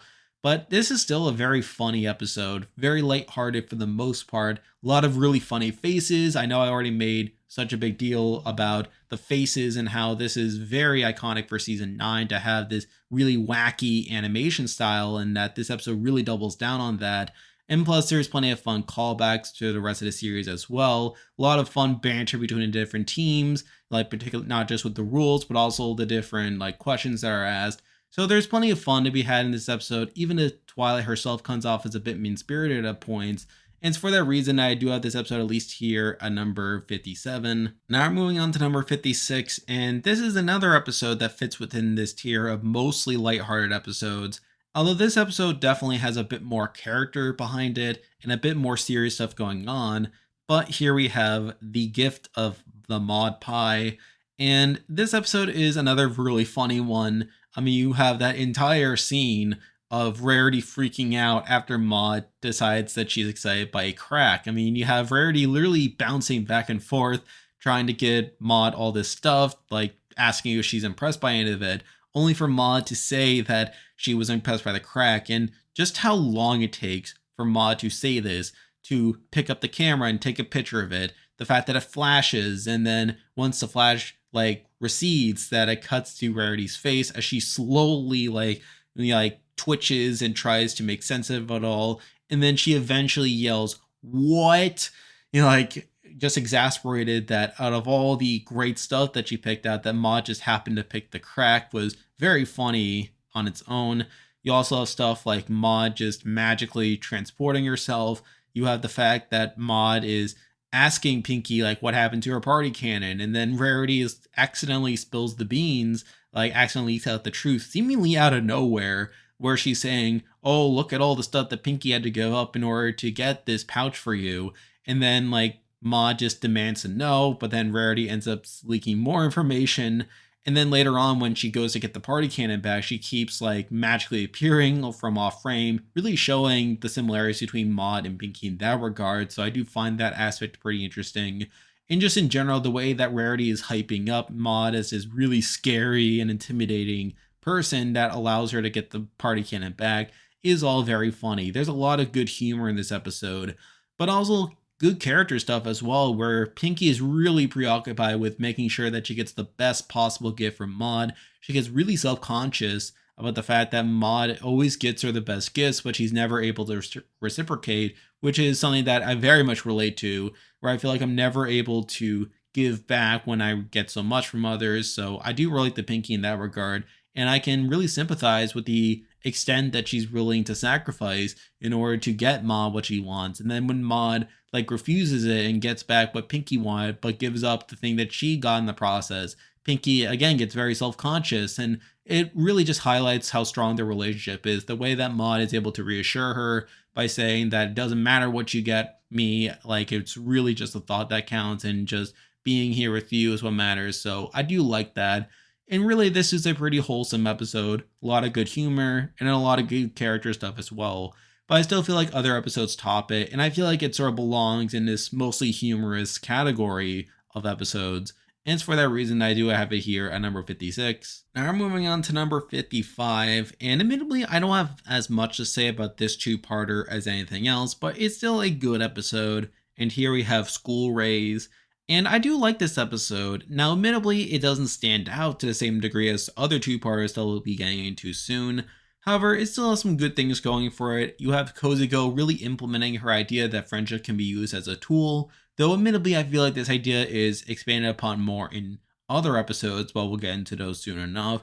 I do like that Neisei does see the flaws in his worldview, where he assumes that only ponies should be able to learn about friendship, and that only ponies can use friendship for good. Again, sort of being racist, and him sort of like capitalizing off stereotypes of other creatures, which admittedly I feel like they could have done a bit more of, but I'm kind of glad that wasn't too overbearing. Only to see that even ponies can be evil, and that even ponies can use friendship taught at the friendship school in order to do bad things. And the fact that the Creature Six were able to save the day is enough to convince him that maybe that his worldview is a bit flawed, and that he does have a bit of a redemption arc there. And just in general, this is a solid two-parter. Now, admittedly, it does have some slow parts as well. Like, I feel like a lot of the stuff in Tartarus is pretty mundane for the most part. And then also the ending where they choose to send Cozy Glow to Tartarus simply because she refuses redemption despite her being a little child isn't ideal either. But for what it is, it's still a solid two-parter, and because of that, I do have it here at number 55. Now we're moving on to number 54, and we have a pretty good episode, although one that, again, doesn't stand out to me too much, particularly when I'm not watching it in the moment. But here we have Bloom and Gloom, and I believe I did drop this a bit from when I talked about my CMC videos, though you can double check me on that, as I really feel like the more I think about it, this is probably the CMC Luna episode that stands out the least to me, despite the fact that it's the final one and the one that really culminates this mini arc across the last couple seasons. And there's still some plenty of good moments in there. Like, you have all of Apple Bloom's nightmares of her getting the wrong cutie mark. Though even then, I feel like there's some slow points in there. Like the first dream of her like getting the beekeeper like cutie mark is like pretty boring. Like, so there are still some slow moments in there, but there are still some iconic moments there. You have like Scootaloo realizing she's in a dream, so she tries flying. You have like the nightmare where Apple Bloom gets a non-Apple cutie mark and the family disowns her. You have Applejack's lullaby that she sings to her, like reassuring her that it doesn't matter what cutie mark she gets. So there are still some good moments in here, and at the end of the day, this is a solid episode. But I definitely feel like the entertainment value is not as strong with it. There are definitely some slower moments within it. And it's for that reason that I have it here at number 54. Now we're moving on to number 53, and we kind of have a similar episode to Bloom and Gloom, where it is pretty good, and I did have it a bit higher in my previous estimation than what I have it now. But here we have A Health of Information, and I did drop this episode a bit as well, simply because the entertainment wasn't as strong as certain other episodes we'll be talking about soon. Where it's still a good episode, I wouldn't say it's boring per se, though there are a few more slow moments than I gave it credit for at the time. And sort of similar to Bloom and Gloom, a lot of it does exist to establish Meadowbrook like one of the pillars that will come back in the season finale. But there's still some interesting stuff that happens in it. Like you have Fluttershy taking on all this guilt over Zecora getting sick and her trying so hard to cure the disease, only for her to get sick in the process. And I know people have pointed out that the whole self-care message kind of falls flat when you know that Zecora is really in danger and that there's this time constraint for Fluttershy to make Zecora feel better before she literally dies and turns into a tree. And obviously the whole idea that Fluttershy becomes sick and that this disease eventually turns her into a tree, sort of a weird callback to Over a Barrel back in season 1, but that's just me. But it's still a solid episode, and while I can't say it's the most entertaining in the world, it's still one that gives some like value in terms of its character development, in terms of its story. That does leave it here at number 53. Now we're moving on to number 52, and this is an episode that I still really enjoy. Honestly, a bit more than the last two episodes we talked about, but I still feel like there's some room for it to be better. But here we have Celestial Advice, the season 7 premiere. And I do like this episode as well. It has some pretty fun moments in it, like all the different nightmare scenarios that Twilight comes up for Starlight to screw up on her own. I did find that pretty amusing. Obviously, Celestia's big reveal that she was also very nervous and she also was pretty panicked when she was deciding what to do with Twilight, but then literally decided the last possible moment to send her off to Ponyville, even knowing that Twilight is going to be critical towards ensuring that Equestria be saved. Now I know some people have knocked this episode to a degree because it basically suggests that she handpicked the main six to be Twilight's friends, but considering that they were already shown to be connected through destiny with the Sonic Rain Boom, I guess it kind of makes sense, but even so, I know some people don't like that. And the other thing that people will point to is all Discord's antics with him spreading the rumor around the party that Twilight has this big announcement concerning Starlight, and it obviously puts all this unneeded pressure on Twilight to have something ready for Starlight, with her thinking that she needs to literally send Starlight off, much like Celestia did with her, only for the end to have her decide to simply have her graduate, but still give her the option to live at the castle with her, which she obviously ends up accepting. And there's also the big moment where Twilight gives Starlight her gift, which is all the pictures that are posted on the mirror, which is a pretty heartfelt moment there. So this is definitely a solid episode as well, and certainly more entertaining than Bloom and Gloom or Health of Information, but I still feel like it doesn't quite crack the top tier for me, and because of that, it is here at number 52. Now we're moving on to number 51, and we definitely have an episode that I have more to say than the last couple episodes, though it's certainly a bit more flawed than the last couple episodes. But here we have, from season 9, Between Dark and Dawn, and I do like this episode a lot, and there's plenty of cool stuff within it. I really like the song, it's very catchy, there's a lot of cool visuals, both during the song and just throughout the episode. And just seeing all these random ponies get really awestruck when they just see the princesses out and about is really cool, and also leads to plenty of fun moments there. There's even this cool visual towards the end when Celestia is just doing stuff on her own after getting in her fight with Luna, where these ponies that she's parachuting with, they end up having this parachute with the two sisters on it, which I did find pretty cute. And just in general, the whole story of seeing Celestia and Luna just acting like sisters in this episode more so than rulers, and them just exploring the land and really getting out of the castle, only to run into their different styles for how they want to do the vacation, was pretty interesting and pretty organic as well, with Celestia surprisingly being willing to do all this action and all this thrill seeking stuff, which is pretty in character with her, while Luna wants to be more reserved and do more relaxing things like sitting on the beach and just taking it slow. And obviously, that leads to plenty of conflict there. So there's plenty of fun there. And even though they do end up getting in a fight and end up going their separate ways, I still found it pretty organic. And I do find it to actually help the episode in terms of them teaching the lesson. But also, like the scene where they're trying to do their own stuff and they just realize that they simply can't do it alone and that they need each other to prevent Luna from getting a sunburn from not putting on sunscreen, or Celestia just getting completely scared and lost in the woods because Luna isn't there to guide her. So I did find that pretty interesting.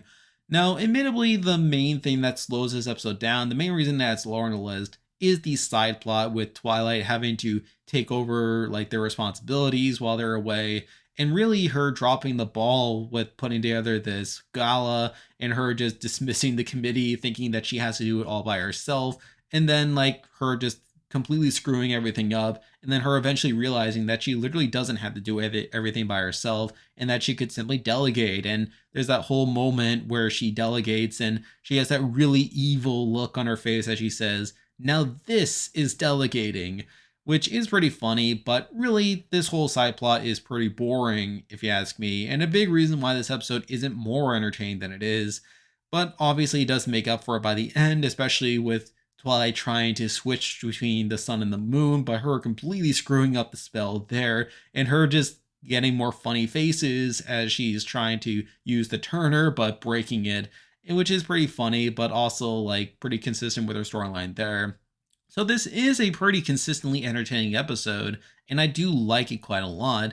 But again, I feel like it does get a bit boring at points, and also I feel like compared to other episodes we'll be talking about soon, it just doesn't quite add up for me. And because of that, it is here at number 51. And with that, we are now inside the top 50. Again, another big milestone for this list, and certainly that won't be the last time I say this here, but just to give you an idea of where we are in terms of progress on this list, and we are starting to get into some better episodes here. Although at number 50, this episode still has plenty of holes in it, and I know I've complained about this episode before, despite me really liking it. But here we have the season 2 finale, A Candlelight Wedding, and I've been pretty critical about this episode before. I mean, I think the biggest issue is with Twilight and the fact that she was technically right for the wrong reasons here, where she does say that like the fake Cadence was pretty bad and pretty rude, despite others not really seeing that for a lot of it. But at no point does she ever assume that she was outright evil. And I felt like it would have been one thing if Twilight did see the way that quote unquote Cadence was acting and assume that that is not how the real Cadence would act and that something is terribly wrong here, but just others think she's completely ridiculous, even though she doesn't really have much evidence to base her claims that there's more than just her outgrowing like her nice self. But still, when the whole message of the episode is to trust your gut, the fact that Twilight like takes like this bad information that the fake Cadence is giving her and concludes that the real Cadence is what she's seeing, and that real Cadence has simply just become a bad apple as she has gotten older, isn't the best look in the world and probably not a great sign for her, even if that probably is one of the more realistic reactions. Although it's probably not great that the episode was trying to go for that approach here. Also, Twilight doesn't look the best either when she is coming off as a bit jealous that Shining Arbor didn't give her a personal invitation before sending out the invitations to the other wedding guests, which I did find a bit of a knock there. So there are issues with this episode in terms of its message, the way that's delivered, and just Twilight not being super likable throughout a lot of this episode. But if we're taking that out, this is still a pretty strong two-parter. I mean, it's definitely one of the more cinematic episodes within the early parts of the series here. And there's a pretty good song in here as well with both BBBFF in part 1 and then This Day's Aria in part 2.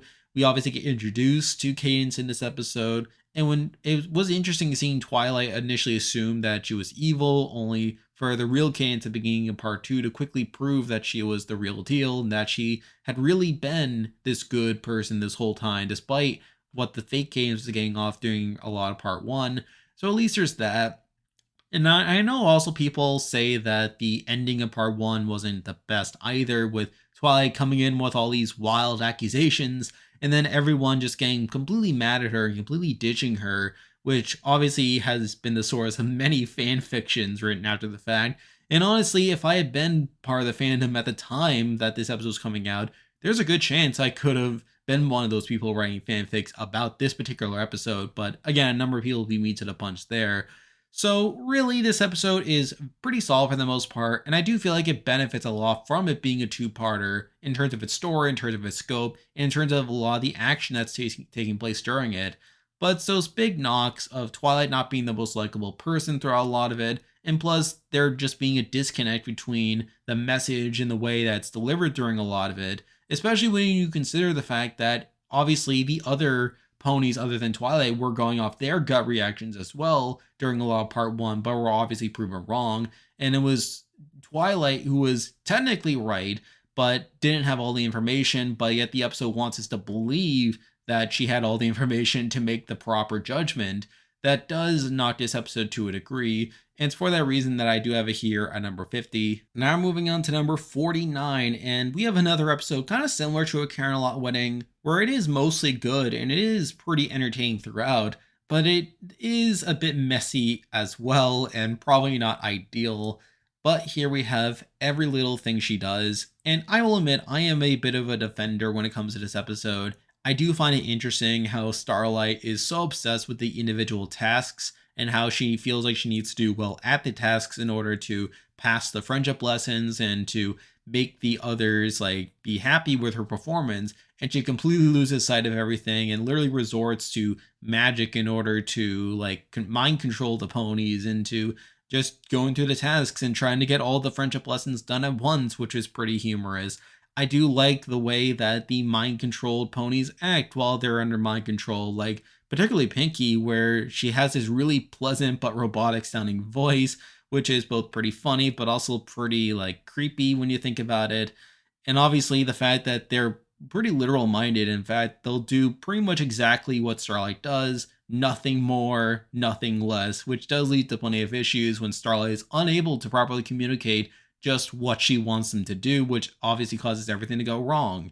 And I also feel like the another knock with the episode is the fact that it doesn't really address a lot of the main six's concerns with Starlight, where obviously if you go back to the QD remark, it was largely Twilight's initiative to bring on Starlight as her student and really introduce this former villain into their lives without them really like getting to see some of the good side behind Starlight. And we see that throughout a lot of season 6 where they don't really accept Starlight fully, and it's largely Twilight who is socializing Starlight into being good here. And yes, while that is justified in a byproduct of the rushed nature of Starlight's redemption arc in the QD remark, I do kind of knock the episode, and that doesn't give the rest of the main six much of a reason to believe that Starlight's really changed, and I don't blame them for being so mad against Starlight after she resorts to mind control in order to get them to do all the tasks. Though again, the episode is able to rectify that to a degree by having Starlight clean up all the mess, and in the process, having her learn the friendship lessons without Starlight fully realizing it. So I do see the issues people have with this episode, how it calls into question whether Starlight deserved to be redeemed or not. But I personally like this episode more than most people. And yes, while I do acknowledge that some of the messiness is there, I do feel like it does enough to rectify it throughout to make it pretty enjoyable, but also pretty good in terms of setting up Starlight's redemption arc. And it's for that reason that I do have it here at number 49. Now we're moving on to number 48, and we have an episode very similar to Every Little Thing She Does, where I do like it, and I do like a lot of the direction that it takes the characters in, but it does still have some issues that makes it a bit messy. But here we have Too Many Pinkie Pies, and I do like this episode a lot as well. I do like the way that it presents Pinkie throughout a lot of it, and that is largely what gave me the edge with this episode over Every Little Thing She Does, and that I do enjoy Pinkie as a character more than I do Starlight, but again, they're both characters that I do like a lot, as evidenced by my previous videos. But anyway, we do see Pinkie really trying to spread herself thin here by creating clones of herself, with each new version becoming more flanderized than the rest, And obviously, a big theme of the episode is the idea that Pinky has complexity, that she is more than just spouting off jokes and non sequiturs, and she is a pony with a full range of emotions. And with each new version that's created, she's not only like causing chaos throughout the town, but she's entering her own identity crisis where she is questioning like whether she is truly the real Pinky or not. And that is an interesting theme throughout a lot of it, with her like being having to prove that she is capable of sitting down and remaining still, that she's willing to do whatever it takes to obviously help her friends out and ensuring that they can go back to the good times that they were having before. There is a lot of good stuff in this episode that lies underneath the surface. Though, admittedly, my biggest problem with the episode is the actual test that they use in order to prove Pinky's real identity. Where, yes, I get that the whole point of it is to show that the real Pinky is capable of concentrating and doing what she needs to in order to stand out from the rest of the crowd. But I still feel like this test is way too reckless, in my opinion, where even the real Pinky could have just cracked under the pressure, and Twilight could have just simply killed her, or I guess just send her back to the magic pool, and they never would have known that was the real Pinky. And for all they knew, that this test could have just produced another clone as the real Pinky, and they would have spent the rest of their lives thinking that they had caught out the real Pinky, while the real Pinky is probably dead or stuck in some weird purgatory. Like, I feel like they could have done more tests to try to verify that this is the real Pinky. And obviously, they didn't have to actually kill all the Pinkies either. And especially not the original clone, as it is implied that during the final two of that test, that was between the real Pinky and the original clone, who was the most similar to the real Pinky in terms of their personality. As we even saw earlier in the episode, that original clone did have a full range of emotions, that she did feel bad when she didn't spend time with everyone, and that she was still missing out. She got very emotional there. And the fact that they still sent that real Pinky back to the magic pool, or killed her, I guess, is not the best feeling in the world. Like, that Pinky could have been redeemed, and a lot of those earlier clones could have also been redeemed as well. But the fact that they resort to this test, the fact that they resort to literally using brute force in order to bring it down to one Pinky, and the fact that Twilight herself seems to get some weird kick out of just killing all these Pinky clones isn't the best look in the world. And part of the reason why this episode is a bit lower for me. And also, I just feel like they could have dedicated more time to showing the real Pinky's reaction to all this.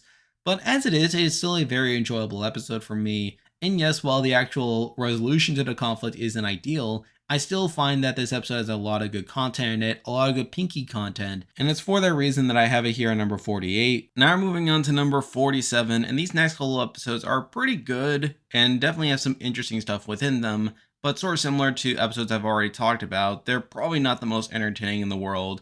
But number 47, we have Common Ground from season 9.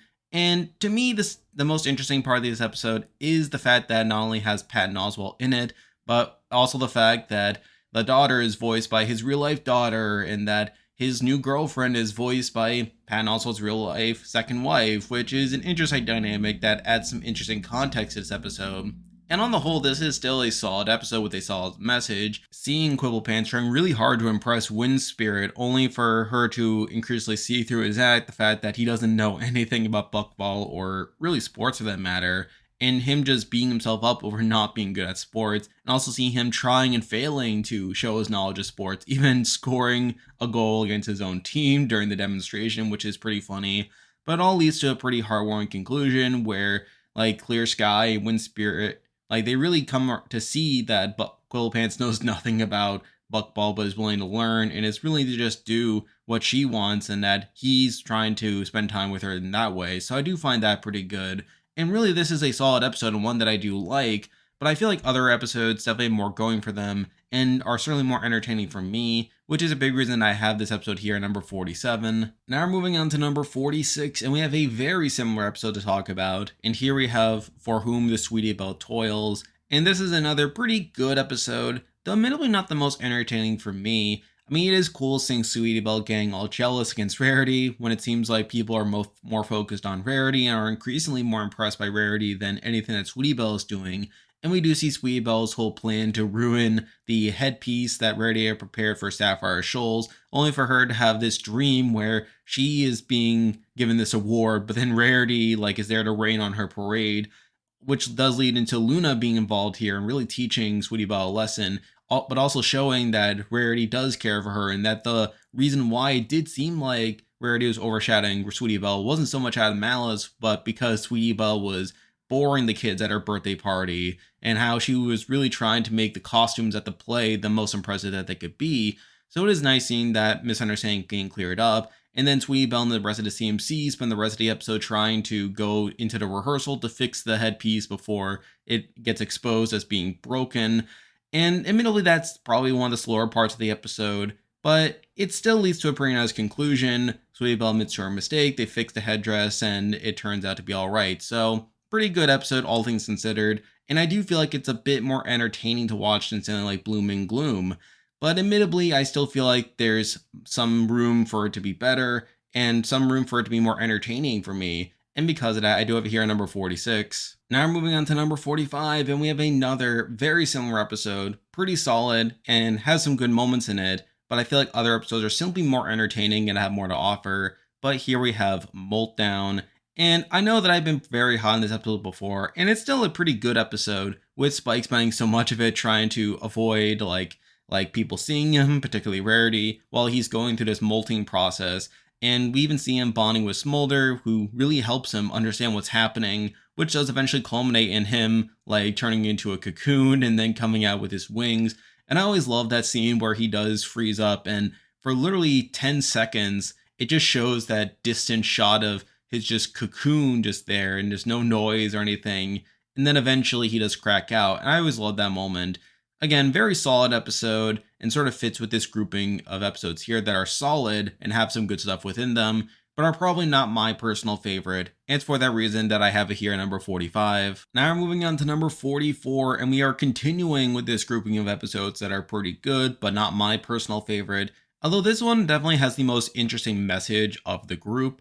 But here we have It Ain't Easy Being Breezy's, and this is another notable episode. It's obviously Fluttershy's key episode, and a lot of it does have her learning to be more assertive and her really forcing the Breezies to get on their way so that they can get back home in time. And that obviously leads into this interesting message about tough love and how it was really hard for Fluttershy to put her hoof down and really get these Breezies to do what was in their best interest. And I always love that moment too, where she finally forces them out. But then the minute that they all get out, she immediately breaks down crying. She feels bad for what she did, but knows deep down that it was the right thing to do.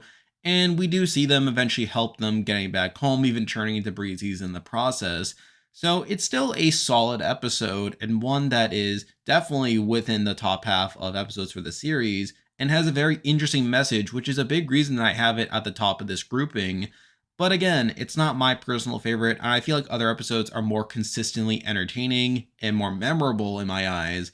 And it's for that reason that I have it here at number 44. Now I'm moving on to number 43, and this episode's sort of a weird case, as whenever I think of this episode, it is a pretty solid one, but whenever I don't think about it, it very quickly fades from my mind. But here we have The Chrysaling, the season 6 premiere. And admittedly, I feel like the weakest part of this episode is a lot of the Flurry Heart stuff. It does seem like Flurry Heart is there simply to create conflict and to make things worse, which again may have been the point, but it does lead to things like her destroying the Crystal Heart because she cries too much, her burning the book that contained the solution for how to fix the Crystal Heart isn't great. And we do see that Flurry Heart is there to create conflict, and it does seem a bit convenient at points that she's there to create conflict. Literally, the moment that any sort of solution comes into play, she's there to just make things more complicated. And we also get in part two, another minor issue is that I feel like a lot of part two feels similar to like the Crystal Empire, where a lot of it does fall upon the rest of A6 trying to keep the Crystal Ponies in the dark. Although this time they are a bit more transparent, and there is that scene where they do have to lead them out of the Crystal Empire without fully saying that the Crystal Heart is broken, but like whatever. So that does get a bit tedious as well. But if we're taking those elements out, this is a pretty solid two-parter. I mean, and a lot of it does hinge around Starlight here, with her like trying to find her own now that she's Twilight's student. Like we see her early on in the episode getting lost in the castle, and her walking in on Spike, and that little moment where she says, "Sorry, Spike, I guess I'm still trying to find my way around," just really highlights how broken she's become and how not confident she is anymore, how unsure of herself she is at this point, between her like not knowing her way around and her questioning whether she deserves to even be a Twilight student. So I did find that interesting. She then gets to go to the Crystal Empire to try and reunite with Sunburst, but you can very tell that she's upset by the whole prospect. She's very terrified that like Sunburst is going to find out about what happened after they left. She even has a bit of a panic attack, which was pretty interesting and a very iconic moment there. She obviously tries to stall for a lot of it, and even when she does meet Sunburst, we can very tell that Sunburst is also trying to keep things secret. He's trying to hide the fact that he didn't become this great wizard that she thought that he had become ever since leaving her. And obviously that moment where he does let it out that he didn't like do so well and that he had to drop out of magic school, and how just like being able to read stuff in a book doesn't translate to him executing. It's not only a pretty impactful scene, but it obviously leads to Starlight's reaction where she dumps everything about her past. And you can very much tell that she was hurt by this as well. It makes it feel like that all the suffering she had went through by Sunburst leaving was kind of for nothing, as it sure showed that like Sunburst left her in order to go on to do these great things, only for him to not do those great things, which does make a lot of her loneliness like feel kind of in vain to a degree, and all the guilt that she feels from doing the bad stuff could have been entirely avoided. So you can kind of empathize with her over why she ends up leaking all this out and why she gets so upset upon learning that Sunburst like had all these issues ever since leaving her. So that's something. And they do end up becoming friends again after that, which is pretty good. But again, the main reason that this episode isn't higher is a lot of the Flurry Heart stuff, and plus some of the recycled elements from the Crystal Empire that makes this episode probably not as memorable as it could have been otherwise. But it's really the Starlight stuff that really elevates it to such a degree that I have it here at number 43. Now we're moving on to number 42, and we're moving on to a grouping of episodes that are all pretty solid and a bit more memorable than the last couple episodes we talked about, but they do have one or two minor issues that kind of lower my opinion of them, but they're still pretty good. And actually, a lot of them are pretty early episodes as well. But number 42, we have Griffin the Brush Off, and this is a solid episode. It definitely establishes Pinkie and Rainbow Dash's friendship. It's interesting seeing how Rainbow Dash is actually very annoyed at Pinkie, which sort of reinforces this idea that maybe the main six were not all cohesive before Twilight came along and brought them all together. And we see Pinkie really trying to befriend Rainbow, and obviously they end up bonding through their love of practical jokes and stuff like that. And obviously there's that moment where Rainbow Dash almost pulls a prank on Fluttershy, only for Pinkie to talk her out of it, which, considering what happens in 28 Pranks Later, was a pretty interesting moment there. And obviously from there we get Gilda coming along and really making Pinkie a third wheel for a lot of this. And I do like how Pinkie spends a lot of these episodes thinking that she could just be jealous, and how she basically tries to convince herself that maybe there isn't a problem with Gilda, that maybe like she is a good person deep down and that Pinkie is the one with the problem, only for her to get confirmation that Gilda is just a jerk, even making Fluttershy cry after she bumped into her. That causes her to try and expose her. Now, that does lead into the main issue with the episode, is that a lot of the party scene does feel a bit mean-spirited, where it does feel like Gilda is trying her best to put on a good face here and not be too rude, but then it feels like she's just being pushed and pushed more so by Pinkie, only for her to eventually snap. And it turns out that Rainbow was actually the one to put all the pranks there, which obviously leads to Rainbow being pretty upset at Gilda and her not being friends anymore.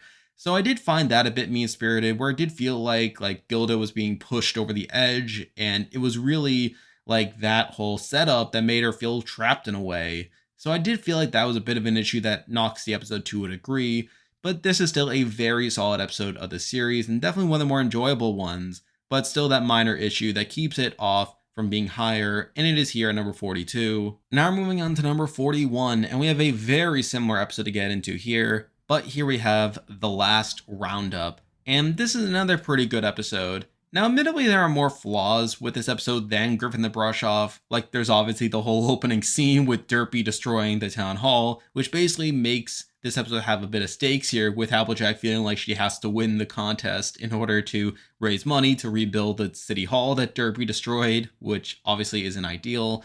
And then the very end of the episode, which has this strange gag of the main six not picking up Pinky and Rarity, leaving them to have to go back to Ponyville all by themselves. And the episode does try to give them some fault for this, with Pinky deciding to jump off the Applejack's wagon after talking to her, knocking off Rarity in the process, and the Rainbow Dash saying that they basically brought it upon themselves. Which, considering that immediately afterwards, we do see their reconciliation with Applejack and how they made such a big deal about how friends are there for each other and there to support each other. The fact that they don't go back for Pinky and Rarity does leave a bit of a weird taste in my mouth. I actually wrote a fanfic about it at the time, which was pretty funny, but also sort of undercuts the message there. So this episode definitely has more issues going on with it, and I know people have also poked at the fact that Applejack was overreacting, how the fact that she still did pretty well at the tournament, but just not good enough to win the grand prize, is a pretty strange excuse for her not going back to Ponyville over that, which obviously leads into this whole mystery. So I know some people are a bit underwhelmed by that and feel like it was a bit of an overreaction there.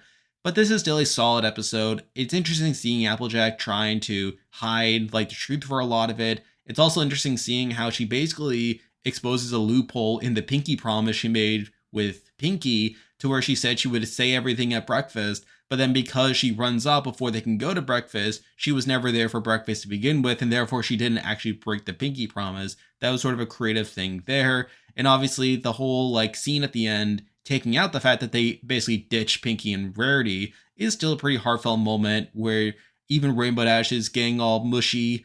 So there's all that to consider. And this is a good episode, but definitely not the best, and it is held back by those issues. And because of that, it is here at number 41. Now moving on to number 40, and we have a very similar episode to get into here. Mostly good, but has one main issue with it. And here we have Luna Eclipsed, another season 2 episode. And for me, the main problem with the episode is, I guess, sort of the mean-spiritedness for a lot of it, where, yeah, it is explained later on that Pinky was just like acting scared to fit with the holiday, and just in general, like obviously bringing a lot of the Phillies along with her. But still, I feel like they could have explained that better, and that does lead to a lot of this episode feeling contrived in some ways, where it feels like Pinky is perpetuating the conflict for a lot of it, with her literally getting in the way of Luna's efforts to assimilate and to really fit in. But as for the positives, there are plenty of good things about this episode. I do like how Luna is this mostly eccentric figure, someone who is very much a product of her time, and her just trying to adapt to the modern era is pretty amusing. That does lead to some plenty of funny moments there. Obviously, her saying that the fun is doubled is a pretty iconic line, and then her basically having this big outburst afterwards, with her basically canceling Nightmare Night forever, is a pretty good moment there. That does lead into her getting pretty upset. That does lead to Twilight, like, comforting her and her letting her know that it's all in good fun. And again, that is explained, but I feel like it could have been conveyed more within the episode. But as it is, it just feels like something that led to the conflict going on a bit longer than it probably should have. But on the whole, this is still a solid episode. Definitely one of the more memorable episodes from the early seasons of the show. But that main knock is what keeps it down here at number 40. Now we're moving on to number 39, and we are sticking with this grouping of episodes that are good but not perfect. And here we have Castle Sweet Castle. And this is an episode where I do appreciate the concept of it, where it takes a relatively small moment from a previous episode and blows it up and tries to make it a more serious story. In this case, we do see that here, with the fact that Golden Oaks was destroyed and Twilight had to get a new home because of it. And now Twilight has to look back on that and her feeling like the new castle isn't home and that she misses Golden Oaks, and she misses the fact that Golden Oaks is no longer there because Tyrek destroyed it. And I do appreciate that. I am glad that they are taking the time to make a story like this. And for the most part, I feel like it's pretty well executed, particularly with a lot of Twilight and Spike going about their day, with Spike distracting Twilight and taking her out of the castle so that the rest of the main six can decorate it. And we do have that nice moment as well where they walk by the remains of Golden Oaks and they get to reminisce about it to a degree, which is a pretty nice moment. As for the main story, I do like the song. It has a very catchy song about making this castle a home. And I do appreciate the concept as well of each of the main six bringing in what they think Twilight will like, which is more so a projection of how they would decorate the castle if they were the owners of it, which does lead into the main conflict of the episode. But with that said, I feel like that's sort of the main problem I have with it as well, where the rest of the main six probably should not have needed to learn this lesson, and they probably should have recognized from very early on just how big of a mess they make things by bringing in all these supplies. And I feel like it probably should have come out more in the discussions before they brought in any decorations. The fact that they just go off on their own and bringing all these decorations, yes, while it is happening during a pretty nice song, it still is a bit of an issue I have with the episode. And just in general, while I do like this episode and appreciate the concept that I was going for, I feel like other episodes we'll be talking about soon are better in execution and have fewer issues than I have with this episode. So, with all that, I do feel like it is a decent episode, a definitely entertaining one, but one that's not free of issues. And because of that, it is here number 39. Now we're moving on to number 38, and we have the highest episode in this grouping here. And while I wouldn't say this episode has as many flaws as the last couple of episodes we talked about, I do have some disagreements with the decisions that they made that do make it probably not as effective as it probably could have, but that's just me. But at number 38, we do have The Last Problem, the series finale of the series.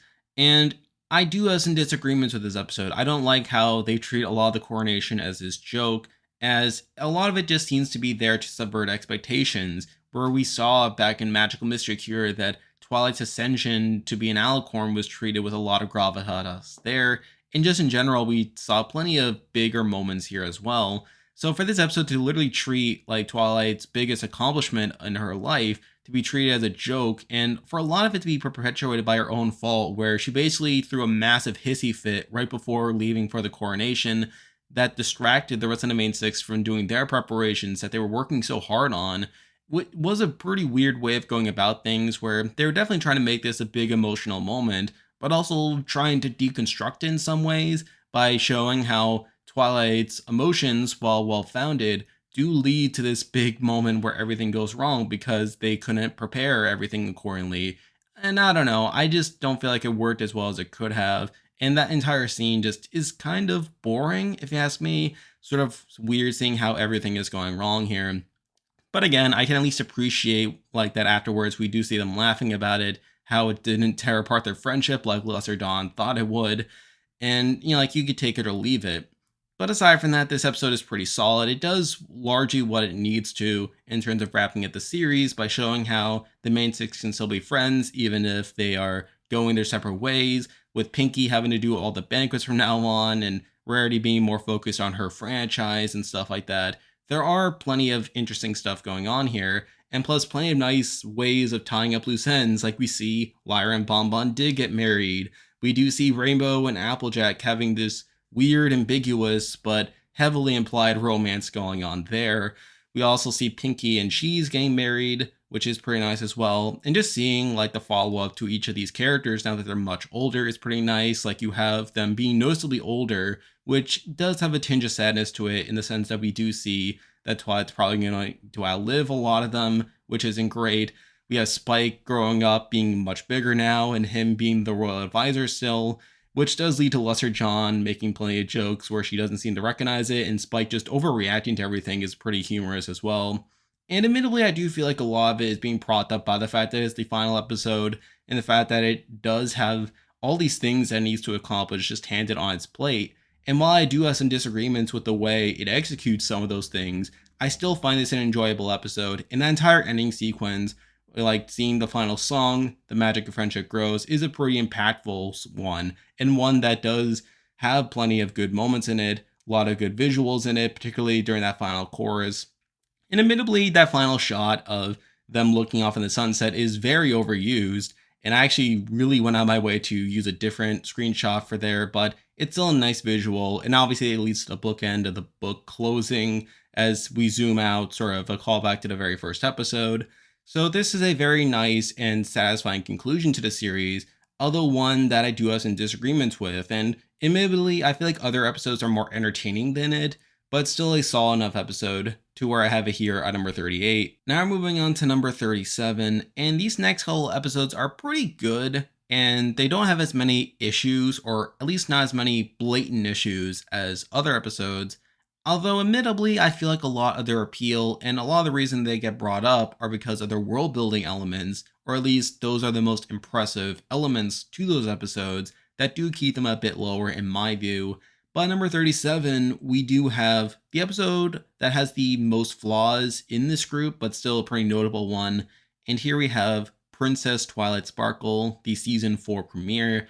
And my biggest issue with this episode is the conclusion, or at least the conclusion of how this all started, where it turns out that all the vines were caused by Discord planting these seeds way back when Celestia and Luna were confronting him, and it just felt very anticlimactic. I felt like they definitely could have given it a bit more gravitas, although given the fact that the vines themselves were not given the same level of gravitas compared to other villains that we see from other two-parters, it kind of makes sense. Though considering that this was the main conflict of the episode, I did feel like it was a bit underwhelming in that regard. But to the episode's credit, I still feel like it's a very solid one for the most part. We get plenty of flashbacks showing the time when Celestia and Luna were still together, and we obviously get that big scene of Celestia banishing Luna to the moon after she gets corrupted, which is a very emotional scene, of course. We see Twilight's reaction to it and her taking a very long time to realize that it's actually a flashback versus something that's happening in the present. So take that as you will. Still a major highlight from the episode. And we do see Twilight doing her best to adjust to her new role as princess, with her literally feeling like she has to learn to fly, and then later on with the rest of the main six trying to protect her, and them trying to exclude her from their adventures while they're going off to try and find the Tree of Harmony. There's plenty of interesting stuff there with Twilight's adjustment to her new circumstances in life. And just in general, this is a solid episode. But I feel like the lack of a strong villain, considering the fact that this is the first big two-parter after Twilight gets her wings, is a bit of a disappointment for me. And it's for that reason that I have it here at number 37. Now we're moving on to number 36, and we have another episode that's kind of similar to it. A lot of it does involve world building, although there's still some other things going on in there. But here we have the lost treasure of Griffinstone, and obviously this is Gilda's redemption arc in this episode, with her being reintroduced, with Rainbow Dash not being super happy to see her, although Pinkie seems pretty quick to forgive Gilda, which is a bit of a weird thing going on there, considering much of Gilda's animosity from Griffin the Brush-Off was directed at Pinkie, and it was more so Rainbow Dash who was disillusioned, which was sort of a weird thing there. But obviously the whole point was to show how Pinkie was a good spirit and how she was more quick to forgive than anything else. But a lot of this episode really shows Griffin's society and how much in destitute it really is, with it being broken and no one really cooperating, them not really having much of a culture, which is pretty depressing. We get that scene of Grandpa Gruff giving the story about how the lost treasure got lost, and then Pinkie's reaction afterwards with her crying and saying, "That was the saddest story ever," which is pretty funny. And then seeing them trying to recover this lost treasure, thinking that will somehow restore the former glory of Griffinstone, only for them to not really get it by the end of it, with Rainbow Dash having to give it up in order to be rescued after they get trapped in the gorge.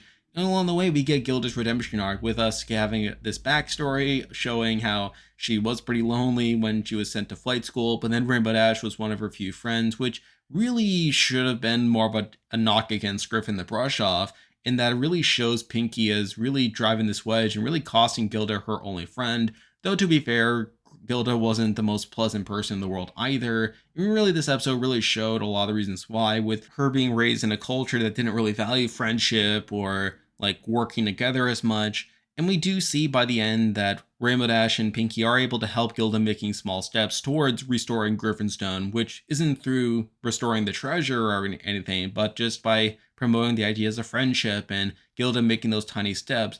And yes, while future episodes indicate that she hasn't made that much progress there, that there's still a lot of misery going on in Griffinstone, it's still a nice enough conclusion to the story that makes it pretty satisfying, all things considered.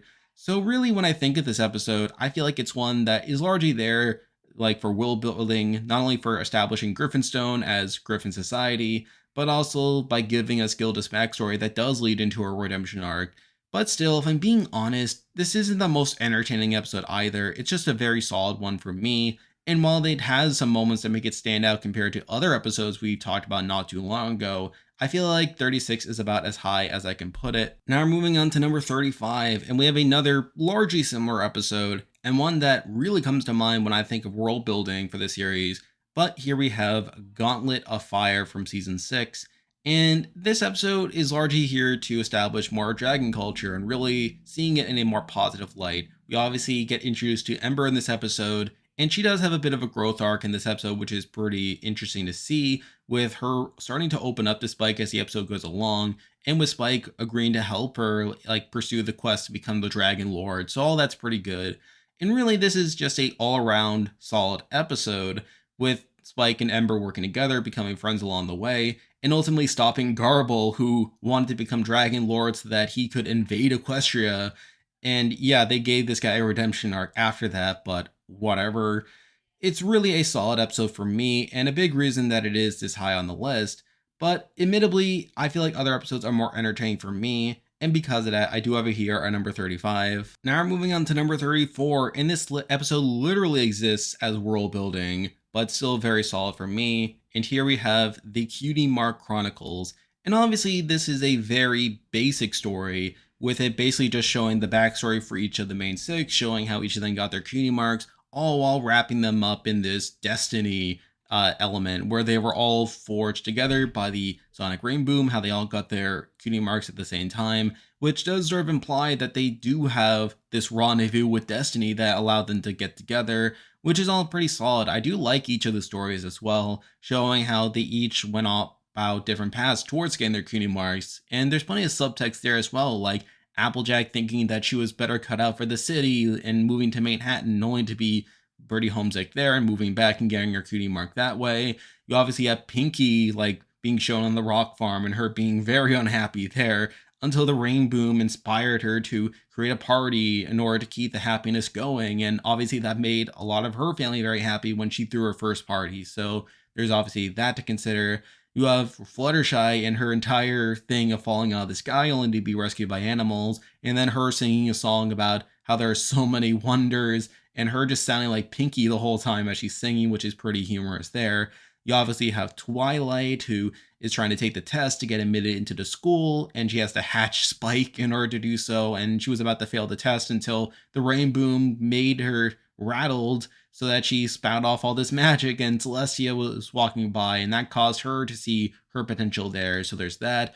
And we even get some clarification in this episode that Rarity's cutie mark isn't even about fashion, it's about identifying gems, which she's able to finesse into a career about fashion, where she's obviously going around collecting gems to put onto her various creations, which is very interesting as well.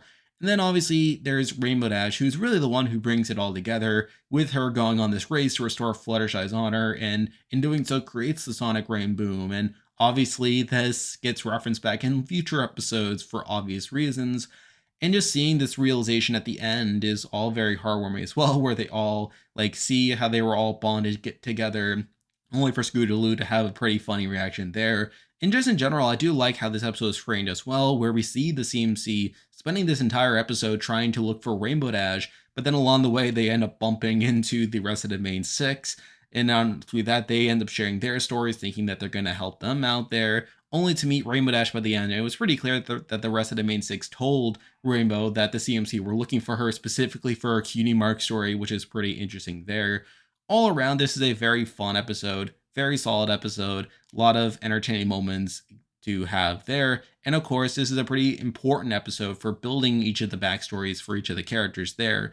And just in general, a very fun episode. But again, I feel like it sort of fits in this tier of episodes that are largely there for world building, as literally this episode's main purpose is to world build and to give all these backstories. So while I can't have it any higher than here, I still enjoy this episode a lot. And because of that, it is here at number 34. Now we're moving on to number 33, and we are starting to move away from this grouping of world building episodes. But at number 33, we still have a mostly solid episode, although I actually believe it has dropped since I talked about it in the past, but whatever. But at number 33, we actually have the season 2 premiere, The Return of Harmony. And this one's actually a bit lower compared to other two-parters, as I originally had it number 3 on my two-parter ranking, though obviously now it has technically dropped a spot. It is still a very solid episode. A lot of good stuff there, like seeing all the scenes of Discord corrupting each of the main six, particularly that Pinky scene where Discord is really able to feed into her insecurity about being laughed at versus laughing with others.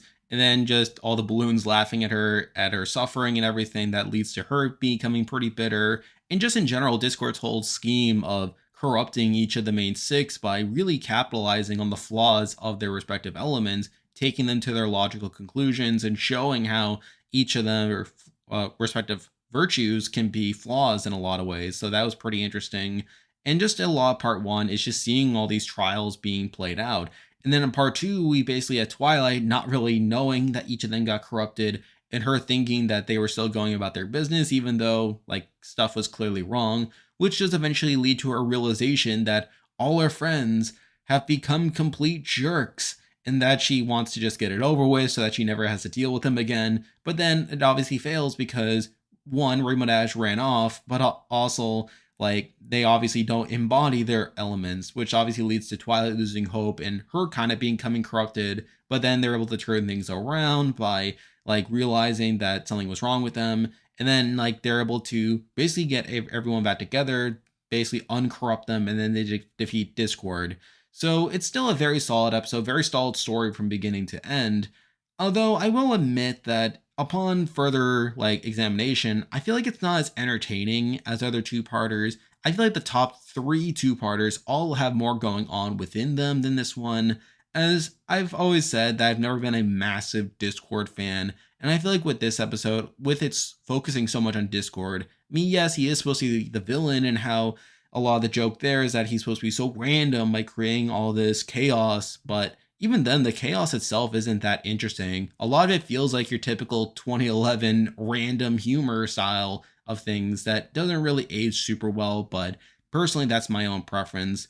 So while it's still a very solid episode, I can't really justify it as having it as one of my favorites of the series.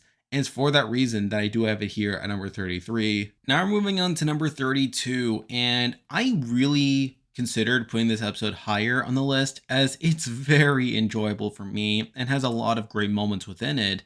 However, after thinking about some more, I sort of decided to leave it down here simply because I feel like it doesn't have anything that makes it exceptionally great that would cause it to be significantly higher on the list, but I still do enjoy this episode a lot.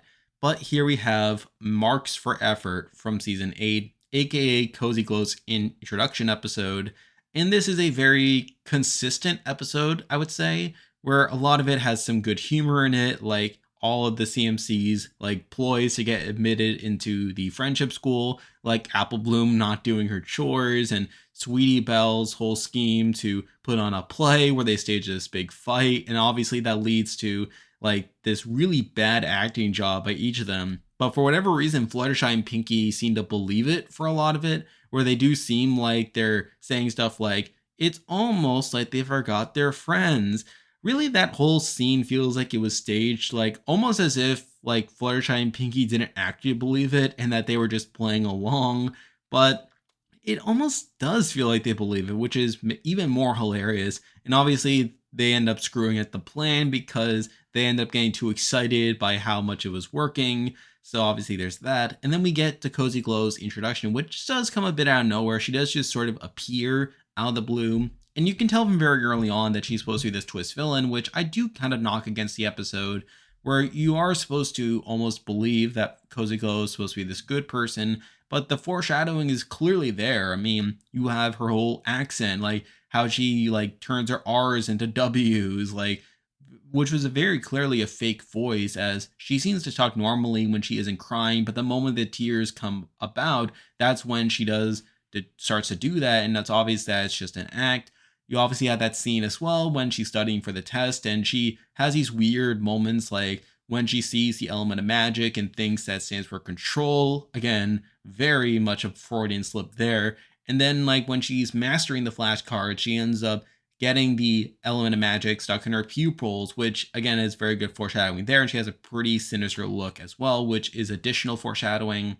You have her whole scheme of failing the test on purpose just to make the CMC look bad. And yeah, while she does go to Starlight's office afterward and admits that it was this devious scheme, it's still a very weird idea in the first place that does lead to the CMC getting into trouble. That whole moment of like Twilight summoning them to their office, and then Scootaloo is like, I know we want to be invited and signed, but this isn't quite what I had in mind, is pretty humorous as well, with even Twilight afterwards pointing out some stuff like the fact that Cozy Glow said your mom is one of the test answers, clearly failing it on purpose, which again is another sign that Cozy Glow probably isn't that great.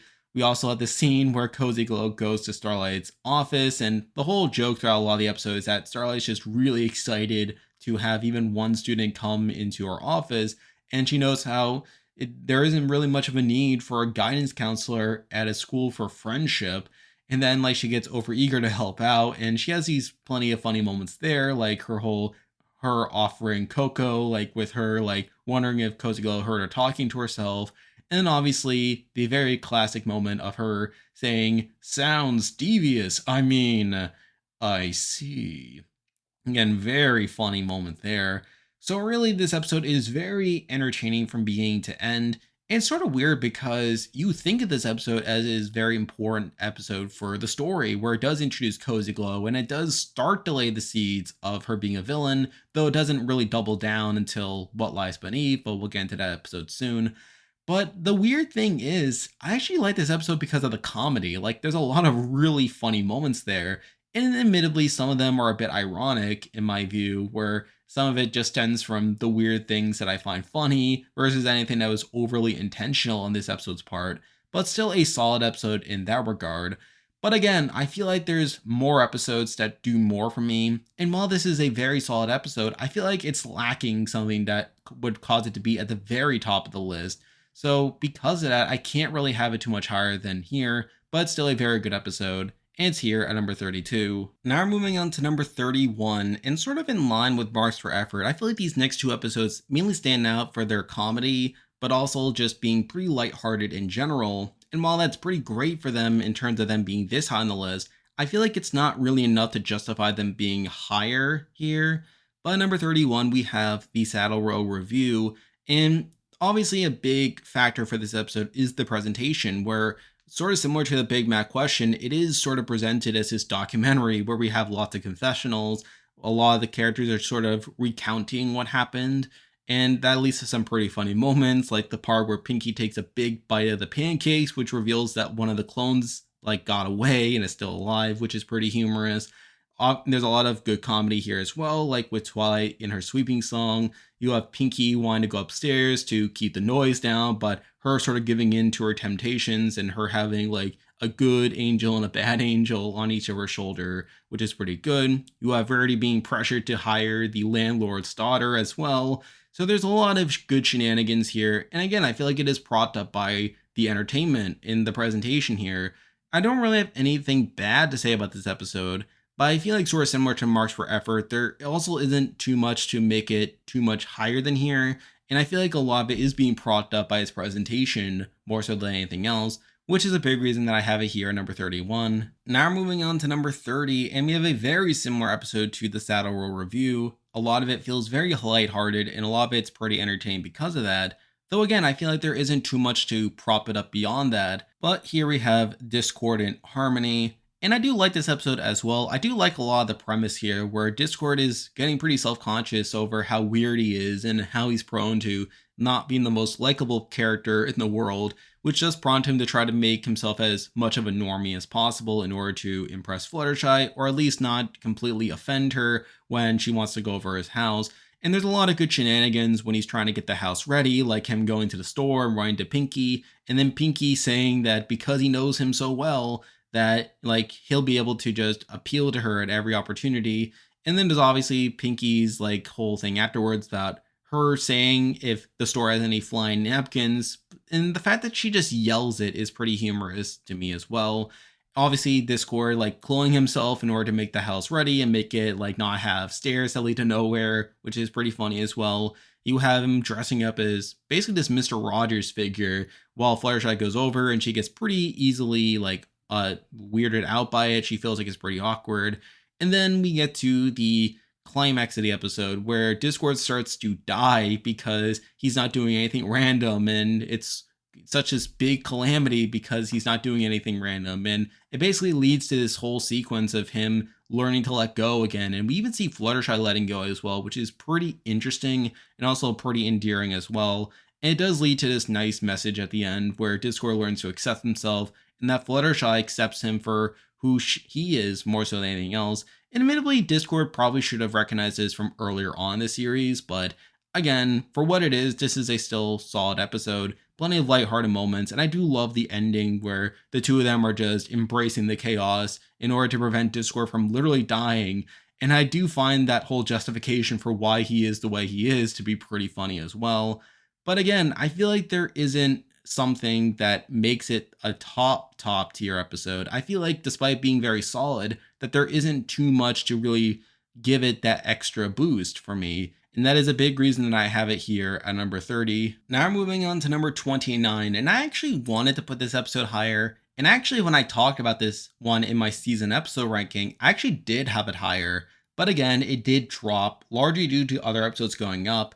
But here we have the main attraction. And I know there are people who consider this one of the best episodes in the series. And to be fair, this is a very entertaining episode and it has a very good foundation. I mean, you have Rara, who's a very likable character, admittedly not an overly interesting one, but I do like how even after she became a celebrity, she still cares for her fans, she cares for the children, and it's really through to Svengali just being a massive jerk that causes her to come off as someone who's hard to approach. And obviously that sort of like irks Applejack for a lot of it, where it only takes her like getting close to Rah and not being filtered by all the stuff that Svengali is doing that allows her to see that deep down Rah still is the same likable, humble pony that she knew her as a filly, but it's just through Svengali's influence and Rah really believing that Svengali is doing what's in her best interest that makes her come off as a bit standoffish at points. It's obviously only at the end when they're able to expose Svengali for being a jerk to everyone, but particularly Pinky. I mean, he really has something against Pinky for whatever reason, but whatever. That causes Rara to fire Svengali and for her to like really embrace herself. Now, there's obviously that moment right before the concert where she realizes that Svengali did do some good things, like making sure that all the logistics were ready. And it only took Applejack telling her that she needed to not like be so worried about all the technical stuff that caused her to basically change her plan and really put on this simple costume and for her to have this very simple display for a lot of it that causes her to truly embrace herself. And then we get to the song, which is very solid in my opinion. Now, granted, it does sort of fall into a similar trap as All Fly, in that the song itself comes off as a bit derivative, again, sort of based off Let It Go from Frozen. And I did say, even at the time of the season episode ranking, that I was a bit like irritated by like some of the visuals during the song. I wasn't a huge fan of them. And the fact that a lot of the unicorns were letting up their horns during the song, like as if it's like lighters from an actual concert. I mean, that was more of a pet peeve than anything else, but I thought it was something to mention. And the other song, Equestria to Land, that I love is also very good. Again, I like how they sing it both at the beginning and the end, which is pretty good. Really, this is a very enjoyable episode. It definitely feels like a big event by having this big celebrity guest star. And admittedly, Lena Hall isn't the biggest celebrity in the world, but she was pretty notable due to her Tony speech back in 2014, so at least there's that. And the episode really does make it feel like a special event.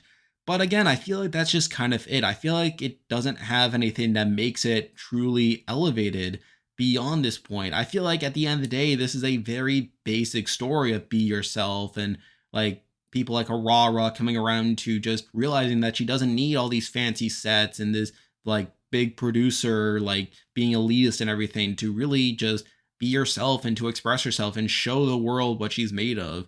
It's a very simple story, and yes, while it is executed very well, I feel like compared to the episodes we'll be talking about soon, I feel like it's not really enough to make it this top tier episode for me.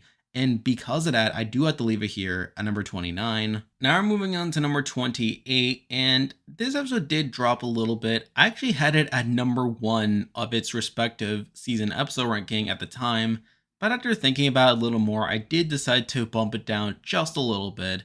But here we have Sleepless in Ponyville, and obviously this is the highest ranked CMC Luna episode. And to me, this episode definitely has a lot of the same issues that I have with the other CMC Luna episodes, where it's definitely a good episode. and definitely has a solid foundation behind it. But really, when I thought about it more, it just doesn't have that extra factor to me. I mean, yeah, it's pretty cool seeing Scootaloo like being worried about disappointing Rainbow, like really scared of coming off as a scaredy pony, but then like admitting to it at the end after she put her life in danger, and then having to open up to Rainbow Dash about her relationship and how she wants Rainbow Dash to be her mentor, basically. And then in turn, Rainbow Dash accepts that, which is all very solid and it's all very nice.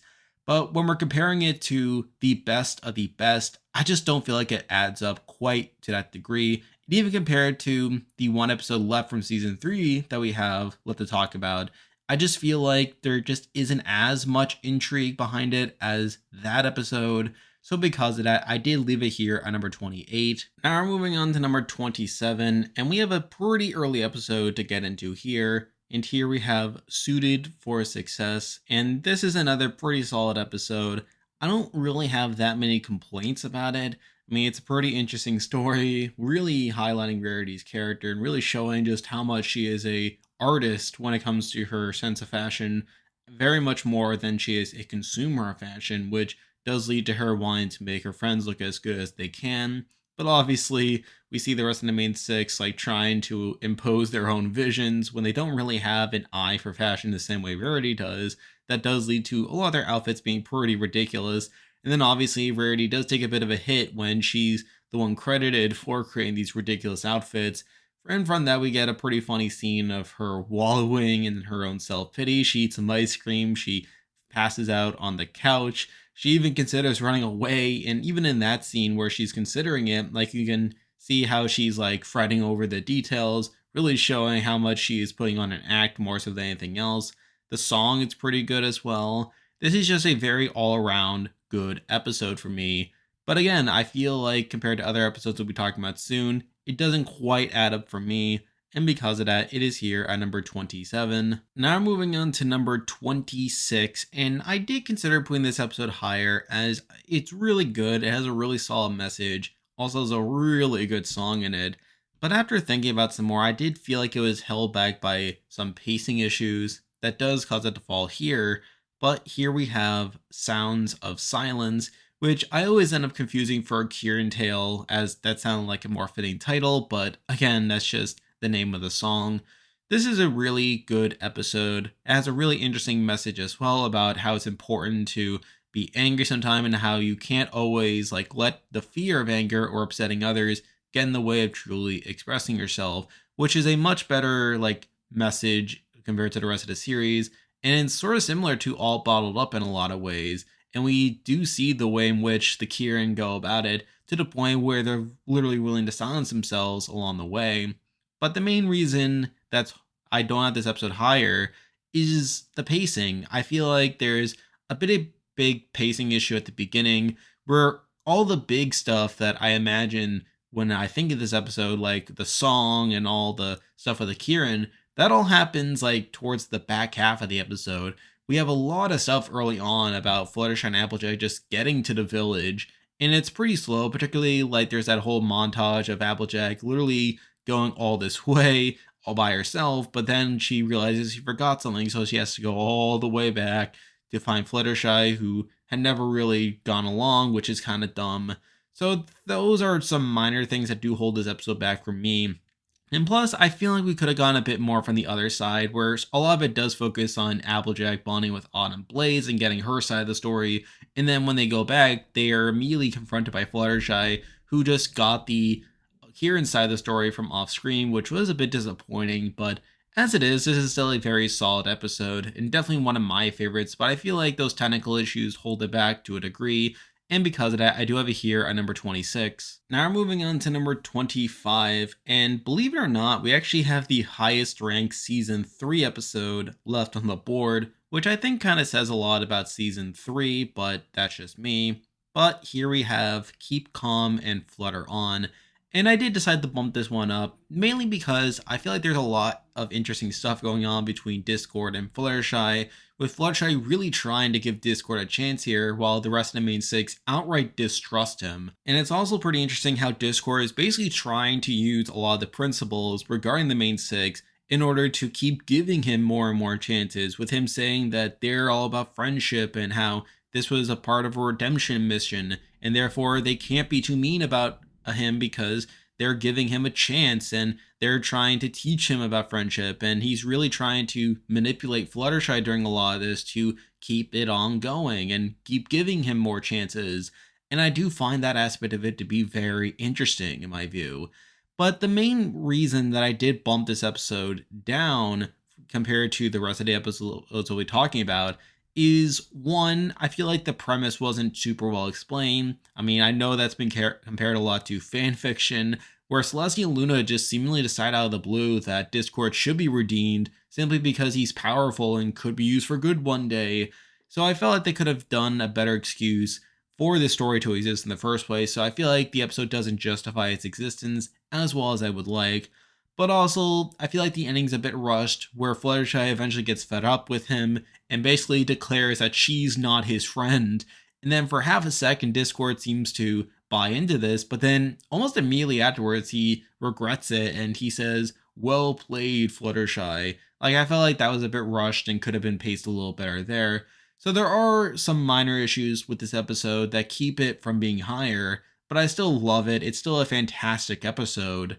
And I still feel like it's a good episode for it being in season 3, which at this point doesn't have too great of a selection there, partially because of it being a shorter season, but also due to the fact that there's some pretty bad episodes in there.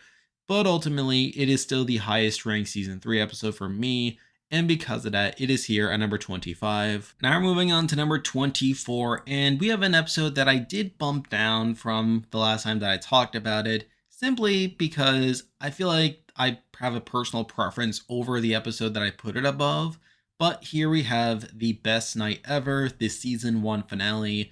And again, I did have this one at number 1 of my season 1 ranking at the time. The main reason I bumped it down is I just feel like my personal connection to this episode isn't as strong as some of the episodes we'll be talking about soon. And on the face of it, it is more or less an event episode. It is all about culminating this arc across season 1 of them getting ready for the Grand Galloping Gala, and then just bouncing back and forth between like the main 6, like coming in with these expectations over what the gala is, only for those expectations to not be met. And there's plenty of fun to be had here. You had Fluttershy trying to bond with all the animals, only for them to be terrified by her, which does eventually lead to her saying that they will love her, which is pretty hilarious. You have all the stuff with Rarity trying to get with Blue Blood, only for Blue Blood to be a complete jerk, and for that to all culminate with him pushing her in the way of the cake flying, and then her getting fed up with him, her whole rant against him, and her trying to get him dirty with cake is also pretty funny. You have Twilight really wanting to like have fun, but feeling it gets getting pretty boring by just entertaining all the guests. You have Pinky trying to liven up the party, only for like it just to be pretty stuffy and not really her vibe, until she eventually just gets everyone into the spirit, but ends up making a mess in the process. Really, Applejack's one of the few boring examples where she's just trying to sell all her apples, but obviously because it's a high class, high society event, they don't really take much interest in her carnival food per se. And then you have Rainbow Dash just trying to impress the Wonderbolts, which honestly could have been more entertaining, like, but there's still some fun moments there, like with Soaring dropping his pie and then Rainbow Dash saving it. So there's plenty of fun to be had with this episode, seeing all these different stories come into play. You obviously have Spike as well, being pretty disappointed and him just trying to get drunk off the donuts. And then you have Celestia, who, despite inviting them to the gala and despite her seeming like she'd be disappointed when everything gets blown up at the end, she is pretty glad that the main 6 made the gala as exciting as it was and how it's always boring, and she's glad that they were there to make it worth it. So on the whole, this is your pretty standard fun episode. Pretty good way to wrap up the season 1 story arc of the gala, and there's plenty of fun to be had here.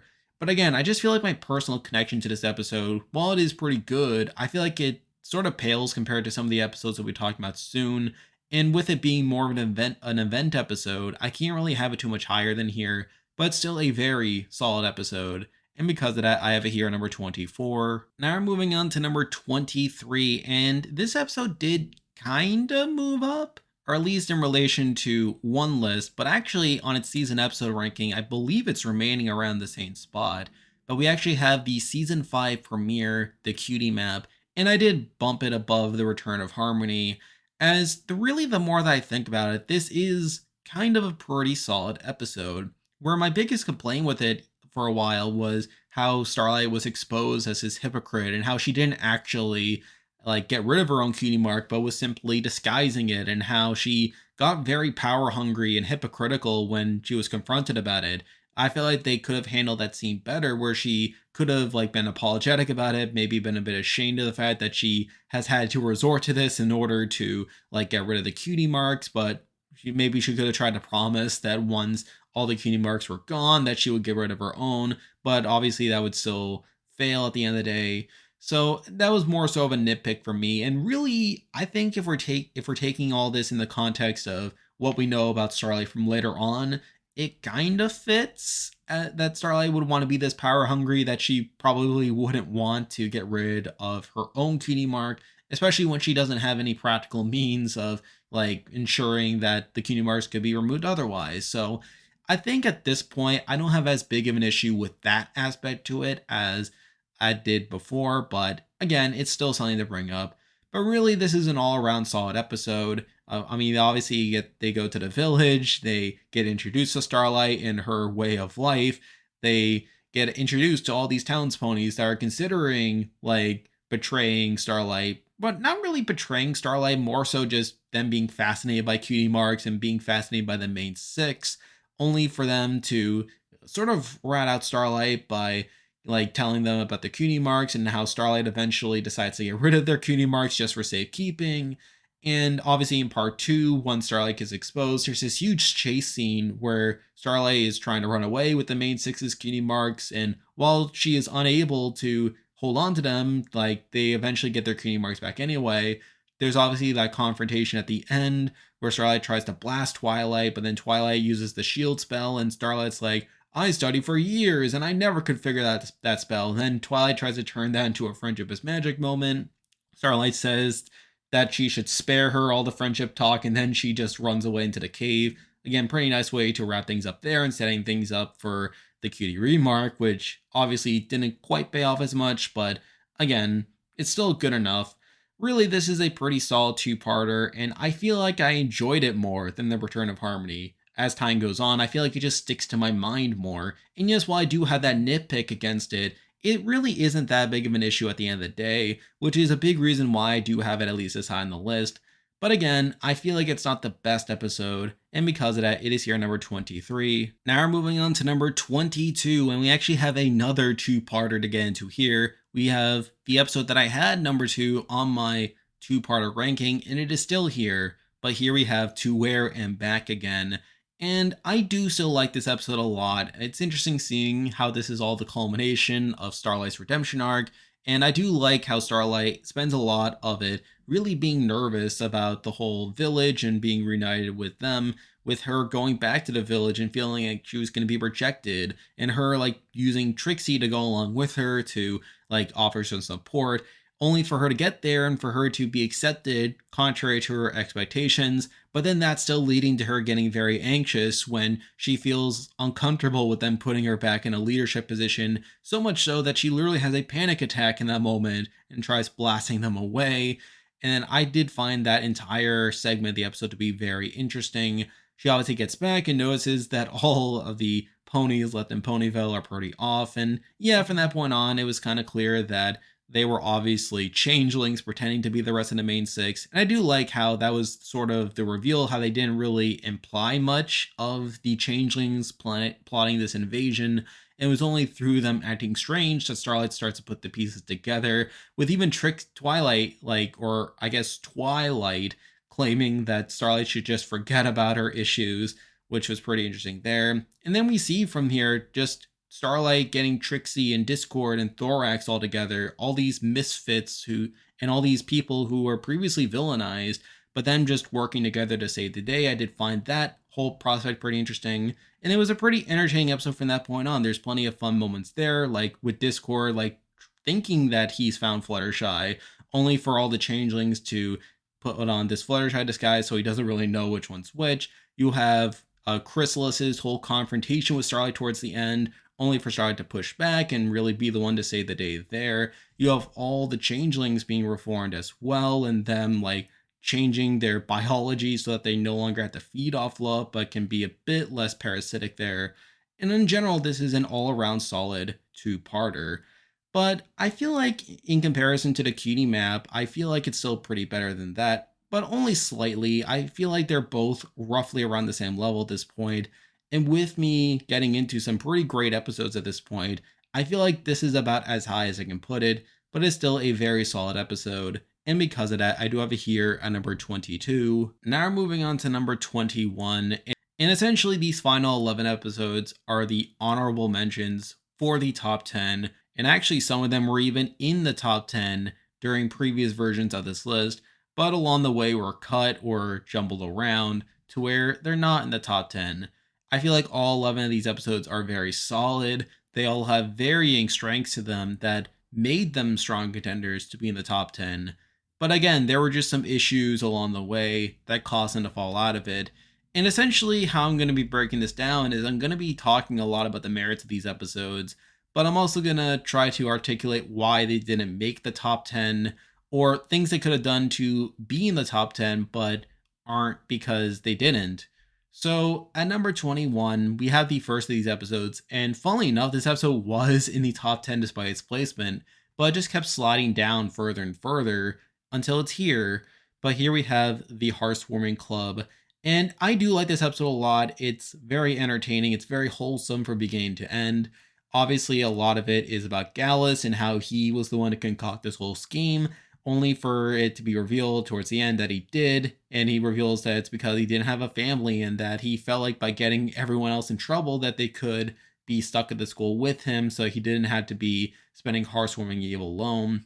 And there's also plenty of good world building stuff here as well, with where we get to see the different cultures like embark on their own holiday traditions, and that was all pretty good to see, especially when that was one of the main goals of the later seasons of the show. So again, a lot of great stuff. It has a reveal that isn't too obvious on first viewing, and does still have a satisfying payoff despite that. But the main reason that I did decide to leave it out of the top 10, and part of the reason why it slid down so much, is because I did feel like a lot of it did focus on world building. And yes, while it is a cool resolution for Gallus to essentially have this new family of his, I still felt like it kept sliding down, as I didn't feel like there was too much beyond that to really prop it up beyond that point.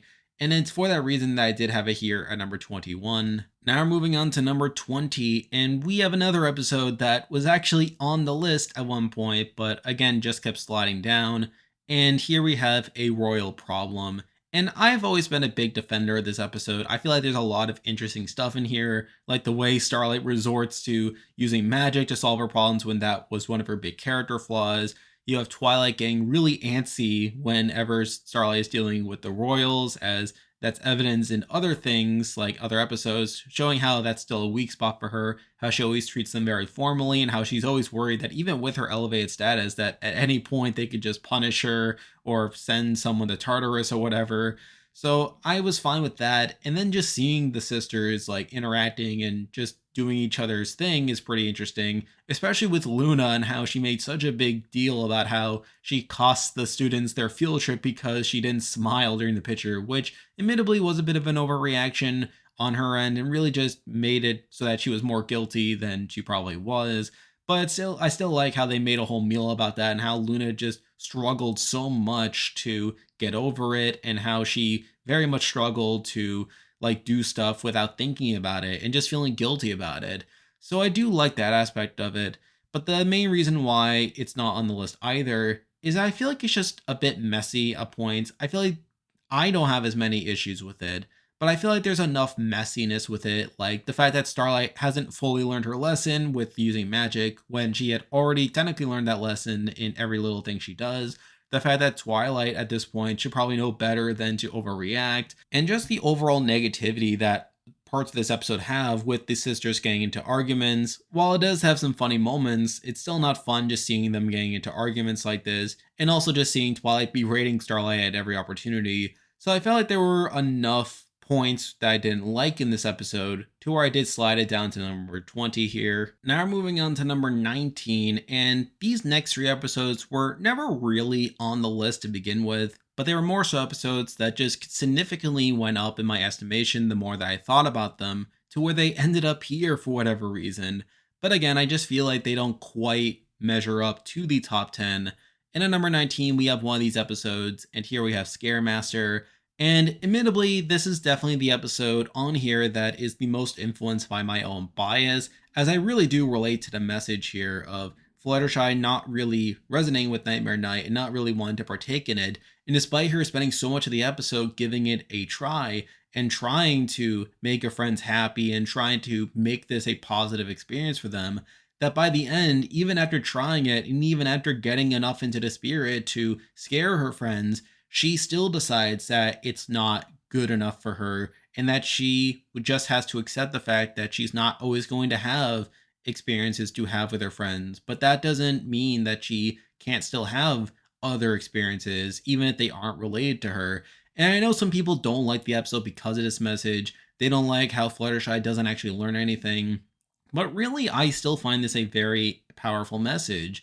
And considering I don't like Halloween all that much, and I could care less about that, the fact that Fluttershy was willing to still back down, even after her attempts to partake simply just to make her friends happy, is very encouraging for me. And I do find that interesting that they were willing to go down that direction, as I feel like most other stories that are like this would end with Fluttershy scaring her friends and her finally seeing the joy in Nightmare Night. But for her to still know who she is deep down, the fact that she isn't willing to completely give up things that she likes and gives up what she wants to do in order to have a good time or just to do what she feels like others want her to do, is still very empowering for me. But again, I do concede that a lot of that is my own personal bias, and I do recognize that people don't like the episode because of that. And honestly, I feel like when I think of the top 10 episodes, this one doesn't really scream out to me that much, as I feel like there are plenty of other episodes that do more outside that. And it's for that reason that I do have to leave it here at number 19. Now we're moving on to number 18, and this is another episode that has jumped up the more that I thought about it, as it doesn't really stand out much on its own, but still has a lot of interesting stuff going on with it. And here we have Top Bolt, and I really love this episode as well, namely because of how it presents the relationship between Sky Stinger and Vapor Trail, as the two of them are essentially codependent on each other for a lot of it, where Sky Stinger is super confident, largely in part due to Vapor Trail giving him a bunch of wind gusts, while Vapor Trail is someone who doesn't really care much for the spotlight, but still gets to fulfill her dream because of how Sky Singer is presenting himself. And it's interesting seeing how much the two of them need each other, and also seeing Twilight and Rainbow Dash trying to help each other out, with Sky Singer needing to learn more of the technical stuff and him just trying to be a better flyer without Vapor Trail's help, while Vapor Trail is just getting more confidence, and the two of them realize that she's a much better flyer than she lets on, but is simply being overshadowed by Sky Singer because she's propping up Sky Singer throughout a lot of it. And obviously, there's that big scene later on where Vapor Trail finally lets it out to Sky Singer that he's not as good as he thinks he is, and he gets very upset at this situation where he basically accuses everyone of ganging up on him, of trying to make him look bad, which is obviously a very nice scene. And from there, we learned about their two backstories, with Sky Singer coming from a mostly crowded household with a lot of siblings and how he was always overshadowed, so he felt like he had to act out in order to get more attention, while Vapor Trail came from an only child household where her parents gave her all the attention in the world, and it became too much for them.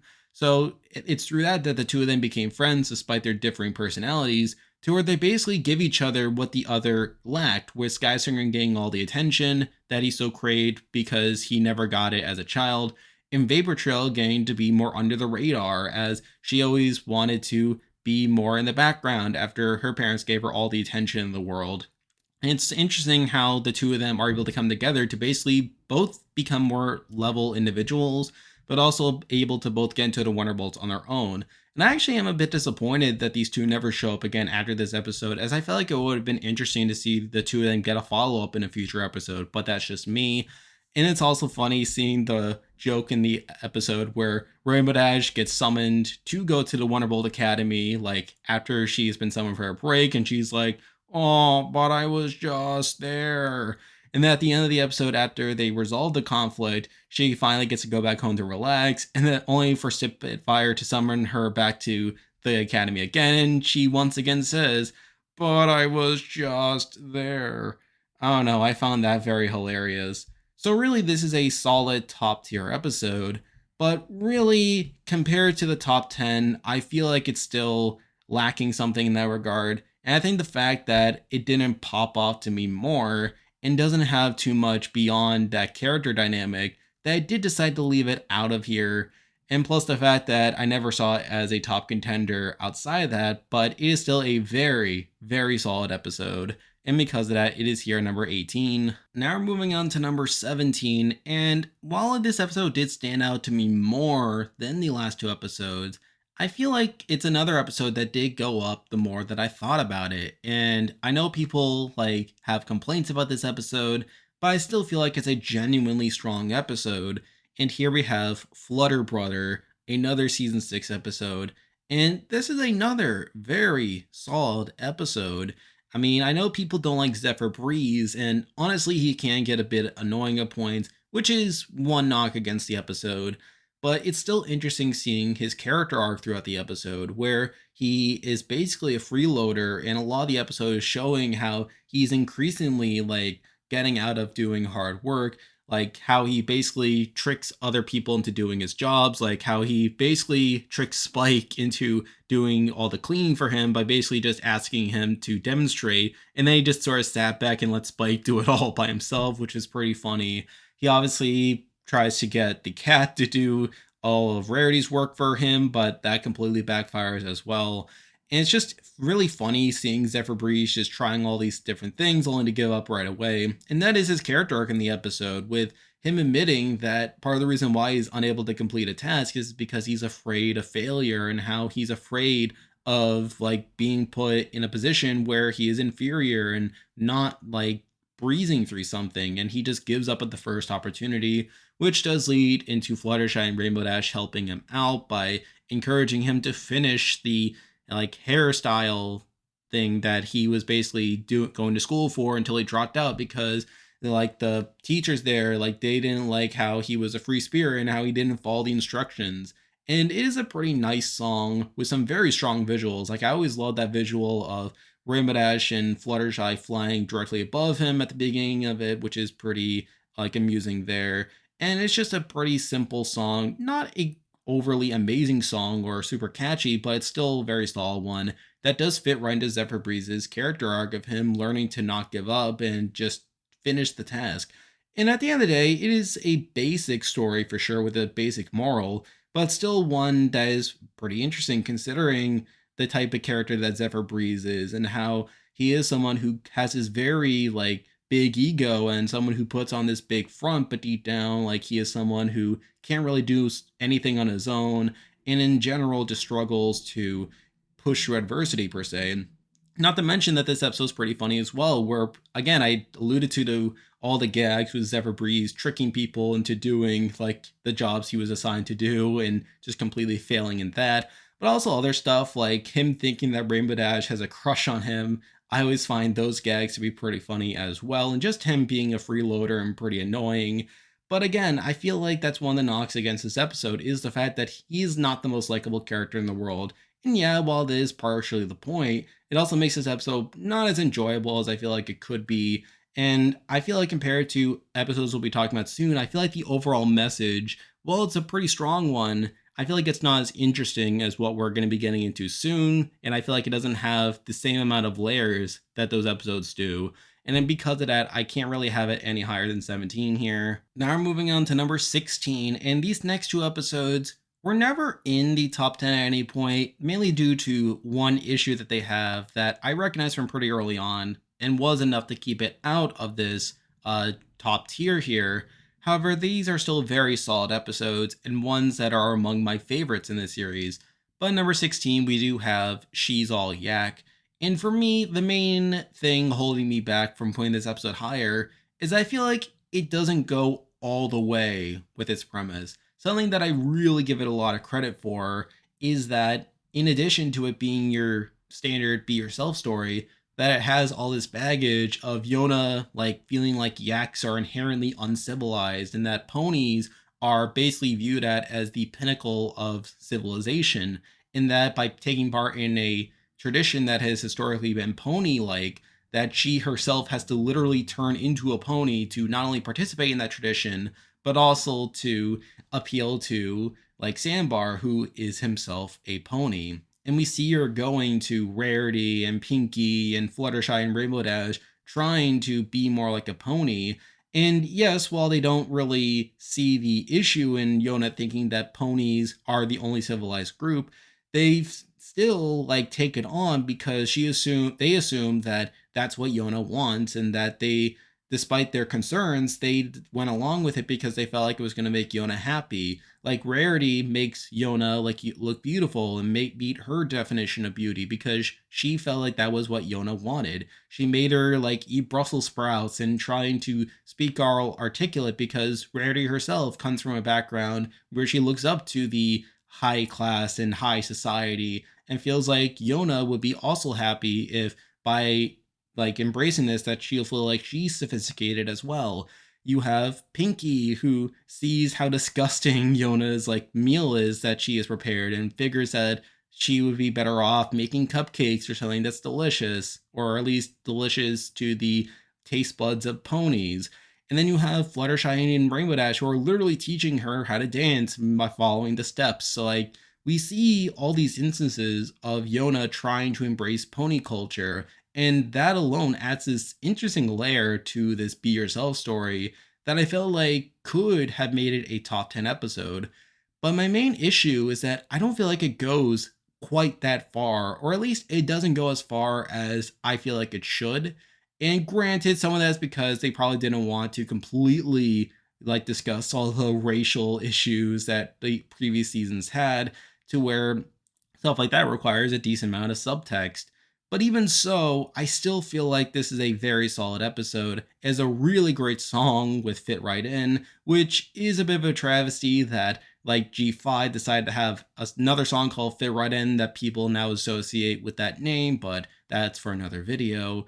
And just in general, I do love this episode a lot, and I feel like it goes beyond your standard Be Yourself story. But again, I feel like the fact that it doesn't go deeper into this issue to where it could fully explore this whole concept is enough to have it fall here to number 16. Now we're moving on to number 15, and this episode's pretty similar to She's All Yak. And in fact, I feel like the issue that's holding me back with this episode is more blatant than She's All Yak, to where had this episode taken that approach versus what it actually did, that this episode probably would be in the top 10. But because it didn't, it's here. And here we have The Fault in Our Cutie Marks. And again, I feel like this is an amazing episode and one that was very, very close to making the top 10. But the main issue I have with this episode is the ending, where it turns out that Gabby decided to fake her cutie mark, not because she was deeply upset about not being able to get one, how the CMC aren't able to help her, and that she just can't accept the fact that Griffins can't get cutie marks. But she says that while she was a little upset, she really wanted to make the CMC feel better about themselves after feeling like they were failures. And for me, that was a bit of a cop out. I felt like it was so clear how upset Gabby was when the CMC that they didn't know how to help her get her cutie mark, that I felt like her faking a cutie mark in order to make herself feel better about not being able to get a cutie mark would have been so much better for this episode, in my opinion.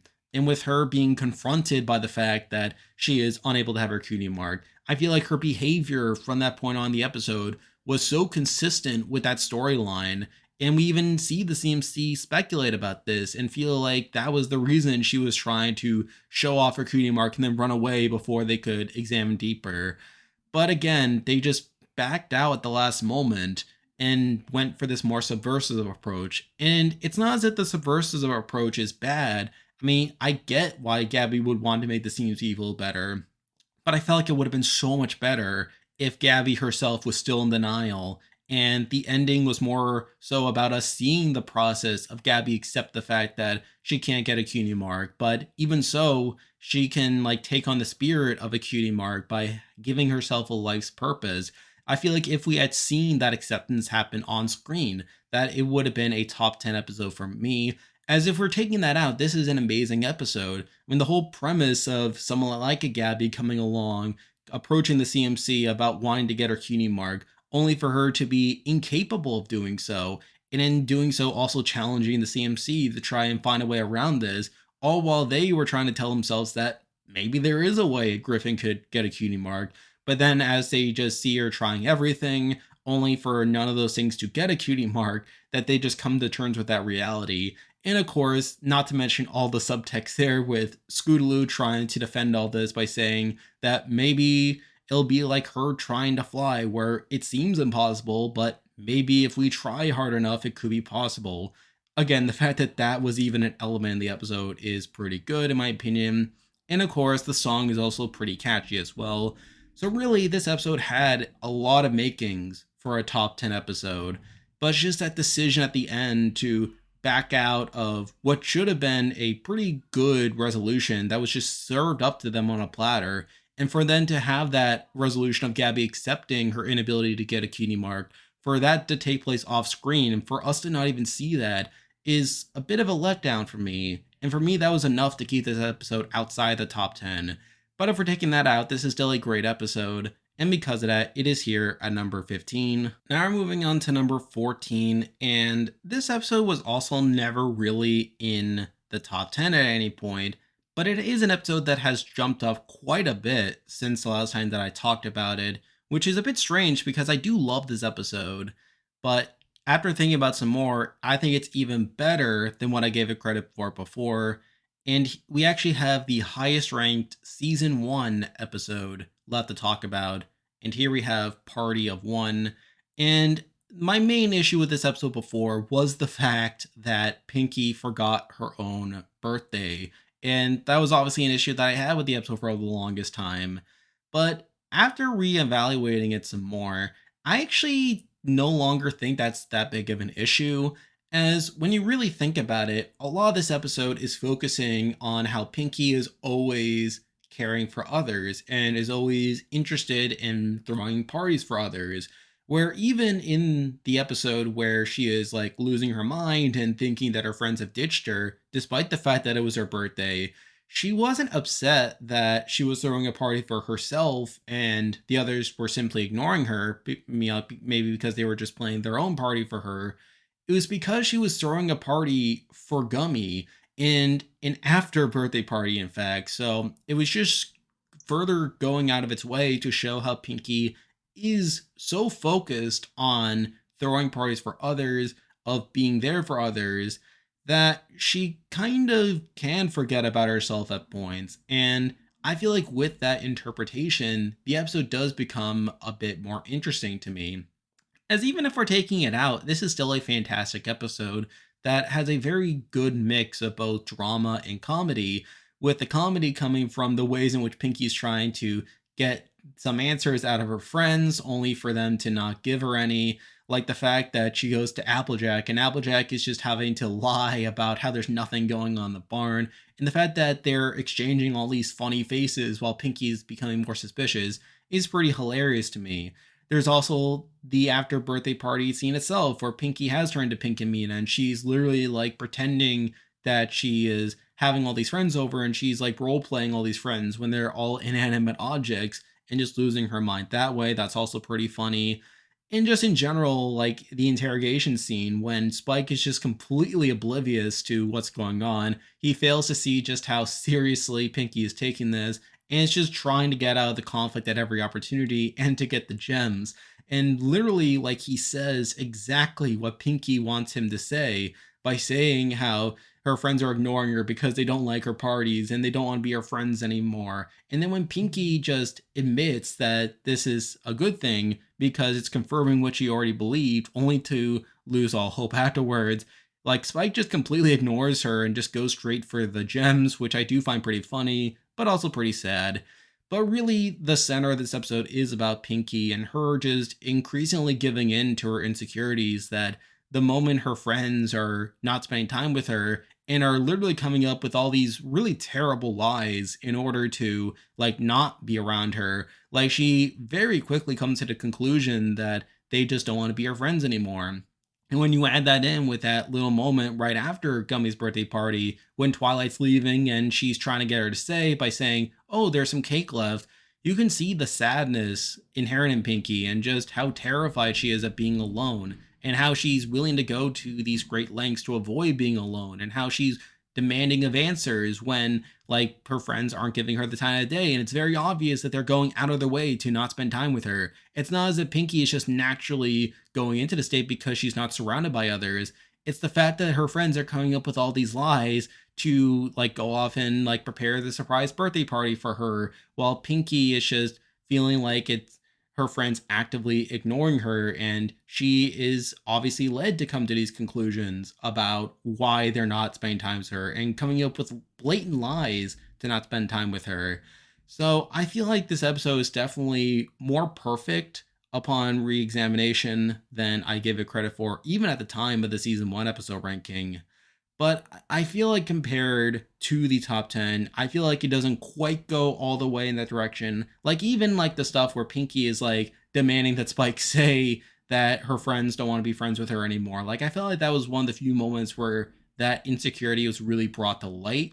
And I feel like had this episode had a couple more moments like that, that it could have really propelled this episode forward.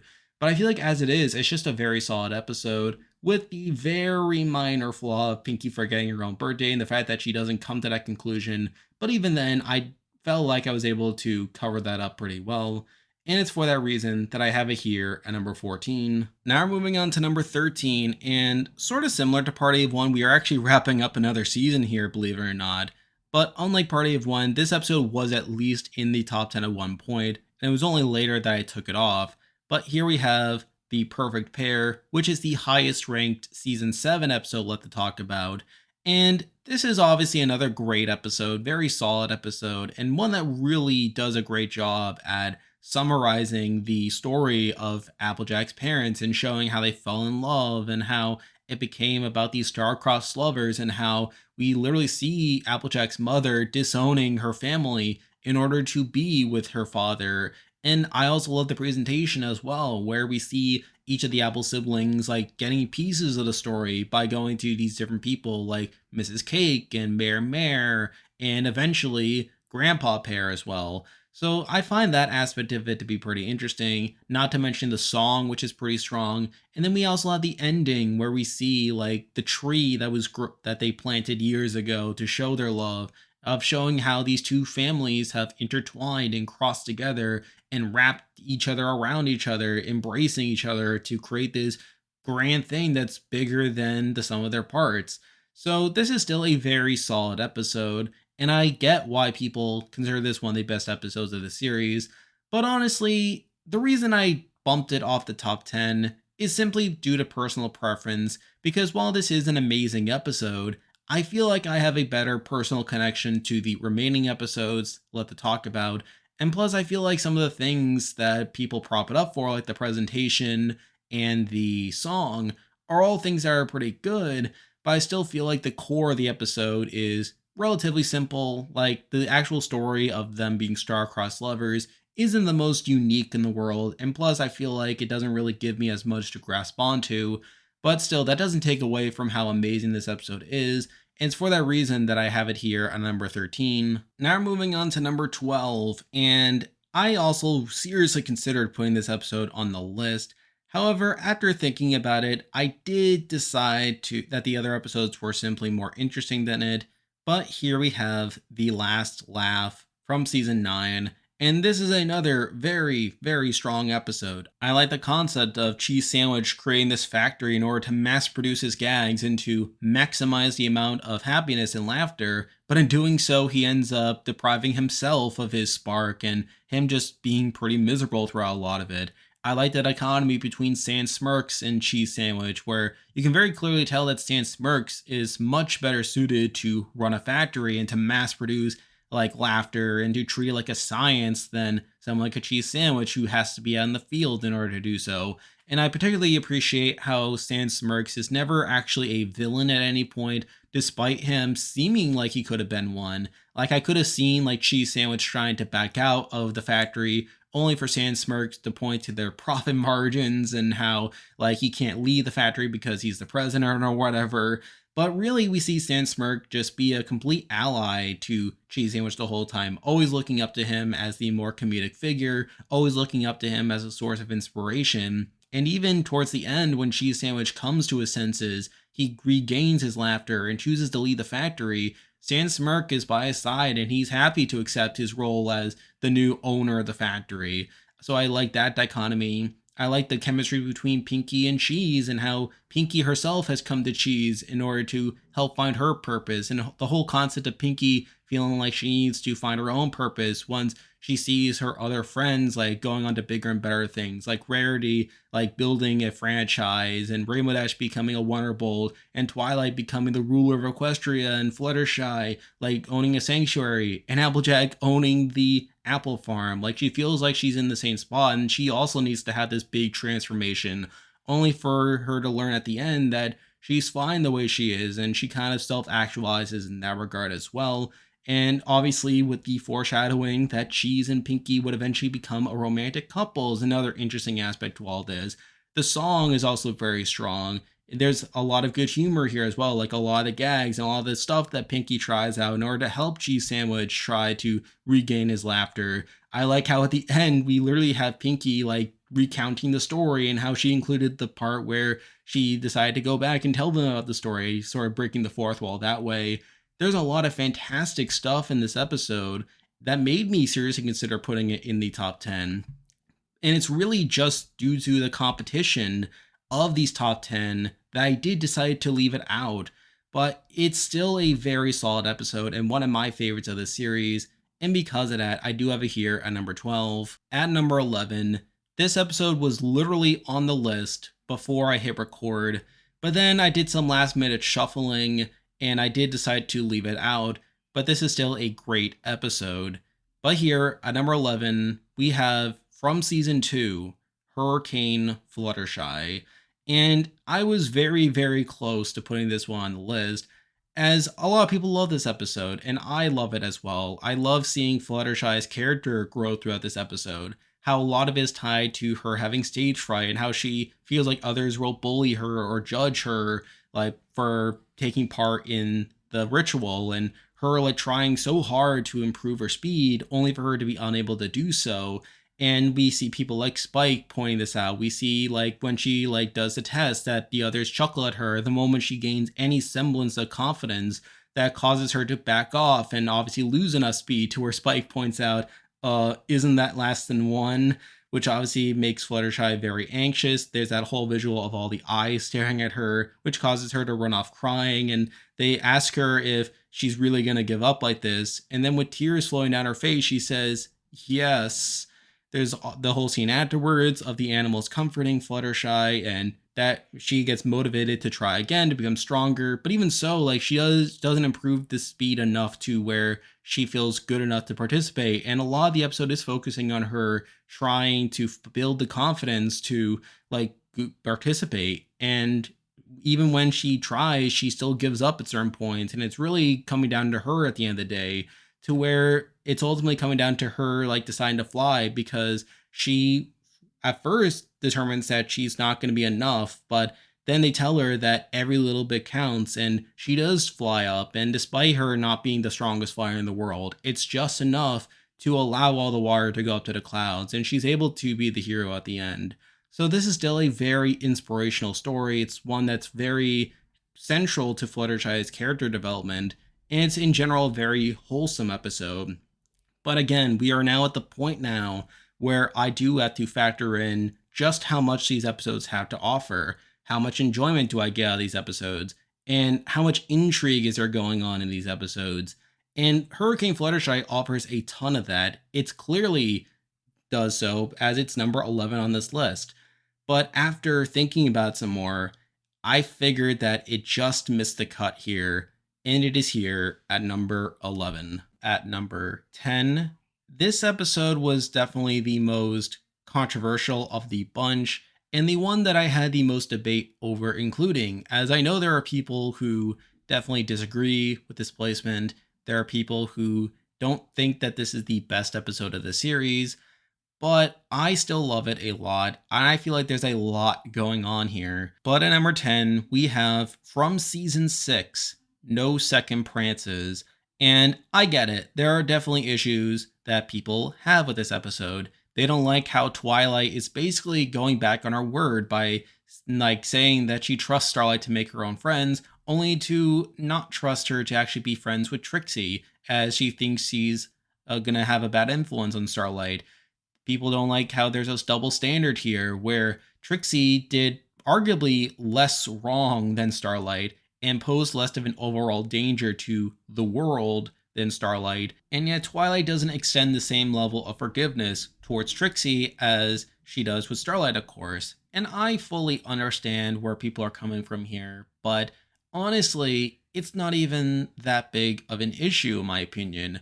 I get why they did it this way. I understand like the flaws with how Starlight's was forgiven at the end of the cutie remark and how it basically showed Twilight rushing through the process of not only seeing the good that came from having Starlight around, but also just making her student here.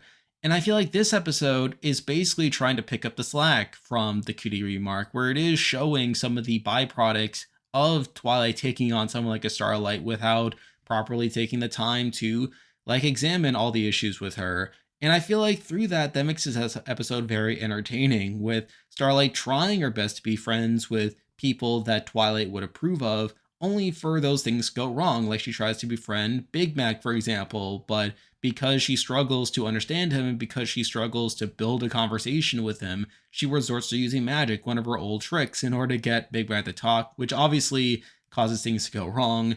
She obviously tries to befriend Mrs. Cake, and in trying to once again express herself by using magic to make all the cakes. Again, you have to remember that even up to every little thing she does, Starlight was thinking that the way to bond with people was to do specific tasks rather than focusing more on the relationships with them.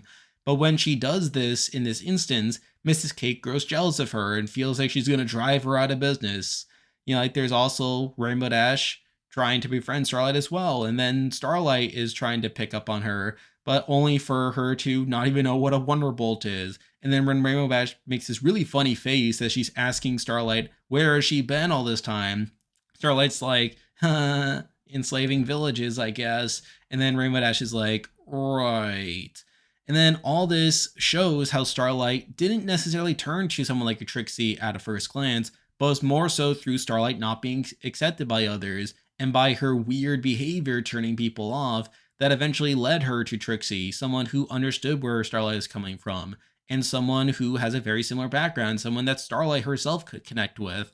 And it's obvious in that instance that Starlight does find a friend, only for Twilight to not forgive Trixie. And even in that instance, where Twilight not giving Trixie the same grace, it's obvious because Trixie hasn't shown the same level of forgiveness. And we even see up to this point that some of it is personal as well, with Trixie going as far as to have this rivalry with Twilight and her wanting to get one up on Twilight.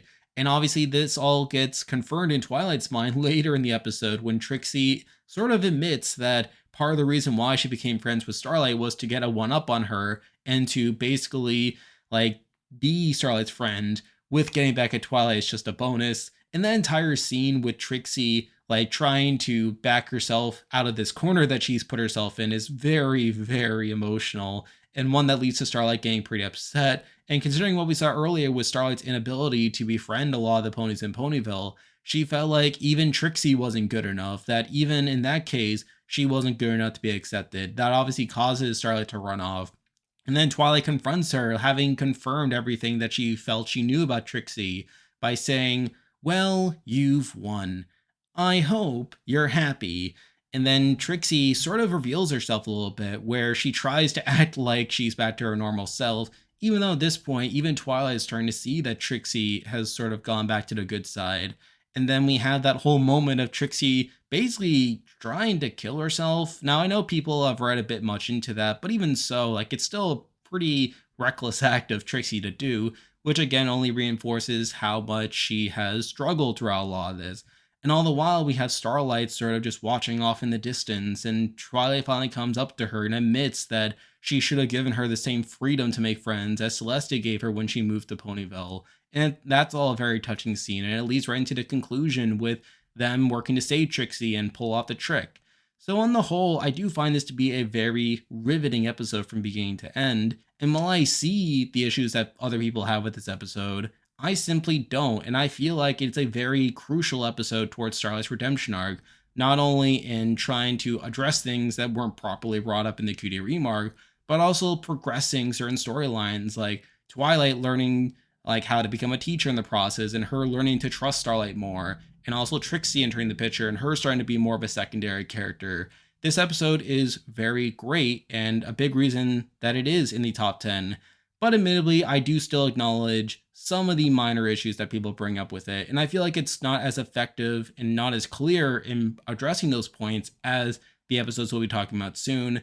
And it's for that reason that it is here at number 10. Now we're moving on to number 9, and we are now in single digits, which again is another pretty big accomplishment on its own. But at number 9, we definitely have an episode that's more universally loved, but even so, can be a bit overlooked at points, but still has some pretty fantastic moments. And here, from season 8, we do have What Lies Beneath. And this was the highest ranked season 8 episode at the time, and I still stand by it. This is an incredible episode.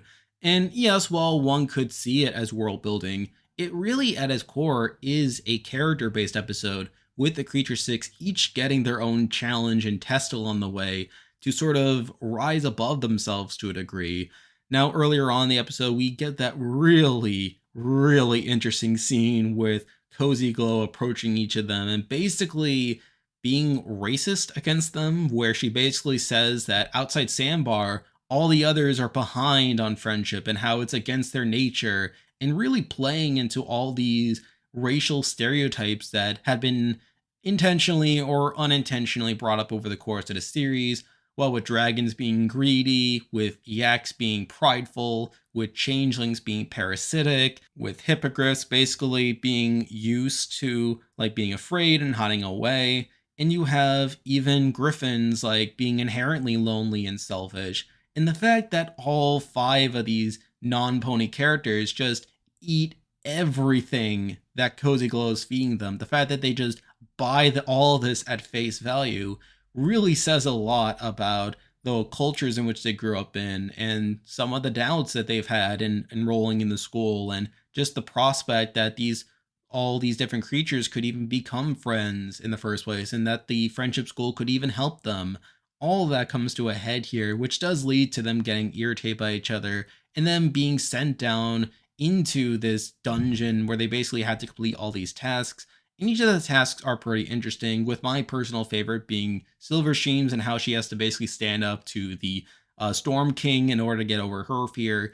And really, this whole episode is just a series of these characters getting over their fears and learning to rise above each other, so that by the end, they do come to the conclusion that they are strong, that they are better than what they thought they were, and that deep down, they probably do deserve to be friends with each other, and that they do deserve to learn something that's good in order to do good in the world. And that's such a powerful message that despite the fact that this is more of a transitory episode towards the season finale, where they'll eventually have to rise up against Cozy Glow, is such a high mark for it that it does end up cracking the top 10, even with some of the stuff that may have been going against it. It's sort of funny how the message is sort of similar to that in that regard. So I still feel like this is a very solid episode and one of the best of the series, and it's for that reason that I have it here at number 9. Now we're moving on to number 8, and this is the first episode on the list that was not number 1 on its season episode ranking, which I think says a lot about the season that it comes from, as, spoiler alert, this episode is one of 4 episodes from its season that will appear on this list, which I think says a lot about its competition, but this is still a very powerful episode on its own. And here, from season 4, we have Flight to the Finish. And this is actually a change from the season 4 episode ranking, where originally I did have this episode at number 3, though actually I did bump it down as I felt like one episode topped it for me.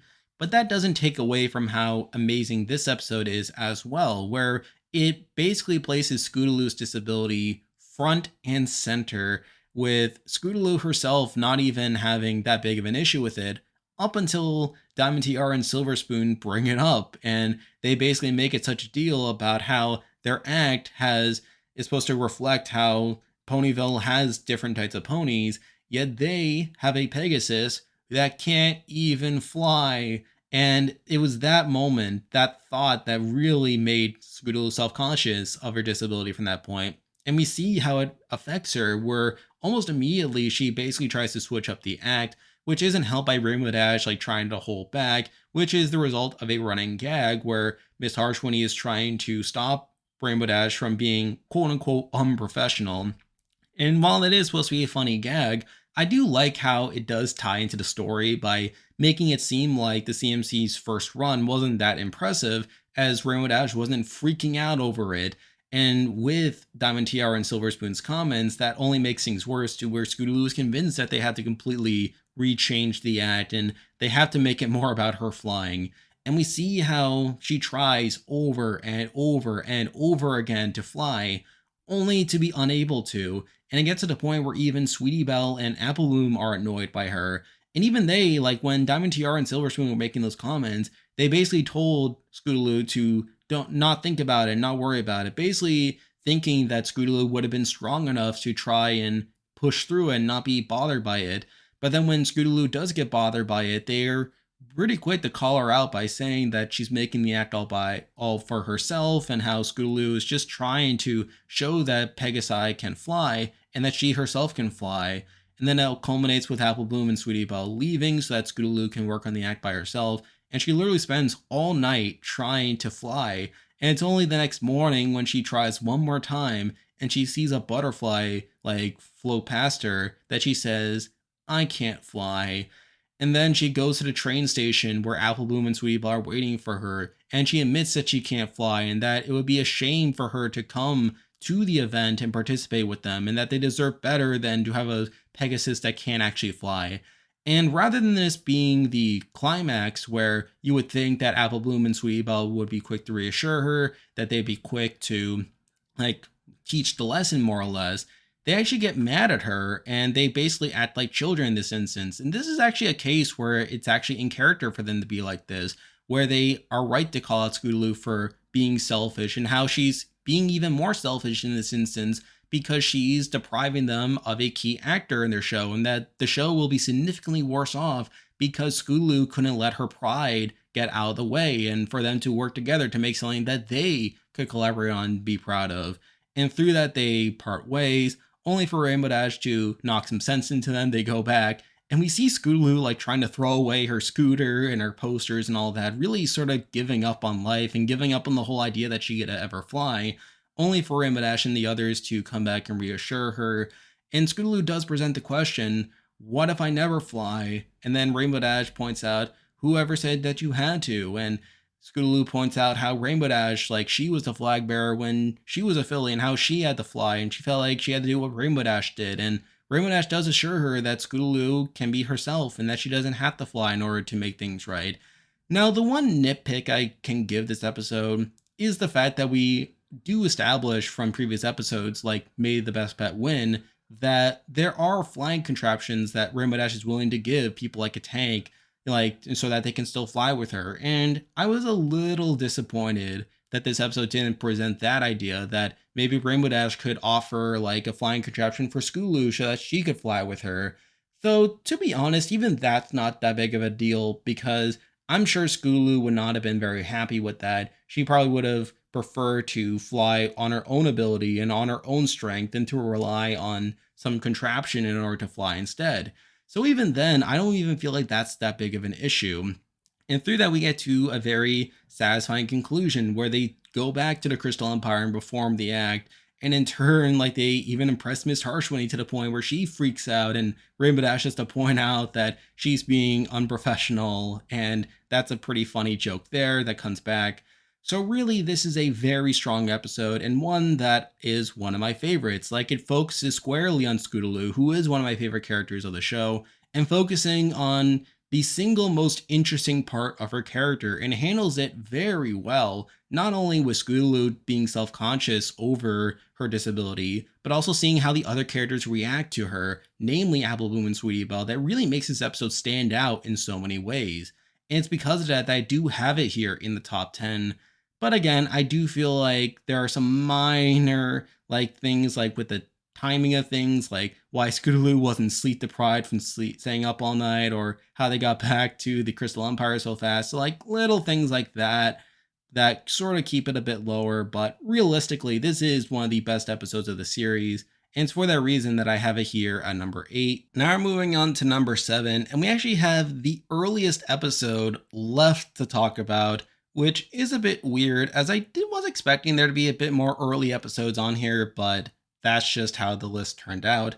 But number 7, we have from season 2, Lesson 0. And this is another great episode, and probably a bit different tonally than certain other episodes that I would normally have in high regard, as this episode is definitely a bit more comedic than certain other episodes that we just talked about, with that, where it has plenty of gags with Twilight losing her mind and how she's really trying to come up with a friendship problem to solve just so that she can have a letter to write to Celestia in time. And really, the whole concept of playing with the format here, where it's supposed to be a lesson a week, and how in most of the season 1 episodes, at least, though not all of them, like we do have Twilight writing a letter to Celestia that recaps her lesson. But here, like, it really takes that and capitalizes on it to such a satisfying degree, with Twilight realizing that she doesn't have anything to learn. And through this episode, highlighting how she's trying so hard to create a problem just to solve it, it sort of shows the flaws in this format by basically making it so that the only way Twilight can truly pass this course, per se, and the way that she satisfies her teacher, is to have things go wrong and for things to come up and for conflicts to happen so that she can be the one to swoop in and save them. When in reality, what should be happening is things should just be going along swimmingly, where Twilight is like increasingly having fewer problems to put out as she's learning more about friendship and learning more about getting along with others and learning more about basic problem solving. And I do like how this episode is able to not only address that, but also able to change the status quo pretty early in the show's run, where obviously they could have kept doing this format for a while, but over time it would have been stale to not only have every episode end this way, but also just to have Twilight appear in every single episode just so she has something to write to Celestia. As beforehand, Twilight had literally appeared in every single episode of the show, and yes, while she didn't always write the letters in season 1, I mean, she was still appearing in every episode, and it was largely her story of her learning more about friendship and her being involved in certain situations. So by this episode changing the status quo here, it basically opened up the series more. Now, granted, it wasn't the biggest status quo change in the world. I mean, obviously, there will be bigger ones later on, like Twilight becoming a princess and just new characters being introduced along the way. But this was definitely a major step in the right direction, not only by scrapping the traditional ending of Twilight writing a letter to Celestia every single week, but also opening up the door for there to be stories that don't involve Twilight at all. As obviously, otherwise, it could have been pretty ridiculous to have Twilight being shoehorned into every episode just so that she can be there to observe whatever lesson is being learned, or just flat out plagiarize whatever someone else learned and pass it off as her learning it herself, but that's besides the point. But anyway, I do have a lot of respect for this episode's premise, and I feel like it executes it pretty well. Not only in terms of the comedy by having plenty of Twilighting going on, but also with a lot of the drama as well, with Twilight getting pretty antsy over the idea of being sent to Magic Kindergarten and her being separated from all the friends that she had built over the course of the first season, and really highlighting a lot of her insecurities in terms of her worrying about like being infantilized and her failing and just being a bad student in general. And then in turn, you have the rest of the main 6 being pretty dismissive of Twilight during a lot of it, as they feel like she's overreacting and that it's pretty ridiculous how she thinks that she has to write these letters every single week. And then we see all this being taken to its logical conclusion, with Twilight creating such a big mess that Celestia literally has to step in, and in turn Celestia gets mad at her and asks her to meet her in the library, and in turn, like, they have that talking And in turn, the main six are also guilty, as they felt like they could have prevented this had they taken Twilight's concerns more seriously. And through that, they go to the library where Celestia and Twilight are meeting and basically admit that they learned something about friendship and that they care a lot about Twilight and they really want to make sure that Twilight isn't sent back to Magic Kindergarten. And then obviously Celestia then proclaims that from now on, they only have to write a letter when they need to, and that anyone can write a letter at this point. So, on the whole, this is a very satisfying episode, not only in terms of its premise, but also its execution, and this is definitely one of my favorite episodes of the series, though not to the degree of the episodes we'll be talking about soon, and because of that, I do have to leave it here at number 7. Now we're moving on to number 6, and we're going from the earliest episode left to talk about to the last episode to talk about chronologically, and here we have from season 9, Frenemies. And this is another episode that I have a ton of respect for. It's an episode that really takes like the whole villain thing to a new level, where we really get to see Cozy Glow fully realize her ideology and just what makes her one of the most interesting antagonists of the series, where it's not like she rejects friendship, she accepts it even, and she presents it as a tool for building allies and for gaining power.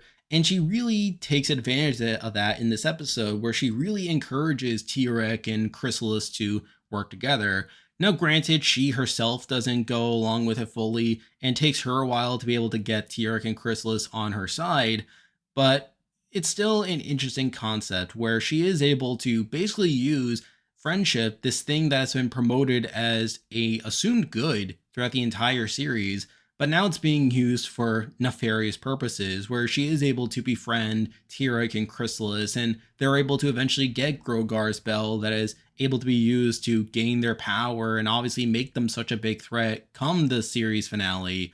So I feel like that alone makes this one of the best episodes of the series, but it's also a consistently entertaining one. Now, funnily enough, the worst part of the episode is actually the song, which I know people love, like how it's good to be bad and how there's a better way to be bad, but honestly, I just found it to be good, not great in my opinion, but still doesn't take away from Cozy Glow's message there, and there's still some pretty cool visuals, like how they're using the main six like as like these rag dolls, and how they're able to basically just defeat them that way, and how there is a better way to be bad.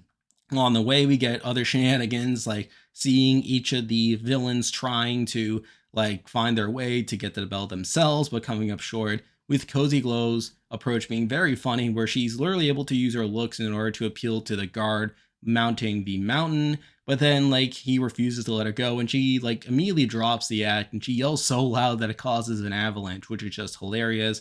And then we get to the best scene of the episode, which is after they had all failed and they're all sitting around the campfire, and they finally start to bond over their hatred of Twilight, and again just really using the idea of friendship to grow stronger and become a bigger threat to Equestria at large. So really, this is an episode that, very similar to Lesson Zero, is a concept that I really respect, and I do love the way that it's executed here. That makes it for a very consistently entertaining episode.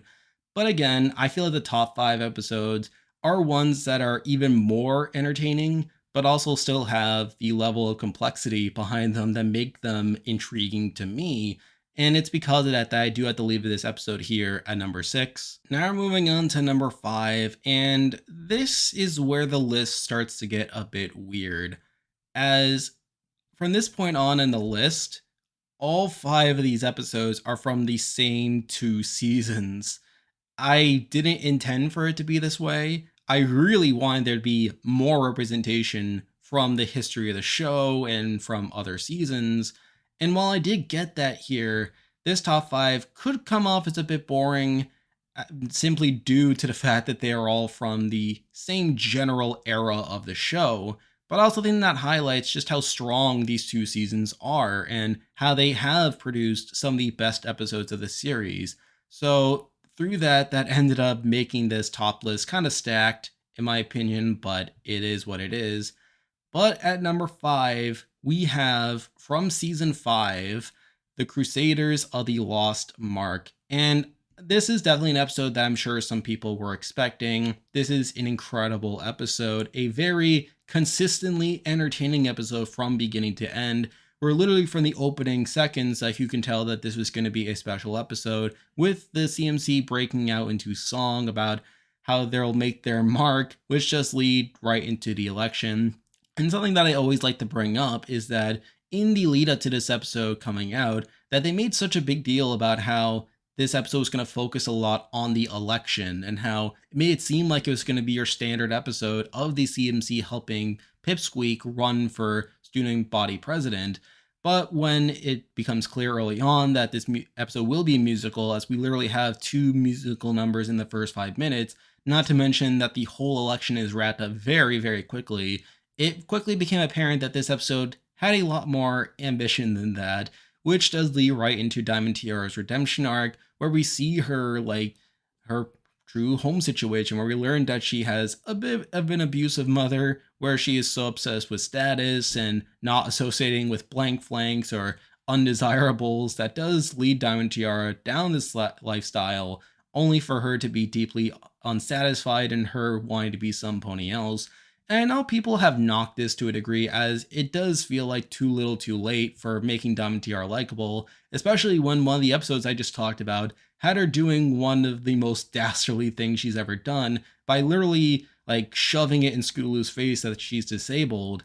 But even so, I feel like the fact that Diamond Tiara is just a kid and she's still very impressionable does kind of excuse this, as she literally doesn't know any better. And while she wants to be something better, she doesn't really have much of an outlet for that. And obviously, through her actions, like she's making herself less likable to people like a CMC and to her other classmates, to the point where they aren't giving her the opportunity to express herself. And it's only when the CMC like see just the full extent of Diamond Tiara's environment and how she's unable to express herself that they kind of give her that opportunity. But then even then, Diamond Tiara is still trying to maintain this front of her like not really being sad and accusing the CMC of being spies. But then they admit that they did see Diamond Tiara like breaking down, which obviously is troubling for her, as this is really the first time that Diamond Tiara is considering the idea of like changing for the better. But then Pipsqueak offers her an opportunity to go back to her old ways when they says that they don't have the money to build the new playset.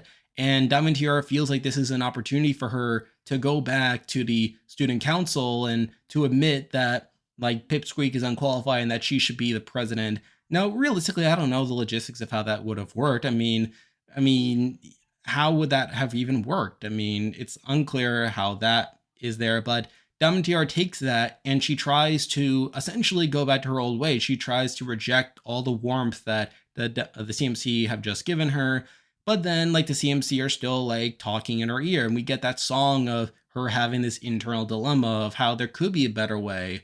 And she's literally torn. And while she does initially choose the wrong path, she does internalize everything that the CMC are saying. And through that, she ends up accepting the good. She ends up standing up to her mother. And through that, she ends up seeing the better way and fully realizing herself. And it's through that that the CMC finally get their CUNY marks.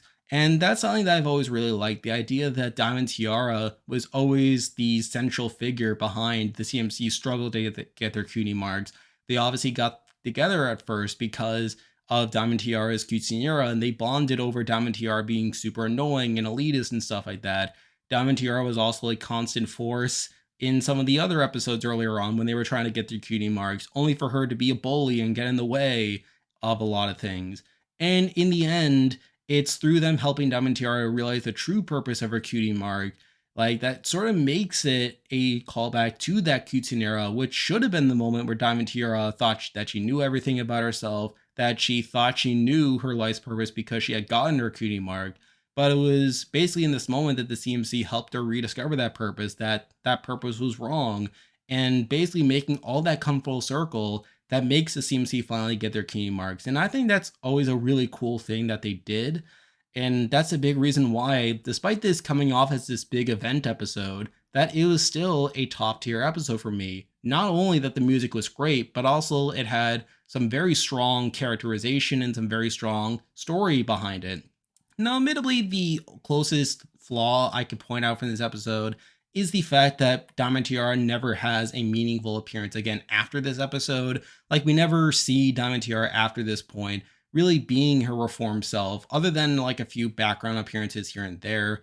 And yeah, while that is an issue I do have with the series in general, it's not something that I really hold against this episode particularly. As if we're taking this episode for what it is incredible. And the way in which it ties everything back to the CMC's the entire arc throughout the series is really commendable. And the fact that they do it in this format, in this musical, with a lot of slapper songs, is what makes this one of the best episodes of the series.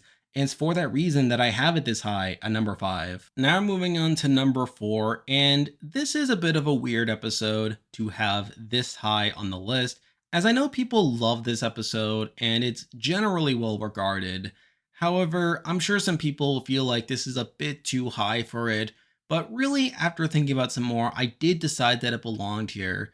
And so, from season 4, we have Maud Pie. And this is a jump from the last time I talked about this episode. I believe I originally had this episode at number 4 on that ranking. I had it one spot below Flight to the Finish. But then, after thinking about some more, I think this is a more perfect episode than Flight to the Finish, because at least with Flight to the Finish, like, I mean, yes, I did like justify that minor flaw of why didn't Rainbow Dash just give Scootaloo like a flying contraption, but still, like, the fact that I wish that they at least addressed it and didn't leave it solely to subtext to figure that out. But I feel like this episode has virtually no flaws to it, where we see the whole premise of Pinky having this sister, Maud. And you would think coming in that Maud, if they wanted her to be the opposite of Pinky, that they would take a number of different approaches here. That Maud would be like a grouch, that she would be angry, that she would be violent, that she would have this very hot and cold relationship with Pinky, and just be a very aggressive personality. But they went for a really interesting approach here, where instead of focusing on Pinky's like happiness and her positivity as a thing to contrast, they chose her energy and her outward appearance more so than anything else by making Maud this really boring, or at least seemingly boring character, someone who is very weird and someone who is very monotone and someone who probably is someone that Pinky would have a very hard time connecting with, even if they aren't a mean person. And yet, despite it seeming on the surface that Maud and Pinky could have been even more different, they actually are very similar in a lot of ways. And I do love how they're able to establish that similarity. I mean, both of them are very assertive, for one. I mean, Maud is very like forthright with her love of rocks and her love of stand-up comedy and all that stuff, and she's very blunt in terms of expressing her opinions. And we also see throughout the episode that she's prone to zaniness, like the fact that she can just throw a rock like thousands of feet and cause a little tidal wave. And then when Rainbow asks how she did it, she's like, I threw it. Which honestly isn't that much different from how Pinky would react in a situation like that. So again, just how they managed Maud in this episode is really remarkable. And also, like, in each of the scenes, I mean, yes, while Maud subverts their expectations, and yes, while she like completely disappoints them at every opportunity, she never tells a lie across the episode. And Pinky technically doesn't lie either. I mean, when she says that Maud loves to read, Maud does love to read. It's just that the stuff that she likes to read and the stuff that she likes to write comes off as very jarring to someone like Twilight. When Pinky says that Maud loves fashion, she isn't lying there either. It's just that Maud has a completely different taste in fashion than what Rarity does, in that it comes off as very jarring to Rarity. When Pinky says that Maud loves games, she isn't lying there either. I mean, Maud is shown to be very capable at games. It's just that she doesn't love winning, which is something that Rainbow Dash tends to prioritize over the actual fun and the actual activity of playing the game and just the people that you play it with. I mean, she even isn't lying when she says that she loves having pets. It's just that Maud chooses to have a pet rock over an animate animal as her pet. So really, Pinky isn't wrong when she says that Maud is into all these things and that she's very similar to Maud. It's just that the way Maud like expresses herself, and the way that she expresses all those similarities couldn't be more different. And it takes a while for the main six to really digest. And we get to that scene where like the main six have to tell Pinky that they don't really click well with Maud and that they just aren't meant to be friends. And we see how upset this makes Pinky to the point where she almost starts crying in front of them, but she manages to muster enough strength to say, "Oh, that's okay. If any pony needs me, I'll be figuring out what to do with 200 pounds of rock candy." You know, like, which is a very touching moment there. And really, this whole episode does a really great job at showing just how close Pinky and Maud are. I mean, not only like in the scene where Maud like is spending time with Pinky, but also in the scene where Pinky puts together that big obstacle course and it all goes wrong, and then Maud has to save her, which does win over the respect of the main six. Also in the train ride scene, which is definitely one of the best scenes in the entire series for me, where we just get a minute of Pinky being completely candid and really open to Maud and just connecting with her. And you can very clearly see, even in that instance, that Pinky and Maud are meant for each other. But it's not even in a way that that's the only moment. I mean, it is a consistent force throughout the entire episode. Like the writers are very deliberate and they're very careful with the way that they write Maud throughout the episode to obviously make it seen how these two could possibly connect and how these two could possibly be the best of friends. And in turn, also highlighting how the rest of the main six struggle to connect with Maud, despite the fact that they have more in common than they give Pinky credit for.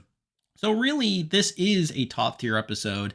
This is a incredibly wholesome episode, and it's a super well written episode as well. That's really like carefully written, and also one that's very interesting in terms of the dichotomy that they go here between Pinky and Maud.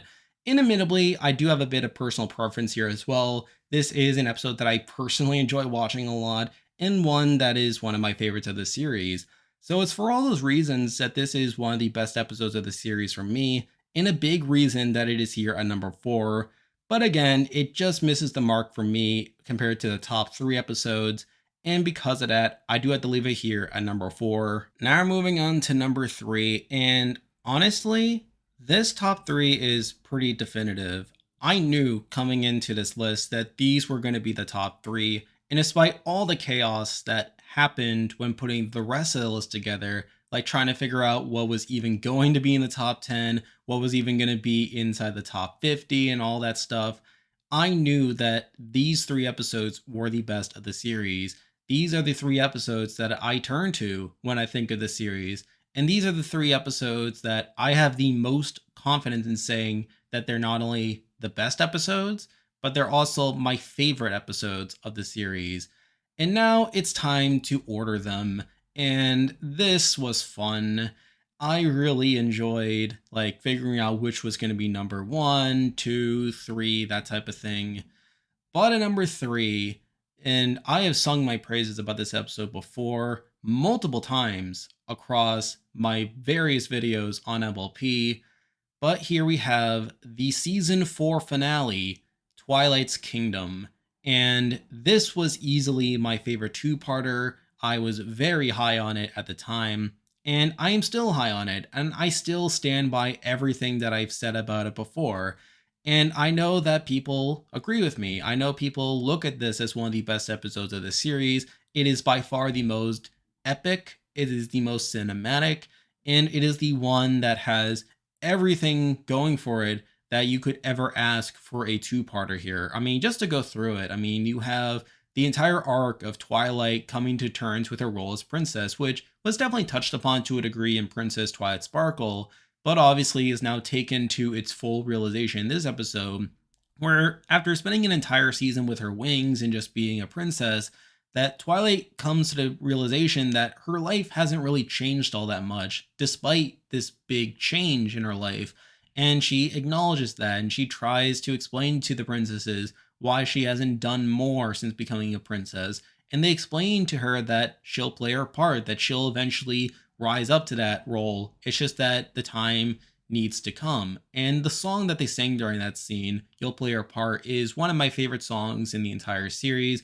And it really sets the tone for the rest of the two-parter as well, where we see how this is going to be a grander episode than usual. And we get right into the conflict here, where it turns out that Tyrek has broken out of Tartarus, and now he's now sort of leading this underground campaign of gathering power by like kidnapping all these ponies and sapping them of their life energy and just becoming more powerful. And they obviously pick up on this and they resort to recruiting Discord. And I know people have knocked this episode as the princesses should have known better than to recruit someone like a Discord for this.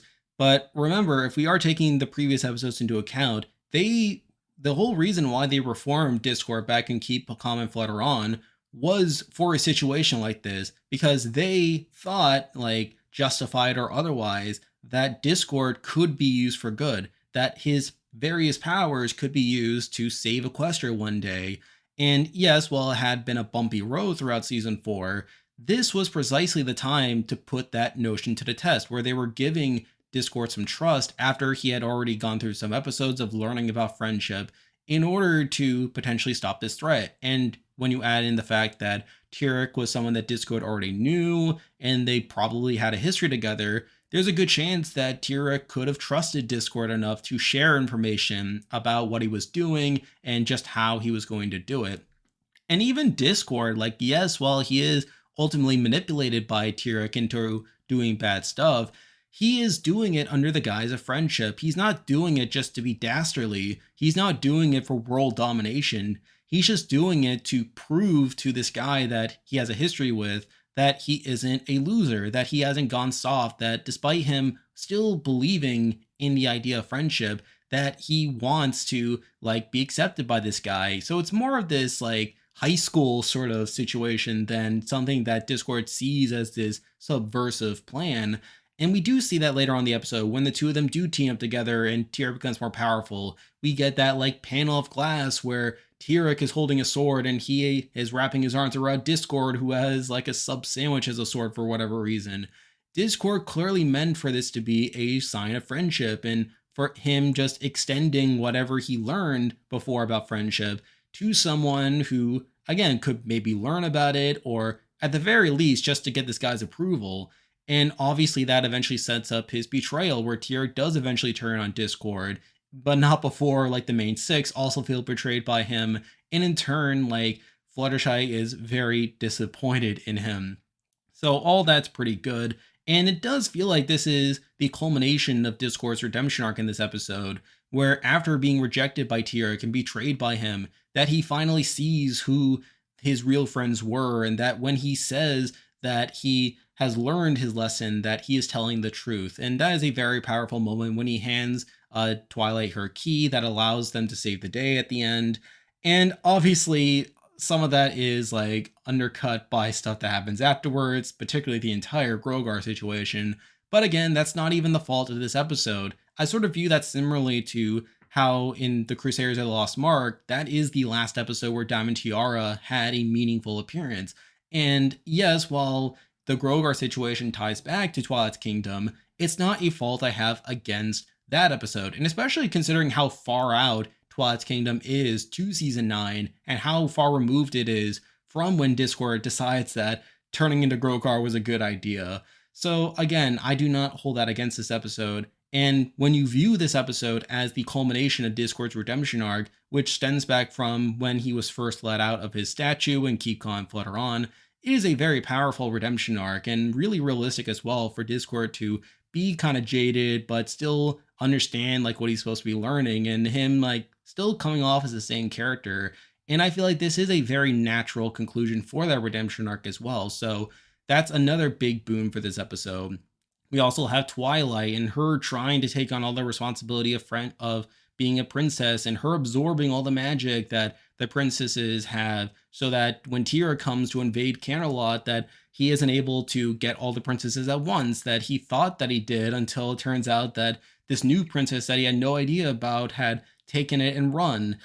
And yes, we do see her go to Ponyville thereafter, where she is trying to contain all this magic and also try to manage it, but again, considering the fact that she's still like struggling with flying, she obviously doesn't handle it super well. And at the same time, she is trying to like stay away from her friends, which was an interesting callback to Princess Twilight Sparkle as well, where in that episode, the rest of the main 6, they were trying to protect Twilight because she was a new princess, and they felt like that was a completely different dynamic to their relationship that necessitated them being citizens for their country. Whereas now Twilight's a bit more exposed to being a leader, and now she is doing what she feels like she has to as a leader, which is to protect her people. And obviously, that's an interesting dynamic there that leads to the main six wondering what's going on. Although it is still a unsuccessful ploy, as Tyrek is still able to track her down, and obviously he ends up blowing up Golden Oaks because she decided to look out from the telescope on there and see Tyrek right as he is shooting off his blaster. And from there, they have a pretty epic battle. Again, one of the most iconic scenes from the series. And of course, it does end with Twilight getting the rest of the main six together, and they end up unlocking the keys, which again culminates that entire season long arc, which again contributes to the stakes of this two-parter, really making it feel like greater than the sum of its parts. And of course, they unlock the keys, and they are able to basically take on these super forms. And sort of similar to Discord's redemption arc, something I do sort of hold against the series is that they don't really use this more beyond this point. It really just felt like more of a way to make this feel like an 80s cartoon where like they're really just going all out with the action and the super forms, trying to make this feel like Dragon Ball Z, but it's still a very satisfying moment when they do unlock those forms and are able to basically defeat Tyrek and obviously bring peace and harmony back to Equestria.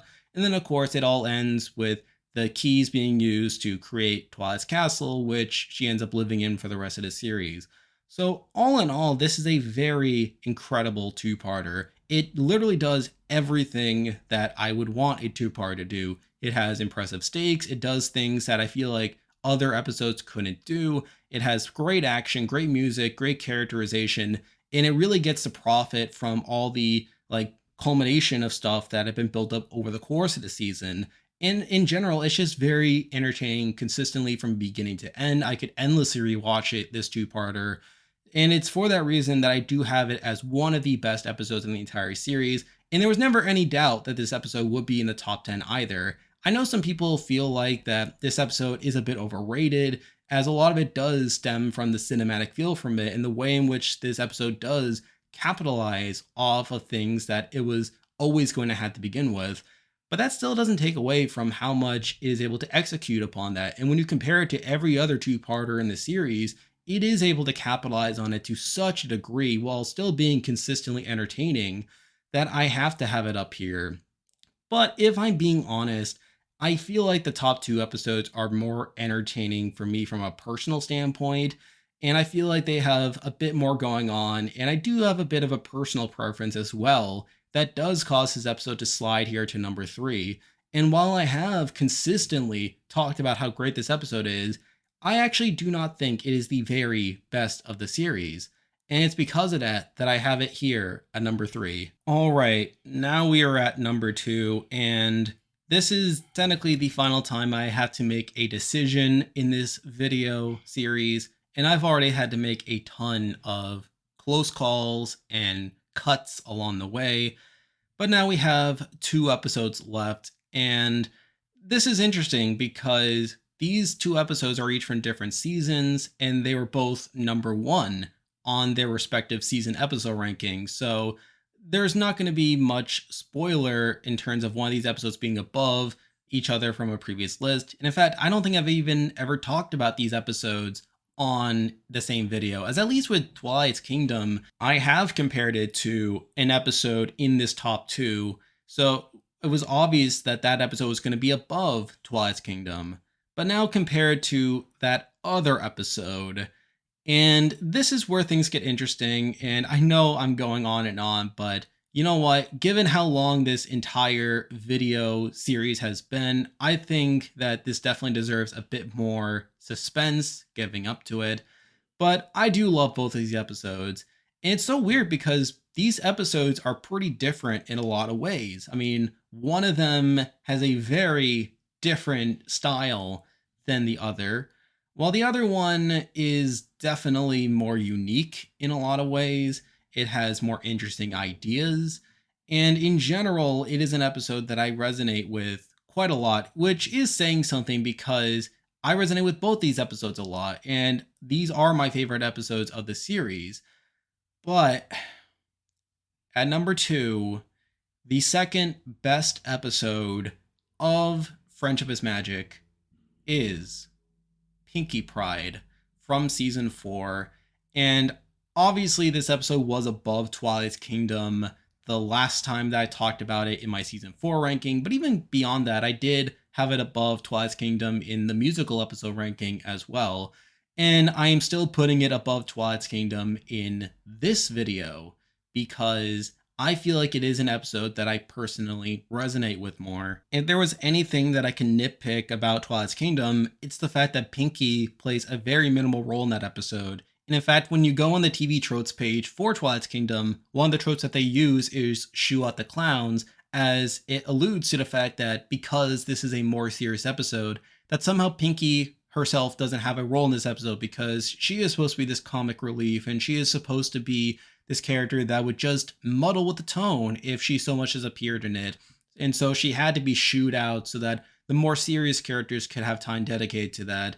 Whereas this episode goes all in on Pinkie. She is the main focal point of this episode. And this episode makes it a clear point that her struggles matter and that her character arc across its first 4 seasons is a very significant part of her journey throughout the series. And we see it play out in one of the most satisfying ways that you could, where you have a character like Cheese Sandwich come in. Cheese Sandwich is voiced by Weird Al, and Weird Al was someone who I have a lot of nostalgia for. When I was a kid, I listened to Weird Al a lot. I listened to a lot of his songs, and he was a familiar face. And now seeing him on an episode of a show that I really love was a really promising prospect. And he plays such a fitting character for him. He plays essentially himself, but going beyond that as this even better version of Pinkie, where he basically learns from Pinkie and does things that are even more impressive with her, where he's able to throw these impressive parties. He's able to be a showman, per se. From literally the moment that he shows up in Ponyville, he is essentially putting on a performance where he is coming off as this crazy guy who is super extroverted on the outside. But then obviously we learn later in the episode that growing up he was pretty shy and that he had a lot of trouble fitting in. And it was through Pinkie teaching him the value of parties that inspired him to go on his life journey of throwing parties. And yes, while you could say that, oh, that was just his backstory, he's clearly nothing like that now. I mean, we do see him also just be different from Pinkie in a lot of ways, namely through him like living this traveler's lifestyle where he never settles down and he never is able to form these deep connections because he's just going from place to place and he never stays around long enough to build lifelong connections with others. And really, in the grand context of the series, Pinkie is the first person that he is ever able to build a deep connection with. Going back to when they were kids, how Pinkie was the role model that basically became the model for his own career and the way that he approaches parties. But also Pinkie goes out of her way to connect with him moving forward, obviously in this episode, but also in future episodes like The Last Laugh and when they eventually get married as well. So that in itself is pretty interesting. Just seeing the similarities between Pinkie and Cheese play out is pretty amusing. And then we have Pinkie herself, where literally right from the opening of the episode, we see that Pinkie is someone who cares a lot about parties, that she cares a lot about making others happy, and that she has had such a big impact on people's lives to where people are happy to see her. And that even Diamond Tiara, before she has a redemption arc, she is still taking the time to praise Pinkie for the fact that she threw her quinceanera. And while like that wasn't the best day of her life, I mean, she still goes out to praise Pinkie for that. We then see Cheese Sandwich come in, but only to quickly overshadow her, and then she very quickly sees what's happening here, where everyone is just getting swept away by Cheese's theatrics and the way in which he goes over the top and over to make Rainbow Dash's day feel special. And we see how quickly this makes Pinkie feel inadequate to the point where she feels like, well, if he truly is the super duperest party pony around, then maybe I'm not. And then we see her reaction where she's trying to like move on and trying to make herself valuable to society, only for her to fail. And she feels like she has nowhere else to turn because really partying is who she is. It is part of her cutie mark. And she feels like without it, she doesn't really have anything else to offer, which does tie me back into the idea that Pinkie feels like she needs the approval of others in order to feel fulfilled, and that her life's purpose is entirely centric around making sure that others approve of her and that she herself is constantly putting on an act. And we even see that as well right before Pinky's Lament song, where Twilight goes to check in on her, which again shows that the friends haven't completely forgotten about her, that they're still interested in ensuring that Pinky is a part of Rainbow Dash's day. And then Pinky, despite being very sad by this point, really tries to cover it up by putting up this fake smile and her just assuring Twilight that she's fine and that she doesn't need to. Because realistically, if she had tried to go out there, then things would have quickly gone south. But then after she picks herself back up, she is able to challenge Cheese to the goof off, which is obviously serious business. But again, under the context that Cheese is just covering up everything and he's trying to come off as the best, like he takes this very seriously. Now, I am reminded about a common nitpick people have with this episode. It's the fact that Cheese doesn't establish from earlier on that he was inspired by Pinky, because you would think that when Cheese first showed up and first saw Pinky, that he would immediately be overwhelmed by her and that he would immediately just go out of his way to thank her for all the work that he's done.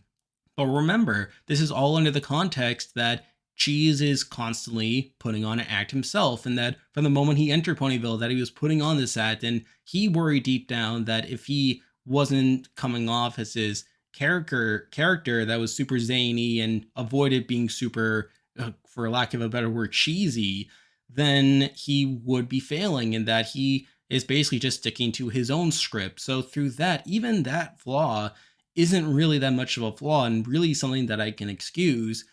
And obviously through that we get to the goof off where the two of them like really try to top each other. And it's only when Pinky goes out of her way that causes Rainbow harm that she's able to see through everything. She calls off the goof off, hands over the party to Cheese, and we see Cheese's reaction where he says, "I do." And then Pinky assures him that he does. And then she says that she's going to leave Ponyville. And we do see her again almost leave Ponyville, again showing how she feels like in the absence of being the party pony that everyone turns to, that she doesn't have much use for Ponyville. And it's through her friends reassuring her that she's able to back on down. And then Cheese himself like shares the story then. He realizes that by him putting on this act the whole time, that he had let certain things go, that he had obviously overlooked the fact that Pinky was being upset. And he probably thought deep down, like considering that he sees Pinky as a role model, that he figured that he himself was inferior to Pinky, and that while himself may have felt lonely at points, that while he may have had these negative emotions, that he probably assumed that Pinky was above that, that he couldn't possibly imagine Pinky ever being upset by him, and that she probably thought that Pinky was going to be part of this experience. And yeah, well, he was probably upset when like Pinky was being pretty absent for a lot of it. But again, he still had to put on an act. He still had to be a character that was constantly focused on the prize and making this the best possible day of Rainbow Dash's life. So through that, even that isn't that big of an issue, and it's very easily justified in my view. And none of this takes away from how entertaining this episode is. This episode has some of the best music in the series, sort of similar to Crusaders of the Lost Mark.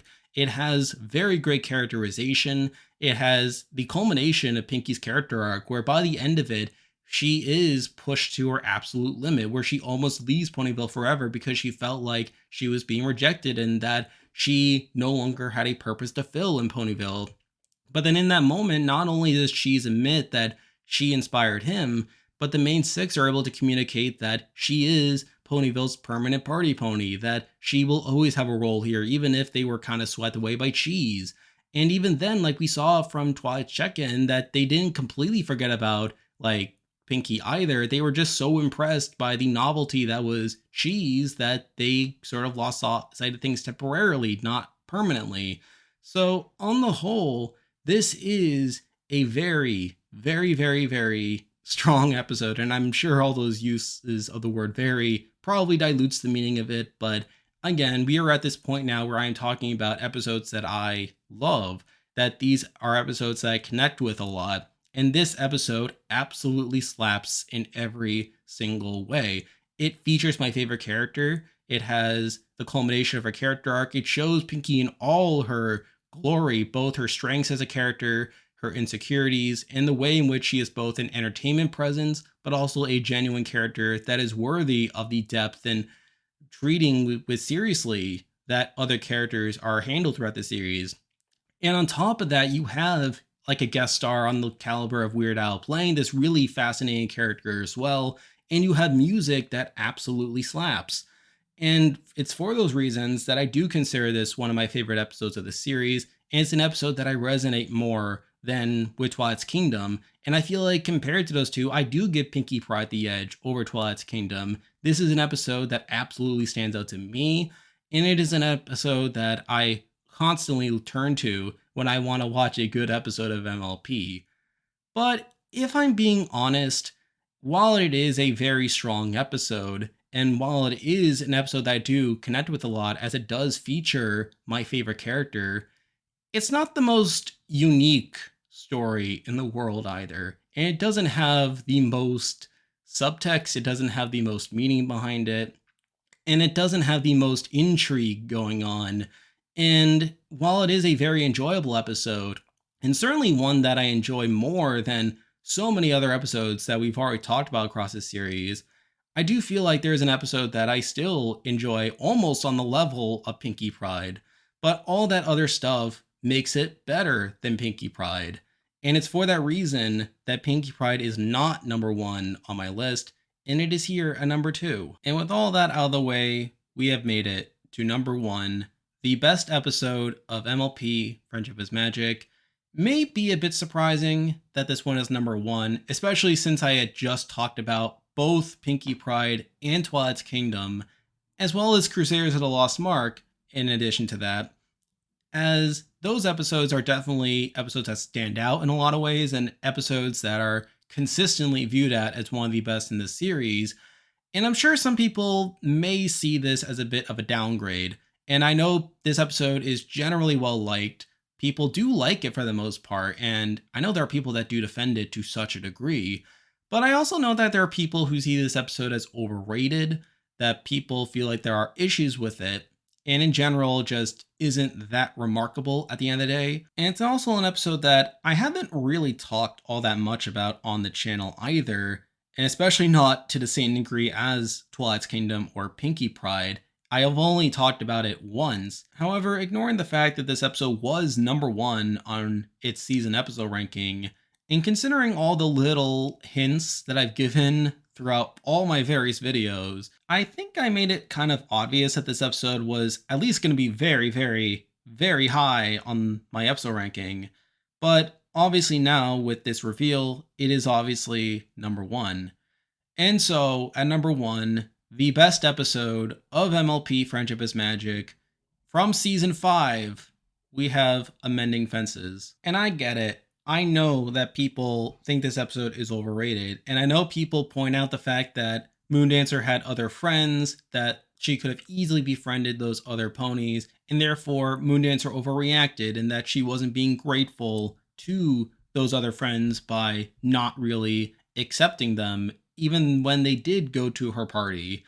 And I get it, but as I'll get into when I explain myself, that isn't really an issue at all and really highlights a lot of the strengths here. So I'm not entirely sure where to start here. I have like a lot I could say about this episode, but I'll just get right into the main premise of the episode really, really resonating with me. I mean, it's obvious that like they were trying to make a whole meal out of this, that this was not long after Slice of Life and the show sort of commemorating its own history, that decided to come up with this idea of just taking a small moment from the pilot and one of the first moments in the entire show and just blowing it up into this massive story. And this is literally something I would write a fanfic about. I mean, I've already talked about like how I wrote fanfics about certain other episodes. I wrote one about a moment from Last Roundup. I wrote one about like the ending to Too Many Pinkie Pies. I even wrote one like in response to Cheese Pie, like back in the day, and how Cheese Sandwich is basically friend zoning Pinkie after Pinkie Pride. And now we have an episode that basically does this to an even greater degree, where we're literally taking a throwaway line from the very first moments of the show, where like Twilight's being introduced to these friends and they're inviting her to this random party, like, and they kind of lucked out that they actually name dropped someone for this party, but whatever. And then Twilight just turns them down because oh, she had a lot of studying to catch up on, and then she runs off. And obviously, they made those comments at the time about how, like, she never had time for any friends. And again, it was just supposed to be this little character establishing moment. But then here comes this episode where it turns out that not only was that not a throwaway line, but it was actually the basis of a very, very interesting episode. We obviously learn about Twilight's life from before she moved to Ponyville and how, even though she never actually had any friends or never considered herself as someone who had friends, she still had acquaintances that were interested in her life and people that she just kept bumping into.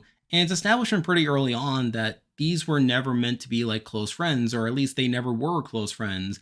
As obviously we know that the reason Twilight was in contact with them throughout her life was because they were like students at like Celestia's school, and obviously they lived in Canterlot with her before she moved to Ponyville.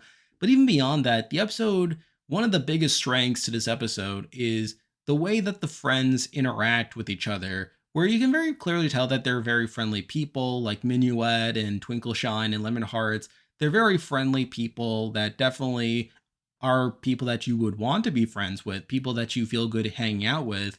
But interestingly, the episode also goes out of its way to show that, yeah, like they aren't going to be so dedicated to forcing friendship on others. They're not going to take things personally if, like, say Twilight blows them off, or if Twilight has decides that they're not worth it. They're just simply going to keep moving on with their lives, and like they're not necessarily mean spirited per se. And I wouldn't say that they're flaky either, but they just understand that like they're just regular people. Like they're not like trying to prove something. They're just trying to live their lives and just have a good time as much as they can. And they make that very clear throughout the episode. Like when they never take it personally that Twilight like was a quote unquote bad friend to them. How Minuet says that, oh, we never expected you to be a good friend. I mean, and obviously while it was not great that you left town without saying goodbye, we never expected that out of you. And then even later on in the episode, we hear Minuet say how they asked Moon Dancer out a couple more times after the party, only for like her to like really turn them down, not really be interested, and eventually they just stopped asking. So there's that. And there's also the ending where after Moon Dancer makes it pretty clear that the whole event ruined her life, like Minuet makes it very clear that they were her friends then and they'd be honored to be her friends now. So this is a very consistent through line in this episode that indicates not only that these ponies like are very relatable and just very real people that are still likable, but it also sort of justifies like why like Moon Dancer wouldn't really want to like be friends with them. I mean, they don't seem like ponies that are like that interested in a lot of Moon Dancer's interests. And through that, Moon Dancer figures that it probably wasn't worth it for them to try to be friends with them. And obviously, the fact that they seemed to give up so easily was probably a sign that it probably wasn't worth it, and probably a relief on Moon Dancer's end that like they weren't more persistent in a lot of ways. Which does lead me directly into Moon Dancer, and oh boy, what a character Moon Dancer is.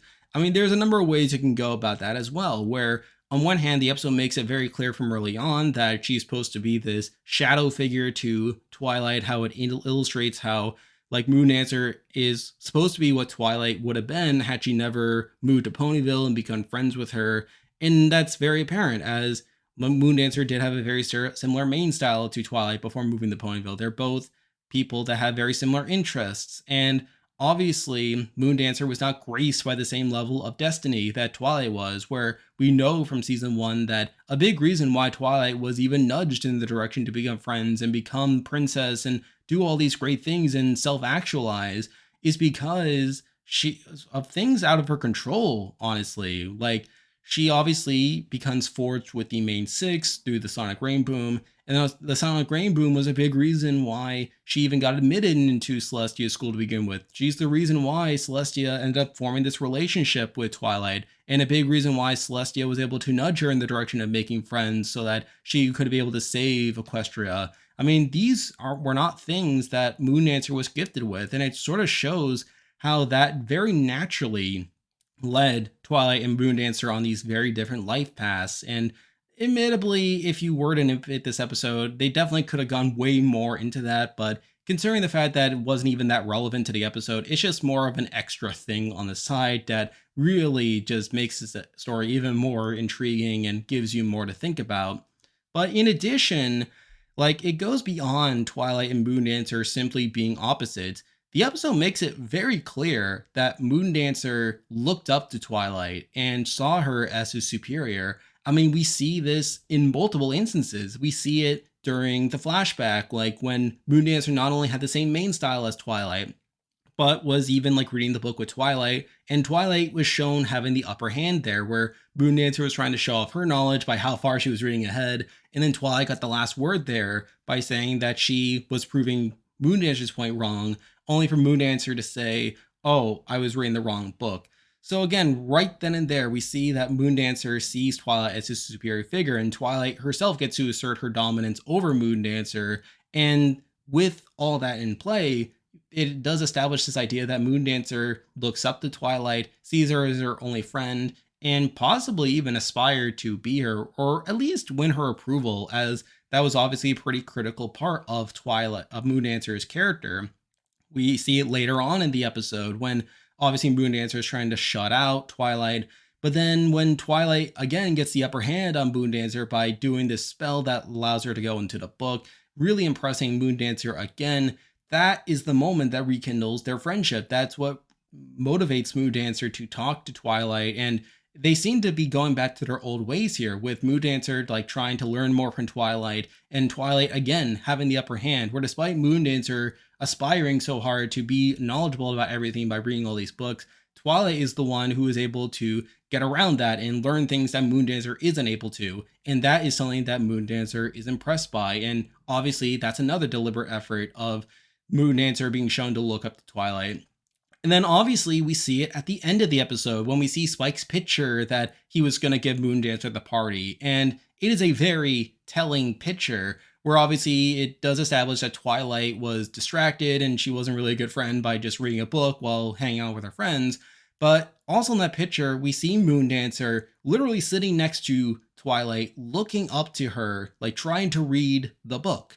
I mean, what other example could I point to here? I mean, it's pretty clear that there are multiple instances in this episode where the parallel between Moondancer and Twilight is established here, not just by Moondancer simply being this character that would have been like Twilight had Twilight never moved to Ponyville. It's a very clear instance of Twilight, one, being, I guess, someone that Moondancer was impressed by, someone that Moondancer sought the approval of through her demonstrating her knowledge, and also someone who was just touched by destiny more, and who, by the great fortune of life and the way life plays out, Twilight got opportunities to learn more about friendship and grow beyond like just being a loner all the time who was miserable, while Moondancer herself never got that same opportunity.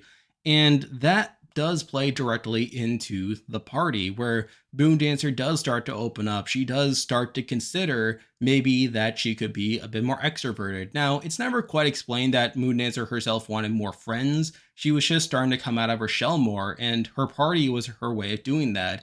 And yes, while the other friends were invited, you could clearly tell that maybe Moondancer was doing it to impress Twilight again, where she's trying to, I guess, sort of show Twilight that she wants to be her friend, that she wants her approval.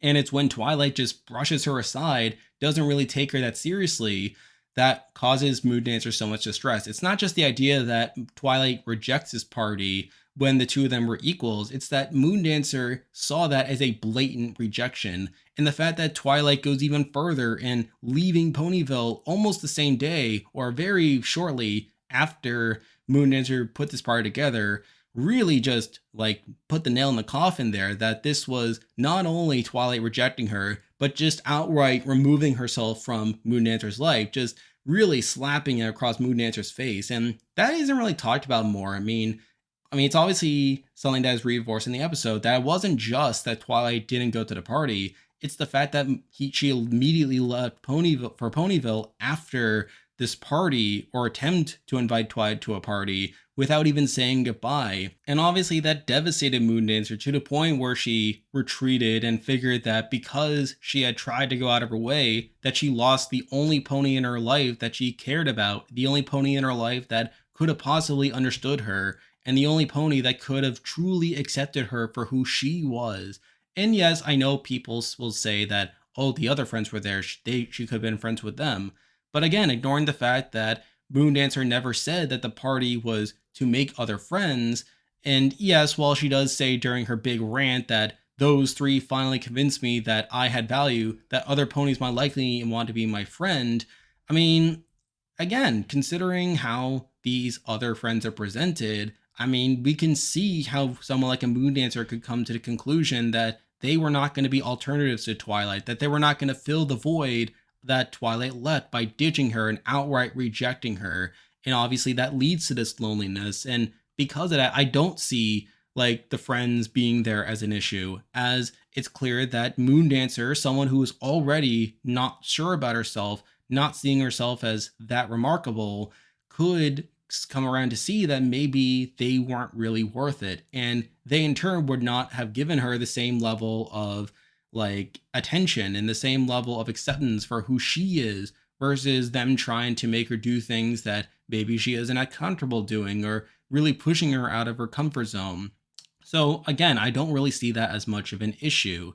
And it's sort of funny as well that Starlight makes her cameo in this episode, or one of her cameos, when, again, considering all the stuff I said about Twilight having this rendezvous with Destiny stemming from the whole Sonic Rainboom business, that Starlight just happens to appear in this episode. So I did find that another pretty nice touch there. And we get to the rest of the episode. We see like Twilight trying to make things right by inviting Moondancer and the friends to dinner, but Moondancer not really accepting it.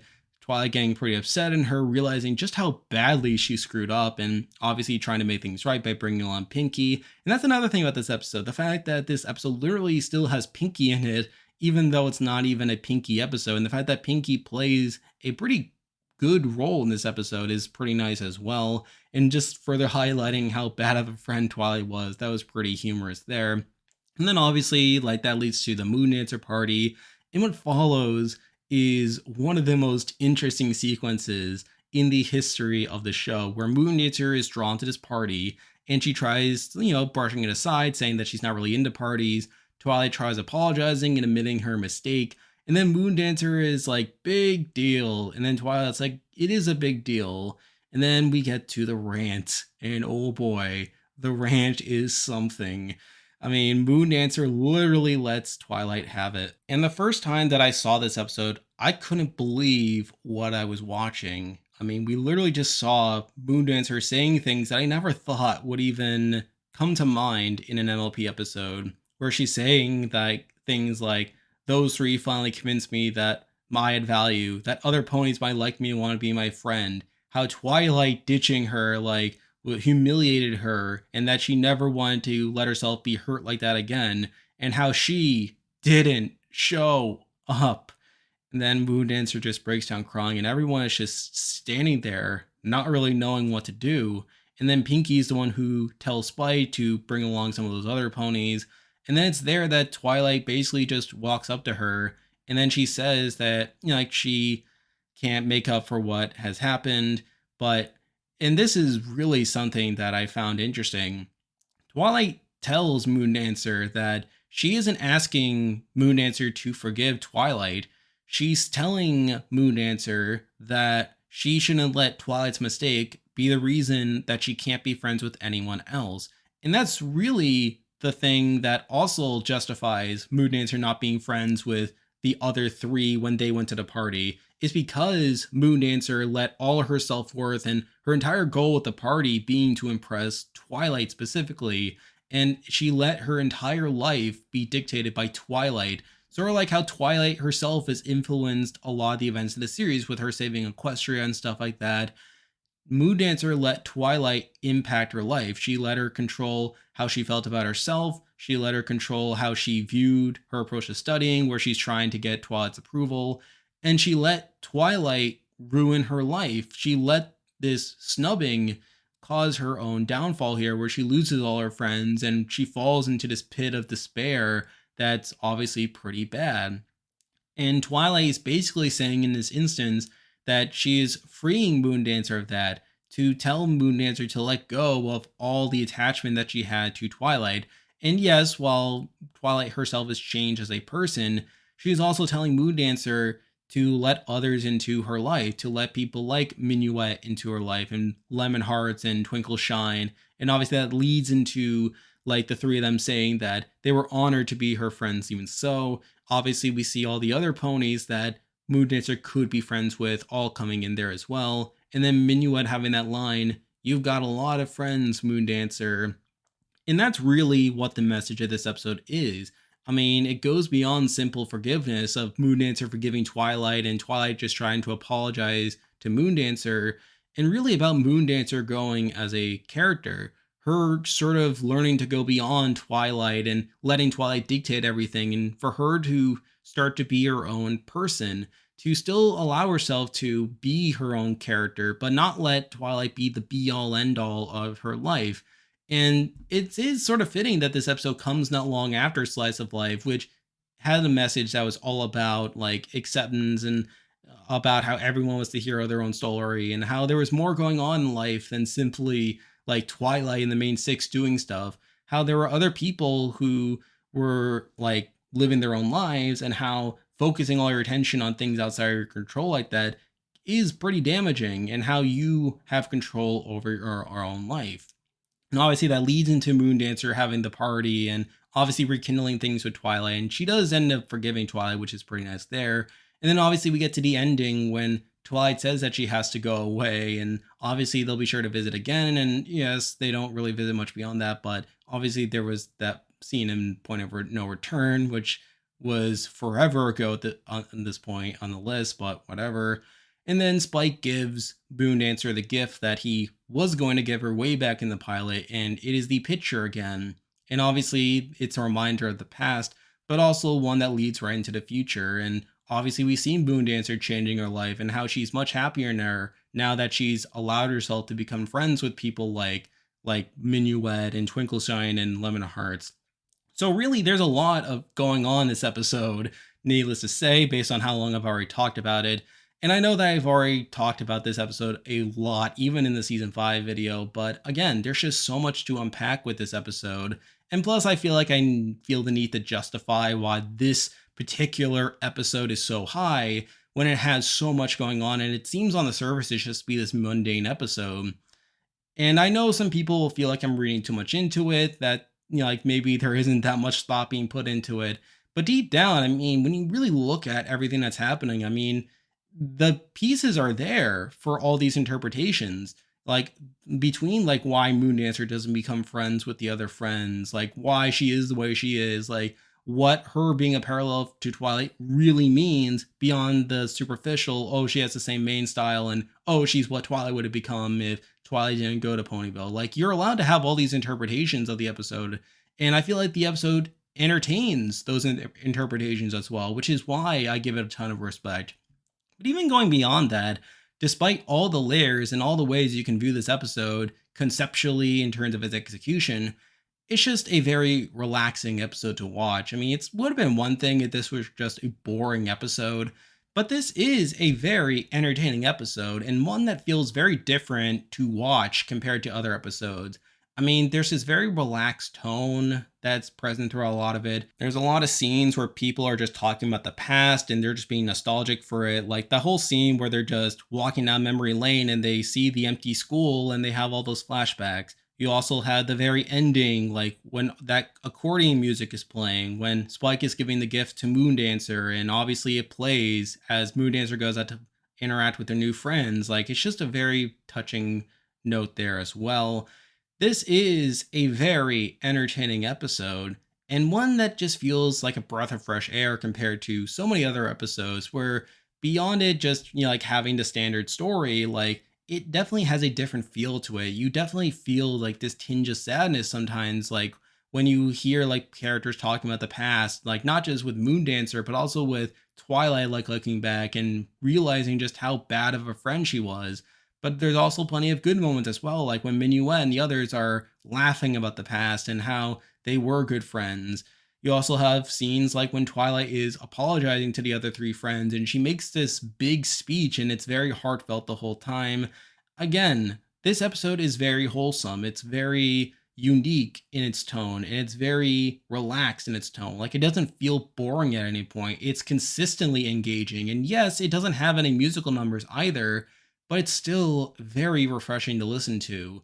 It's very like relaxing to watch and you're constantly thinking about things from your own life when you watch it. Like you can relate to these characters. You can relate to like them like getting nostalgic about things both good and bad. I mean, I get nostalgic watching this episode. I think about like things from my past and things that I've done good and bad and ways in which the past is not like today and how I can make it better tomorrow as well. So even from an entertainment standpoint, this is still a very strong episode as well. And mixing that all that in, this is probably the closest I can say to this being a perfect episode of the show. Now, yes, it's not like Mod Pie where like there's literally nothing wrong you could perceive with it, even though I've already justified those things before. But I feel like there's just so much depth to this episode, so many ways you can interpret it, so many ways you can engage with it, and there's so much rewatch value to this episode as well. Not to mention it being entertaining and it feeling very unique and very special in the context of the series and the way in which it connects to the series in very surprising ways.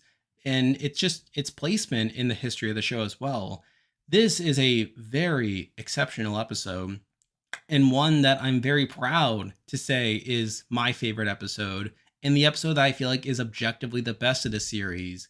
And it's for all those reasons that I have this episode here at number one. And that is the entire list. I know it took forever, but it still made it a very time consuming process. Now, before I wrap everything up, I did want to go back to my season episode rankings and break down some general statistics about the seasons. So, obviously, I did make some changes from my season episode rankings, and I thought it'd just be cool to compare like those season episode rankings to what they ended up becoming once I put this list together. And on the whole, 83 episodes were changed from their respective season episode rankings. And some of that was due to my reassessment of these episodes, although they were mostly minor, as we'll get into in a moment. However, another big reason why they changed was simply because of putting this entire list together, as obviously when you compare them to every episode in the series, it definitely recontextualized them to a degree. And with me deciding to use tiers and groupings in order to put this list together, it did cause some of the episodes to get rearranged slightly to make them fit into those groups and really just make the list flow better and to make more sense in my head. But how much did things really change? And I actually ran the numbers on this. Now, on one hand, some seasons didn't really change too much. Seasons 3 and 8 actually changed the least, with each of them only having 4 changes, where in season 8, 2 episodes went up, 2 episodes went down. And then season 3, the same thing, with 2 episodes going up and 2 episodes going down. And then after that, we have season 9, where 7 changes were made, where 3 episodes went up from their previous placements, while 4 went down. After that, we have season 5, with 9 episodes changing spots, 4 going up, 5 going down. After that, we have seasons 4 and season 6, where each of them had 10 episodes changing. Where in season 4, 5 episodes went up, while 5 went down. And in season 6, 6 went up, while 4 went down. After that, we have season 7, which actually kind of surprised me, as I was expecting the later seasons to have fewer changes, as my videos for those seasons were made more recently and therefore they had less time to change. But season 7 actually had 11 episodes changing places, with 7 episodes going up and 4 episodes going down. And then the top 2 were pretty clear, with season 1 having 13 changes, 6 episodes going up, 7 going down. And then the most changes was actually season 2, with 16 episodes changing spots, 8 moving up and 8 moving down. So again, for the most part, most of the big changes happened in the earlier seasons, while the later seasons were relatively more stable once this list was put together. Next, I wanted to talk about the magnitude of these changes and which episodes had the biggest jumps. And that list was pretty interesting, as for the most part, even the episodes that changed places, a lot of them only moved up one, maybe two spots from their original placements on the season episode ranking. Although there were a couple of notable shifts here. You have Over a Barrel, Party of One, Heartwarming Eve, Ponyville Confidential, and The Last Laugh, all jumping up by two spots from their respective season episode rankings. You have Inspiration Manifestation, which jumped up by three spots from the season 4 ranking, which actually surprised me, as I didn't really think that episode stood out too much, but again, that's what ended up happening here. But the biggest jump by a decent amount was Scaremaster, which was pretty highly ranked at the time of the season 5 episode ranking, but really jumped up by 5 spots, which was pretty crazy and not something I really expected, but it is what it is. So again, there were definitely some notable shifts here, but for the most part, the actual changes were pretty modest.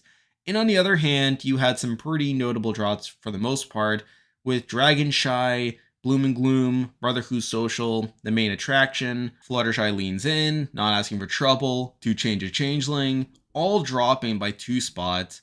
Then you have To Wear and Back Again and Family Appreciation Day, which each dropped by 3 spots from their respective season episode rankings. But the biggest drop went to Simple Ways, and honestly, that episode did kind of deserve it, as my view of it simply went down. It just wasn't nearly as enjoyable, but that episode dropped 4 spots from the season 4 episode ranking, which I did find pretty funny for the most part.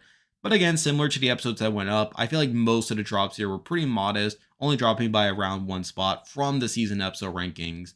But on the whole, it was still interesting to see which episodes changed from the first time that I talked about them in the season episode rankings. And then the other thing I wanted to really touch upon was how the season rankings changed. Now, I did make a season ranking like months ago at this point, and admittedly, I'm not very proud of it. I feel like I could have gone in so much more detail about it, and in general, I'm not entirely sure that I agree with some of the placements that I made, but again, it was earlier on. But this list did give me an opportunity to make it a bit more quantitative per se, and to really break it all down. So what I did was I went through the list and I basically calculated the average placement for each season on the list, and then compared it to my season ranking that I did way back when. Now it's time to sort of update the season ranking, although the actual placements here are going to be a bit interesting. So in number 9, the worst season based on this list is still season 8, which had an average placement of 118.5 on the list.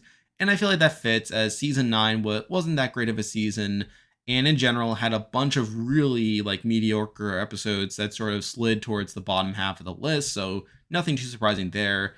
Number 8 was actually season 1, which had an average placement of 110.48. And that did surprise me, as I believe I had season 1 significantly higher the last time that I talked about it. But again, I feel like it sort of suffered from not really having a truly top tier episode outside Party 1 and The Best Night Ever. But I feel like a number of episodes there just kind of slid and just were grouped together in the bottom half of the list that did cause it to slide to such a degree. So I wasn't quite expecting that. Number 7 was actually season 7. Again, another episode that I had decently high on the season ranking. But again, I feel like it sort of suffers from the issue that season 1 has, where I felt like that season didn't really have a strong top tier episode. It's one of the few seasons that didn't have any representation in the top 10. And yes, while I can't say that there's a truly worst episode, I feel like it did end up suffering to such a degree. And because of that, it did have an average placement of 107.6. Number 6 is season 3, which I did have second from the bottom of my original season ranking. And I still feel like season 3 isn't that impressive of a season at the end of the day. I think it's still harmed by the fact that it was a shorter season. And again, similar to seasons 1 and 7, it truly lacks a truly top tier episode, even though there were some notable changes made along the way. But again, it did manage to be higher than these placements here, as it did have an average placement of 105.08. So good on that. Number 5 was season 9, that had an average placement of 104.88.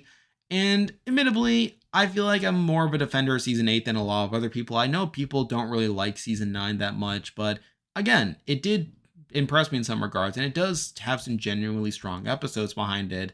And I feel like that is somewhat reflected here in this episode ranking. Number 4 is season 2, which did surprise me to a degree. I feel like a lot of that's because it did sort of move certain episodes up, but it did end up still being like not too far from what it was in the original season ranking, and it did have an average placement of 101.71. And then the top 3 were mostly obvious, but again, pretty surprising.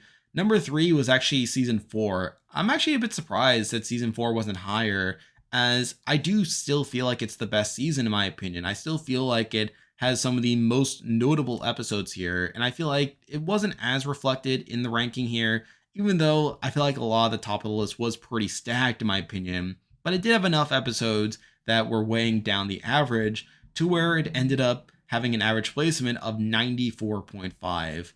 Now, number 2 was very surprising in my opinion, but it's actually season 6. Now, sort of similar to season 9, I am more of a defender of season 6 than I am most other people, as I know people don't like season 6 very much. They talk about how Starlight has a redemption arc and they don't feel like she has a really much of a place here. But I feel like my opinion of it went up largely due to my opinion of the bottom tier episodes going up. I feel like it doesn't really have a truly terrible episode, and even the worst episodes of season 6 weren't that bad. And that did elevate the average placement to a degree where it wasn't really being weighed down by a truly terrible episode. And it actually ended up having an average placement of 93.04 here. And then number 1, this should be pretty obvious, but the best season statistically is season 5, which had an average placement of 91.67. And that isn't as surprising. Now, admittedly, I actually thought it would have been lower considering that it did have 2 episodes in the bottom 10. And I feel like because of that, it was a less consistent season than something like season 4 or season 6, with obviously episodes like Princess Spike and like Apple is His Most Wanted, and even something like the one where Pinkie Pie knows. But again, I feel like it is very much helped by the fact that it has some truly top tier episodes. And again, 2 episodes in the top 10 that sort of balance out the like 2 episodes being the worst list either. And it's not surprising that it's this high, but again, the fact that it was higher than season 4, despite having lower lows, was a bit of a surprise to me. But again, that's just how the list shook out. So admittedly, the season ranking did change a decent amount when we're looking at it this way. And while I was surprised by some of the results here, I actually don't find it that disagreeable for me. And I feel like it sort of makes sense, as when you really look at the range of quality for these episodes, yeah, while it doesn't fully account for things like broader themes and broader story arcs, I feel like this is definitely a list I can get behind more than what I put in my original season ranking. So at least this whole project accomplished that as well. And that's really all that I have left for this series of videos. Again, I know that this was a very long series of videos. I believe the combined runtime of all 4 of these videos is going to be over 9.5 hours. Not quite 10 hours, but close enough. And I just want to thank everyone who has stuck around up to this point, even if you just watched this video or if you only watched one of the videos. And for anyone who has just stuck around for all of it, I do want to thank you for taking part in this journey with me. I had so much fun making this list. It was very fun recording it, getting to walk down memory lane, and really recording my thoughts on each of these episodes and really trying to make this list as definitive as I could. And there was still a lot of fun to be had when putting the list together. Even as I was recording the list, there was still a lot of movement happening, like across the list. I was literally changing placements as I was hitting record here. And it was just fun to have it all to come together. I never thought I would get to the point where I would be making all this, as I knew that this was something I wanted to do for a while, but it was always really far down the line and something that was going to be very daunting for me when I eventually got around to doing it. But we did it. We got through every single episode and ranked them all onto one list. And again, I'm just glad that I could share my thoughts on this show. It's been very fun talking about this show. And even though these videos aren't as popular as my total drama videos, for example, I still feel like MLP is one of my favorite shows out there. It's not objectively the best show out there, I'm not gonna lie, I mean, obviously things like Owl House and even Steven Universe at its best, I still feel like it's better than MLP. But MLP has been a show that has meant a lot to me. Like, I've been a Brony since 2014, and it's just been very comforting for me to follow the show for as long as I have. Like, obviously, I got in during season 4, and that may or may not explain my affinity towards that season, but whatever. And obviously just following the fandom and the show as it happened. And admittedly, I did kind of fall out of it after the show ended. Like, I personally didn't have that great of a connection to it by the time it ended live. But it was really after it ended that I really got to reflect more about it and really got to re-examine it and really fell in love in it with it all over again. And really just being able to talk about it on this channel and really being forced to think about it and like really taking the time to put these lists and videos together really reignited my love for the show. And I'm sort of grateful that I got this chance to fall in love with the show again. Now, all this is to say, this will not be the last MLP video that I make, of course. There's still plenty of other stuff that I want to cover. Obviously, there's Equestria Girls and obviously stuff with that. I do have some more lists to prepare as well for G4. And then, of course, covering G5 as that is coming out. And then, in addition, maybe some of the previous generations too. Like, I always wanted to make a G3 video, for example. I mean, I think that would be pretty funny, but that's for another day. But there we go. That'll do it for this week's video. If you like this content, be sure to like and subscribe. It really helps out with the channel.